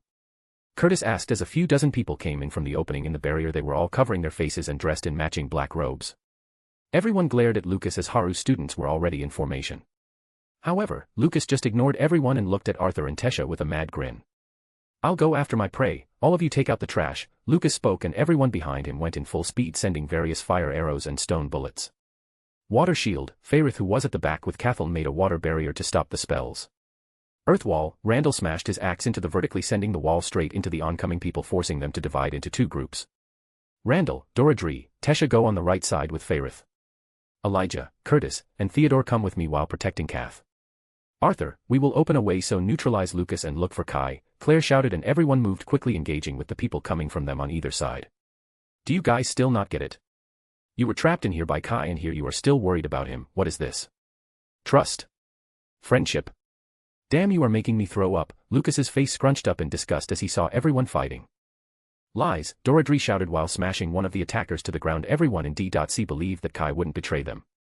Lucas just scoffed at them. What happened to him in this short while? Arthur looked at Lucas and deflected an attack heading for Theodore from his blind spot before moving forward in Lucas's direction. "Looks like you really want to die, huh?" Flame bolts. Lucas spoke with his arrogant voice and fired nearly 60 to 70 bolts of fire at Arthur, or more like at everyone. Lucas didn't look like he was in his right state of mind at the moment.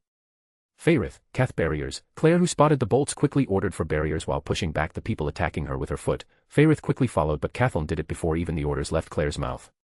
Bang asterisk bang asterisk bang asterisk bang asterisk. The bolts of fire landed everywhere, kicking up dust while breaking the tiles in the room. "Haha, did you just die so easily after coming at me so arrogantly, you commoner bastard?" Lucas shouted, but Arthur appeared behind him swinging his sheathed sword on top of Lucas's head, wanting to knock him out. "Did you really think I would fall for that, you commoner filth?" Flame Guardian. Lucas looked behind with a wide grin. A figure made of fire appeared between him and Arthur, swinging its fist at the ladder. Crackle asterisk. Arthur quickly moved away, barely dodging the hit. What is up with him? How is he this strong suddenly? The level of mana he has is more than most professors in the academy, Arthur thought, and swung his to right, hitting the face of one of the attackers and knocking him out. Slippery little rat, aren't you? Your luck won't save you again. Lucas spat out hate-filled words as veins appeared all over his neck and face. He is almost like that fat guy, his mana just keeps getting higher and higher, Arthur thought, and his eyes narrowed.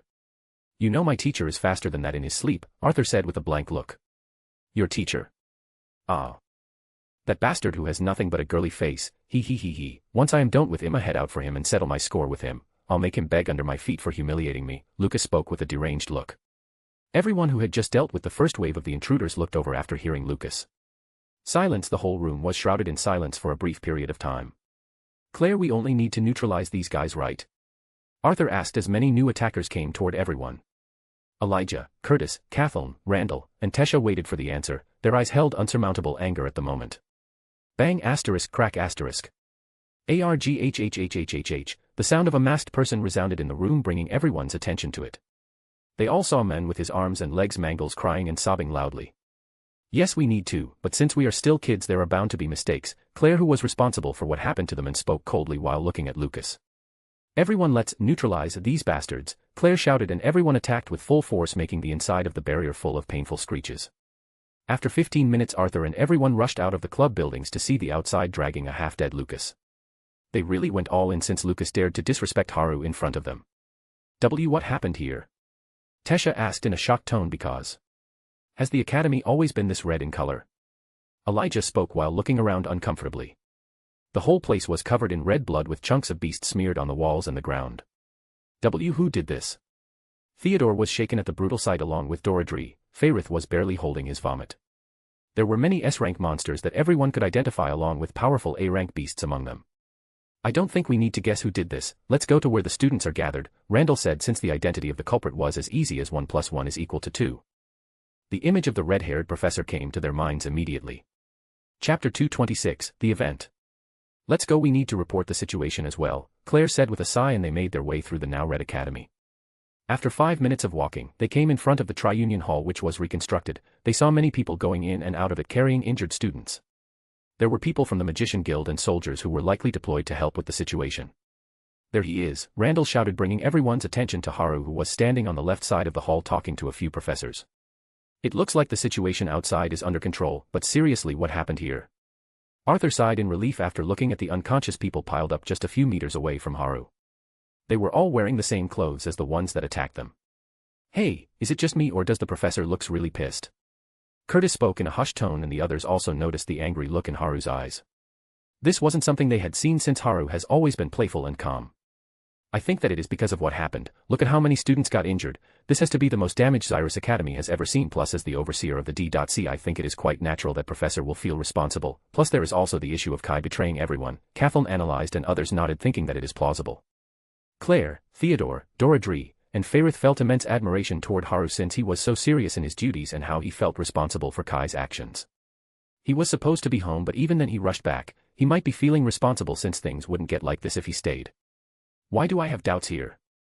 Randall was the only one who felt that this was all bullshit. Are you sure that you aren't exaggerating? Randall asked Kathleen, but only got a blank look from everyone. Why are looking at me like I am the weird one? Randall's eyes twitched. Professor, Claire ignored Randall's biased views and went up to Haru. Are any of you injured? Haru asked Claire. Fairith and Doradri have minor injuries. There isn't anything serious aside from a little tiredness. Claire gave a report about the team's status. Okay then, send both of them to the Tri-Union Hall. There are healers who will patch them up. And tell me what happened on your side, Haru asked, sending the other professors away. Claire nodded and explained what happened on her side. Okay, well, I guess this wraps up the problem. Haru nodded plainly while looking at Lucas. Professor looks really angry, Claire gulped, looking at Haru. Hey, isn't that Raven Poop and Kai? Elijah shouted, pointing at the pile of humans. Yes, it looks like he got caught. Curtis mumbled he was still a bit shocked at Kai's betrayal, but there was nothing he could do to change it. There are also other students and professors of the academy. Tesha spoke and looked at Haru, followed by others. Feeling everyone's gaze, Haru looked at the pile and spoke. They colluded with the group that attacked the academy, just like Lucas, and some of the professors and students even tried to put their hands on the students of other races. Haru spoke with a sigh, and the group understood his meaning. The girls were repulsed after hearing this. They wanted to crush these people's balls completely. Arthur and Theodore were fully ready to use downfall at the moment, but were stopped by Elijah, Curtis, and Randall, since it would only lead to trouble if they do this. Whoa. Looks like you kids are also safe, just like Professor Haru said. The heavy atmosphere was broken by a cheerful tone, and everyone saw Professor Glory walking towards them after she exited the Tri-Union Hall. But she was injured, with her arm in a sling, bandages on her face and leg, even her clothes were in tatters. It was clear that she had fought fiercely with the assailants. What do you mean by that, Professor Glory? Kathleen asked with a confused look, and it wasn't only her, all of the group looked at her for answers. I was talking about how Professor Haru said they can take care of themselves, no need to worry. After the head of the assailants told him that you guys were attacked, Professor Glory said with a smirk while nudging Haru with her elbow. Oh. Tesha, Claire, Curtis, and Kathleen had shining eyes since Haru trusted them so much. Arthur just smiled a little, with Randall and Elijah squirming around. I have much more to learn, but I'll accept the praise. He. Randall was full of pride. We aren't that great. He. Elijah was really happy. That is to be expected since you are learning from me. If you were injured by that level of mutts I would have kicked you out of the class, Haru said, plainly freezing everyone on the spot. They all looked at him and they can see that he isn't joking. And since you guys are a little exhausted after fighting those guys, I think I need to double your physical training from now on, Haru spoke with a smile, making Randall and Elijah's hearts drop into their stomachs. We will do it, Tesha, Claire, Curtis, Kathleen, and Arthur agreed. Since Haru trusted them, they need to make sure he wasn't disappointed in their prowess, plus it was for their benefit as well, so everyone was happy about getting more training. Randall and Elijah could only cry tears of blood since their training increased again. What a lively bunch. Anyway, Professor Haru, when are you taking me on a date? Professor Glory said with a grin. The group stopped talking and looked at Haru with shock. What just happened here? Everyone looked at each other in confusion. Haru himself wasn't any better. This came out of nowhere. This pretty professor bagged another woman and he still says that he doesn't know how to do this. Elijah and Randall were gritting their teeth in jealousy. If it was someone else other than Haru, they would beat that person up. If it was someone else, that is. Come on, Professor Glory, you shouldn't joke like that. You know I already know I am a married man, Haru spoke while waving his hands. Doesn't that make things easy? Ha ha ha, you shouldn't behave like that after stealing a lady's heart. You need to take responsibility. Professor Glory laughed loudly, smacking Haru back as he deadpan, trying to find the lady mentioned in the statement. Well, I know my chances are slim, but trying doesn't hurt, does it? I've had 2 close brushes with death in about 10 days, I think it is about time I settle down. Professor Glory thought, it might be because she almost died that she did this. No, she would surely be dead if Haru didn't come in time to save her this time. And his over-the-top handsomeness only made the scene even more heart-capturing. Professor Glory wouldn't be surprised if every female in the academy confesses to him. Some were even stealing glances at him right now. The boys stayed silent while secretly glancing at Haru, and the girls went towards Professor Glory to talk about the event. Even the boys were listening in with full attention because they heard how Haru crushed every single attacker and beast into the ground like nothing when he appeared after breaking the barrier around the academy. Whoosh asterisk whoosh. And suddenly 2 figures landed in front of Haru, looking around the place. The surroundings fell silent since it was none other than Lance Vari and Lance Baron who came here. Took you long enough, you guys might as well have come after having your morning breakfast, Haru spoke with a blank look, making Baron frown, but he didn't say anything because he knew they were late, but they came as soon as the order was issued. Are those the ones that are responsible for this attack? Vari asked, looking at the unconscious humans piled up near Haru, seemingly unfazed by his remark. She was very interested in the strength of Haru, but the current matter took precedence over her curiosity.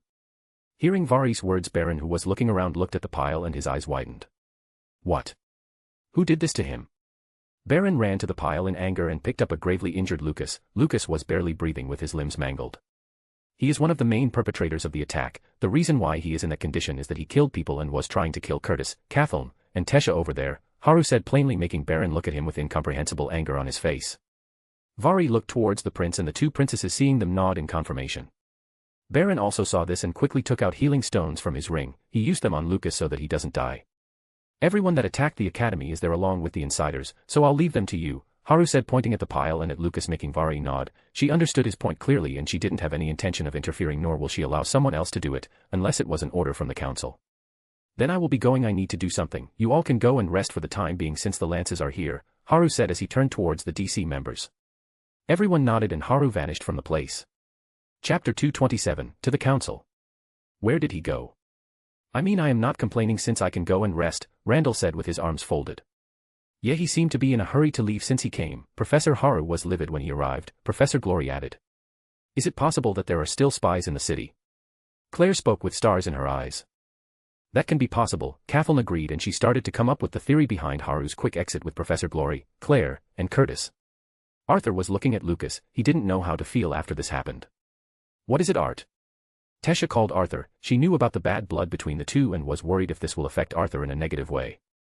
Nothing, Arthur shook his head and went towards the others who were still trying to find out what Haru was up to. Professor is after the real mastermind that is in the city. This was the popular theory at the moment. Randall just rolled his eyes at them. He was sure that Haru wasn't up to anything, but he didn't say anything. He might really be doing something important, Randall thought, rubbing his nose. In the noble district, Haru appeared in his house. He walked through the hallways with an annoyed look on his face. Why did they have to attack at such a time? I was about to have dinner while watching the aurora constellate. Haru was angry since he had kind of forgotten about Dreneve's group that was hidden in Xyrus because he was too focused on something else. And because of that, his dinner with everyone was interrupted. He would of course be angry because of this. Maybe they all finished the food already. I should have tortured those idiots, Haru thought while opening the door to the terrace where everyone was. Oh. My lord, you are back, Kair Isha said. She skillfully took off his coat and stored it in her inventory since there was northwest rack on the terrace. Yes, it took me longer than I thought, Haru spoke with a sigh. Those lances were even later than the police in movies. What are you sighing for? Come and sit or the food will go cold. Kair Isha went through so much trouble to keep the food hot for you, Kane shouted from the table in half annoyance. It wasn't troublesome, Kair Isha thought in her head but didn't say it since everyone will refute her saying she was biased. What? You guys didn't eat yet? Haru asked while looking at the table, which was the same as when he left. Everyone insisted on eating together, Kane said and looked away. Yuni, wasn't it you that said Yuni, don't throw knives at people? Gina, who was speaking, jumped out of her seat to avoid a flying knife. Then maybe the people should keep their traps shut, Kane spoke with a scary tone, making Gina nod quickly. Kane, why are you mad at Gina for speaking the truth? Heian said with a grin. Grrrr, Kane blushed but she was glaring at Heian without saying anything. They are as lively as ever, Aliyah spoke with a sigh and Zenobia nodded with a smile as well. This place was always too lively but in a good way. Kair Isha brought the shocked Haru to his seat and helped him sit down. What is with that silly smile? Kane asked Haru with a frown. She wasn't in a good mood now after what happened. Nothing, let's eat, Haru said and everyone started to eat. Aliyah and Gina were fighting at the table, as usual. Zenobia and Kair Isha ate food slowly while talking, and on the other hand, Kane and Heian were having an eating competition. Kane won in the end, leaving Heian gritting her teeth since she was never able to beat Kane in an eating competition. Maybe I'll let it slide this time, Haru smiled and took a sip of his wine looking at the colorful night sky. The wine tasted great. Maybe it was because he had some after a long time or because it was because of his company. After stargazing till midnight everyone went to sleep. 2 days after the incident. Haru was resting at his house since the academy was under repair after the damage they had sustained. It will be closed for 3 days to recoup from the event that happened. So there was still another day till the academy reopened. Even after Haru intervened quickly to kill all the monsters while taking care of the attackers, there was still a significant amount of damage done to the academy's facilities and the students. There were many gravely injured students and faculty members. Thankfully no one died aside from the attackers and the insiders. So that was truly fortunate. Haru had also talked with Cynthia in the morning and heard some interesting news. The council actually tried to check if she was a spy or not, Haru thought while leaning on the sofa comfortably. It was clear that it was a move made to deal damage to the council since it would make a rift between them. That was the reason Cynthia hadn't showed up for the past 3 days and only sent her orders through communication scrolls to her subordinates in the academy. Normally they would have caught her, but it was too bad for them since Haru already asked Kair Isha to place an illusion spell on Cynthia so that no one would be able to see those rune symbols on her back. Kair Isha is also working on deciphering the runes so that she can break them without causing the person any damage. She was very interested in the rune system the Alisirans used since it will help her and Zenobia greatly in the advancement of artifact and weapon manufacturing. And they even took Arthur away on the pretense of investigating the incident, Haru mumbled, and he was thinking about how to approach this situation. Looks like Agrona is started to make his move. It was clear that he had his pawns on this continent, but to have 1 or possibly 2 royal families under his influence. Looks like he seriously made thorough plans to take over this place. Haru shrugged it off since Agrona would also have the Aeroliths under his thumb as well if not for him stepping in to deal with the mutated beasts will problem for Tesha. I guess it is good that he is thorough, that way I will have fewer problems to deal with later. Haru yawned and sat up stretching his body since he had an appointment with the council today. Haru walked towards his room to change his clothes since he was wearing a white yukata at home. Seriously, he just wanted to go in what he was wearing but his company wouldn't let him do that. My lord, please change into this. As soon as Haru entered his room, Kair Isha, who was waiting for him inside, pointed at the clothes placed on his bed. Kair Isha herself was dressed in a purple military-type uniform that did justice to her phenomenal curves, with her long wavy hair up in a bun letting her bangs fall on her forehead and along the side of her face. Is it really necessary? Haru asked, looking at the black vest and pants with a red shirt and a long black cape with golden designs on the borders. It screamed as if it belonged to royalty. He was seriously feeling too lazy now since he had been home for 2 days. If my lord feels lazy, I can help you change, Kair Isha offered. Oh. Look at the time, if I don't get changed we will definitely get late, Haru spoke quickly as he pushed Kair Isha out of the room and closed the door. He has some bad memories for these types of situations. Far away in a distant place. ACHOO, a purple-haired woman with a voluptuous figure sneezed loudly. What happened to you, Reiku?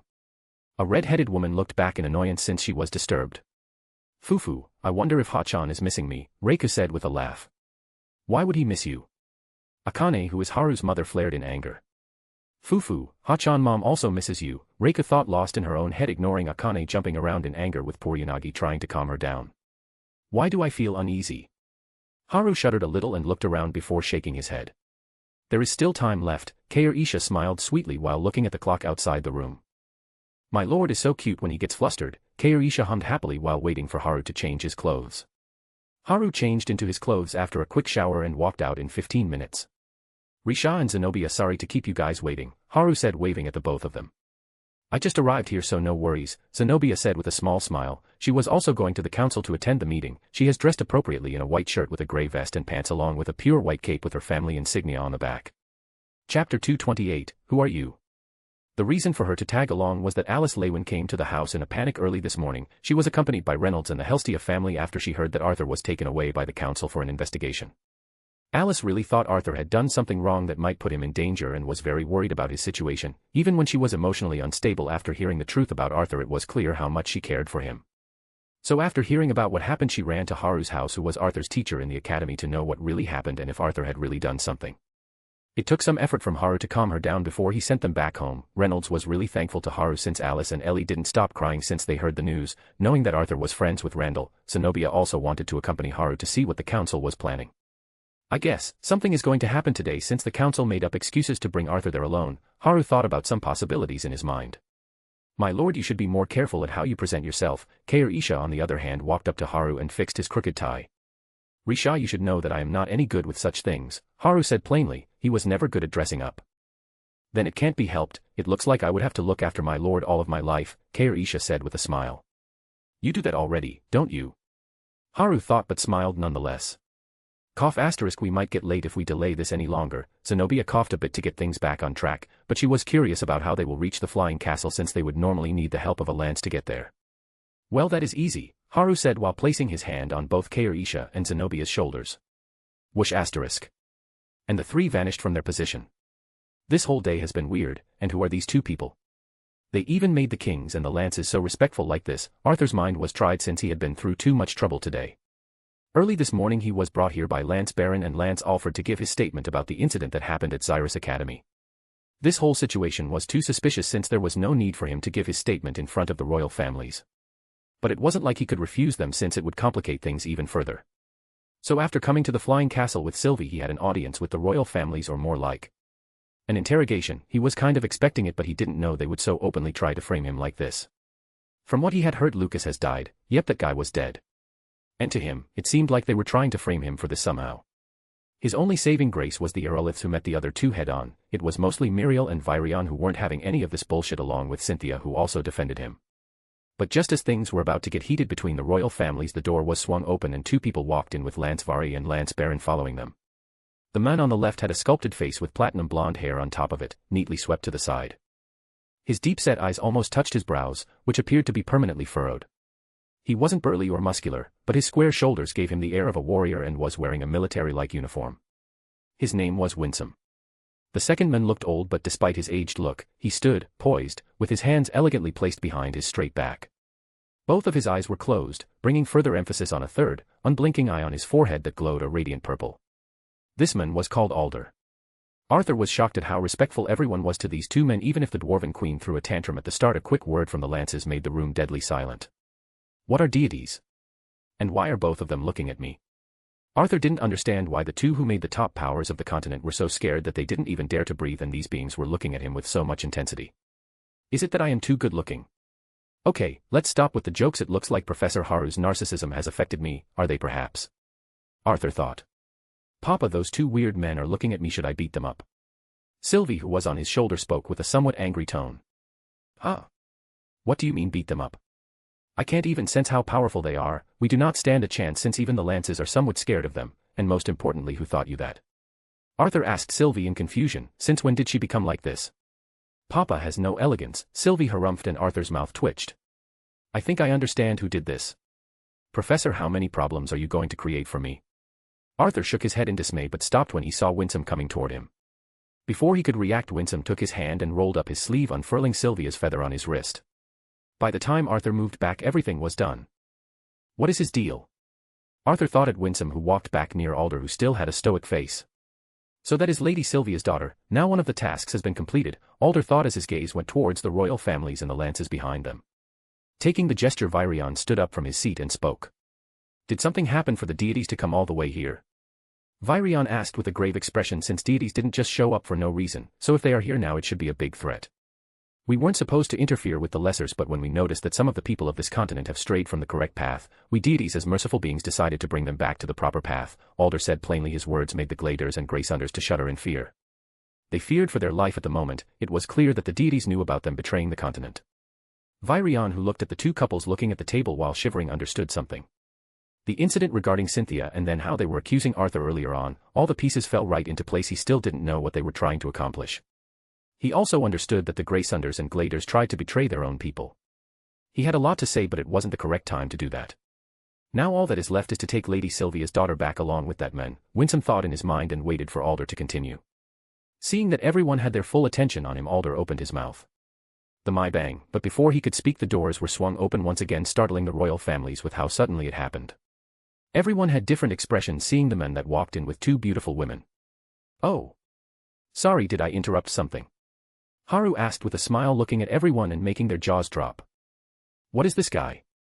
The Gladers and Aeroliths didn't know what to say along with the Lances. They knew Haru was eccentric, but they didn't think it would this bad.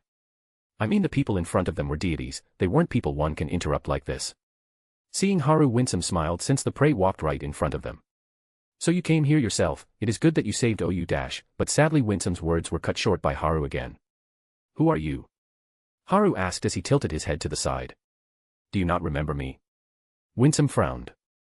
Nope, Haru shook his head. I met you on a rooftop near the market, Winsome said as his frown got deeper. He couldn't believe that a lesser forgot about him. Ah. You are the one who ran away, man, no wonder I didn't remember you, Haru said as a look of realization dawned on his face. The room turned silent as everyone could hear Winsome grind his teeth. But no matter what, all of them couldn't get one question out of their head. Is what he just said true?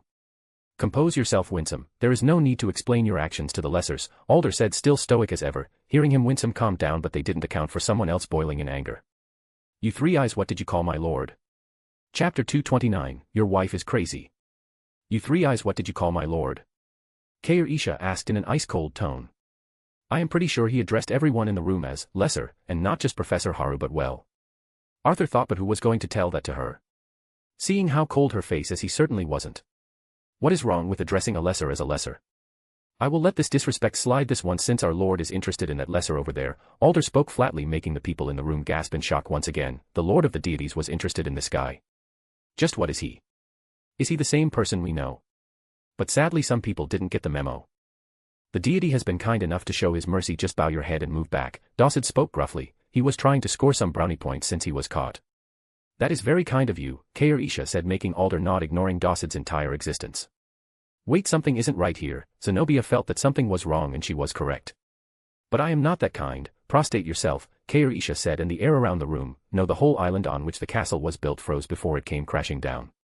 Crack asterisk bang asterisk crack asterisk bang asterisk.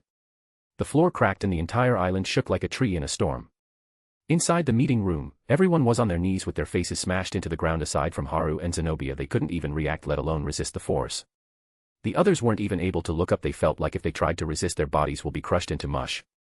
Everything in the room was crushed to dust, and many parts of the castle were crumbling under the heavy pressure. Arthur and the Aeroliths weren't sure what to say about how different Kair Isha was from her normal self. It was clear that she was pissed off at Alder for calling Haru a lesser, and they were caught in the crossfire. Zenobia wanted to stop Kair Isha before the island collapsed, but she knew that Kair Isha won't listen to her words, so she could only look at Haru for help. Okay, stop, that is enough, Haru said while patting Koresh's shoulder. She still had an unwilling look on her face. She still wanted to teach these arrogant and foolish people about the greatness of her lord. But that will have to wait. As you say, my lord, Kair Isha said, and turned towards the people who were still on the ground. Without letting her pressure off, she opened her mouth. Be thankful that my lord is merciful on you fools. If any of you do anything out of line, next time you are dead, Kair Isha said, and the pressure that was crushing the whole island vanished up in smoke. Her words made Alder grit his teeth, since he can feel the mockery in them. And even after the pressure was gone, no one lifted their head, since they could feel a pair of eyes looking at them, especially Alder. He felt like the eyes will tear a hole in him. Kair Isha sure holds a grudge when it is related to Haru. Zenobia shook her head, knowing her friend's behavior. What is this? How did we never receive a report about a person like this? Did the Vritras break the treaty?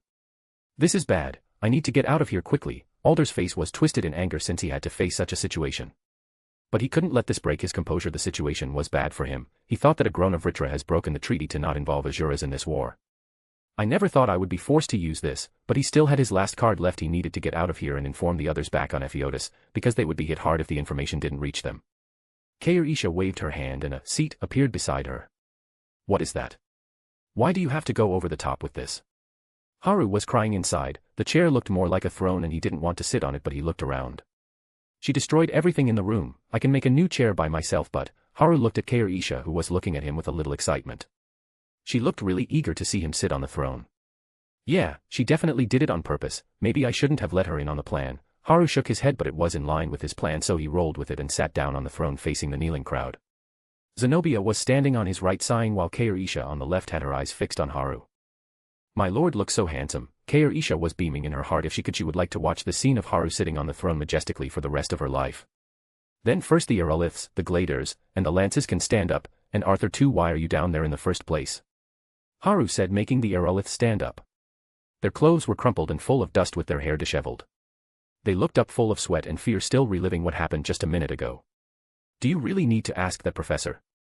Your wife is crazy about you, that is why. Arthur rolled his eyes as he can tell Haru was teasing him. And it was also clear that Isha didn't even get serious in that instance, which made it even more terrifying for him. He could only wonder about the power difference between them. It is good that I kept my mouth shut earlier, Blaine sighed in relief while looking at Dawsett, who was sweating bullets. Why wasn't I born mute? Dawsett was going through the hardest time of his life right now. He was caught by the deities when he tried to betray the continent and then pissed off a person who is even more powerful than the deities. He looked toward Blaine to ask for his help, but Blaine ignored him. Dawsett couldn't help but curse out in fear. The others all sighed in relief, seeing Isha was too preoccupied with Haru to bother with them. No matter who, everyone in the room was terrified of her, even if some of them wouldn't accept it. The Lances also stood up and stayed there in silence, since there was nothing they could do there. They were painfully aware of their lack of power in front of Isha and Haru. So you are the deities, eh?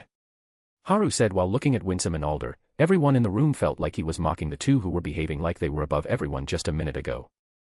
That is correct, we are one of them, Alder answered plainly. He was clearly implying that there are many like him out there, and it was also to let Haru know that there were beings stronger than himself out there.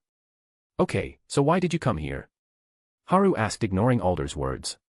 That was because the princess of the deities is here, so we were ordered to bring her back by her grandfather, the Lord of the Azuras, Alder said, and looked towards Sylvie, who was playing in Arthur's arms. Since his first attempt was ignored, he tried to strengthen the case that if something happens to him, the leader of the Azuras won't stay quiet, as he was here on his direct orders. But it was too bad his opponent was someone who didn't care for this. Haru already knows how Azuras are, and it was clear that they will go against him, trying to kill him or go for people around him, since he was stronger than them. So not only does she have ties with the Grona, but also with the Indrath clan as well. Haru looked at Arthur and smirked. He didn't know about this. Professor, why are you smirking like that? Arthur's eyes twitched, since he can feel it wasn't something good. Nothing, Princess Magnet, Haru said with a smirk. Arthur frowned, since he could feel Virion and Cynthia trying to hold their laughter just behind him. Damn you, I'll have my revenge on you all. Arthur just stopped thinking about this. Was that all you were supposed to do here? Haru then looked back to the Azura duo and asked the main question. Other than that, we were ordered to deal with the traitors that sided with the Vritras. That is all we had to do, Alder said, looking Haru in the eye. He was still trying to get information out of Haru. Since Haru and Isha weren't from the Azura's side, he should be from the Vritra side. There is no way an ordinary lesser has this much power. He wanted to see how Haru would react to this, since even if he was a pureblood, there is no way a Grona will let a loose cannon like this out unless he really wanted a full-blown war. Plus there is no way I can tell him about how we plan to take him from here, even if it meant threatening him with the people around him. Things would get troublesome. Alder spoke. Yes, he spoke his mind out loud. By the time he realized, it was already too late. Everyone in the room was stunned at the words they have just heard, and the atmosphere became heavy. Chapter 230, Sasuga Harusama. How did I make such a mistake? There is no way that, was it him? Alder was in cold sweat as he looked at Haru. It was clear that he had done something, since his eyes were glowing in red color. Yes, that would be troublesome indeed, Haru said plainly while looking at both Alder and Winsome. Shit, Alder cursed and used the technique he least wanted to use. But there was no other way for him at the moment. The World Eater technique, which allowed him to channel an incredible amount of mana, compacting it until the individual particles began to burst, causing a chain reaction that would spread out to the atmospheric mana and continue until not a spark of his own purified mana was left, causing unparalleled devastation. That is what was supposed to happen. What? Why isn't it working? Alder's stoic face dropped to one of despair as his last card didn't even work. Is this an illusion? It has to be, Alder thought in his mind. No, this isn't an illusion, Haru said with a small smile and looked at Isha. Alder followed his gaze and looked at her, not even registering that his thoughts were read by Haru. That was a neat trick, exploding the atmospheric mana and causing a chain reaction, but sadly there isn't any atmospheric mana here for you to explode since it is all under my control, Kaorisha said plainly while looking at Alder coldly. Hey, isn't that basically a nuke? Haru said, hitting his palm with his fist. The others in the room didn't understand what he said, they had question marks on their heads. Sasuga Haru-sama, Kaorisha said while looking at Haru. I guess, I understand how Ains feels, Haru sighed as Kaorisha looked back at Alder. As much as I am tempted to let you live, but you are out of luck, Kaorisha said. Then before Winsome and Alder could react, they were covered by a curtain of darkness. To everyone else, it looked like both Winsome and Alder were swallowed by darkness, vanishing from the place. Only Haru knew about the horrors those were going to face after they were trapped in the black coffin, named by Gina. It uses Koresha's space and darkness element along with her application of ether to create a separate area in which she uses illusions. But he didn't need to worry about their bodies being damaged since he talked about it with Kaorisha before, and he needed them since they will be more useful that way. Risha, that was great. I didn't know your mastery in mana manipulation reached this stage, Haru said with a smile, giving Kaorisha a thumbs up. It was about how she stopped the technique Alder was trying to do. His technique needed him to ignite the natural mana in the surrounding with his own mana to start a chain reaction of explosions, but Kaorisha already had full control of the mana in the room, and this was done after she sealed Alder's mana circuit earlier. So in simple words, Alder stood no chance since Kaorisha prepared for things in advance. Well, it was because she was in front of Haru and didn't want a mistake to happen. She knew that she can study this technique later on after Jinwoo makes Alder a shadow soldier. All she will have to do will be to help Jinwoo with one of his magic experiments, and it would be all good. I will do my best to live up to your expectation, my lord, Kaorisha spoke with a bow towards Haru. Zenobia sighed as she looked at the scared look on the faces of the people in the room. This was all clearly intention, even if Kaorisha was normally like this. They must be wondering about how powerful Haru himself is, since Kaorisha is acting like this after a showmanship. Even if it is a simple trick, it is doing its work properly, as at this moment their fear for Haru had far surpassed the fear they felt from the deities. It is obvious one will fear the sword at their neck rather than one that was far away. Zenobia thought and waited for Haru to continue the next part of the plan. Her clashes with the royal families aside, she still felt pity for them. But that didn't mean she would stop Haru from doing this. She has already heard a brief explanation of what the Gladers and Graysunders did, which made her indifferent to the matter. So shall we talk about some things over tea? Haru said with a smile, making chairs and a big table in front of him with his wood release. Do we have a choice? That is what was going on in the heads of the Gladers, Aeroliths, and Graysunders. But the Aeroliths were calmer since they knew Haru more than the others, and they didn't need to worry since they weren't his targets. I didn't know he had this kind of side to him. Zenobia smiled a little, seeing at how he was keeping the Graysunders on edge because there were only 4 more chairs at the table. After a short talk with everyone, Haru was walking down the destroyed hallways of the castle. The once majestic walls were filled with cracks as the collapsed ceiling was on the ground. Why is he walking down the hallway, you ask? That is because he's waiting for a certain someone to show up. You really didn't show mercy, Risha, Haru said while looking around. It is what my lord asked of me, Kaorisha answered, normally walking a little behind Haru along with Zenobia. It looked like a nice place, Haru said while shaking his head. Do you want a castle, my lord? Kaorisha asked with stars in her eyes. No.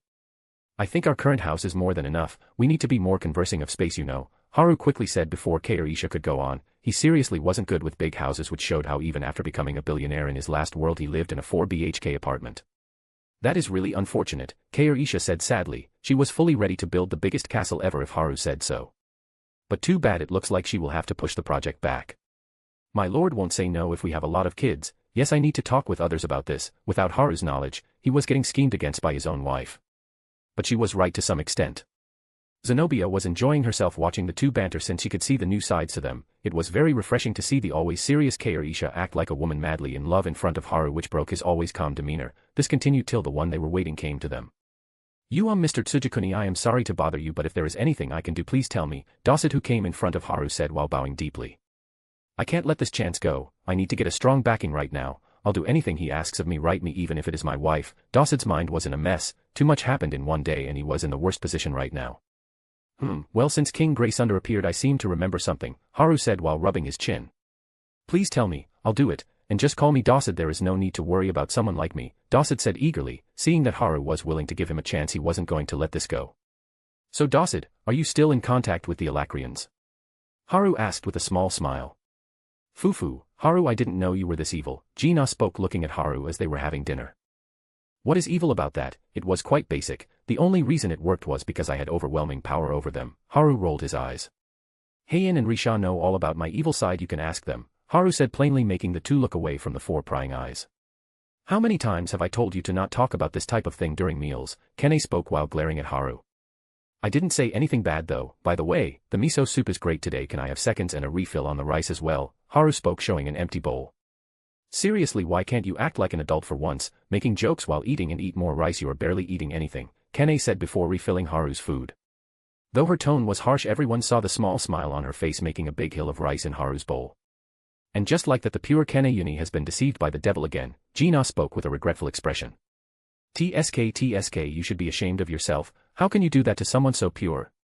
Aliyah clicked her tongue at Haru and only showed his tongue to both of them. Zenobia smiled while eating quietly. She really loved these lively dinners at this house. It reminded her of her own family. Maybe I should think about what Kairisha told me, Zenobia thought while looking at Haru, and a small blush appeared on her face. Chapter 231, A Lively Morning. A few days later. Haru was looking at Kane sparring with Aliyah on the training ground. Kane slashed her bakudo/bakken, a wooden katana, horizontally at a quick speed, forcing Aliyah to block her attack head-on. Bang! Aliyah was pushed back by the impact of the strike, but she was still able to land on her feet stably.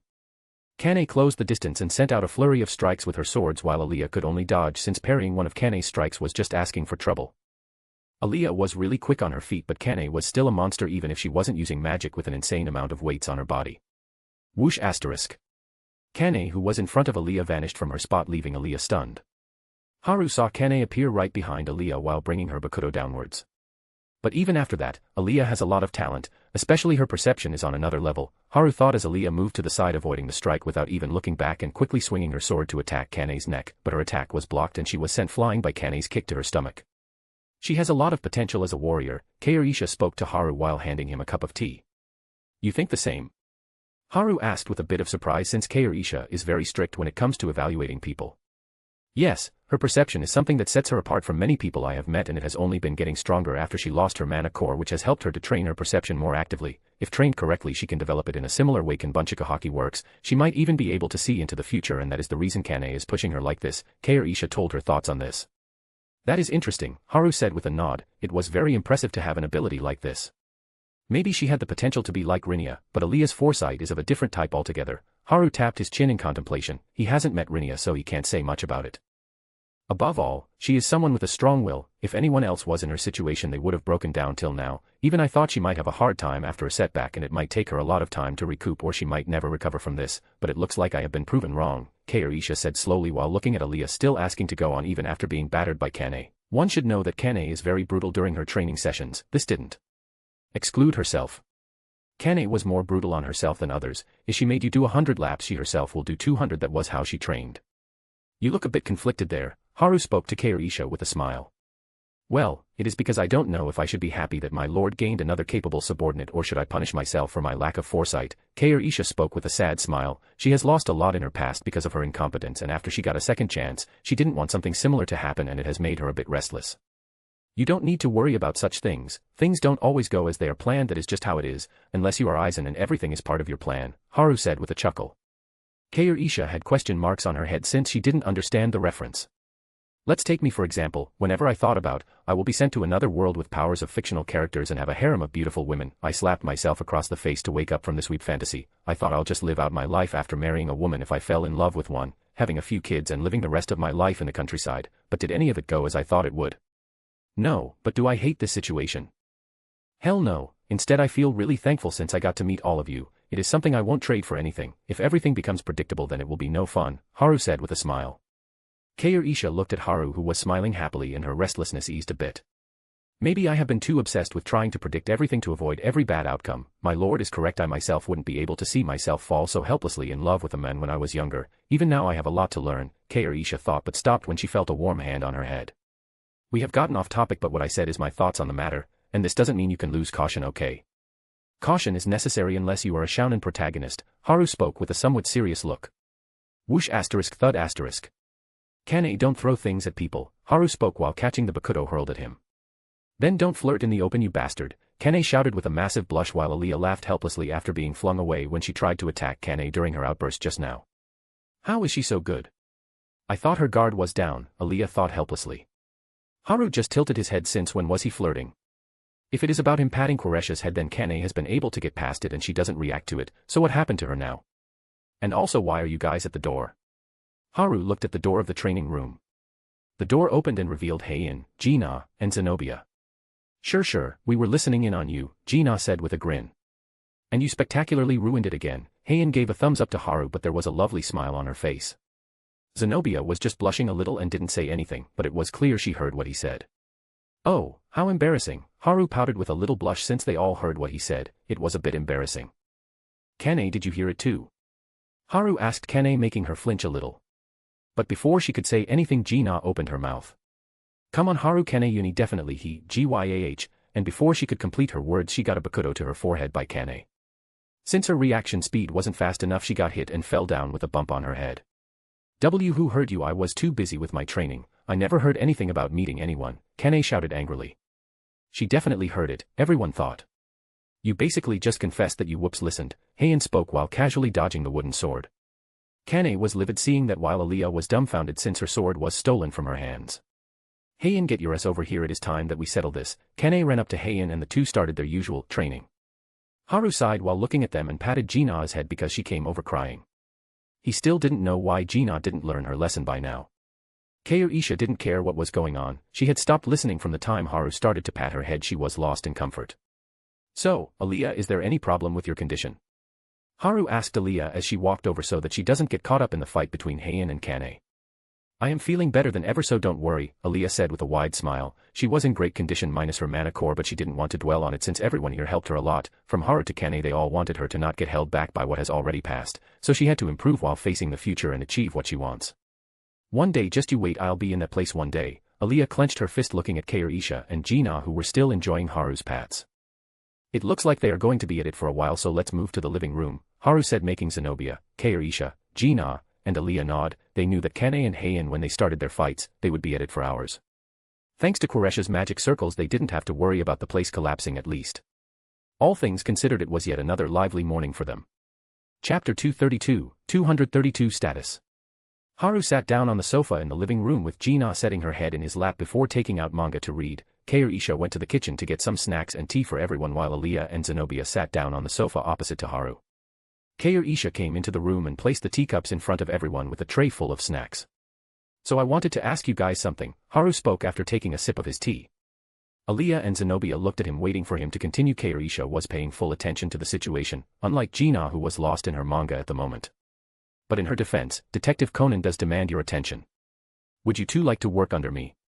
Haru asked, making Zenobia and Aaliyah Defensia a little shocked. They looked at each other and then looked at Haru again. Working under you like as a knight? Aaliyah asked with a smile because she was happy at the proposal since she has been waiting for this, even though she knew that the possibility of this happening was almost non-existent since she can't do much now. Aaliyah was sure that her time in this house would be limited and she would have to go back to Eleanor soon. But even if she had to go away from here doesn't mean she would give up on what she wanted to do. And now that opportunity was in front of her, so she was really happy. Zenobia on the other hand was still in her thoughts. Haru turned to Aaliyah, who didn't even need to think over her decision. That is correct, so you in? Haru asked with a small smile because he would tell them about the rest after they accept the offer. This situation might seem pointless and stupid, but Haru had to do it since Kaorisha asked him to do it this way rather than him telling Aaliyah that she can use mana again if she became his subordinate. Yep, please take care of me, Haru. Oh. Do I need to call you my lord now? Aaliyah said with a smirk as Haru's eyebrows twitched. No need for that, Haru denied it immediately. Come on, I think it would be great, right my lord? Aaliyah spoke with a wider grin since she saw Haru panicking.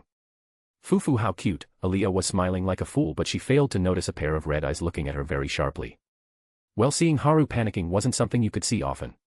Maybe I should suggest my lord to not take her as a subordinate, but the offer has already been made, so that would be bad for his reputation. It looks like I will have to do something about her, Kaorisha thought while narrowing her eyes. Then you would be training under me, Kaorisha said with a straight face. Aren't you busy, Risha? Haru asked her since she rarely has time between her research about ether and artifacts. Haru only sees her during meals or at night when they sleep. I can always make time if it a matter that relates to you, my lord, Kaorisha said with a small smile, but Aaliyah felt a chill go down her spine. I will have to straighten you out to take out any stupid habits that you may have, Kaorisha thought while looking at Aaliyah. Something isn't right here, and Gina, why are you praying while looking at me? Aaliyah had many questions going in her head, but she couldn't ask them at the moment. Getting one answer, Haru turned to Zenobia, who was still in her own thoughts. He didn't interrupt her since this decision would have a way bigger impact on her life than what it may look on the surface. I am honored that you invited me to join you. As incapable as I am, I will do my best, Zenobia said while looking at him. She looked at Kair Isha, who also had a little smile on her face. Both Kair Isha and Zenobia have talked about this matter before. Even though I want to wait longer so that I can improve enough to join him after becoming more powerful, but this isn't so bad either, Zenobia thought while looking at Haru. I am very happy that you both accepted it, Haru said with a smile. There is no way I am saying no to that, my lord, he. Aliyah seemed on cloud 7 and Haru didn't know how to stop her. Maybe I should talk to her after this, or she would be in a lot of pain, Zenobia sighed looking at Aliyah, who was somehow still oblivious to Quresh's piercing eyes. Zenobia, who understood the reason behind, wanted to help Aliyah. Kair Isha said that from where she comes from, my lord, is a way to call their husbands respectfully, but here on Daikathan this is one of the ways for a knight or a servant to call their master, Zenobia thought while looking at Haru, who was clearly looking a bit embarrassed at the moment. As much as she thought Haru looked cute whenever he behaved like this, but she refrained from using my lord, and would just call him by his name since he preferred it that way. Plus anyone who calls Haru my lord gets on Quresh's shit list. Zenobia herself has seen how Kair Isha takes everything related to Haru very seriously, yes, important things need to be said twice. I know I won't lose anything if I follow you, Haru, and I want to continue working with everyone here, Zenobia said with a smile. This made Kair Isha smile slightly as well. She had fun working with Zenobia as well, and now that she has become a subordinate to Haru, things will be a lot more interesting heading forward. On that note, I guess we should move to the main topic, Haru said as if all his embarrassment from before vanished. Hearing him, Zenobia and Aliyah looked at him paying attention since they could tell from Haru and Quresh's expressions that he was about to tell them something important. They were so focused that they didn't notice Gina, who was recording them with her phone. All things aside, what followed shook Aliyah and Zenobia's worldview. Name, Zenobia Septimia. Level, 1, 0/100%. Age. Stats. Strength, D+, 1,600. Agility, C, 2,500. Intelligence, A+, 6,000. Vitality, B, 4,000. Mana, C+, 2,500. Charm, S, 6,600, can't be increased with points. Points. Inventory. Name, Aliyah Triskin. Level, 1, 0/100%. Age. Stats. Strength, E, 650. Agility, D, 1,000. Intelligence, B, 3,500. Vitality, E, 600. Mana, F, 0. Charm, B+, 4,500, can't be increased with points. Points. Inventory. Both Zenobia and Aliyah were looking at the blue screen that was filled with numbers and characters. Aliyah was so shocked that she had no words. She has been like that since the start of Haru's explanation. Zenobia, on the other hand, was a lot calmer than Aliyah, but she was really surprised by what Haru told them. I always thought that he wasn't from Daikathan considering how different he was. I speculated that he came from the Alakria or from another continent that I didn't know of. But to come from another world altogether, that is something I never took into consideration, Zenobia thought as her mind was overloaded with a lot of information. But the more she thought about Haru's words, the more it made sense to her. She already understood that Haru wasn't from Daikathan when she met him the first time, but she didn't pursue the matter as he saved her and it looked like he didn't want to talk about it. Plus her deduction of Haru not being from Daikathan got stronger and stronger as she spent more time with him. She was curious about it and wanted to ask him but didn't know how to approach him about it. After seeing Kair Isha and the others, I was even more convinced about them not being from this continent, but since they never had any ill intentions from how they lived, I didn't want to spoil the mood, and if they had any bad intentions there was no one who could have stopped them. And the biggest proof of them not being from this world is this house. The magic Kair Isha uses is also way ahead of the times in Daikathan. If I have to make a guess, then Quresh's magic system is nearly 1,000 years ahead of Daikathan, Zenobia thought while drinking a glass of water given to her by Kair Isha. She felt quite parched after hearing everything, and it would definitely take a lot of time for her to sort this all out. Chapter 233, New Attacks. The system, stats, shop, inventory. Zenobia had many things circling in her head. She was thinking about how much more she can achieve from this and how helpful these components will be to her in her own goal. But she still needed to work hard since she won't be satisfied with her previous goal now, because if she did, it would be a waste as now she has so many more possibilities and opportunities given to her by Haru. On one hand, Zenobia went into deep thought, on the other hand, Aliyah was coming out of her daze. I can use mana again? Aliyah asked while looking at Haru while holding her tears in. Gina and Kair Isha, along with Zenobia who was brought out of her thoughts, looked at Aliyah in surprise. Haru slowly nodded his head with a small smile. He was aware of how much this meant to Aliyah, since even if she has been trying to move on from what happened, it is a very difficult time for her. It is like a normal person losing their legs in an accident and becoming bound to a wheelchair for the rest of their life. What do you think they will do about their situation? Will that person just accept it as it is without any changes? That is what happened to Aaliyah since she lost her mana core. It was actually worse for her case since mana was everything for a mage on Daikathan. Thank you so much, thank you, thank you, thank you. Aaliyah jumped over the table hugging Haru and thanking him over and over while crying. It was clear that she was very grateful to him. Aaliyah would have knocked over the tea and snacks if not for Koresh's swift action. Zenobia and Gina smiled as they were happy to see that she will be able to use mana again. On the other hand, Isha was eyeing Aaliyah but didn't stop her as she herself has observed Aaliyah more than anyone and knows how much losing her mana core affected her. I'll let it slide this one time. Isha shook her head. It is okay, calm down. Haru tried to calm down the crying Aaliyah. He had somewhat expected this reaction because he knows how it feels to find something you thought is long gone. It took about 10 minutes before Aaliyah calmed down and returned to her seat beside Zenobia, who was happy for her. I guess that sword won't stay with me for long, Zenobia spoke with a smile. You bet, Aaliyah said with a smirk. After that, Haru explained to the two about the features of the system and how to use it. It took about 15 more minutes before Zenobia and Aaliyah were able to understand how to use the system interface. Fufu, now that you are also part of the family, Aaliyah, let me show you my moves, Gina said proudly as if she was done hiding. Really? But aren't Heian and Kane using the training room? Aaliyah wanted to see what Gina was hiding since she came to know that everyone in the house was super powerful, even though she knew they were powerful, but with the system in the midst, her sense of power was going haywire. Haru, let's go to that place and I'll show you my new spell. Gina shook Haru with an excited look. Well, okay. Haru himself was curious at what new spell Gina made. Isha also had some curiosity in her eyes. As long as the topic involved Haru or magic, you have her undivided attention. Haru took everyone to the training space, shocking Aaliyah since the surroundings changed so quickly. Zenobia has been used to such an experience, she had seen it in action multiple times, but that doesn't make it any less amazing for her. But come to think of it, Haru has always amazed her since she met him. Shaking her head with a small smile, Zenobia started to look around to see a weird house in front of a big beautiful lake surrounded by a thick and lush forest comprising of tall trees. This place is so good, I want to live here for the rest of my life, Aaliyah said while stretching her body, taking in the fresh air. I guess that makes sense for you, Aaliyah, Zenobia nodded, since it would be a lie if she wasn't tempted to live here. This place had a very peaceful vibe to it, and Aaliyah, being an elf, would surely love staying in nature. Okay, everyone keep your eyes open, I am about to show you one of my moves, Gina spoke, bringing everyone's attention to her while going a little far away from everyone. What do you think she will show us, Risha? Haru asked Isha, who was standing beside him. The reason he asked her was because Isha was sort of like a magic teacher for everyone in the house. I don't know, my lord. It looks like Gina practiced alone to come up with new spells after I told her to increase her arsenal of attacks, Isha answered, and Haru nodded. I am excited to see what Gina can do. Aaliyah was fully focused on Gina along with Zenobia, as she was also curious. Gina waved at everyone after she reached in front of a big boulder near the lake. Seeing Gina was ready, everyone paid their full attention to her. Gina took a stance and sent a palm strike at the boulder while Een goddess's palm, Gina shouted as her ice-covered palm hit the boulder, freezing it. Bang asterisk. And then broke into multiple fragments. I think I need to talk to Jinwoo about how he affected Gina. Haru sighed heavily while Gina ran over happily. Isha didn't say anything and just shook her head in dismay. How was it? Gina asked everyone with a proud look on her face.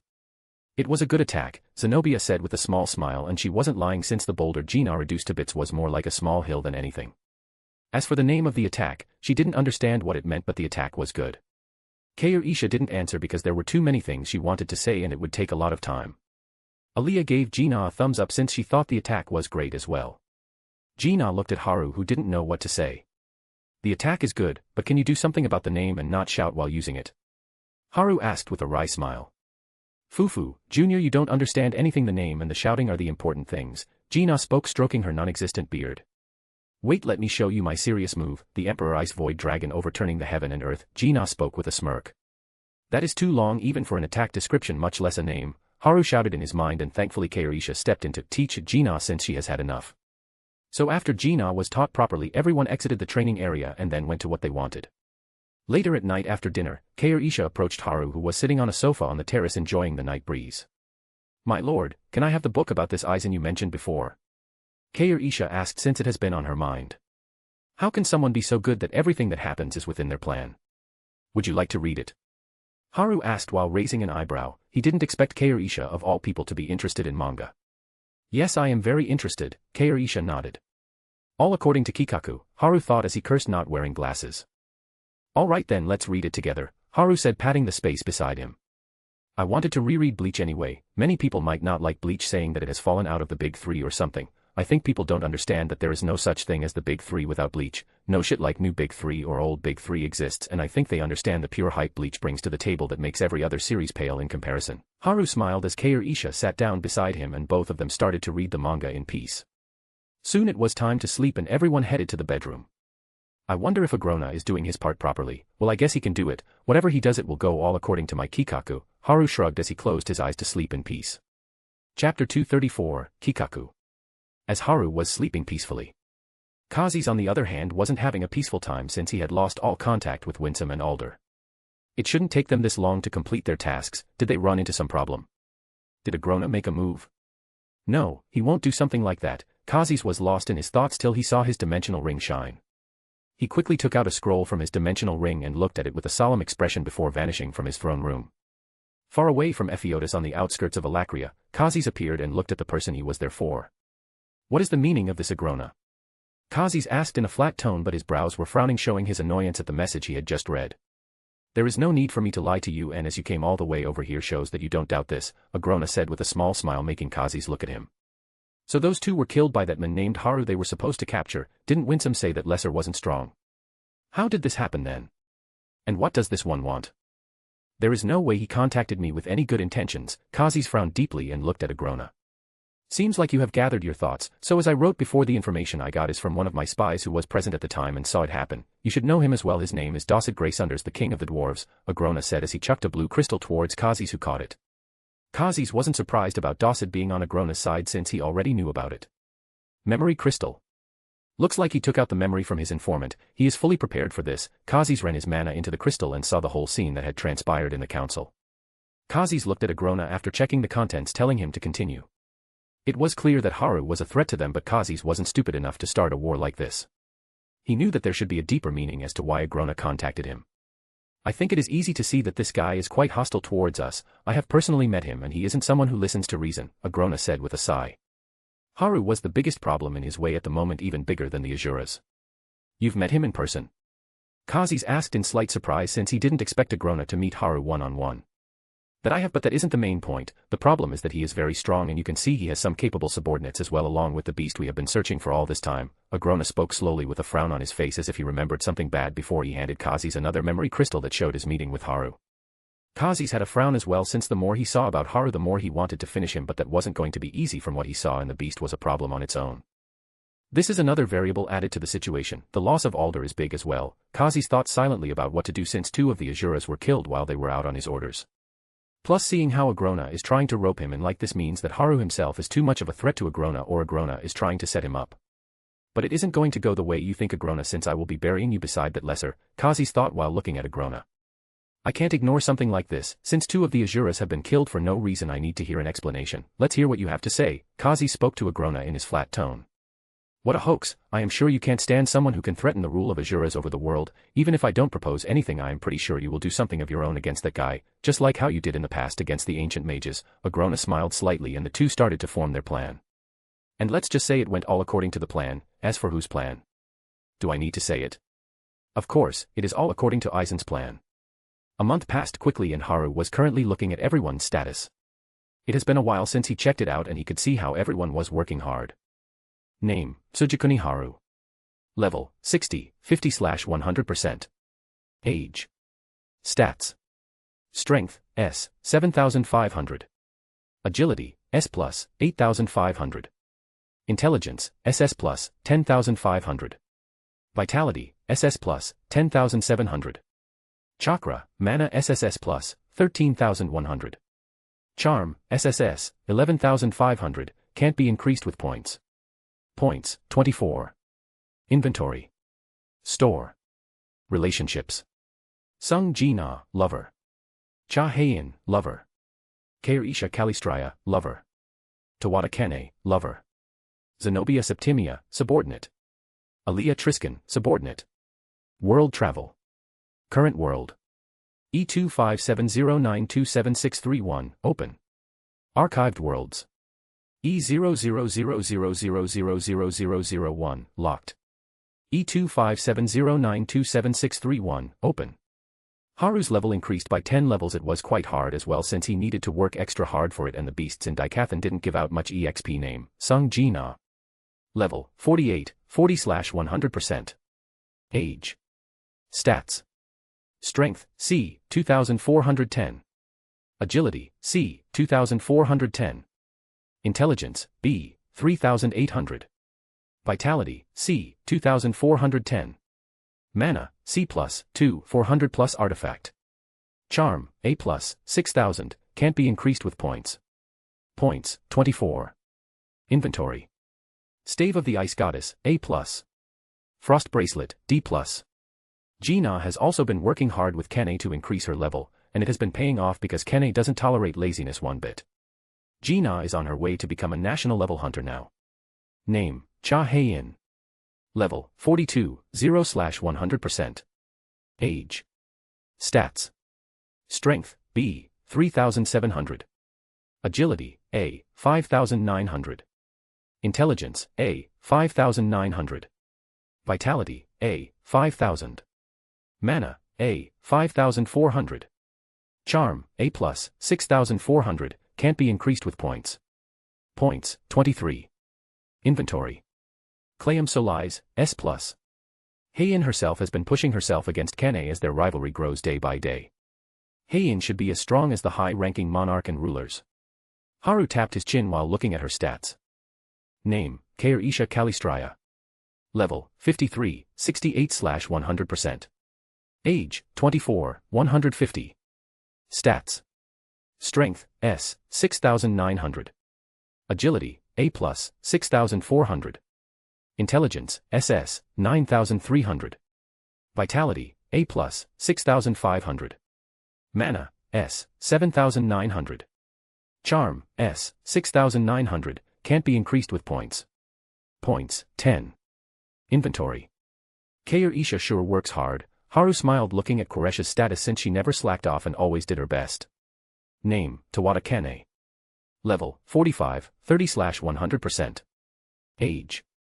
Stats. Strength, A, 5350. Agility, A, 5750. Intelligence, A, 5750. Vitality, A+, 6050. Mana, A, 5250. Charm, A+, 6350, can't be increased with points. Points, 19. Inventory. Anamaru, A+. There is nothing to say about Kane except that she is a hard worker, but she is more inclined to martial arts and sword techniques than using magic like Kair Isha. Name, Zenobia Septimia. Level, 20, 0/100%. Age. Stats. Strength, C, 2600. Agility, B, 3500. Intelligence, S, 7000. Vitality, A, 5000. Mana, B, 4000. Charm, S, 7600, can't be increased with points. Points, 10. Inventory. Name, Aaliyah Triskin. Level, 20, 0/100%. Age. Stats. Strength, D+, 1650. Agility, C, 2000. Intelligence, B+, 4500. Vitality, D+, 1600.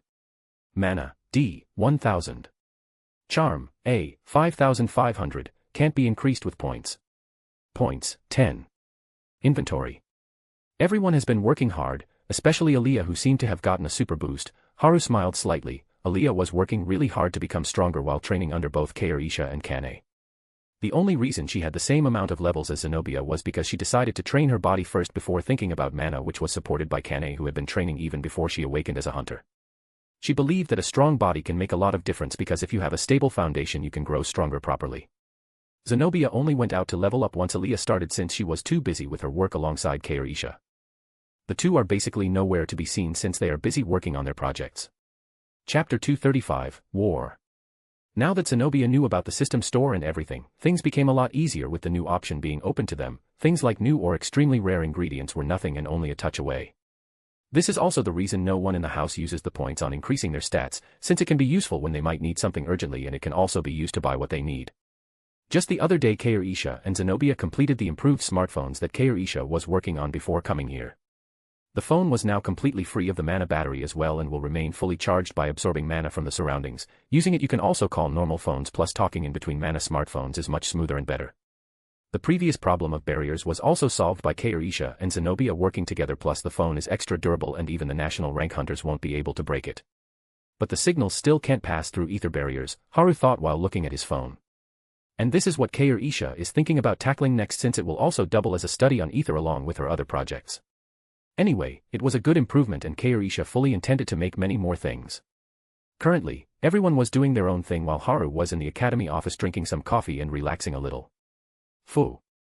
I had such a nice nap. Kurumi, who was on Haru's lap, stretched her body, making the small fox look extremely cute. You are sleeping more these days, are you tired? Haru spoke as he patted Kurumi's head. And whose fault do you think is that? Seriously, you better reward me properly for working me to the bone like this, Kurumi said while enjoying the head pats. And in truth, Kurumi had a lot to do, from keeping an eye on the Akalanatha, and letting Haru train was already hard enough with her current body. On top of that, she had to keep an eye on Haru's flames so that they don't get out of control. There is no way I won't, so tell me if you have something in mind. Haru smiled and took a sip of his coffee, sinking in his comfy chair, courtesy to Isha enchanting it. Isha goes all out when Haru is involved. Even the coffee mug he has in his hand is enchanted to keep the coffee at the perfect temperature, which is 71 Celsius for Haru's coffee. It will remain like that even if you leave it as it is for the whole day, and the taste won't even diminish. Fufu, I have something in mind, would you like to hear it? Kurumi spoke in a teasing tone, looking at Haru. Go on, Haru spoke with a smile. He was no stranger to Kurumi's teasing side, since he was often someone who had been her target since he was a kid. But just as Kurumi was about to continue her little plan. Knock asterisk knock asterisk.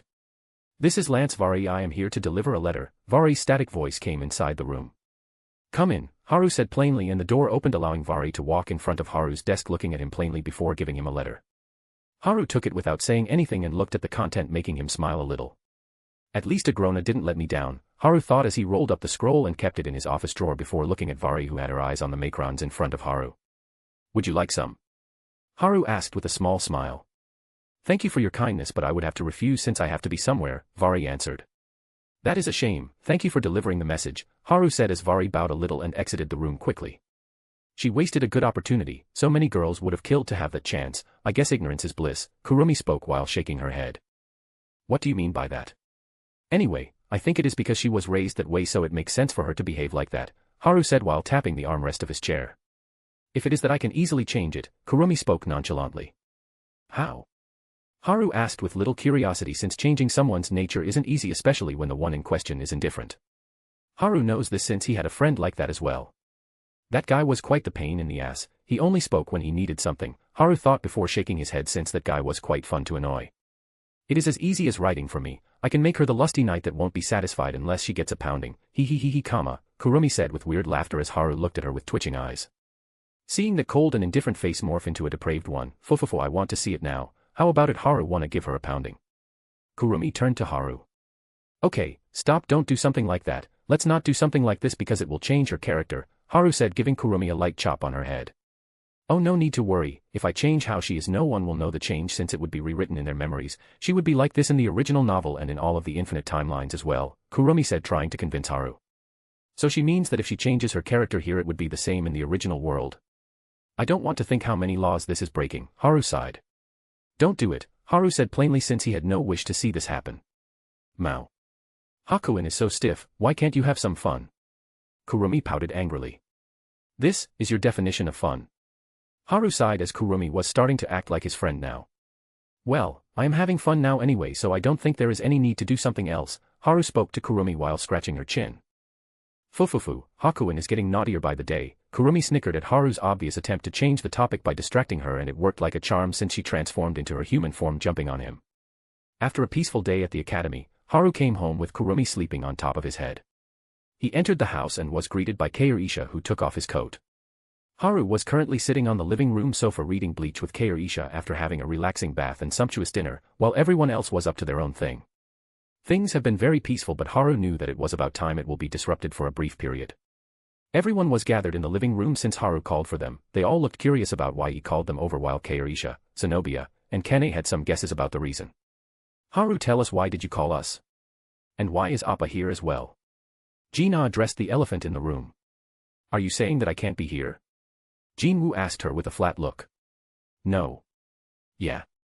No, since this is our house you aren't allowed here. Get out. Nether goddesses kick rendering the heaven in shambles. Why does it still hurt when I kick you? I became so strong as well. Jin-ah spoke in pain after she rolled on the ground after kicking Jinwoo.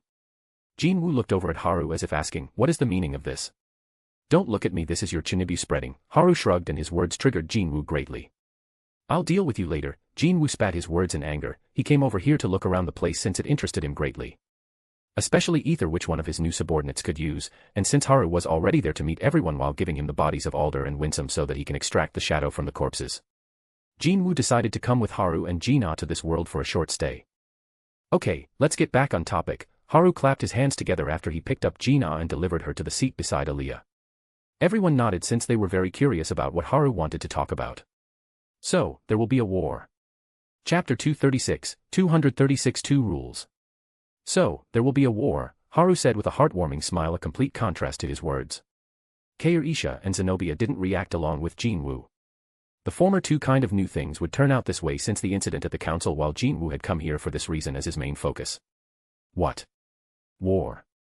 Kane reacted to the words with a little frown on her brows. She didn't like the sound of this at all. Heian and Jin-ah also had serious expressions while the latter showed little hesitation, but she stayed silent. Is it about the other continent? Aaliyah asked since the council was preparing for a possible war, and what Haru said clicked with her since it was a possibility before but now it had become more certain. After she joined Haru, Aaliyah got a lot of information about the other continent that made her jaw drop. The news of the two royal families turning traitor made her blood boil. It made her question, what did her squad members die for? Even she would surely have died if not for Haru. She would have died for nothing as well, considering what the Gladers and Graysunders did. It took Aaliyah quite some time to calm down after she talked with Kane and Heian, with Jin-ah helping along. So hearing about the war was quite a sensitive topic for Aaliyah. Yes it is, but this isn't the normal war between Alakria and Daikathan, but it is between the Tsujikuni house versus Alakria and the Azuras, Haru said proudly, making Jinwoo roll his eyes. What do you mean by Tsujikuni house? Kane shouted with a blush. Should I not say it? Haru asked, making Kane freeze on the spot. Damn it, just continue with the explanation. Kane sat back down, making Heian smirk at her. This isn't fair, I'll get you for this, you bastard, Kane pouted while glaring at Haru. Get to the point, I didn't come here to see you flirt, you know, Jinwoo thought while looking at Haru, who smiled at him. Azuras? The deities. Really? Aaliyah, who came out of her stupor, spoke in shock. The deities were the object of respect and admiration to everyone who knows them on Daikathan. And here he is saying he'll fight not one but the whole race. Aaliyah held her head and was extremely worried. She believed in Haru, but it was really way out of her thinking scope. But her thoughts didn't last for long. Smack asterisk. OUCH asterisk WY. Aaliyah was smacked on the head by Kair-Isha and could only ask with small tears in her eyes. It is because you are doubting my lord's capabilities. Did you forget the 2 rules I told you about? Kair-Isha spoke with a dark face. How do you know what I am thinking? Aaliyah was scared since Kair-Isha was able to hear her inner thoughts somehow, while the others just sighed in amazement as well. This wasn't the first it has happened, and they still weren't able to figure out how Kair-Isha did it. But they were able to figure out the condition for this phenomenon. It only works when someone is thinking bad about Haru. Heian and Jin-ah along with Zenobia were somehow able to work this out. But apart from this, there was one more thing that made them curious. What are the 2 rules? This is the first I have ever heard of them. Everyone including Haru himself was unaware of the rules Kair-Isha spoke of. Rule number 1, never doubt my lord. Rule number 2, never forget. Rule number 1, I won't let you off a second time. Do you understand, trainee Aaliyah? Kair-Isha spoke with the most serious expression she has ever had. Yes, Aaliyah did a salute and nodded with a grave expression. What is happening? Haru had a dumbfounded look on his face, while everyone was amused by the situation and... Haha, rules gahahaha, Haru and you call me Chunny, now I wonder from who Jin-ah picked up her habit. Ha ha ha, my stomach hurts even though it shouldn't. Ha ha ha, Jinwoo was rolling on the ground banging the floor, laughing so hard that even talking was hard for him. Haru surely wasn't having any of it and spoke. This is still less compared to your ultimate attack, Deet, whoosh asterisk oh, I wonder why you aren't laughing now. Haru dodged Jinwoo's attempt to stop him and smirked in amusement. Cough asterisk, I think we made a deal to bury that one, Jinwoo spoke seriously. Oh. Did we? I don't remember, it looks like my memory is failing me, Haru said with a shit-eating grin. Jinwoo was unhappy, but he knew he will get his chance in the future. Ahem asterisk, let's get back to the main point. Haru cleared his throat to bring the attention to himself since everyone was busy talking with Kaorisha about the two rules. Seeing everyone look at him, Haru continued from where they were before. As Aaliyah said before, we are about to fight Alakria along with the deities in the coming days, Haru said, making the other think deeply about his words. Is it really unavoidable? Kane asked with a little frown, since if possible the peaceful option would be more preferred for her, at least since it could help them avoid pointless casualties. I don't think that is an option, since they made the first move by sending people to capture my lord, or all of us to force my lord to comply with their demands. My lord even gave them a warning and they are clearly ignoring it. Kaorisha spoke with anger on her face. If Haru hasn't stopped her, she would have gone to Ephiodus and turned the place on its head.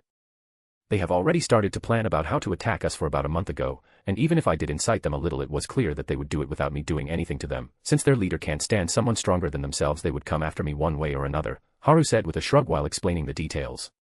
Well, this is quite a serious conundrum. Heian spoke with a serious look. If they don't do anything, the opponent would make attack them or worse, people around them, and letting enemies be after defeating them was also a bad choice, since they would look for an opportunity to strike back and they won't be staying here all the time.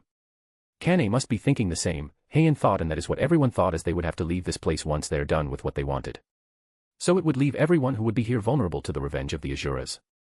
Okay, I understand. I guess we have no choice but to put up a show of power, Kane said with a sigh. As much as she didn't want to do this, the opponent has already made a move, so it would foolish to think peace is possible.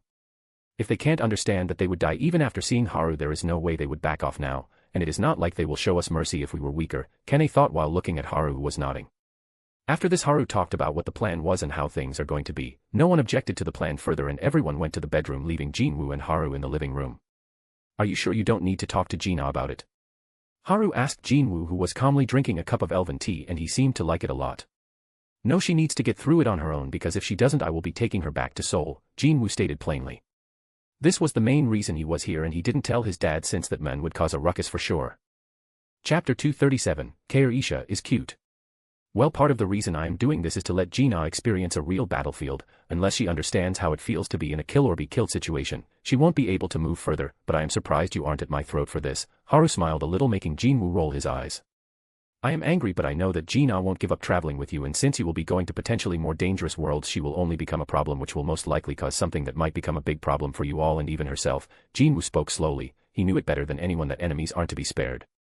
If someone tries to kill you, you end them, simple as that. Do you think Antares would have left them be if they were weaker? No, it was clear that the dragon and his cronies had no regard for whether someone wanted peace or has surrendered. They'll do what they want even if you defeat them and leave them alive. They'll just try to find a new way to achieve their goal. And Gina's mindset isn't proper at the moment. After all, she is still a kid, but if she wants to travel with Haru, she needs to change her mind, since no normal kid can travel to dangerous worlds and be safe. Plus, he can't be angry at Haru, who wanted to help Gina before she hurts herself by making a mistake. Everyone else in Haru's group was okay with killing the enemy as long as the said person was hostile, even the two newcomers. And you already added 2 more, huh? How many are you planning to increase? You know Dad will be furious if he knows about this, right? Jinwoo asked with a sigh. Come on, they are my subordinates, you know. It isn't like every woman I meet will be my wife. Haru rolled his eyes. Why is this guy dense when it is convenient to him? Jinwoo scoffed at Haru, since he had seen how Aaliyah and Zenobia acted when Haru was around, but he'll leave things as they are. Anyway, how is everything back there? Haru asked. Well, everything is going well. The countries are kept in check with the help of the national rank hunters, and the plan is also coming along nicely, though I do need Koresha's help because there were some complications during the interbreeding experiments. Also, there were some problems with the mana core testing as well, and I get countless reporters asking me where you went and if it is possible to get you to come on AT.V show or something, Jinwoo said with a sigh. Earth was hella boring. Now that the threat had passed, but wasn't that bad since he had many things to do. Oh. I might do that the next time I come. And is it about the plan to make your army stronger? So did you make any progress with the new mana core system? I remember you said that the previous one was lacking, Haru asked while tapping his chin. Yes, the first one wasn't that great since it couldn't give much of the boost to the stronger shadows, so I asked Kaorisha for help and she came up with a stars system. It was complicated, making smaller cores around the main mana core to store excess mana and coded spells, then up the numbers and scale of the secondary mana cores as you go forward. I didn't believe it till she showed me proof of it by letting us examine her servant Lazen, plus she is such a rip-off, you know. She took nearly half of the ruler's library as compensation for helping us with the monster experiments and mana core system, plus I had to make about 500 potions just for getting this damn phone. Jinwoo had a sour look on his face while Haru can only laugh dryly since the phone Jinwoo got was an older version. Well, to be fair, only Haru has one of the newer ones at the moment since the rest are in production. And Kaorisha has a habit of not explaining things thoroughly unless Haru himself asks her. And the reason she made excessive requests was that If I am away, who will take care of my lord? That was her line of thought, and Haru found it quite cute. And it was true as well. Heian and Gina were very lazy while Kane lost herself in training, so the one who took care of Haru was Kairisha, since she would be near him all the time unless she is in her lab, and even if she was in the lab she somehow knew when he needed something. Hey, Haru, can you send her over for a month? It will help me and the rulers a lot. You should have been there when the rulers started to doubt their own intelligence since they couldn't keep up with her, Jinwoo sighed. Well, I'll see what I can do, Haru smiled wryly, since it was clear that Kairisha had made many problems for Jinwoo and the rulers. While Jinwoo and Haru were talking, the door opened and Kairisha walked in, standing behind Haru. What happened, Risha? Haru asked. I had something to ask of Jinwoo, Kairisha answered Haru. Is it about the improved mana potion? Isn't it done too fast? Jinwoo asked in surprise because he had asked for it this morning. It wasn't that complicated to begin with. I have made it so one wouldn't feel full after drinking 5 of them, since they will evaporate once they enter the stomach and turn into pure mana, but I wouldn't recommend having more than 5 for an S-rank hunter, since they are twice as effective as the normal potions, and don't give these to people below S-ranks. If one disregards the warning, they will suffer from mana intoxication. But I don't think it would affect you even if you drink about 100 or so, Kairisha explained and placed the glass bottle containing purple liquid on the table in front of Haru and Jinwoo. You are explaining things far too thoroughly. I bet if I was alone you would go, twice as effective as the normal ones. Don't drink more than 10, Jinwoo said while looking at Haru, who was laughing. It does get my point across, Kairisha said flatly. No, it does not. Anyway, what did you need for doing this? It was Aldi, right? Jinwoo sighed. Yes, I wanted the Shadow Servant Alder for about 10 days, plus do not forget about the rest of the deal, Kairisha nodded while Haru shook his head at Jinwoo, naming sense. Well, sure, go Aldi, Jinwoo spoke with a sigh as Aldi moved from his shadow to Koresh's shadow. But for once what Kairisha asked for wasn't that hard. As her talk with Jinwoo was done, Kairisha turned towards Haru for the real reason she came here. And my lord, you didn't go to take a bath? Kairisha asked Haru. Ah, I forgot about that since Jinwoo was here, Haru answered. The bathroom is ready for your use, my lord. The towels and the change of clothes have also been prepared, Kairisha spoke to Haru. Really? Thank you, Risha. Then Jinwoo, I'll see you tomorrow morning. Haru said goodbye to Jinwoo and went to the bathroom. Jinwoo nodded, seeing Haru go out of the room, and turned to Kairisha. You take care of him to this extent, why not go and help him take a bath as well? Jinwoo asked Kairisha jokingly, but to his shock, he received an answer from a sullen Kairisha. Well, my lord said that he will be fine on his own. Chapter 238, Haru, you had friends.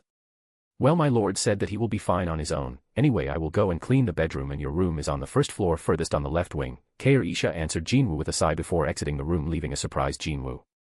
Wait, isn't Haru's room in the right wing? Jinwoo muttered as he was pretty much sent to the other side of the house. It wouldn't matter much if this was a normal place, since the range in which he can sense people is quite large at his shadow servant, and it hikes up. But the point is, this house is anything but normal. I wonder what Kairisha did to reduce my range down to 50 meters. And I even lose the connection with the shadow servants if they are 100 meters away from me. Jinwoo was curious about how Kairisha did this, but he knew that the price for this will be steep. As for why he didn't think that Haru was the one who did this. I can just beat up the person who tries to sneak in. Jinwoo can already imagine Haru saying those words with a lazy look. Plus it is not like he needs something like this anyway, Jinwoo shrugged while finishing the tea. Should I take some back for Juhee? She might like it, Jinwoo thought, and walked back to his room after he tried to find the light switches for the room but gave up since he couldn't. I guess they don't need to worry about the electricity bill here. Jinwoo tapped his chin while closing the door and went towards his room. But after 5 seconds of him leaving the room, the lights went out. In the middle of the night. Let's see how things turn out. It is also a good chance for everyone to grow, especially Gina, Zenobia, and Aaliyah, Haru thought while lying down on his bed. Haru, what are you thinking? Gina asked in a somewhat sleepy voice. Nothing, just go back to sleep, Haru spoke slowly so that he doesn't wake up others. Okay, Gina said slowly, hugging Haru tightly, feeling him pat her back slowly. Say, Haru, do we really have to fight them? Gina asked slowly. If possible, she didn't want to fight humans or human-like creatures. It is not like they will leave us be if we don't do anything, but it is fine if you don't want to, Haru spoke in a gentle tone. He didn't want to force Gina if she really didn't want to participate in the fight. Even after bringing things to this stage, it didn't matter. If it had any adverse effects on Gina, Haru will just abort the mission. But Gina stopped because she didn't know what to say. I do hope she can get over it, but it will be fine even if she doesn't. Haru thought while holding Gina close. No need to worry, just take things at your own pace, all of us will support you, right everyone? Haru spoke up, surprising Gina, and hearing his words Kairisha, Kane, and Heian, who were sleeping or more like pretending to sleep, woke up. Come on Haru, there was no need to do that, Heian pouted. Yes Haru, there was no need, Kaorisha also agreed, but she was still a bit shy since she was calling Haru by his name. Yunis. Gina stuttered, coming out of her stupor. Gina, we all knew how you were feeling about this because we have been through it as well, Kane spoke after she finished glaring at Haru, making him wave his hands. Gina looked at Kaorisha and Heian as they nodded in agreement to Kane's statement. They've had their own experiences with it. How did Yunis do it? Gina asked, making the other three look between them before looking at her again. Gina, if you are thinking listening to our situation will help you, then that isn't going to be the case, Kaorisha spoke up first since she was the one with the most understanding on this matter. Taking another person's life is something that will never get easier no matter how many times you do it, Kane said with a slight frown. It is easier if you are a psycho and have something wrong with your head, Heian added to Kane's words, making the others look at her. That wasn't necessary, the others rolled their eyes as they saw Heian smile wryly. Gina had a sullen look since she really thought that talking to everyone will help her ease her anxiety, but that wasn't the case. Gina, you should know that what we are doing isn't indiscriminate killing, we are fighting people who wouldn't hesitate to take our lives the moment they get the chance, although I am averse to taking another's life, but if that someone threatens my loved ones then I see no problem in ending them, since mercy to an enemy is being cruel to yourself, that is what I have learned in my life, Kaorisha said, making everyone look at her. It wasn't a secret among them at this point that she suffered a lot watching her own world being destroyed by her own body, and even before that as an empress she should have seen many different things. They can't all imagine the helplessness she must have felt at the moment, but here they can see how she is still living through them. Well, in my case it was during a mission when my guild had to exterminate some underground hunter guild based in the Shiba district. They were running a human trafficking ring there, Kane spoke with a sigh. It must have been hard for you, Yuni, Gina answered as she looked at Kane. No matter how tough Kane looked, they all knew that she was the kindest person in the group. It was necessary, so don't worry, Kane smiled a little, patting Gina's head. Heian was snickering at the sight while Kane ignored her. What about you, Heian Yuni? Gina looked at Heian. Me. Well, I had to kill some hunter-killers that attacked my party in the dungeon, and this happened just after I became an S-rank hunter. It wasn't easy as I nearly died because I didn't want to kill them at first. Although kimchi jjigae didn't taste good for a couple of days, I was able to get over it since it would be fatal in my line of work if I brood over this because we face a lot of humanoid monsters, Heian answered with a wry smile. Kimchi jjigae, kimchi stew, didn't taste good for Heian Yuni. Isn't that like her favorite? Gina thought, a bit shocked. Kimchi jjigae to Heian was like fried chicken to Gina. But that thought didn't last long, as hearing the three's words sent Gina deep into thought. Kaorisha Yuni said it as well, what if I make a mistake? Gina thought, thinking if something happened to others because of her choice. Oh, I didn't know you were so naive. Kane scoffed at Heian. Come on, I don't need to be chided by our neighborhood softy, Heian laughed at Kane, making the latter angry. Who are you calling a softy? And what are you smiling at? Kane growled at Heian before snapping at Haru, who was looking at them with a smile. Kane's words brought the other three attention to Haru as well. I was just really happy seeing you all being like this, Haru spoke with a soft smile. Kane was blushing a bit with Kaorisha and Heian smiling. Fufu, I bet you are surprised seeing your harem being so well behaved, eh? Heian grinned impishly while hugging Haru. Heian, what are you saying? Kane's blush deepened. I have heard about many such cases of infighting in my empire, Kaorisha nodded as well. Gina was confused since her knowledge of harems was limited to novels and the harems always worked out in those. Why are you guys like this? Kane pouted unhappily while getting closer to Haru, followed by Gina and Kaorisha. Say Haru, how did you feel about it? Gina asked curiously since she heard about everyone's experience. She wanted to know about Haru as well. The other three were also curious. Well, it wasn't good, but it is not that we can change the circumstances now, can we? Haru spoke while patting Gina's back. The others thought about his words as well since it was the same for them. Circumstances make people do things they won't do. Anyway, my friends helped me with it, so it was all fine, Haru spoke with a bright smile. You had friends? Why didn't I know of this? Gina was shocked. Chapter 239, Annoying. You had friends? Why didn't I know of this? Gina's words pierced Haru's heart, dealing him damage. I had some, Haru said with a wry smile. Was it in Haru's past world? Kaorisha asked. Yes, my Risha is the smartest, Haru smiled brightly, kissing Kaorisha on her forehead. So you did accept that you didn't have friends in our world, Kane, Gina, and Heian rolled their eyes while Kaorisha was too far into her mind to catch Haru's words. So who were they? Gina asked with curiosity. She knew better than anyone how Haru was. Haru could become friends with people easily with his friendly and cheerful aura, but he rarely called anyone a friend, so seeing him call someone his friend was a very interesting thing. One of them was annoying cause he barely spoke, and the other one was also annoying cause he spoke too much, Haru said with a thoughtful look. So you had two friends. And both of them were annoying? Kane asked. Well, even if they were annoying, they were good and helped me when I needed it, Haru said with a small smile. Oh, they helped you? Ji-na spoke in surprise. Yes, something happened and I needed the help of the talkative one, but that guy actually charged me.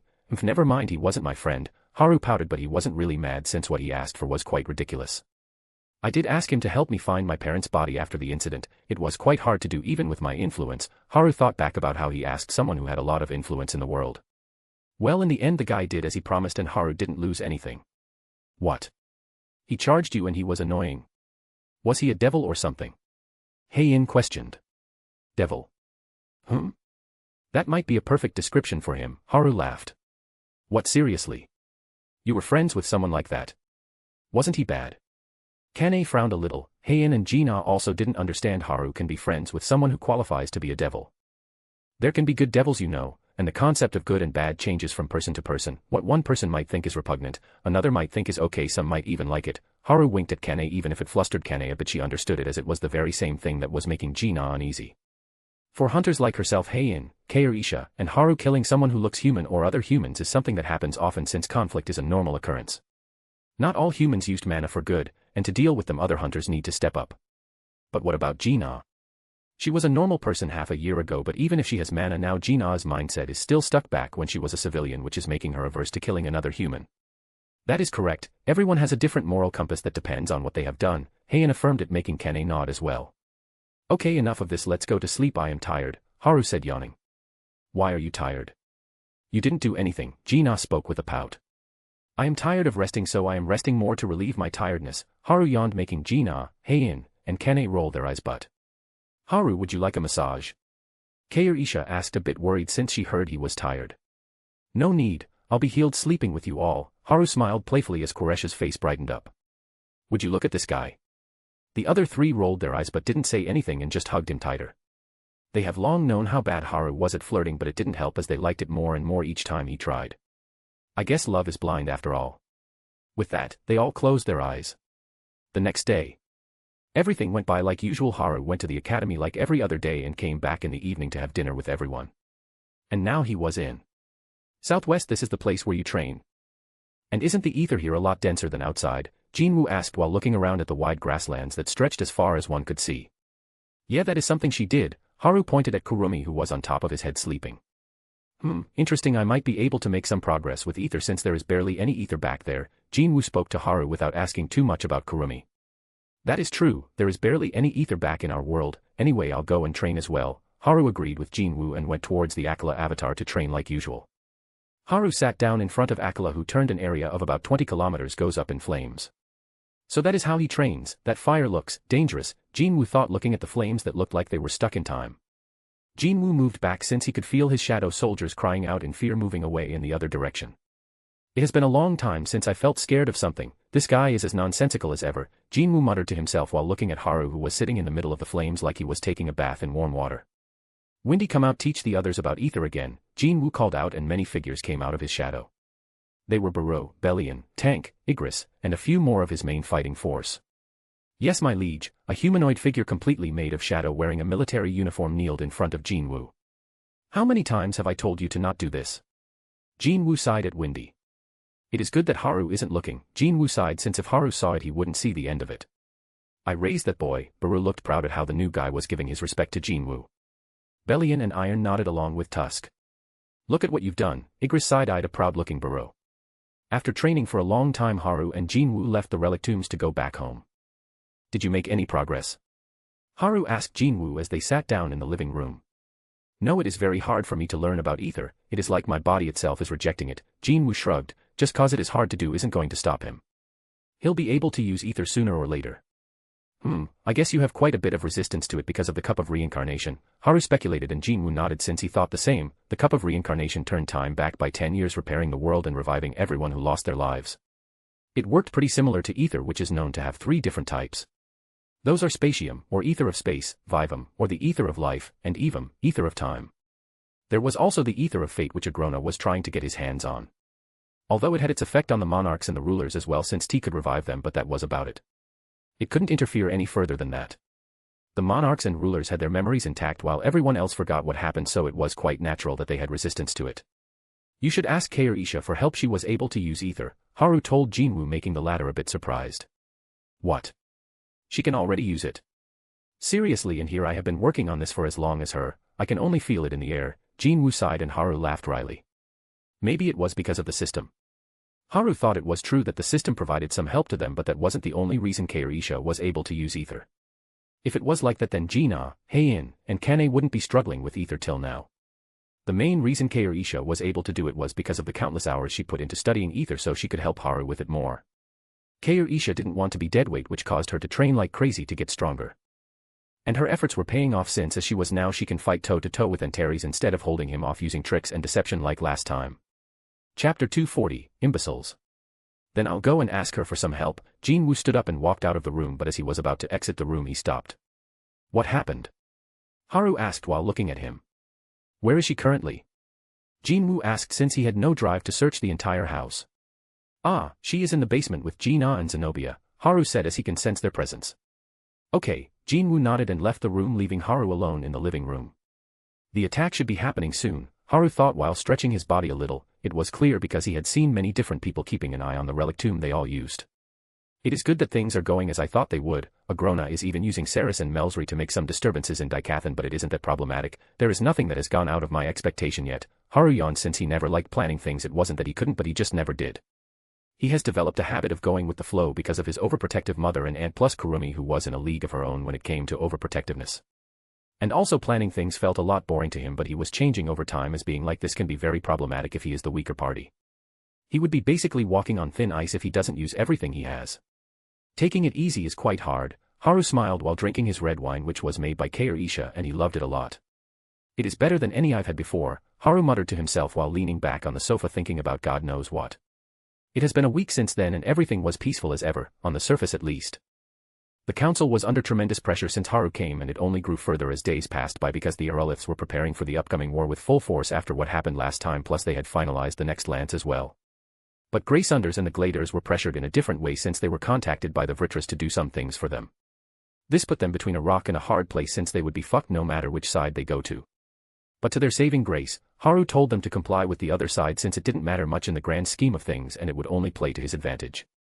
Haru knew that the other party would contact the two who had turned traitor once, since their situation would be bad, which would make it easier for them to be used as pawns. A very simplistic and obvious move, but it would be effective only if Haru didn't know about it. At this point, Haru was the headache of every major force in the world and everyone wanted to end him as soon as possible. Outside the gate to the relic tomb in Vekar, Heian, Jina, Kane, Kaoru, Zenobia, and Aliyah just came out of the building that had the entrance to the relic tombs. Should we go back first today as well? Heian asked, looking back at the gate to the relic tombs. I think so. It seems my lord will be training more like usual, Kaoru answered Heian's question. This was kind of like a daily thing for them since Haru had started to train much longer than before. It is good that he isn't slacking off, but rest is also important, Kane said as she crossed her hands over her chest while looking away. You're one to talk. Everyone thought of the same thing since these words didn't really suit Kane herself. Everyone knew how much she trained. But suddenly Kane turned her head sharply, looking at Jina with narrowed eyes. Why are you looking at me, Kane Uni? Jina was scared, but she didn't say anything, so there was no need to feel scared, right? There is no way Kane can read minds now, right? I don't know why, but I feel annoyed for some reason. Kane frowned as she looked at everyone. Jina gulped, looking at Kane. Kane Uni evolved. She can tell if someone is thinking bad about her. Jina was a little horrified since now she didn't get hit for blurting out words. I think I get it, Heian agreed while sighing. Her words puzzled Jina and Aliyah, but how dare these imbeciles to trample over the mercy my lord showed them? Quresha's face was ice cold and the air around her was trembling from the force coming out of her. Well, I think it is what Haru wanted, but I don't think Kaoru can be reasoned with at the moment. Zenobia shook her head since her friend was quite extreme sometimes. Quresha's words put Jina on edge while Aliyah also felt uneasy and she gripped the handle of the sword on her waist. It was clear that something was happening and it wasn't any good looking at how Kaoru was walking out of the ether barrier with a cold look while the others also didn't have a good look on their faces as they walked towards the outside. Zenobia, what happened? Aliyah asked Zenobia in a low voice since the mood was so tense. Well, we are currently surrounded, Zenobia said with a serious look. Surrounded? Is it about the war Haru talked about? Is it starting already? Haru isn't here as well. Aliyah was shocked hearing about this. it seemed the situation was worse than she had thought. With Kair Isha in the lead, Heian, Kane, Zenobia, Aaliyah, and Gina came out of the ether barrier and looked around the silent forest. Kair Isha looked around once and raised her leg, which confused Aaliyah before she saw her slamming it down on the ground. Boom! The ground rumbled like a meteor just crashed on it with cracks spreading everywhere. Aaliyah, who wasn't prepared for it, nearly fell as her vision was covered with a thick cloud of dust. Whoosh! This is annoying. With Kane's voice, the dust cloud was blown away and everyone was able to see clearly because the forest that was surrounding them was gone. Yes, the entire forest was gone because of Kair Isha stomping her foot. What the hell? She destroyed space that is roughly the same as 30% of Elshire Kingdom just like that. Aaliyah was quite dumbfounded by the sight in front of her eyes. The ground was fully cracked with broken trees all over the floor as the land was basically flattened and even lowered from the rest of the land, all of this with a stomp to the ground, and she didn't even go all out trying to contain the impact in the forest. But that wasn't the point at the moment, since everyone was able to see their enemies in front of them. How are we going to fight so many of them? Aaliyah gulped in fear, seeing nearly 5,000 enemies in front of them. And it didn't help that all of them were looking at them with killing intent. Heian and Kane shook it off easily while Kair Isha didn't even bother with it. The ones who were affected by it were Aaliyah and Gina, while Zenobia was barely able to withstand it. Gina, are you okay? Aaliyah looked at Gina, who looked anxious. I am fine, Gina answered with a nod, but it was clear that she wasn't. Feeling malice and killing intent from this close was a first for her. Even when she was present during the fight against Anteri, she didn't feel anything and was only able to do something to help during the battle because Kair Isha took care of the pressure from Antares while giving her proper orders. But that wasn't the case now, and Gina was fully exposed to the overwhelming malice. We are inside a barrier, Heian spoke while looking up. It is for stopping us from teleporting away. It is using ether to maintain it. Be wary of your surroundings as well, Kair Isha answered her, since she had already sensed it as she stepped out. The weight around my body feels off as well, Kane said while lifting her hand up and down. Gravity to make it harder for us to move, and space from keeping us from running away. Like Haru said, they have prepared themselves all right. Heian smiled with a little shrug. The last attack didn't disrupt the barrier, which means it isn't sustained using different points but rather used by people by themselves. The stomp to shake up the place was to see how the barrier was set up. Getting her answer, Kair Isha looked at the people who were standing a few kilometers away from them. Chapter 241, It's a free-for-all. Lord Kazis, it is as you said, these people are dangerous. A good-looking man with average height and green hair spoke to Kazis, who was standing near him. The man was the head of the Mapelia clan from the Hamadryad race. The forest that Kair Isha destroyed wasn't a normal one but one that was strengthened by the Mapelia clan with their plant magic and some of the Titan race mages using their earth magic. It was strengthened to the point that Vari, the strongest lance from Dikathan, would barely be able to dent a tree if she attacked it with her most powerful attack, expending all her mana. There were many traps set in there as well, but all it took was a single attack and it is all reduced to rubble. Lord Mapelia thought with a surprised look. He didn't believe that he had seen someone who is on the same level as themselves, the representative clan leaders. And the worst part of all was that this person was a lesser. She wasn't even an Azura. There was no need for me to lie to you all. These people are dangerous. We need to subdue them before they turn their fangs on us. Kazi spoke with his voice reaching everyone in the attack force. Many of them saw the power held by just one of them. It was enough to make them all serious about the battle. I never doubted you, Lord Indrath. There was no way you waste everyone's time, and the people who think so are quite dull. Lord of Ignis of the Phoenix race, who was standing close by, spoke. His words were clearly directed towards the Titan race, who were the most averse to this operation. And it wasn't only the Titans who had the problem with this decision at first. Everyone had until Kazi showed them proof, and they had to come here before something else happens. They were all here to subdue Haru before he became a bigger threat, and here they were greeted by a powerful lesser. There were 5 more behind her who can be as strong as the first one. Everyone is going to have a slice of the pie. Every clan leader had this thought. Killing these lessers was a waste. It would be better to teach them a lesson and have them as subordinates. Kazis looked relieved that everyone appeared on the same page after Quaresha's display of power. But their thoughts didn't last for long, since boom! Another explosion rang out, bringing everyone's attention to it, and they saw the black-haired woman standing on the back with 2 swords on her waist with her fist out, and the land in front of her was covered in blood. A sneak attack, really? Kane looked furious since the attack was aimed at her. The person who attacked her was from the Pantheon race, who was able to hide himself with their secret technique and tried a sneak attack, but he was popped like a balloon full of water by Kane's punch. Seeing that, the Azuras were even more surprised to see someone from the Pantheon race get killed like that, since the race was known for their physical arts. Kazis opened his mouth since it was the perfect time to make sure who stands where. Lesser or not, having powerful subordinates never hurts. And if I have them, that kid will have no choice but to submit to me along with that beast of his. It is good that Agrona didn't come here, although I expected it. I have much more to gain from this. Kazis' mind was already thinking about the gains, since he saw no way in which he lost. He had more than 2,000 Azuras. These numbers are more than enough to subdue these lessers before Haru comes. From the start, Kazis had no reason to fight head-on with Haru since it would be much easier this way. That is why he had used Agrona to keep an eye on this place, keeping track of the other party's movements, and his perfect chance arrived where he could win with no damage, but he seemed to didn't take one thing in consideration. Just surrender, it would be easier for you, and that other less ack*, Kazis, who was in the middle of his words, was grabbed by the neck. Don't expect an easy death. With those words, Kairisha kicked the ground. Boom asterisk. AAHHHHHHHHH. The army of Asuras was thrown off ground by the shockwave left behind by Kairisha, taking Kazis away from the place.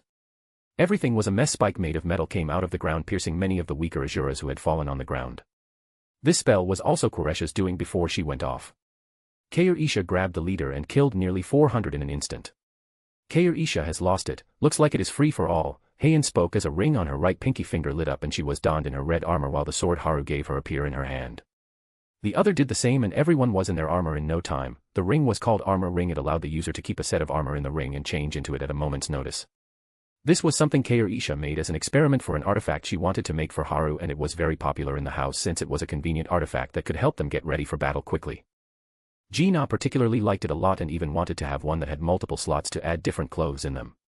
She is always like that. Gina stay behind with Aaliyah and fight together. Kane gave the orders. Aaliyah felt hurt by what Kane said, but it was the truth. She wasn't strong enough now. She might be able to do something with Gina's help since the latter also didn't have that much power compared to the others in the group. She was still on the weaker side. But Gina wasn't in a good state of mind right now. I wanted to test my new weapon anyway, Zenobia spoke with a smile. She was fully covered in silver armor with a black spear in her hand. You lessers should have taken the mercy given to you. Everyone attack them. Lord Indrath will be back soon, Lord Mapelia shouted as he swung down a spear downwards at Kane. His loud voice jolted the others awake. Everyone was still shocked at how Kairisha took off with Kazis, but they believed in their leader, the strongest of all Asuras. I can say the same for you, Kane scoffed and swung Anamaru, her katana, horizontally towards Mapelia, wanting to meet his attack head-on. Kane wasn't holding back this time as her blade was coated with hockey and her weights were gone as well. How foolish to meet my attack, he dash. Mapelia, who was about to mock Kane, threw himself to the left, barely dodging the sword that was about to cut his head off. Clank asterisk. Mapelia's spear that he had made with his mana arts was cut off like a stick and the other half flew off and got stuck on the ground. You were saying something. Kane looked at Mapelia. Oh ho, Kane is trying to trash talk. Heian smiled while cutting down many attackers that came towards her like she was dancing around with her sword until she met a huge guy swinging his ice hammer on her. Bang asterisk. This is as far as you go, lesser, a large man with dark blue hair and eyes said as the surroundings started to get colder and frost. The surface of the ground froze slowly. Let's see if that is true, Heian spoke as she moved forward to attack the men with her sword and clashed with the men without any fear. Clank asterisk, clank asterisk, clank asterisk, clank asterisk. Heian's relentless attacks with a fast rhythm kept on hitting the hammer of the men. And in a bit small cuts started to appear on the men while his attacks only missed Heian. Chapter 242, A Mistake. Wait, is that lesser pushing Lord Ekilia back in a head-on confrontation? The Asuras were scared looking at Heian dancing around the men while dodging his attacks with ease. Not only that, but she is also damaging him. How can a lesser get past Lord Exilia's ice armor? The Asuras from the Leviathan race were also unable to understand what was happening. Ekilia was the representative clan of the Leviathan race and their lord, who is on par with other lords aside from Lord Indrath. The clash was still ongoing with Heian bringing her sword down to deflect the hammer to the side. Whoosh asterisk splash asterisk. That was close. Heian jumped to the left and saw a ball of water fall where she was before, and it wasn't normal water either since the ground was melting at a rapid speed with green smoke rising. It was clearly a sneak attack done on purpose since. Heads up, lesser, ice crush. Lord Ekilia was bringing down the hammer full force on her head, and Heian knew that if it hit it would be a serious injury to her because of how corrosive the acid was. Heian thrust her sword forward toward the incoming hammer. Foolish, your arrogance is going to be your downfall, Ekilia thought as he saw Heian. Tink asterisk. The sword tip hit the hammer and a metallic sound rang in the surroundings before. Slash asterisk splash asterisk. The hammer was sliced down from the middle, but that wasn't all. Lord Ekilia was also injured. His left shoulder had a deep slash on it, even his bones were cut. If I didn't move down at the last moment I would have been dead, Ekilia thought with cold sweat on his back because the attack was meant for his head and he was barely able to move out of the way. Heian wasn't going to miss the chance and moved forward, clearly wanting to finish the job here, but she jumped back. Whoosh asterisk. If she had moved forward she would be hit by that metal spike that came out of the ground. You guys sure like sneak attacking people. Heian looked at the tall burly men with tanned skin standing a little far from Leviathan. Well, we can't have a clan leader be disgraced by lessers like you, the men spoke as Lord Egvintus came to heal the Leviathan clan leader with his healing fire. You guys sure talk a lot, Heian said with a smile before attacking the men. Seeing her coming, the man summoned a silver-colored spear in his hands and thrust it towards Heian's head. Then I'll beat some sense in you, the man spoke angrily as Heian swung her sword horizontally, wanting to meet the spear head-on. Absolute cleave, Heian used one of the techniques of the sword, gripping it powerfully with her mana pouring into it. Clank asterisk. The blade hit the spear tip, making a loud sound, but before the man could do anything, the sword cut into the spear tip, cutting it in half and cutting the whole spear in half before heading for the wielder. Ho splash asterisk, before the man could say anything he was cut into two. What? Who did that? Lesser cut through a weapon made by the grandest clan, and she even killed one of the Titan clan leaders. Avignas was shocked at what happened. Even if all of the clan leaders might not be on the same level, their strength wasn't something one could look down on. So who's next? Heian asked, looking at Leviathan and Avignas. Things weren't looking good for the Azura since they were being overpowered even if they had numbers on their side. Kairisha took Kazis out while killing and seriously injuring hundreds of others. Heian was dealing with clan leaders and had multiple others killed by her sword. Kane, on the other hand, was fighting the Mapelia clan leader who was going on a rampage with his tree giant after his arm was lopped off by Kane. Bang asterisk bang asterisk bang asterisk bang asterisk. A huge tree giant that could rival a 10-story building was punching the ground in frenzy without caring for friends or foes, and its target wasn't the ground but Kane. Damn it, die already you lesser bitch, Mapelia shouted with a face twisted in anger while his giant sent another punch toward Kane, who was midair. Bang asterisk. The attack could only land on the ground since Kane easily dodged it by twisting her body. But that wasn't all, as a blur appeared beside her and punched towards her head with full force. Boom asterisk. Kane was sent down from the air and landed on her feet with her left hand up. Smoke can be seen coming from her left hand. The attack packed quite a punch. You really did intend to kill me, Kane spoke to the man who had 4 eyes and tattoos on his body. As a warrior, I wouldn't want to hold back against an enemy, the man said while taking a battle stance. Why are you interfering with my fight? Get out of the way, that bitch's head is mine for the taking, Mapelia shouted. The man was about to speak in order to calm him down, but... I see, wait a bit, let me take out this nuisance, Kane spoke as she returned the katana to her sheath before taking a stance with her hand on the katana. What are yo, swish asterisk, before the men with tattoos could speak, a gust of wind passed by him. The man looked back and his eyes widened. Kane was already standing behind the tree giant with her katana still in her sheath. I, folded wing, with Kane's words the tree giant was cut in two along with Mapelia, who was on the head of the giant. Slash asterisk thud asterisk. Kane looked back at the shocked men and smirked. You better be ready since I won't be holding back, Kane said before beating the living shit out of the men. A little far away from Kane there were many Azuras on the floor bleeding out while the Phoenix clan members tried to heal them, but it didn't work. Damn it, what is happening? One of the Phoenix race's Azura shouted, since now what they did, the wounds weren't healing. It is that dark-skinned woman's doing, take her down fast, someone shouted, and everyone looked over to see Zenobia in her silver armor swinging her black spear, slashing and stabbing away the attackers in front of her. She had Aaliyah and Gina behind her and they supported her with everything they could. Dodging a fire-covered sword coming from her back, Zenobia thrust her spear into the attacker's stomach, leaving a deep wound. Why is it not healing? The attacker was a Phoenix and his wounds didn't heal even after he used his flames. Looks like this prototype is working properly, Zenobia looked at the black spear she made along with Kairisha. The spear was engraved with a spatial magic circuit, and every wound made by it won't be healed unless one can remove the space magic that has been left in the wound. It was still in the development stage but had a lot of potential. Bang asterisk. But before the men could say any further, he was hit by an ice spear on his head, knocking him out, and his body was enclosed in ice, making him look like a statue. Zenobia looked back at Gina, who did this, and sighed a little. She still can't get used to it. Zenobia got back to fighting since the number of people attacking her increased. Gina has been knocking people out while turning them into ice statues to immobilize them.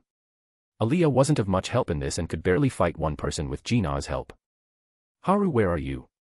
Gina thought while looking at the battle in front of her. It was very scary seeing this, but she remembered her talk with Jinwoo before and shook her head. No, I can't behave like this, I need to do some rumble asterisk. Gina's thoughts were cut off by the violent shaking of the ground. Many people fell over. Aside from the stronger ones, the others were thrown into chaos. It felt like the whole continent was about to be ripped into pieces. It took some time before the earthquake calmed down and Gina looked in front to see Aaliyah on the ground, but what happened next made Gina horrified. Die you damn bitch, a person was attacking a defenseless Aaliyah from the back. The sword was just a little distance away from hitting Aaliyah's neck. The one who was attacking Aaliyah was none other than the person she froze a little while ago. It looked like he woke up by the heavy rumbles of the ground after the ice around him broke. Chapter 243, haven't seen bullshit like this before. If you stay like this, your indecisiveness will cost someone else to lose their life, so think about it properly. You can't act like a kid all of the time. Jinwoo's words rang in her head. He talked to her when he came to meet Kairisha. Although his words were harsh, it made sense.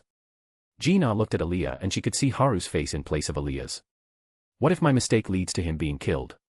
No, what if my mistake leads others to their death? The faces of Heian, Kane, and Kair Isha came to her mind, and not only them, even Aaliyah was an important friend to her, but now because of her mistake, this has happened.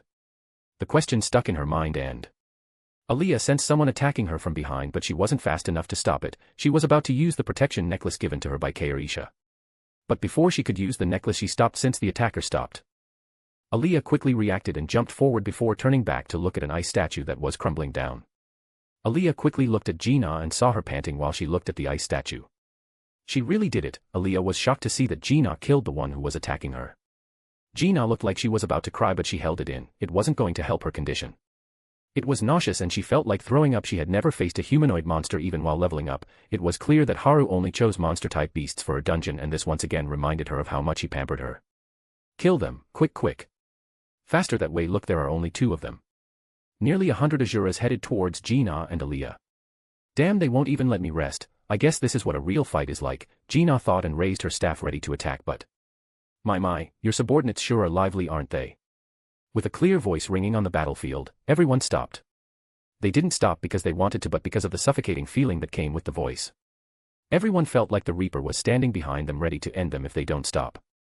Some of the clan leaders looked over and saw a man with long reddish-black hair looking at all of them with 2 others. One of them was Kair Isha, who took away Kazi's, and the other, Lord Indrath, the clan leader of Avigna, stuttered, looking at the Kazis, who looked seriously injured but was still standing straight. The Asuras were perplexed right now. What happened? Why is Lord Indrath standing there? To know about this, we will have to a little back in time. In the middle of the continent of Alacria, where the tower of Agrona Tegrin Selim was, one could see a man walking inside the hallway, making his way to the top of the tower. The man was of course Haru, who suddenly stopped and looked around the hallway, nodding his head with a serious expression. Damn, I am lost, Haru spoke with a serious tone. And then he vanished from his place and appeared in front of a large gate. Should have done it from the beginning, and can you even get lost in the first place? Kurumi sighed in Haru's mind. I always wanted to say that, Haru said with a smile, making Kurumi sigh. But suddenly the whole tower shook slightly. No, it would be proper to say that the whole continent of Alacria must have felt that. Looks like they got to work, so I should stop being lazy as well. Haru looked towards the west before facing the door that looked really sturdy. Boom asterisk. Haru kicked the door lightly, turning it into scrap pieces. He looked around the lavishly decorated hall while walking towards the throne on which a blurry figure could be seen. As expected, you've made your way here, Agrona's voice rang out in the room. It is too bad you aren't here though, Haru smiled, looking at the blurry figure which was clearing a projection. There is no way I would wait here for you, Agrona's voice came. It is like having a video call but with a hologram, Haru thought while looking around. Yeah, but you should know that you can run away from me, Haru said while looking at the projection. That is true, but I have found a solution for that. You see, the moment you stepped in this place, you signed your death warrant. Agrona's mocking voice came and the tower started shaking. Some distance away from the central region, Agrona was standing with his army looking at the tower moving up in the air. It stopped when it was about 200 meters in the sky. It is a shame that this is the only way to deal with you, Agrona spoke, and boom asterisk. A very loud explosion happened, blowing up the tower and sending shockwaves all around the place. The whole central region was in tatters with broken ground that was sunken below. Even most of Agrona's army was knocked off their feet because of the shock that traveled to them. The explosion didn't only destroy the central region, but the violent shockwaves shook the entire Alacrian continent, sending the surrounding sea into chaos. Buildings and ground were broken all over the continent, with many people getting caught up in the aftermath. An attack like that can easily destroy this continent if performed on the ground, but that is beside the point. Agrona smiled, seeing that things were going correctly. The tower itself was a weapon and had an ether artifact that powered the whole structure. It also had the self-defense mechanism. Once activated, it can destroy the whole continent along with the people inside while twisting space in a 10 kilometers radius, which can cause fatal damage and would likely kill the one who was caught up in the explosion. Agrona went all out by using ether artifacts to make sure that Haru can't teleport away from the place. Those ancient mages sure made some interesting things, Agrona thought as he saw that the quaking has come to a halt, which signaled that it was time for the next move. Everyone forward, find that men alive or dead, Agrona ordered his army, which spanned over 10,000 soldiers. It consisted of the basilisk race members that came with him from Ephiotis and the half-bloods that were created by interbreeding with the lessers in Alacria. At his order, everyone ran toward where the spire used to be. This was the army he had created to deal with the Asuras, although the legacy was missing, but even then it was quite a force to be reckoned with, but never did he think that he would have to use them against one person. Agrona knew that there was a chance that Haru was still alive after that explosion, so he had to make sure to get him now since he is at his weakest. Although my plans were thrown off because of him, today I will not only deal with Haru but also the Azuras who would be weakened after fighting those women. Agrona thought with a smile he was only a step away from fulfilling his dream and he would have no one that could go against him after today. With all those thoughts the army and Agrona appeared a little distance away from the spire. The whole area was still clouded with dust and smoke. There was no sight of anyone here, but as soon as Agrona appeared a lazy voice rang out. So you finally came, man. I was nearly falling asleep here, Haru said while looking at Agrona and rubbing his eyes. Why you? How did you not get injured by the explosion? Agrona was horrified and rightfully so since Haru looked completely alright after being hit by an attack that could destroy a continent. Aside from his shirt's ruffled sleeve, Haru didn't even look the slightest bit dirty. Why are you surprised? Yokov *, damn, this smoke is doing me more damage than that attack. Haru coughed as the smoke went in his nose while he swung his hand to blow away the smoke cloud. Agrona and his army of 10,000 haven't heard bullshit like this before. How is this possible? You are telling us that the smoke in the air is more damaging than the attack that could have wiped out the continent. Chapter 244, Become the Example. A attack, Agrona shouted as his face twisted in anger. Are you kidding me? Even Kazis won't be able to get out of that attack unscathed. Anyway, there is no way you could stay like that without any injuries. This has to be an illusion, and if it isn't then he surely has to be severely low on mana right now, Agrona thought. He was quite shaken but he was still confident. After Agrona's order thousands of attacks flew toward Haru, soul fire, acid, poisonous plants, black light, ice, air, fire, you name it. Everyone sent their attacks with full force. They were all scared at this moment. They fully wanted to wake up from this dream. But to their bad luck, this wasn't a dream but reality. Fwoosh *. Before even reaching Haru, all of the spells were lit on fire by dark red flames, burning them down in their entirety. What? Why? Why? Why isn't he weakened? How can he do that? Agrona's face was pale white in fear. His calm persona was breaking down while his legs almost gave away. It was understandable though. Even after planning everything like this, it all came to nothing. The explosion that could destroy a continent, the ether artifacts, his entire army, nothing could help him in front of the overwhelming power Haru had. Attack him, kill him. Many of the Azuras shouted as they ran toward Haru to fight him at close range since magic didn't work. Boom *. But before they can even reach him, all of the army was smashed into the ground by Haru with his haki alone. No one was able to resist it as they felt a searing pain as if their body was being burnt. Agrona was at a loss for words. He didn't know what was happening. Now it is my turn to attack, I guess, Haru spoke slowly and wooden spikes rose from the ground impaling all of the Azuras on the ground present. The 7,000 Azuras and half-bloods were impaled by wooden spikes and died on the spot without even getting the chance to say anything. The remaining 3,000 could only watch in horror. Saris and Melsri were included in them along with the other remaining sides and retainers. No one was able to utter a single word as they could only look at the corpses with horrified faces. They weren't even able to form words since they were overwhelmed with fear as they watched the blood of the ones they worshipped as gods colored the ground. Agrona himself wasn't any better. This was a power like he hadn't seen before. He knew that Haru was stronger than Kazi since he first met him, but he didn't think it would be like this. But just as Agrona thought that things were about to end, he saw a huge shadow cast above him. Agrona looked up and saw a huge white dragon. He knew who it was. Kazis, you need to help me. This isn't the time for the pa, bang *. Agrona was in the middle of his persuasion and was thrown back by Kazis' rough landing. Well, it wasn't a landing. The dragon was thrown on the ground by the figure that appeared before Haru wearing a purple dress that was covered with red blood from head to toe, but even the dark red blood couldn't hide the dangerous red eyes of hers flashing in anger. My lord, I am sorry to keep you waiting. Kairisha looked at Haru, ignoring everyone else who were clearly scared shitless because she dropped the leader of the Azuras like a bag of potatoes. No, you are quite early actually, Haru said with a smile, ignoring the dreadful aura that surrounded the whole place. Thank you for your praise, my lord. Kairisha nodded and turned to look at the others. Her blood-covered body and scary red eyes sent chills down everyone's spines. I guess it is about time I put an end to this, right, Agrona? Haru spoke as he walked in front of Agrona. Agrona's eyes were still fixed on Kazis, who was on the ground riddled with wounds, bleeding like no tomorrow. He was still conscious but wasn't able to move since his limbs were broken as well along with his spine. Agrona looked at Haru, who was standing in front of him, with a small smile. It all made sense to him now. Ha, good, I see, so this what you were after. Ha, you were using me in this way. To think I would see such a day. Agrona laughed like a maniac. He looked like he had lost his mind, and it was understandable since he always thought of himself as the one making moves on the chessboard, but unknown to him he was but a pawn on someone else's chessboard.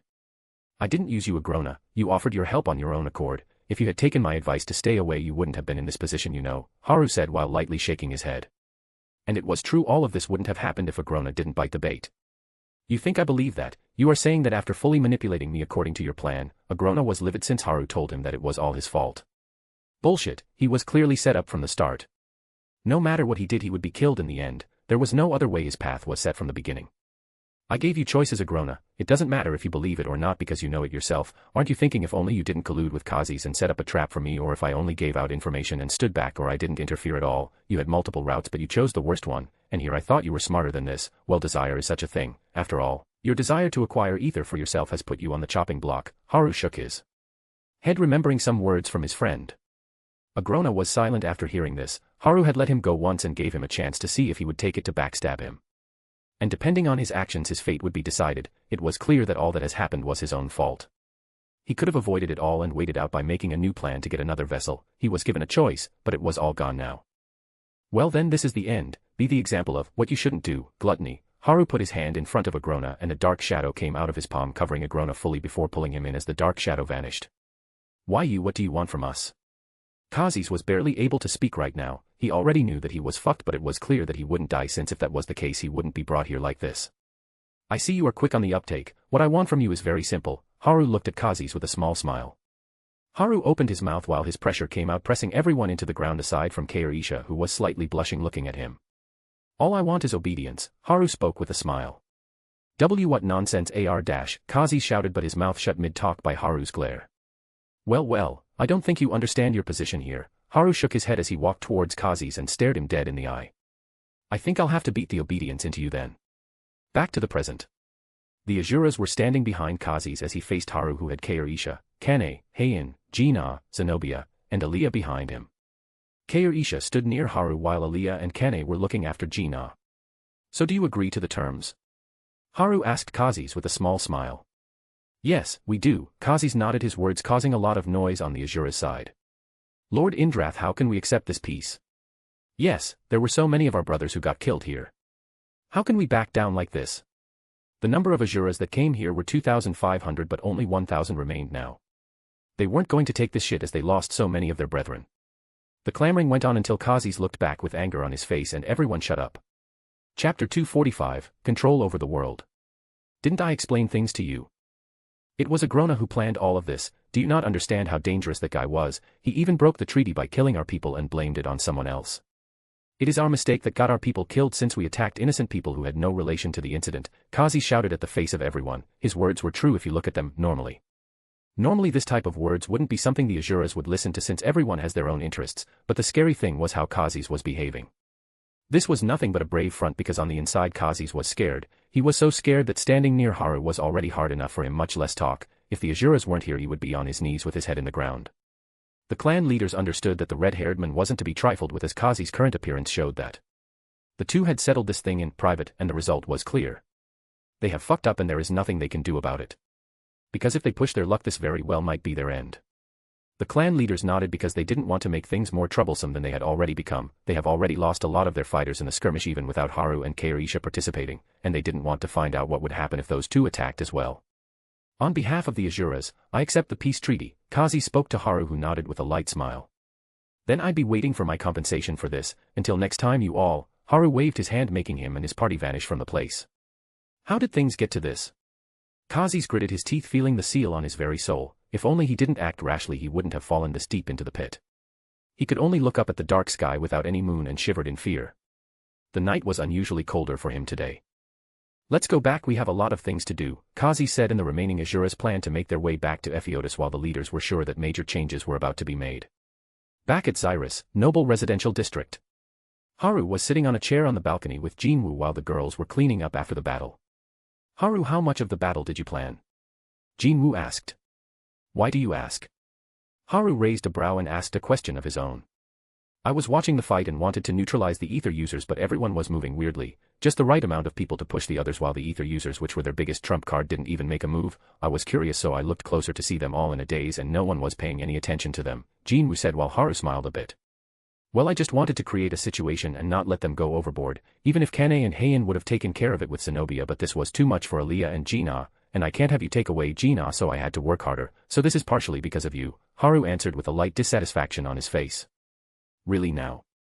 You even went through the trouble so that they don't transform into their beast forms, Jinwoo scoffed in his mind, since Haru was probably planning on doing this even if he didn't give him a reason for it. Maybe Haru would have gone with a different way, but he was about to do it regardless since it was something Gina needed. And most importantly, It is not like you were going to let me take her away even if she couldn't overcome it. Jinwoo shrugged and Haru smiled without denying it. Anyway, the point is she was able to get over it and that is all that matters, Haru said as Jinwoo nodded. He saw himself how Jina turned one of them into crumbling ice before it could attack Aaliyah. Also, it wouldn't have mattered if I took out the ether users or not, Haru said, and Jinwoo looked a bit confused. How? You know they can stop time and even have destructive attacks along with teleportation to boot. How would that do no damage when the ones present couldn't even counter it? Jinwoo asked, but Haru didn't answer his question. That was because I prepared for it, Kaorisha spoke as she walked onto the terrace with a tray in her hand. What did you do? Jinwoo asked as he was curious about what countermeasures she took since she took off so quickly before the fight even started. Kaorisha gave Haru a cup of tea with some castella before looking at Jinwoo.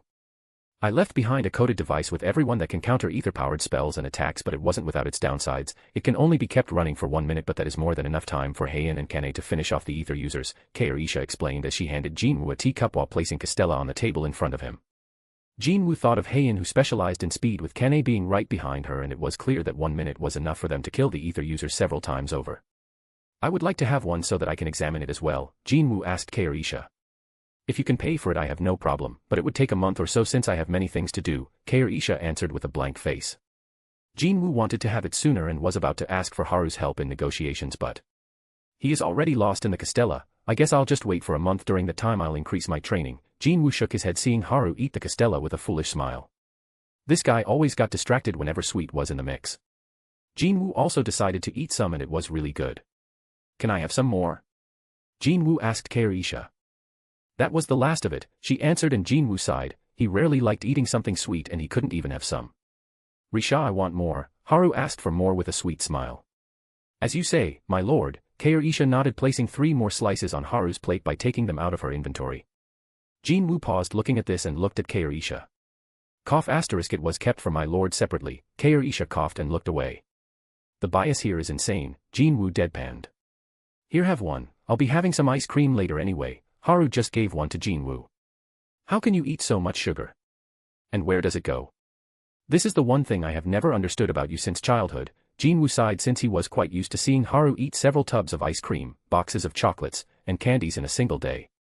It is my secret ability, no matter how much sugar I have, it doesn't affect me, Haru said with a huge smile.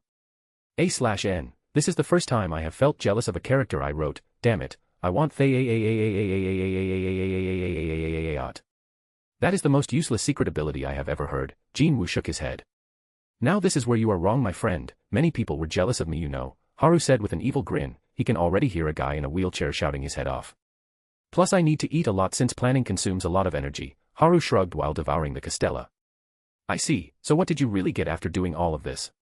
I already know that the thing with Jina was a side objective, Jinwoo said while shaking his head. Control over the world, Haru said with a smile. What? Jinwoo was a bit dumbfounded. It is as I said, I have full control over this world, or should I say the ruling class of this world, Haru corrected himself. No, I got that, but how did you do it? Jinwoo was interested now since he didn't know what Haru had been doing here this whole time. Chapter 246, Jina becomes an adult. The royal families of Daikathan won't try to do anything against me since it would be like signing their own death. On top of that, I used Agrona's plan to make rebellions on Daikathan using his spies and traitors. Haru spoke about the situation on Daikathan. When he heard about Agrona's attempt to try and create chaos in Daikathan by using nobles and other traitors, Haru used it to clean off the place with the royal family's help, of course. The Lance did a good job, especially Baron, since he had to wipe out his own family. Maybe I should give him his storage ring back. Haru thought while looking at Jinwoo, who nodded. Hearing this, it was a very easy task to get the royal families of Daikathan since they folded in front of power very easily, so now he wanted to know about the other 2 continents. Alacria's new ruler isn't someone who wants to go for conflict, and they know better not to fight against me. This will also be backed by the ones who I left alive after my little spectacle there. Haru had left the 3,000 people alive for this reason after killing the Azuras and half-bloods like nothing. Plus Saris wasn't dumb enough to do anything against him since he kept his promise of ending Agrona's reign while saving her continent. My lord looked really cool at that time. I even have the recording. Kaorisha still felt giddy thinking of what Haru did on Alacria. Jinwoo was a bit averse to this since leaving survivors could be fatal, but it looks like it won't be a problem with Haru since he thoroughly made the power difference between them clear.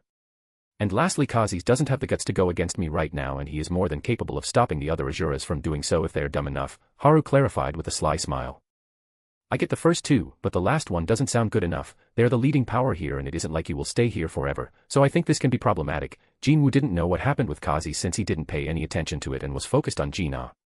Look at the sky, don't you think something is off about it? Haru said while pointing upwards. Jinwoo looked up at the sky and then looked down to see Haru's smug face before sighing heavily. Where has the moon gone? It was a full moon earlier, Jinwoo asked with twitching eyes. I destroyed it, I needed to make a nice impact. Haru smiled smugly and Kaorisha felt proud once again. Ha, you made a great impact for sure, but are you certain it won't cause any problems? Like, doesn't the moon affect the ocean? Jinwoo asked with a skeptical look. Studying wasn't his strong suit since he never placed any importance on it and dropped out early because of his family situation. No, it won't change anything here and I can make a new one anyway. Haru shrugged and Jinwoo just left the topic as it is.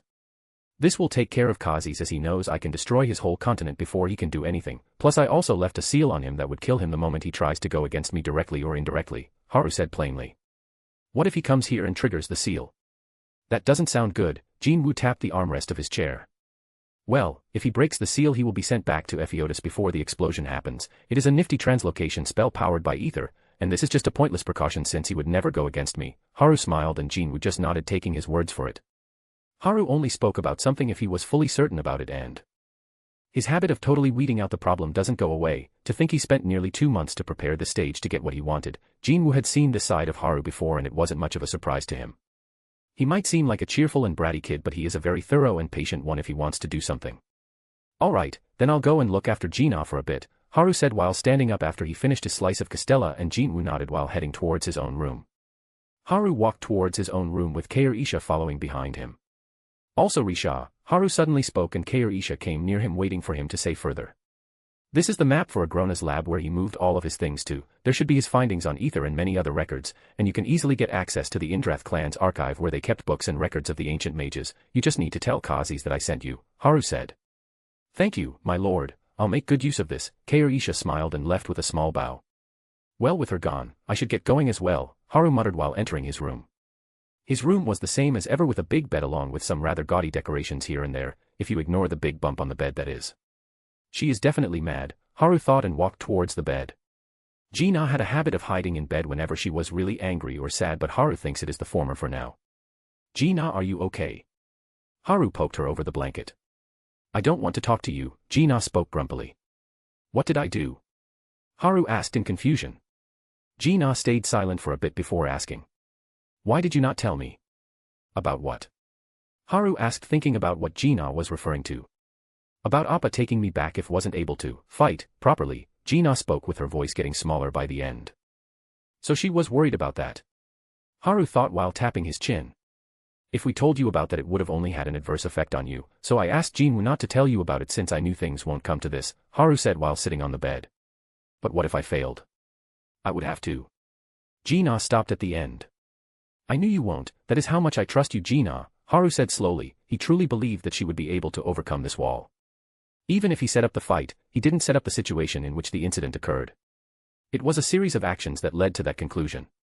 Really? Jina moved the blanket off her face and peeked out. You don't believe me? Haru asked a bit sadly. No, I do, Jina said quickly. So you should believe in yourself as well, Haru smiled. I should believe in myself because I believe in you who believes in me. Jina asked quizzically and Haru nodded with a smug smile. Jina just shook her head before smiling. I won't blame you anymore since I needed to get over this wall to get stronger anyway. I also felt like it was time for me to become an adult, Jina said with a smile. That is good, but I don't mind you being a little bratty like before, Haru patted Jina's head. No, I think I should become an adult, after all, so Haru, I want something from you. Jina looked into Haru's eyes while closing the distance. What is it? Haru asked. You see, what I want is. Wow, this is so big, Jina spoke in amazement while looking at Haru. Well, what can I say? Haru scratched his head with a small smile. How does it all fit here? Jina asked in shock. Well, it just does, ask Risha later, so shall we do it? Haru shrugged. Yes, let's do it, Jina smiled brightly and, insert rocks by Hound Dog, Naruto opening 1. This is what you asked for after you said, it was time to become an adult. Haru said while looking at the big screen in front of him. Chapter 247, The Plot Thickens or Not. Yep, I wanted to see the animated version, Jina said with a big smile. Well, I guess it ain't that bad, Haru spoke with a smile and looked at the screen to see the animated Naruto. Even if he calls it a screen, this place is more like a private theater. Risha went overboard after I asked her to build this place. It has been a few days since the fight with the Azuras and his talk with Gina. And I wish the other anime fans could see this high-tier animation. Haru thought it was quite a shame since this version was only made for him by his mother. It had the best animation, VAs, and fight choreography he had seen. It was the same for all the anime he watched. His mother went quite overboard with this. Anyway, let's enjoy this once more. Haru shook off his thoughts and focused on the screen. The same night Haru and Jinwoo went to train in the relic tombs like usual. Why do I feel that flame is too dangerous? Jinwoo muttered while observing Haru sitting inside the fire without any worries along with Rom. Of course it is dangerous. Jinwoo looked over and saw Kurumi looking at him in her fox form. I don't understand why I feel that way. Jinwoo spoke plainly while looking at the fire. He didn't even want to turn around in front of it. And he wasn't shocked at Kurumi talking since Haru explained about her. So she is like Ashbourne is to me. But she is sticking around because Haru hasn't gotten the powers fully. Jinwoo wondered just how strong Haru would be after he fully accepts her power. He will be a lot stronger than he is currently. Kurumi spoke simply since it was easy to figure out what Jinwoo was thinking. I see. Jinwoo looked down while deep in thought. To be honest, he wanted to know where his current power level stood. He was pretty sure he could defeat all of the rulers and monarchs, but he had never fought with Antares since Haru took care of him, so he was curious how he'd fare against Antares and Haru himself as he is now. But there was a problem as well. He hasn't even got his full power yet. How strong would he be when he gets all of it? Jinwoo looked at Haru and the flames around him. It was clear that the flames had a deeper meaning than just being used as a means of meditation or body training. So you want to go up against Antares? Kurumi asked Jinwoo, shocking him a little, but he didn't think much of it for the moment since something else took over his mind. Can I? Jinwoo had an expectant look on his face. If you want to, I can help you. Kurumi shrugged and Jinwoo nodded, accepting it. He was getting a bit bored sitting and meditating, so the fight would also be a nice way to loosen up his body. Okay, then use that portal. Kurumi pointed behind Jinwoo with her paw, but Jinwoo didn't leave but looked at her. What? Kurumi asked. You are talking a lot today. Jinwoo spoke while folding his arms, since normally Kurumi just sleeps on top of Haru's head without bothering with anyone, but today she took initiative for some reason. I just do things when I feel like it, Kurumi answered flatly. Well, okay. Jinwoo shrugged and entered the portal because talking more won't get him anything since Kurumi, talking to her was like talking to Haru if don't want to say something they won't. I wonder where she came from. Jinwoo wondered as he passed through the portal since he hasn't heard anything about her. It was like just appeared out of thin air. Even Haru himself didn't know anything, or so it appeared that way. Well, whatever, I should focus on getting stronger now, since without being strong enough to counter, knowing things or not knowing them makes little difference. Jinwoo muttered and looked at his opponent, who was Antares, looking at him with an arrogant smile. Kurumi just closed the portal and looked at Haru for a brief moment. Come out, Kurumi spoke with a flat tone. But there was no response and there was no reply. I know you are here, don't think you can fool me, Kurumi said, and her red eyes flashed a little. I didn't know you would find me in your current state. With a soft and soothing voice, a familiar figure dressed in an orange yukata with wild long red hair reaching his feet appeared in front of Kurumi. It is not like you were trying to hide, Kurumi said with an unamused look. I was trying really hard, you know, though I wonder if you like my little present, cause you sure are making use of it, the figure spoke with a smile looking at Akila's avatar. Leave the unnecessary talk out, why are you still here? Kurumi spoke with a dangerous tone, making the area around them shake violently. You should know, it ain't that easy to kill me, I have built up quite a resistance for it over time, the figure answered with a smile. Kurumi stared at the one in front of her. A lot of things were going through her mind at this moment, but there was one thing that she needed to do currently. Thinking of killing me already? Quite the nasty one, aren't Cha-ku-chan? The figure said with a smile, but the figure made a very big mistake at this moment. Don't you dare call me that with that face, Kurumi spoke in a tone so cold that even Haru would be surprised if he heard it. Oh. Scary, the figure looked a little scared and moved back. Drop the act, Kurumi looked at the figure without letting her eyes off Haru in the distance.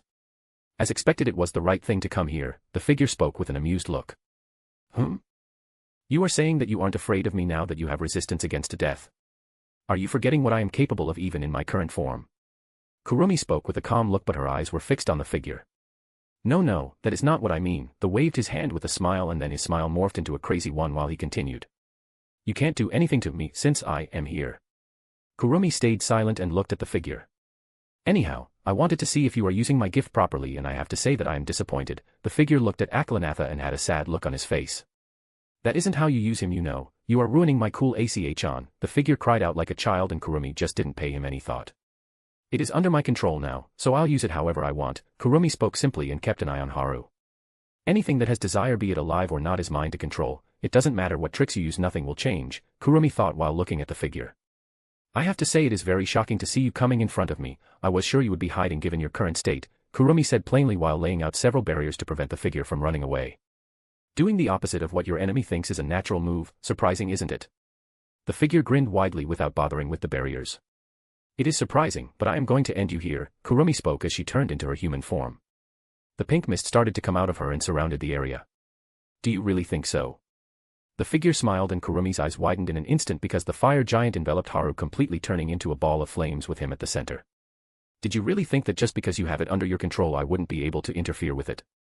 First me and now this, you are losing your touch, Kuchan. Akalanatha isn't just a guardian that protects but also the most destructive force when it is needed to be. It is funny how the gentlest hands that protect people can be the one that ruthlessly reaps out lives when needed. The figure spoke jovially, ignoring the cold eyes from Kurumi along with the shaking space. I'll kill you, Kurumi shouted and was about to move, but... Are you sure you have time to waste on me now? Chapter 248, Strange Illusion. Are you sure you have time to waste on me now? The figure said while pointing at the ball of fire that intensified and started to burn the space around it. Damn it, Kurumi appeared near the ball and used all of her mist to envelop the ball of fire. Come on now, don't glare at me like that, you know nothing bad will happen to him, cause after all it is my power and above all isn't this what you wanted? The figure waved his hands at the irritated Kurumi, looking at him with rage. Not in this way, this has too many risks even if I am around, I swear as some dash. Kurumi's hate-filled words were cut off by the figure. I thought after so many failures you would have understood that pampering won't end well. He needs to know what he has done, that is the only way for him to get strong. It sucks how things never go as planned, do they? The figure stopped while shaking his head before. It was going well before you butted your head in. Kurumi had numerous veins popping on her forehead at the moment. And if it doesn't work you can always whoa, that was dangerous. The figure jumped out of the way to dodge a whip made of pink mist, but his arm got cut off. Shut your mouth and empty husk, like you won't understand anything, Kurumi spoke coldly. Well, you aren't denying my words at least. Anyway, if he can live or not depends on what you do next. Are you going to keep pampering him like usual or are you going to let him fare for himself? This will be interesting. Anyway, I'll be off. My hand will keep you company while I am gone. Don't lose it. The figure had a cute grin on his face while looking at Kurumi before entering the portal that appeared in front of him. Seeing the figure gone, the anger on Kurumi's face went away and she turned towards Haru, trying to get him out of the flames, but it is of no use. My energy just gets devoured instead. These flames are a real pain in the ass, just like always. Kurumi concluded her thoughts and moved back. If I leave it like this it will likely eat away this whole world like nothing and will keep on spreading further, Kurumi muttered with a frown, and the pink mist surrounded the ball of flames that were devouring the space around it and trying to spread around. After seeing that the flames weren't coming out of her barrier, Kurumi went inside the barrier along with the arm of the one she cut off before. What happened? Haru thought to himself while looking around. Where is this place? Haru muttered to himself, since all he could see around him was flames, everything was on fire and there was not a soul in sight. Tress on fire, houses on fire, the ground was on fire, everything was on fire, but there was one thing that caught his attention. Isn't this our old house? Haru looked at a small 2-story house burning in dark red flames. Why is everything burning? Haru was bewildered by his surroundings, but he didn't lose his cool because he trusted Kurumi enough to know that what was happening wouldn't be of any danger to him. Haru used his Kenbunchiku haki to the fullest and it covered the surface of the planet. And he found no sign of life, but the whole place was burning in the same flames around him. Is this some new type of training? At least she could have given me a heads up. Haru sighed and saw the surroundings crumbling into dust before he was sent to a new place. Once again everything was on fire with no human in sight, but there was something similar in sight. Huh? What? Haru looked shocked while looking in front of him. It was the building he and Jinwoo lived in before. Is this an illusion? Haru muttered, but everything felt real. Of course he knows it is possible to do this with illusions as well. But the thing is, illusion has no effect on him no matter who uses them. This is strange. I don't know why, but I don't have a good feeling about this. Did something go wrong? Haru's mind was racing as he ran up the stairs to reach Jinwoo's house and kicked the door open. No one is here as well. Haru looked around the room that was lit up in fire and started to feel uneasy. Boom! Hearing a loud explosion that shook the whole place, Haru ran towards the window to see what happened while using his haki to search for the cause of the explosion. What the hell? Haru jumped out of the window when he found out the cause. It was in Dongdaemun-gu while he was in the south across the Han River. But it didn't even take a second for Haru to reach the place and he found what he was looking for. Jinwoo, Jina, what happened here? Haru shouted as he rushed towards Jinwoo, who trying to stop the fire from reaching him, and Jina, who has already passed out. Things weren't looking good for both of them because the fire kept on eating away at Jinwoo's shadow barrier no matter how much mana he used. Where are his shadows? Haru was confused since he couldn't feel Jinwoo's shadow army at all and there was only one answer to it, but Haru wasn't focused on that right now. Why aren't you listening to me, you damn chunny bastard? Haru was pissed since Jinwoo didn't hear him and raised his hand to hit him on the head after he landed in front of Jinwoo. Huh? Haru was shocked as he looked back. I passed through him. Haru was stupefied. Is this really an illusion? No, not the time to think that I need to figure out what is happening here. Haru shook his head and wanted to save them since Jinwoo looked like he was on his last leg along with Jina, who was barely breathing. Damn it. Damn it, damn it. What is happening? Why can't I touch them? Haru shouted in anger as his hands went through Jinwoo and Jina whenever he tried to help them. What do I do in this situation? What type of illusion is this? Haru gritted his teeth while his anger rose to make the flames around him go violent without even noticing. Looks like I am seeing things at my last moments. The sudden words from Jinwoo brought Haru back from his thoughts. Haru looked at Jinwoo, who was out of mana with the fire surrounding him, and Jina completely. I was surprised about how Heian remembered you. I thought I found my first clue, but you're late, you fucking crossdresser. Jinwoo shouted his last words while looking towards Haru, and his body turned into dust alongside Jina. Haru looked at the spot where Jinwoo was previously with Jina. His face changed a dozen times in a short amount of time before anger took over him, making him slam his fist on the ground. Crackle asterisk crack asterisk. Black lightning crackled all around him with deep cracks spreading all over the land and the air like a cracked mirror. Boom asterisk. On this day, if someone was looking at Earth from the moon, then would see the unimaginable sight of it popping up like a balloon alongside a fear-inducing cry. I am not a damn crossdresser, you bastard. Yes, it was fear-inducing indeed. Haru opened his eyes slowly and looked up, seeing Kurumi's face above him with a soft feeling under his head. He understood his current position and had a thoughtful look on his face. Kurumi, do you ever get the feeling of déjà vu? Haru asked with a serious look. No, why do you ask? Kurumi answered with a small smile. Does Hakuin know already? That is a possibility. Kurumi wondered about what Haru saw since her connection to him was severed when he was inside the Aklanatha, and had no idea what Haru saw there. It had made her a bit uneasy since it could affect him in a negative way, which wasn't something she wanted. I was just remembering about how I always end up in this situation with you, Haru said while shaking his head, and Kurumi giggled. Does my Hakuin hate it? Kurumi asked. Absolutely love it, Haru answered quickly without any hesitation. You can ask for it any time you want, and if you are good you can have a lot more of Fufu, Kurumi spoke teasingly. I see, Haru rolled his eyes seeing Kurumi teasing him like usual. Things have gotten derailed because of what happened now. His power has increased far higher from what his body can handle, for now how should I proceed after this? It was supposed to be only 20%, but now it is over 40%. Kurumi was worried about Haru since keeping the flame in check was getting harder. There was no way to stop it. Chapter 249, The Last Trick. Things have gotten derailed because of what happened now. His power has increased far higher from what his body can handle, for now how should I proceed after this? It was supposed to be only 20%, but now it is over 40%. Kurumi was worried about Haru since keeping the flame in check was getting harder. There was no way to stop it. It was only delayed by feeding it with excess energy so that it doesn't explode in search of something to feast on. She remembered the figure's words and it made perfect sense. Should I go with the original plan, or will I have to do as that imposter said? No, that can be problematic. I am sure he has already set his plan in motion for a while, so heading into things won't be good. Kurumi was coming up with different plans in her head for how to go forward. But it wasn't the only one that had a lot on their mind. What was that fire? How did it happen? Is it something that will happen later on? Haru's mind was full of questions after what he saw before. Even though he tried to deny it by thinking it was an illusion or something similar. He didn't just see two worlds, he saw hundreds of thousands of worlds burning up in that fire, whole solar systems, galaxies, and dimensions evaporated into nothingness. He wasn't able to rest after seeing that view, but the most important thing was, it does coincide with Heian's dream as well. Does that mean it happens in the future? But Jina doesn't look any older, along with Heian saying that no one in her dream remembered me, but Jinwoo definitely recognized me there. Is it connected? Haru frowned slightly, thinking about what to do since things were a bit messy at the moment. Then there is also how I wasn't able to touch them. Haru couldn't wrap his head around it since he was able to blow the earth to bits but wasn't able to touch Jinwoo. It was almost like someone was interfering with him. She looked a bit on edge before. Does it relate to what happened before? But if she isn't telling me about it, then... Haru stopped his line of thought since he arrived at a conclusion to this and looked at Kurumi, making her tilt her head slightly. Kurumi, can I ask for your help? Haru asked slowly. Anything, just say it. Kurumi smiled softly, caressing Haru's head. I want to get stronger quickly. Haru spoke what he wanted without a second thought. As you wish, Hakuin, Kurumi said with a smile, and Haru nodded. You see, this is the difference between the real and the fake, so, I guess. I'll play your little game. Kurumi smiled at Haru, who looked like he was in deep thought at the moment. This isn't the time to think about anything else. All I need to do is become stronger / make him stronger. Haru and Kurumi's thoughts were in perfect sync. The two trusted each other far more than they let on. It was almost unnatural in a way, but also the most natural thing for them. But the peaceful moment didn't last for long since someone had arrived. What is happening here?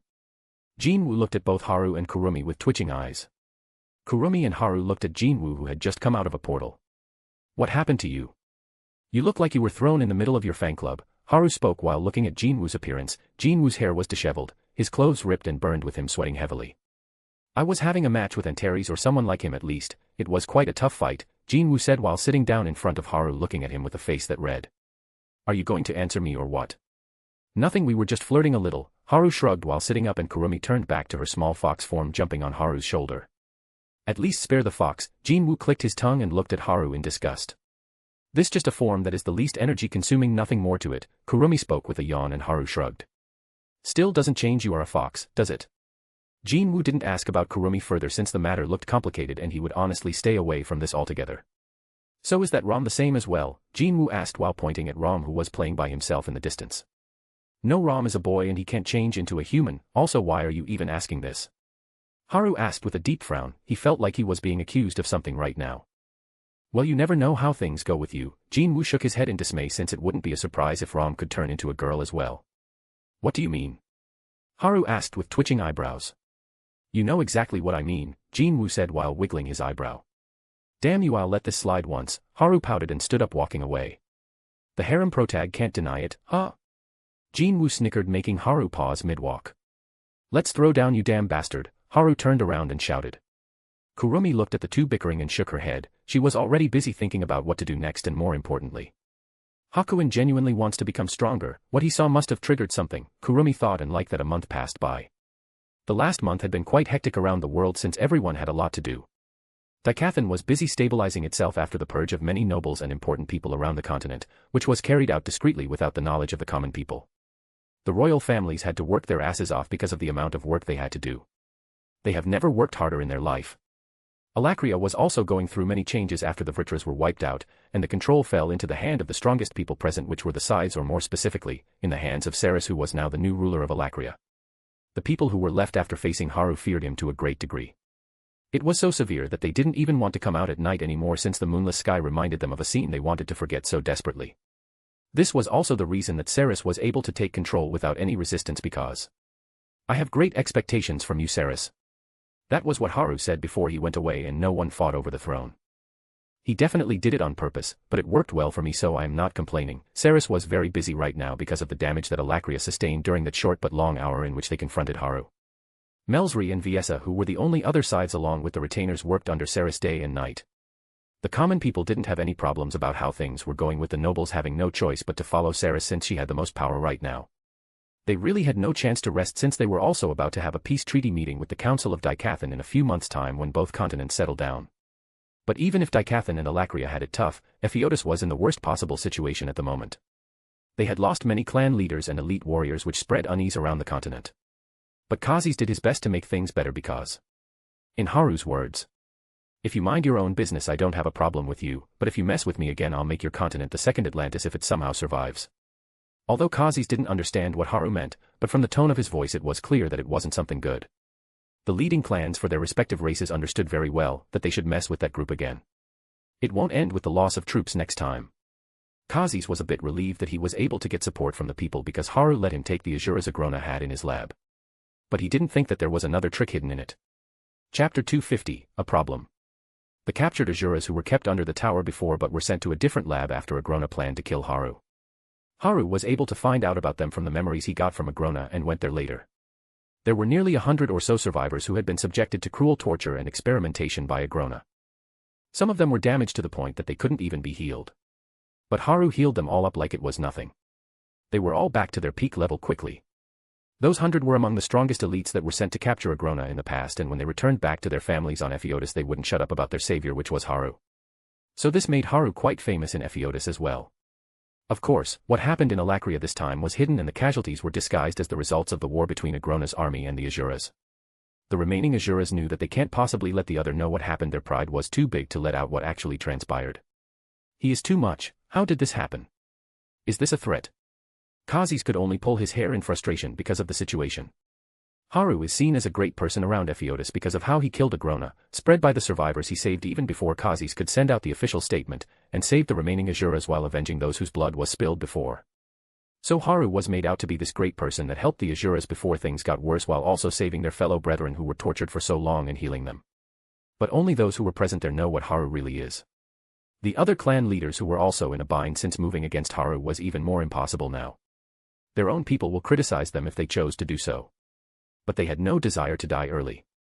So in a nutshell, Haru was once again a pain in the ass for all of the major forces around the world, just like every other day. Let's see what he is doing at the moment. Bang asterisk. The door to the living room in Haru's house was swung open by force, shocking the people inside. Gina walked inside the room with Aliyah, who had an apologetic look on her face. What happened, Gina?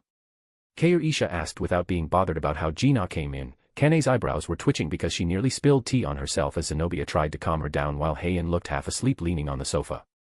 Where is Haru? I couldn't find him in the house, Gina asked Kair-Isha, knowing that she would be the one to know where he is. My lord is training in the relic tombs and will only be back by dinner. Do you need something, Gina? Kair-Isha asked, not sure why Gina came in a hurry. What did you think? Haru was doing something stupid again? Well, not this time. Really? I wanted to do the bell test from Naruto with him, Gina sulked and Kair-Isha shook her head. So you rushed in here for this? Kane asked with a heavy sigh. But she was intrigued by the idea since the bell test sounded fun, and it would also be a good exercise. How about I join you? Kane asked and Gina froze on the spot. I'll look at the time, I have to go and water the plants. Bye. Gina zoomed out of the room at full speed. Hey! Wait up, you bastard, why did she run? Kane shouted, but Gina was gone faster than she came here. Kair-Isha and Zenobia can only shake their head, not knowing what to say about Kane's question. Hey! Hearing a snicker, Kane turned back and saw Heian laughing at her. What are you laughing at? Kane asked while crossing her hands over her chest. It is funny that you don't understand why Gina ran away, Heian said in a sleepy voice.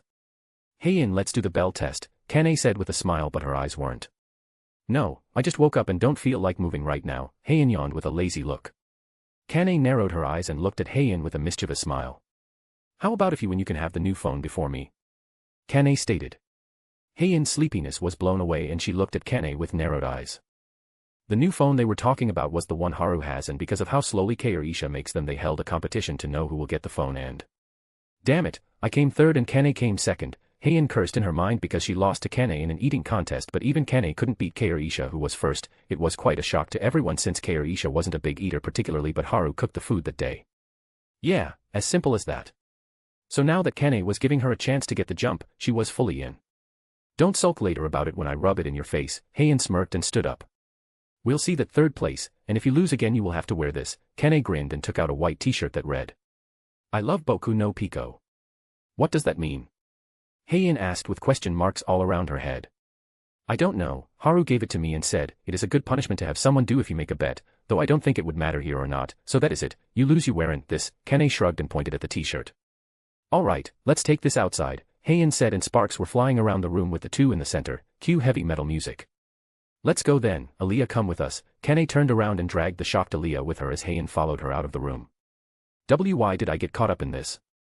Aliyah could only cry while being dragged away. Is it alright to leave them alone? Zenobia asked the question with a wry smile.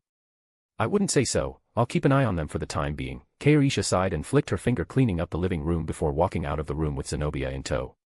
Kair-Isha, don't you think Haru has increased his training a lot in the past month? Zenobia asked. It is 3 times the usual amount, but my lord has a purpose he wants to achieve, Kair-Isha said while walking. Did he say something about it? Oh, if it is personal you don't need to say anything, I am just curious, Zenobia asked but waved her hands at the end since she might be prying too deep. Seeing her like this, Kair-Isha smiled slightly. My lord didn't say anything about it, but my lord won't do anything without a clear goal in mind. This is what I have learned staying beside him, Kair-Isha answered with a soft smile. Zenobia nodded and was very impressed by how Kair-Isha understood Haru's mind without him saying anything. Is this what a married couple is like? Will I be like this as well? Zenobia felt her face heat up at the thoughts running through her head. Also, but it didn't last long since Quresha's voice brought her back, prompting her to look at Kair-Isha. You don't need to feel like you are an outsider, in my eye you are already a fellow wife serving my lord, Kair-Isha said with a smile. Zenobia was at a loss for words right now. Wahaha. a fellow wife.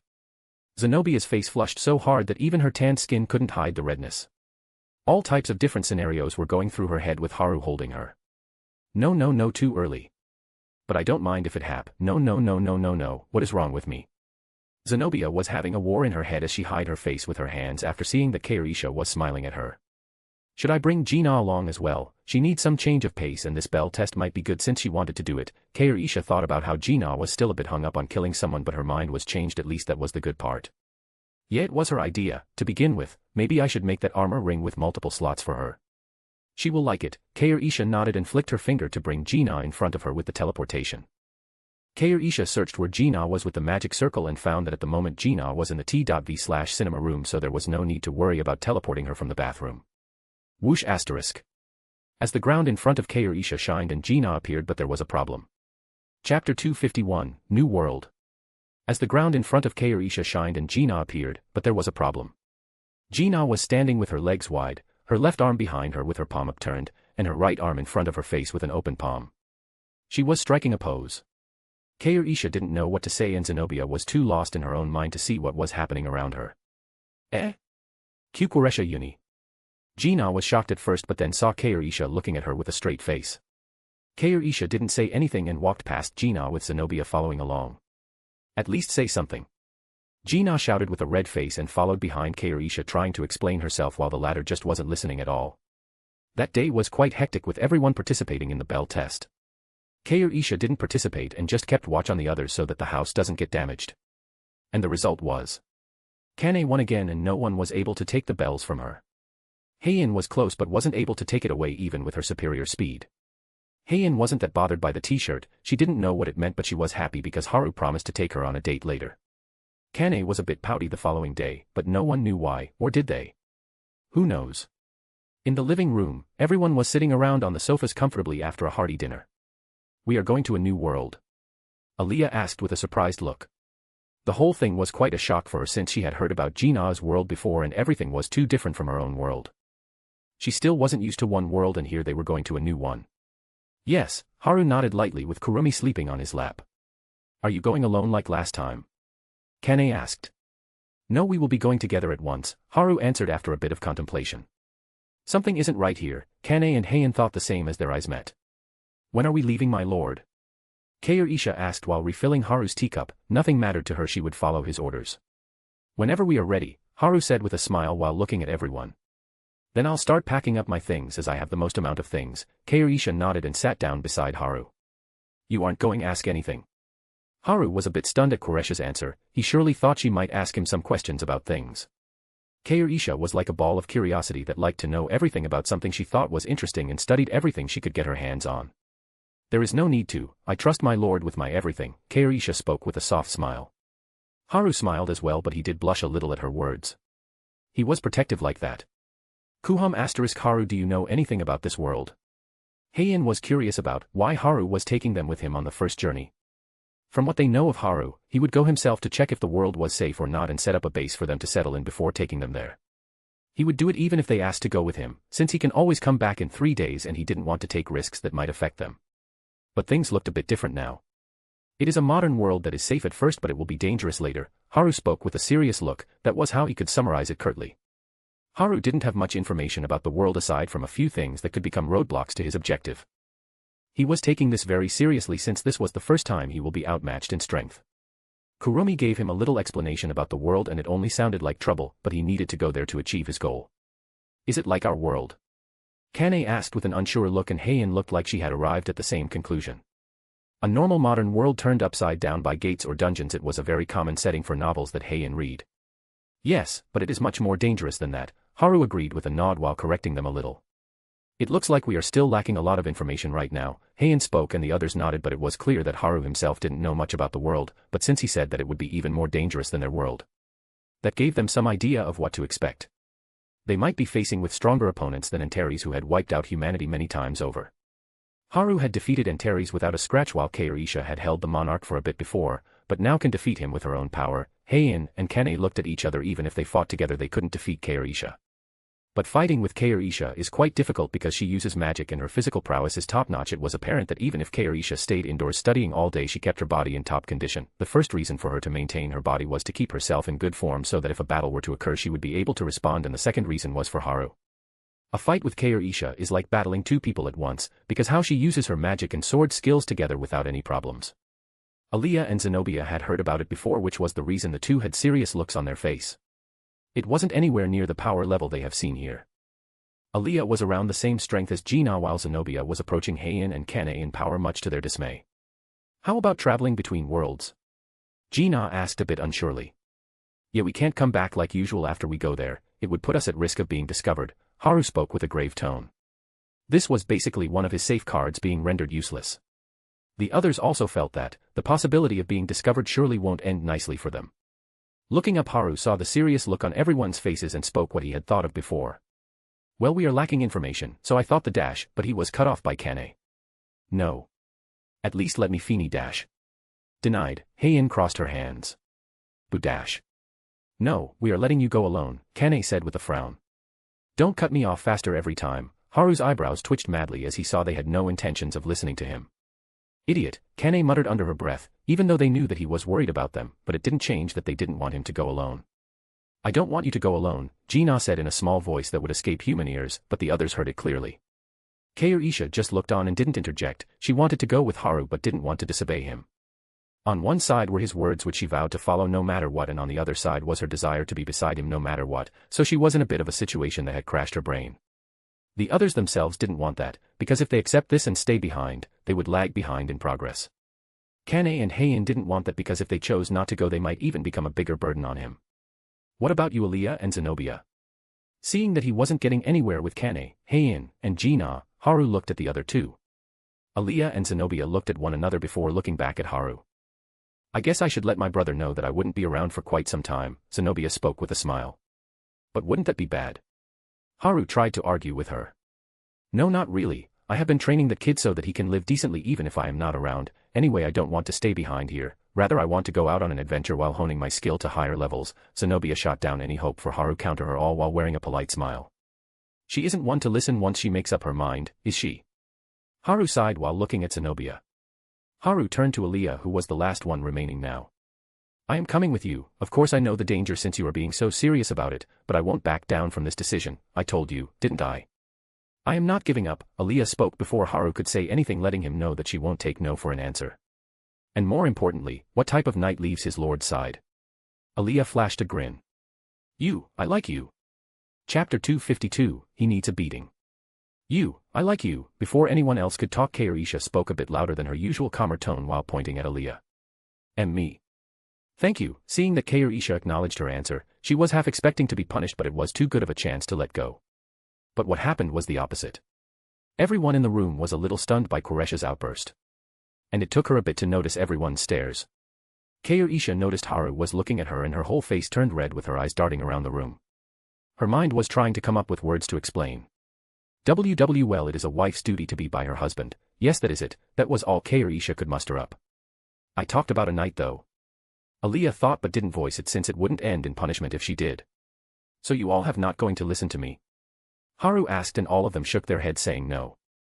Sigh asterisk, what a troublesome bunch you lot are, Haru sighed heavily, sinking into the sofa. Not as troublesome as you, Heian chuckled.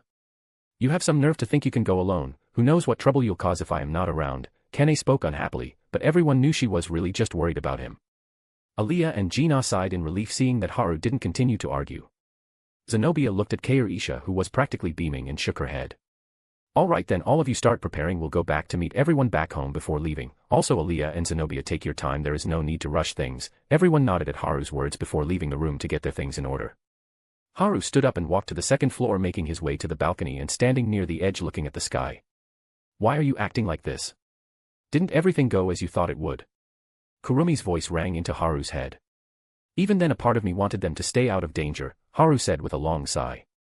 Don't you want them to be strong though? Kurumi asked. But I don't want them to be in danger even more, you know.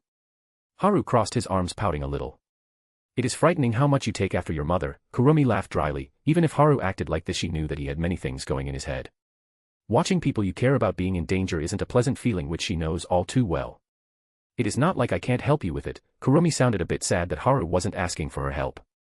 Didn't you say that it would be harder since you have to guard the seal with more attention after what happened? Haru said while shaking his head. Well, if you ask for my help, you know, Kurumi spoke cutely. That won't do. From what you said, we needed to have a stable foundation there, or it would get us in trouble. So, if we keep hopping in and out, it would create inconsistencies in our identity which will bite us in the ass later on. Being an inconsistency will most probably trigger the world to correct itself by trying to erase us, and if you intervene on a larger scale, that would only make us the bigger target while making it harder for us to achieve what we want. Haru sighed heavily since he had to do a lot of thinking to come up with his own scenarios. Well, looks like he is on the right track at least, but what is with you denying my help outright? At least hesitate a little, humph. I am so not talking to you for a minute straight, humph. Humph. Kurumi was sulking and hit Haru with her tail, making him sigh again. I know you mean well like always, but I guess it is about time for me to do things myself. As for them, I'll figure things out. Haru smiled while hugging Kurumi, who was in her fox form. Gunu, it is so hard to stay mad at him. Why is he so cute? Kurumi tried to resist the head pats, but it got to her in the end and she wasn't able to stay angry even for a minute. Ahem asterisk. So were you able to see their resolve? Trying to get back her majestic form after the not-so-majestic expression she was making before, Kurumi asked a question about the main reason for the talk before. Yeah, I saw it clearly, Haru nodded. You still believe in that will your father talked about? Kurumi asked. I do. I think what he said makes sense. All of us are driven by the will to wake up another day and try to achieve our goals, no matter how people mask it. All of us are affected by a blind will, no matter if they are humans, animals, or objects, Haru said slowly while tapping his chin. Though he believes it is a mysterious force that drives everything in the universe, why are you silent, Kurumi? Haru looked at Kurumi, who wasn't saying anything. I was thinking how to smack your dad in a way to get his bearing right again, because it looks like studying too much has turned his brain into mush, Kurumi said flatly. Haha, that might be true. He talks weirdly sometimes, but I believe in this will that drives us to do better each day for our family or for our own, Haru said with a smile. Yeah, that guy definitely needs a good punch to the face. Has he not learned anything from last time? He was nearly erased that time and he is still spouting these words to Haru no less. Kurumi was furious, but it'll have to wait. Seeing that they have gotten a bit off topic, Kurumi asked a question. But leaving them here is the right choice, don't you think? That I agree, but the right choice doesn't always have the best outcome, and I can't say no to them when they look at me like that. They want to get stronger so that they can be with someone they love. I get that feeling very well, Haru said with a gentle yet sad smile on his face. It is nice seeing him come out of his own shell, albeit a little. Kurumi watched him and smiled softly. So will you stop acting like this when you meet your parents again? Kurumi questioned in a slow tone. I'll have to after Mom tells me off for being too childish, but I'll need to meet them first. Haru scratched his head with a smile. He really takes after his mother an awful lot. He doesn't question anything whatsoever and only sees that he will be able to meet them again. That is the sole reason he never asked any question after he knew he could see them, no matter how strange the situation seemed. Kurumi could easily tell what he was thinking. On a matter of fact, she understood him more than she did herself. It was a unique bond that they shared. Don't worry, I'll make sure you meet them without any problem, Kurumi said proudly, raising her nose. I am sure you will. Kurumi is the best after all, Haru smiled brightly. Fu-fu-en, it is good that you know, Kurumi nodded with a smug smile. Haru stayed on the balcony for a little while longer before he went down to sleep. In the next few days, everyone in the house was running around trying to pack their things as quickly as possible, aside from Haru and Gina, as they just watched anime. Why? Well, Kair Isha won't let Haru pack his belongings since she always took care of them. As for Gina, I didn't unpack, so I don't need to pack up. I am a genius, aren't I? Gina ignored the straight faces she got from the others. Her laziness was off the charts. Not even bothering to unpack her things and only taking out what she needed from her inventory. Heian, Kane, and Kair Isha were far too organized people to do what Gina did. Although Heian is lazy, but that is only in the morning, they all have a habit of keeping their belongings in order and well placed. Leaving that aside, Aliyah went back to meet the Elven royal family and her fellow lances the last time, telling them that she would be going on a journey with Haru's group. She had very few people who she could say are close to her, so it didn't take long for her to meet them. Chapter 253, No Peppers. Hearing that she would be leaving soon, Muriel worried about Aliyah seeing her almost like her own daughter, but she was more than happy to see Aliyah smile so brightly. It was certain that Aliyah had gotten over the loss of her mana core. And for that, the Aeroliths were very grateful to Haru. Although it was regretful that she won't be able to meet him for quite some time since it wasn't known how long they'll be gone. Aliyah hadn't told anyone about how she can use mana again because it will only cause problems and there was no need to do that. Zenobia, on the other hand, also didn't have many people she could call family. There was only Randall, who was her little brother, and she talked with him about what she will be doing. Things went off swiftly and 2 more days passed. There was an impromptu send-off party held in Haru's home. The participants were Arthur, Tesha, Elijah, Curtis, Kathleen, Randall, and Claire. The kids were here to say goodbye to Haru before he leaves, but it was about time for dinner and they were all gripped by the delicious food that was coming out of the kitchen. Are you brats here to say goodbye to me or stuff yourself? Haru frowned a little seeing how the kids were eating like they haven't had anything in a while. Nom asterisk of nom asterisk course it is to nom asterisk see you off, nom asterisk nom asterisk, Arthur said with an earnest look. Q asterisk Q asterisk. Sylvie cried out cheerfully saying that she was here to send Haru off with her mouth covered in sauce. I would have believed you if you weren't devouring everything in the sight, Haru spoke in a flat tone. Don't listen to him, eat nicely kids, it is only proper that you have a large appetite since you're still growing, Kane spoke as she walked into the room and placed a big pot full of curry on the table. Yeah, I don't know why Professor thinks everything revolves around him, all of us need to eat since we won't be able to eat this delicious food for who knows how long, Randall side-eyed Haru while everyone else nodded at the comment of the food is the best. Ha ha ha, is that so kid, make sure to eat a lot okay. Kane laughed heartily smacking Randall's back a few times before going towards the kitchen to get more food ready alongside Heian. All of my food almost came out, Randall's body was shaken after a few hits to the back by Kane causing Haru to smirk. The others at the table couldn't help but shake their head at how Haru was. Although they liked this side of him since it brought a lot of liveliness to the house, but they wanted to see him being more serious. Haru looks better when he is serious, at least that is what I think. Zenobia wondered if there was a reason why Haru was like this. She had seen him for quite some time now and she even saw Quaresh's collection of Haru's pictures and videos which were obtained God knows how. Zenobia, here have this, Haru whispered to Zenobia while putting some of the bell peppers on her plate. You don't like peppers at all, do you Haru? Zenobia spoke in a low voice so that the others don't listen to it. It is not like that, I don't feel like eating them today, Haru tried to play it cool. Just like every other day? Zenobia asked with a smile and Haru just looked away pouting a little. Hey you damn professor, what are doing blowing hot air in my sister's ears? Right in front of me as well, Randall huffed angrily pointing at Haru with his fork. So you fine when he does without you around? But it is understandable, the others at the table nodded since they know the feeling to some extent. While Zenobia was blushing lightly trying to play it cool. Don't shout at the dinner table or you'll get hit, Haru pointed at the door and Kane walked in. Damn it, the food is so good, more for me, Randall sat down before anyone noticed and quickly asked for more.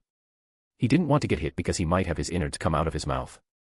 Well, it isn't like this is something bad, everyone has something they don't like, besides I think this side of him is cuter sometimes, Zenobia coughed fanning her face, since she can already imagine a little Haru with the same behaviors as him calling her mom.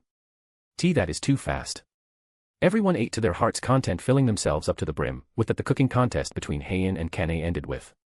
Heian won, and Kane accepted it with a shrug but everyone knew if there was fish Kane would have won hands down. She is on another level when it comes to making dishes with fish. The next day. Everyone was ready to go to Seoul for a short stay before they go off to the new world. Haru, here this is for you, Zenobia gave Haru a letter and he had a questioning look. It is from Randall, he told me to give it to you, Zenobia said with a smile. Haru opened the letter and saw the words. To Professor. Take care of my sister, I'll be waiting for her here. There was only one line on the page, and it wasn't supposed to be that way. Haru could see that Randall wanted to write more with how many shadows of characters Haru could see. Well, he definitely erased it over and over, well I get the gist of it, Haru smiled before folding the paper before keeping it in his inventory. Randy has really grown up hasn't he? I thought he would bawl his eyes out since you were leaving, Aaliyah nodded with appreciation since the snotty brat finally grew up. Aaliyah still had a grudge against him over him stealing her indirect kiss with Haru.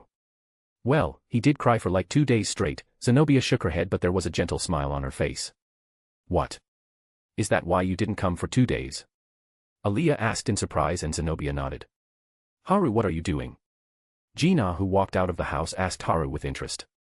Nothing, let's go, we don't want to be late, Haru said and pulled Gina inside the house with a laugh. Acting so secretly, no fair, Gina puffed up her face but went into the house. Zenobia, come on, let's go, if we are late boss, Kairisha, will get mad, Aaliyah spoke with a little bit of fear. Thank you Haru, Zenobia looked at the crow flying in the distance before walking inside the house to start her first adventure. In the commercial district. People walking across the place looked at Zenobia's shop from time to time, the reason for this was the notice outside the shop. The shop will be closed for the foreseeable future, that was written on the notice. It was shocking news because since this shop was open it has never been closed, not even once, there were only a handful of people who could enter the shop, but even then the shop was always open daily. Inside the shop in one of the rooms, Randall had his face buried in the pillow. If there was someone else in the room they'd hear muffled screams coming from Randall. He was somehow able to hold it in while seeing Zenobia off, but after she left he has been crying like no tomorrow. Tick asterisk tick asterisk. Randall looked up from his bed after hearing something hitting his window glass. A crow. Randall frowned and turned away again, not bothering. Tick asterisk tick asterisk tick asterisk. As if pissed off by his action, the crow started hitting the window again. Damn you annoying bastard, at least let me cry in peace. Randall jumped off his bed and opened the window. Caw asterisk. The crow sighed, looking at Randall, and shook his head. Did you just shake your head at me? You think I am a crybaby, huh? Randall got angry. Caw asterisk caw asterisk. The crow was a bit shocked since Randall was able to understand him. How do I know? Since the professor sent you, it is easy to understand you. Randall spoke of it like it wasn't a big deal. The crow stepped back with a wary look in its eyes. Stop looking at me like I am a creep, why are you here? Randall was holding super angry. If not for the fact that he could beat the crow, he would have cooked it. The crow gave him a piece of paper that was on its leg. Randall opened the folded paper and saw Haru's handwriting. You better prepare for a celebration when we return. P.S. No bell peppers on the menu. That was what was written on the paper. With this, the second arc is ending, and the third one will begin shortly. First of all, where the fuck are the comments? Okay, type here in the paragraph comment here so that I know how many are reading. Secondly, where are the power stones? Don't hide them away. I need it and you need it so that you can get the extra chapters. Alright, that is all for me. See you tomorrow.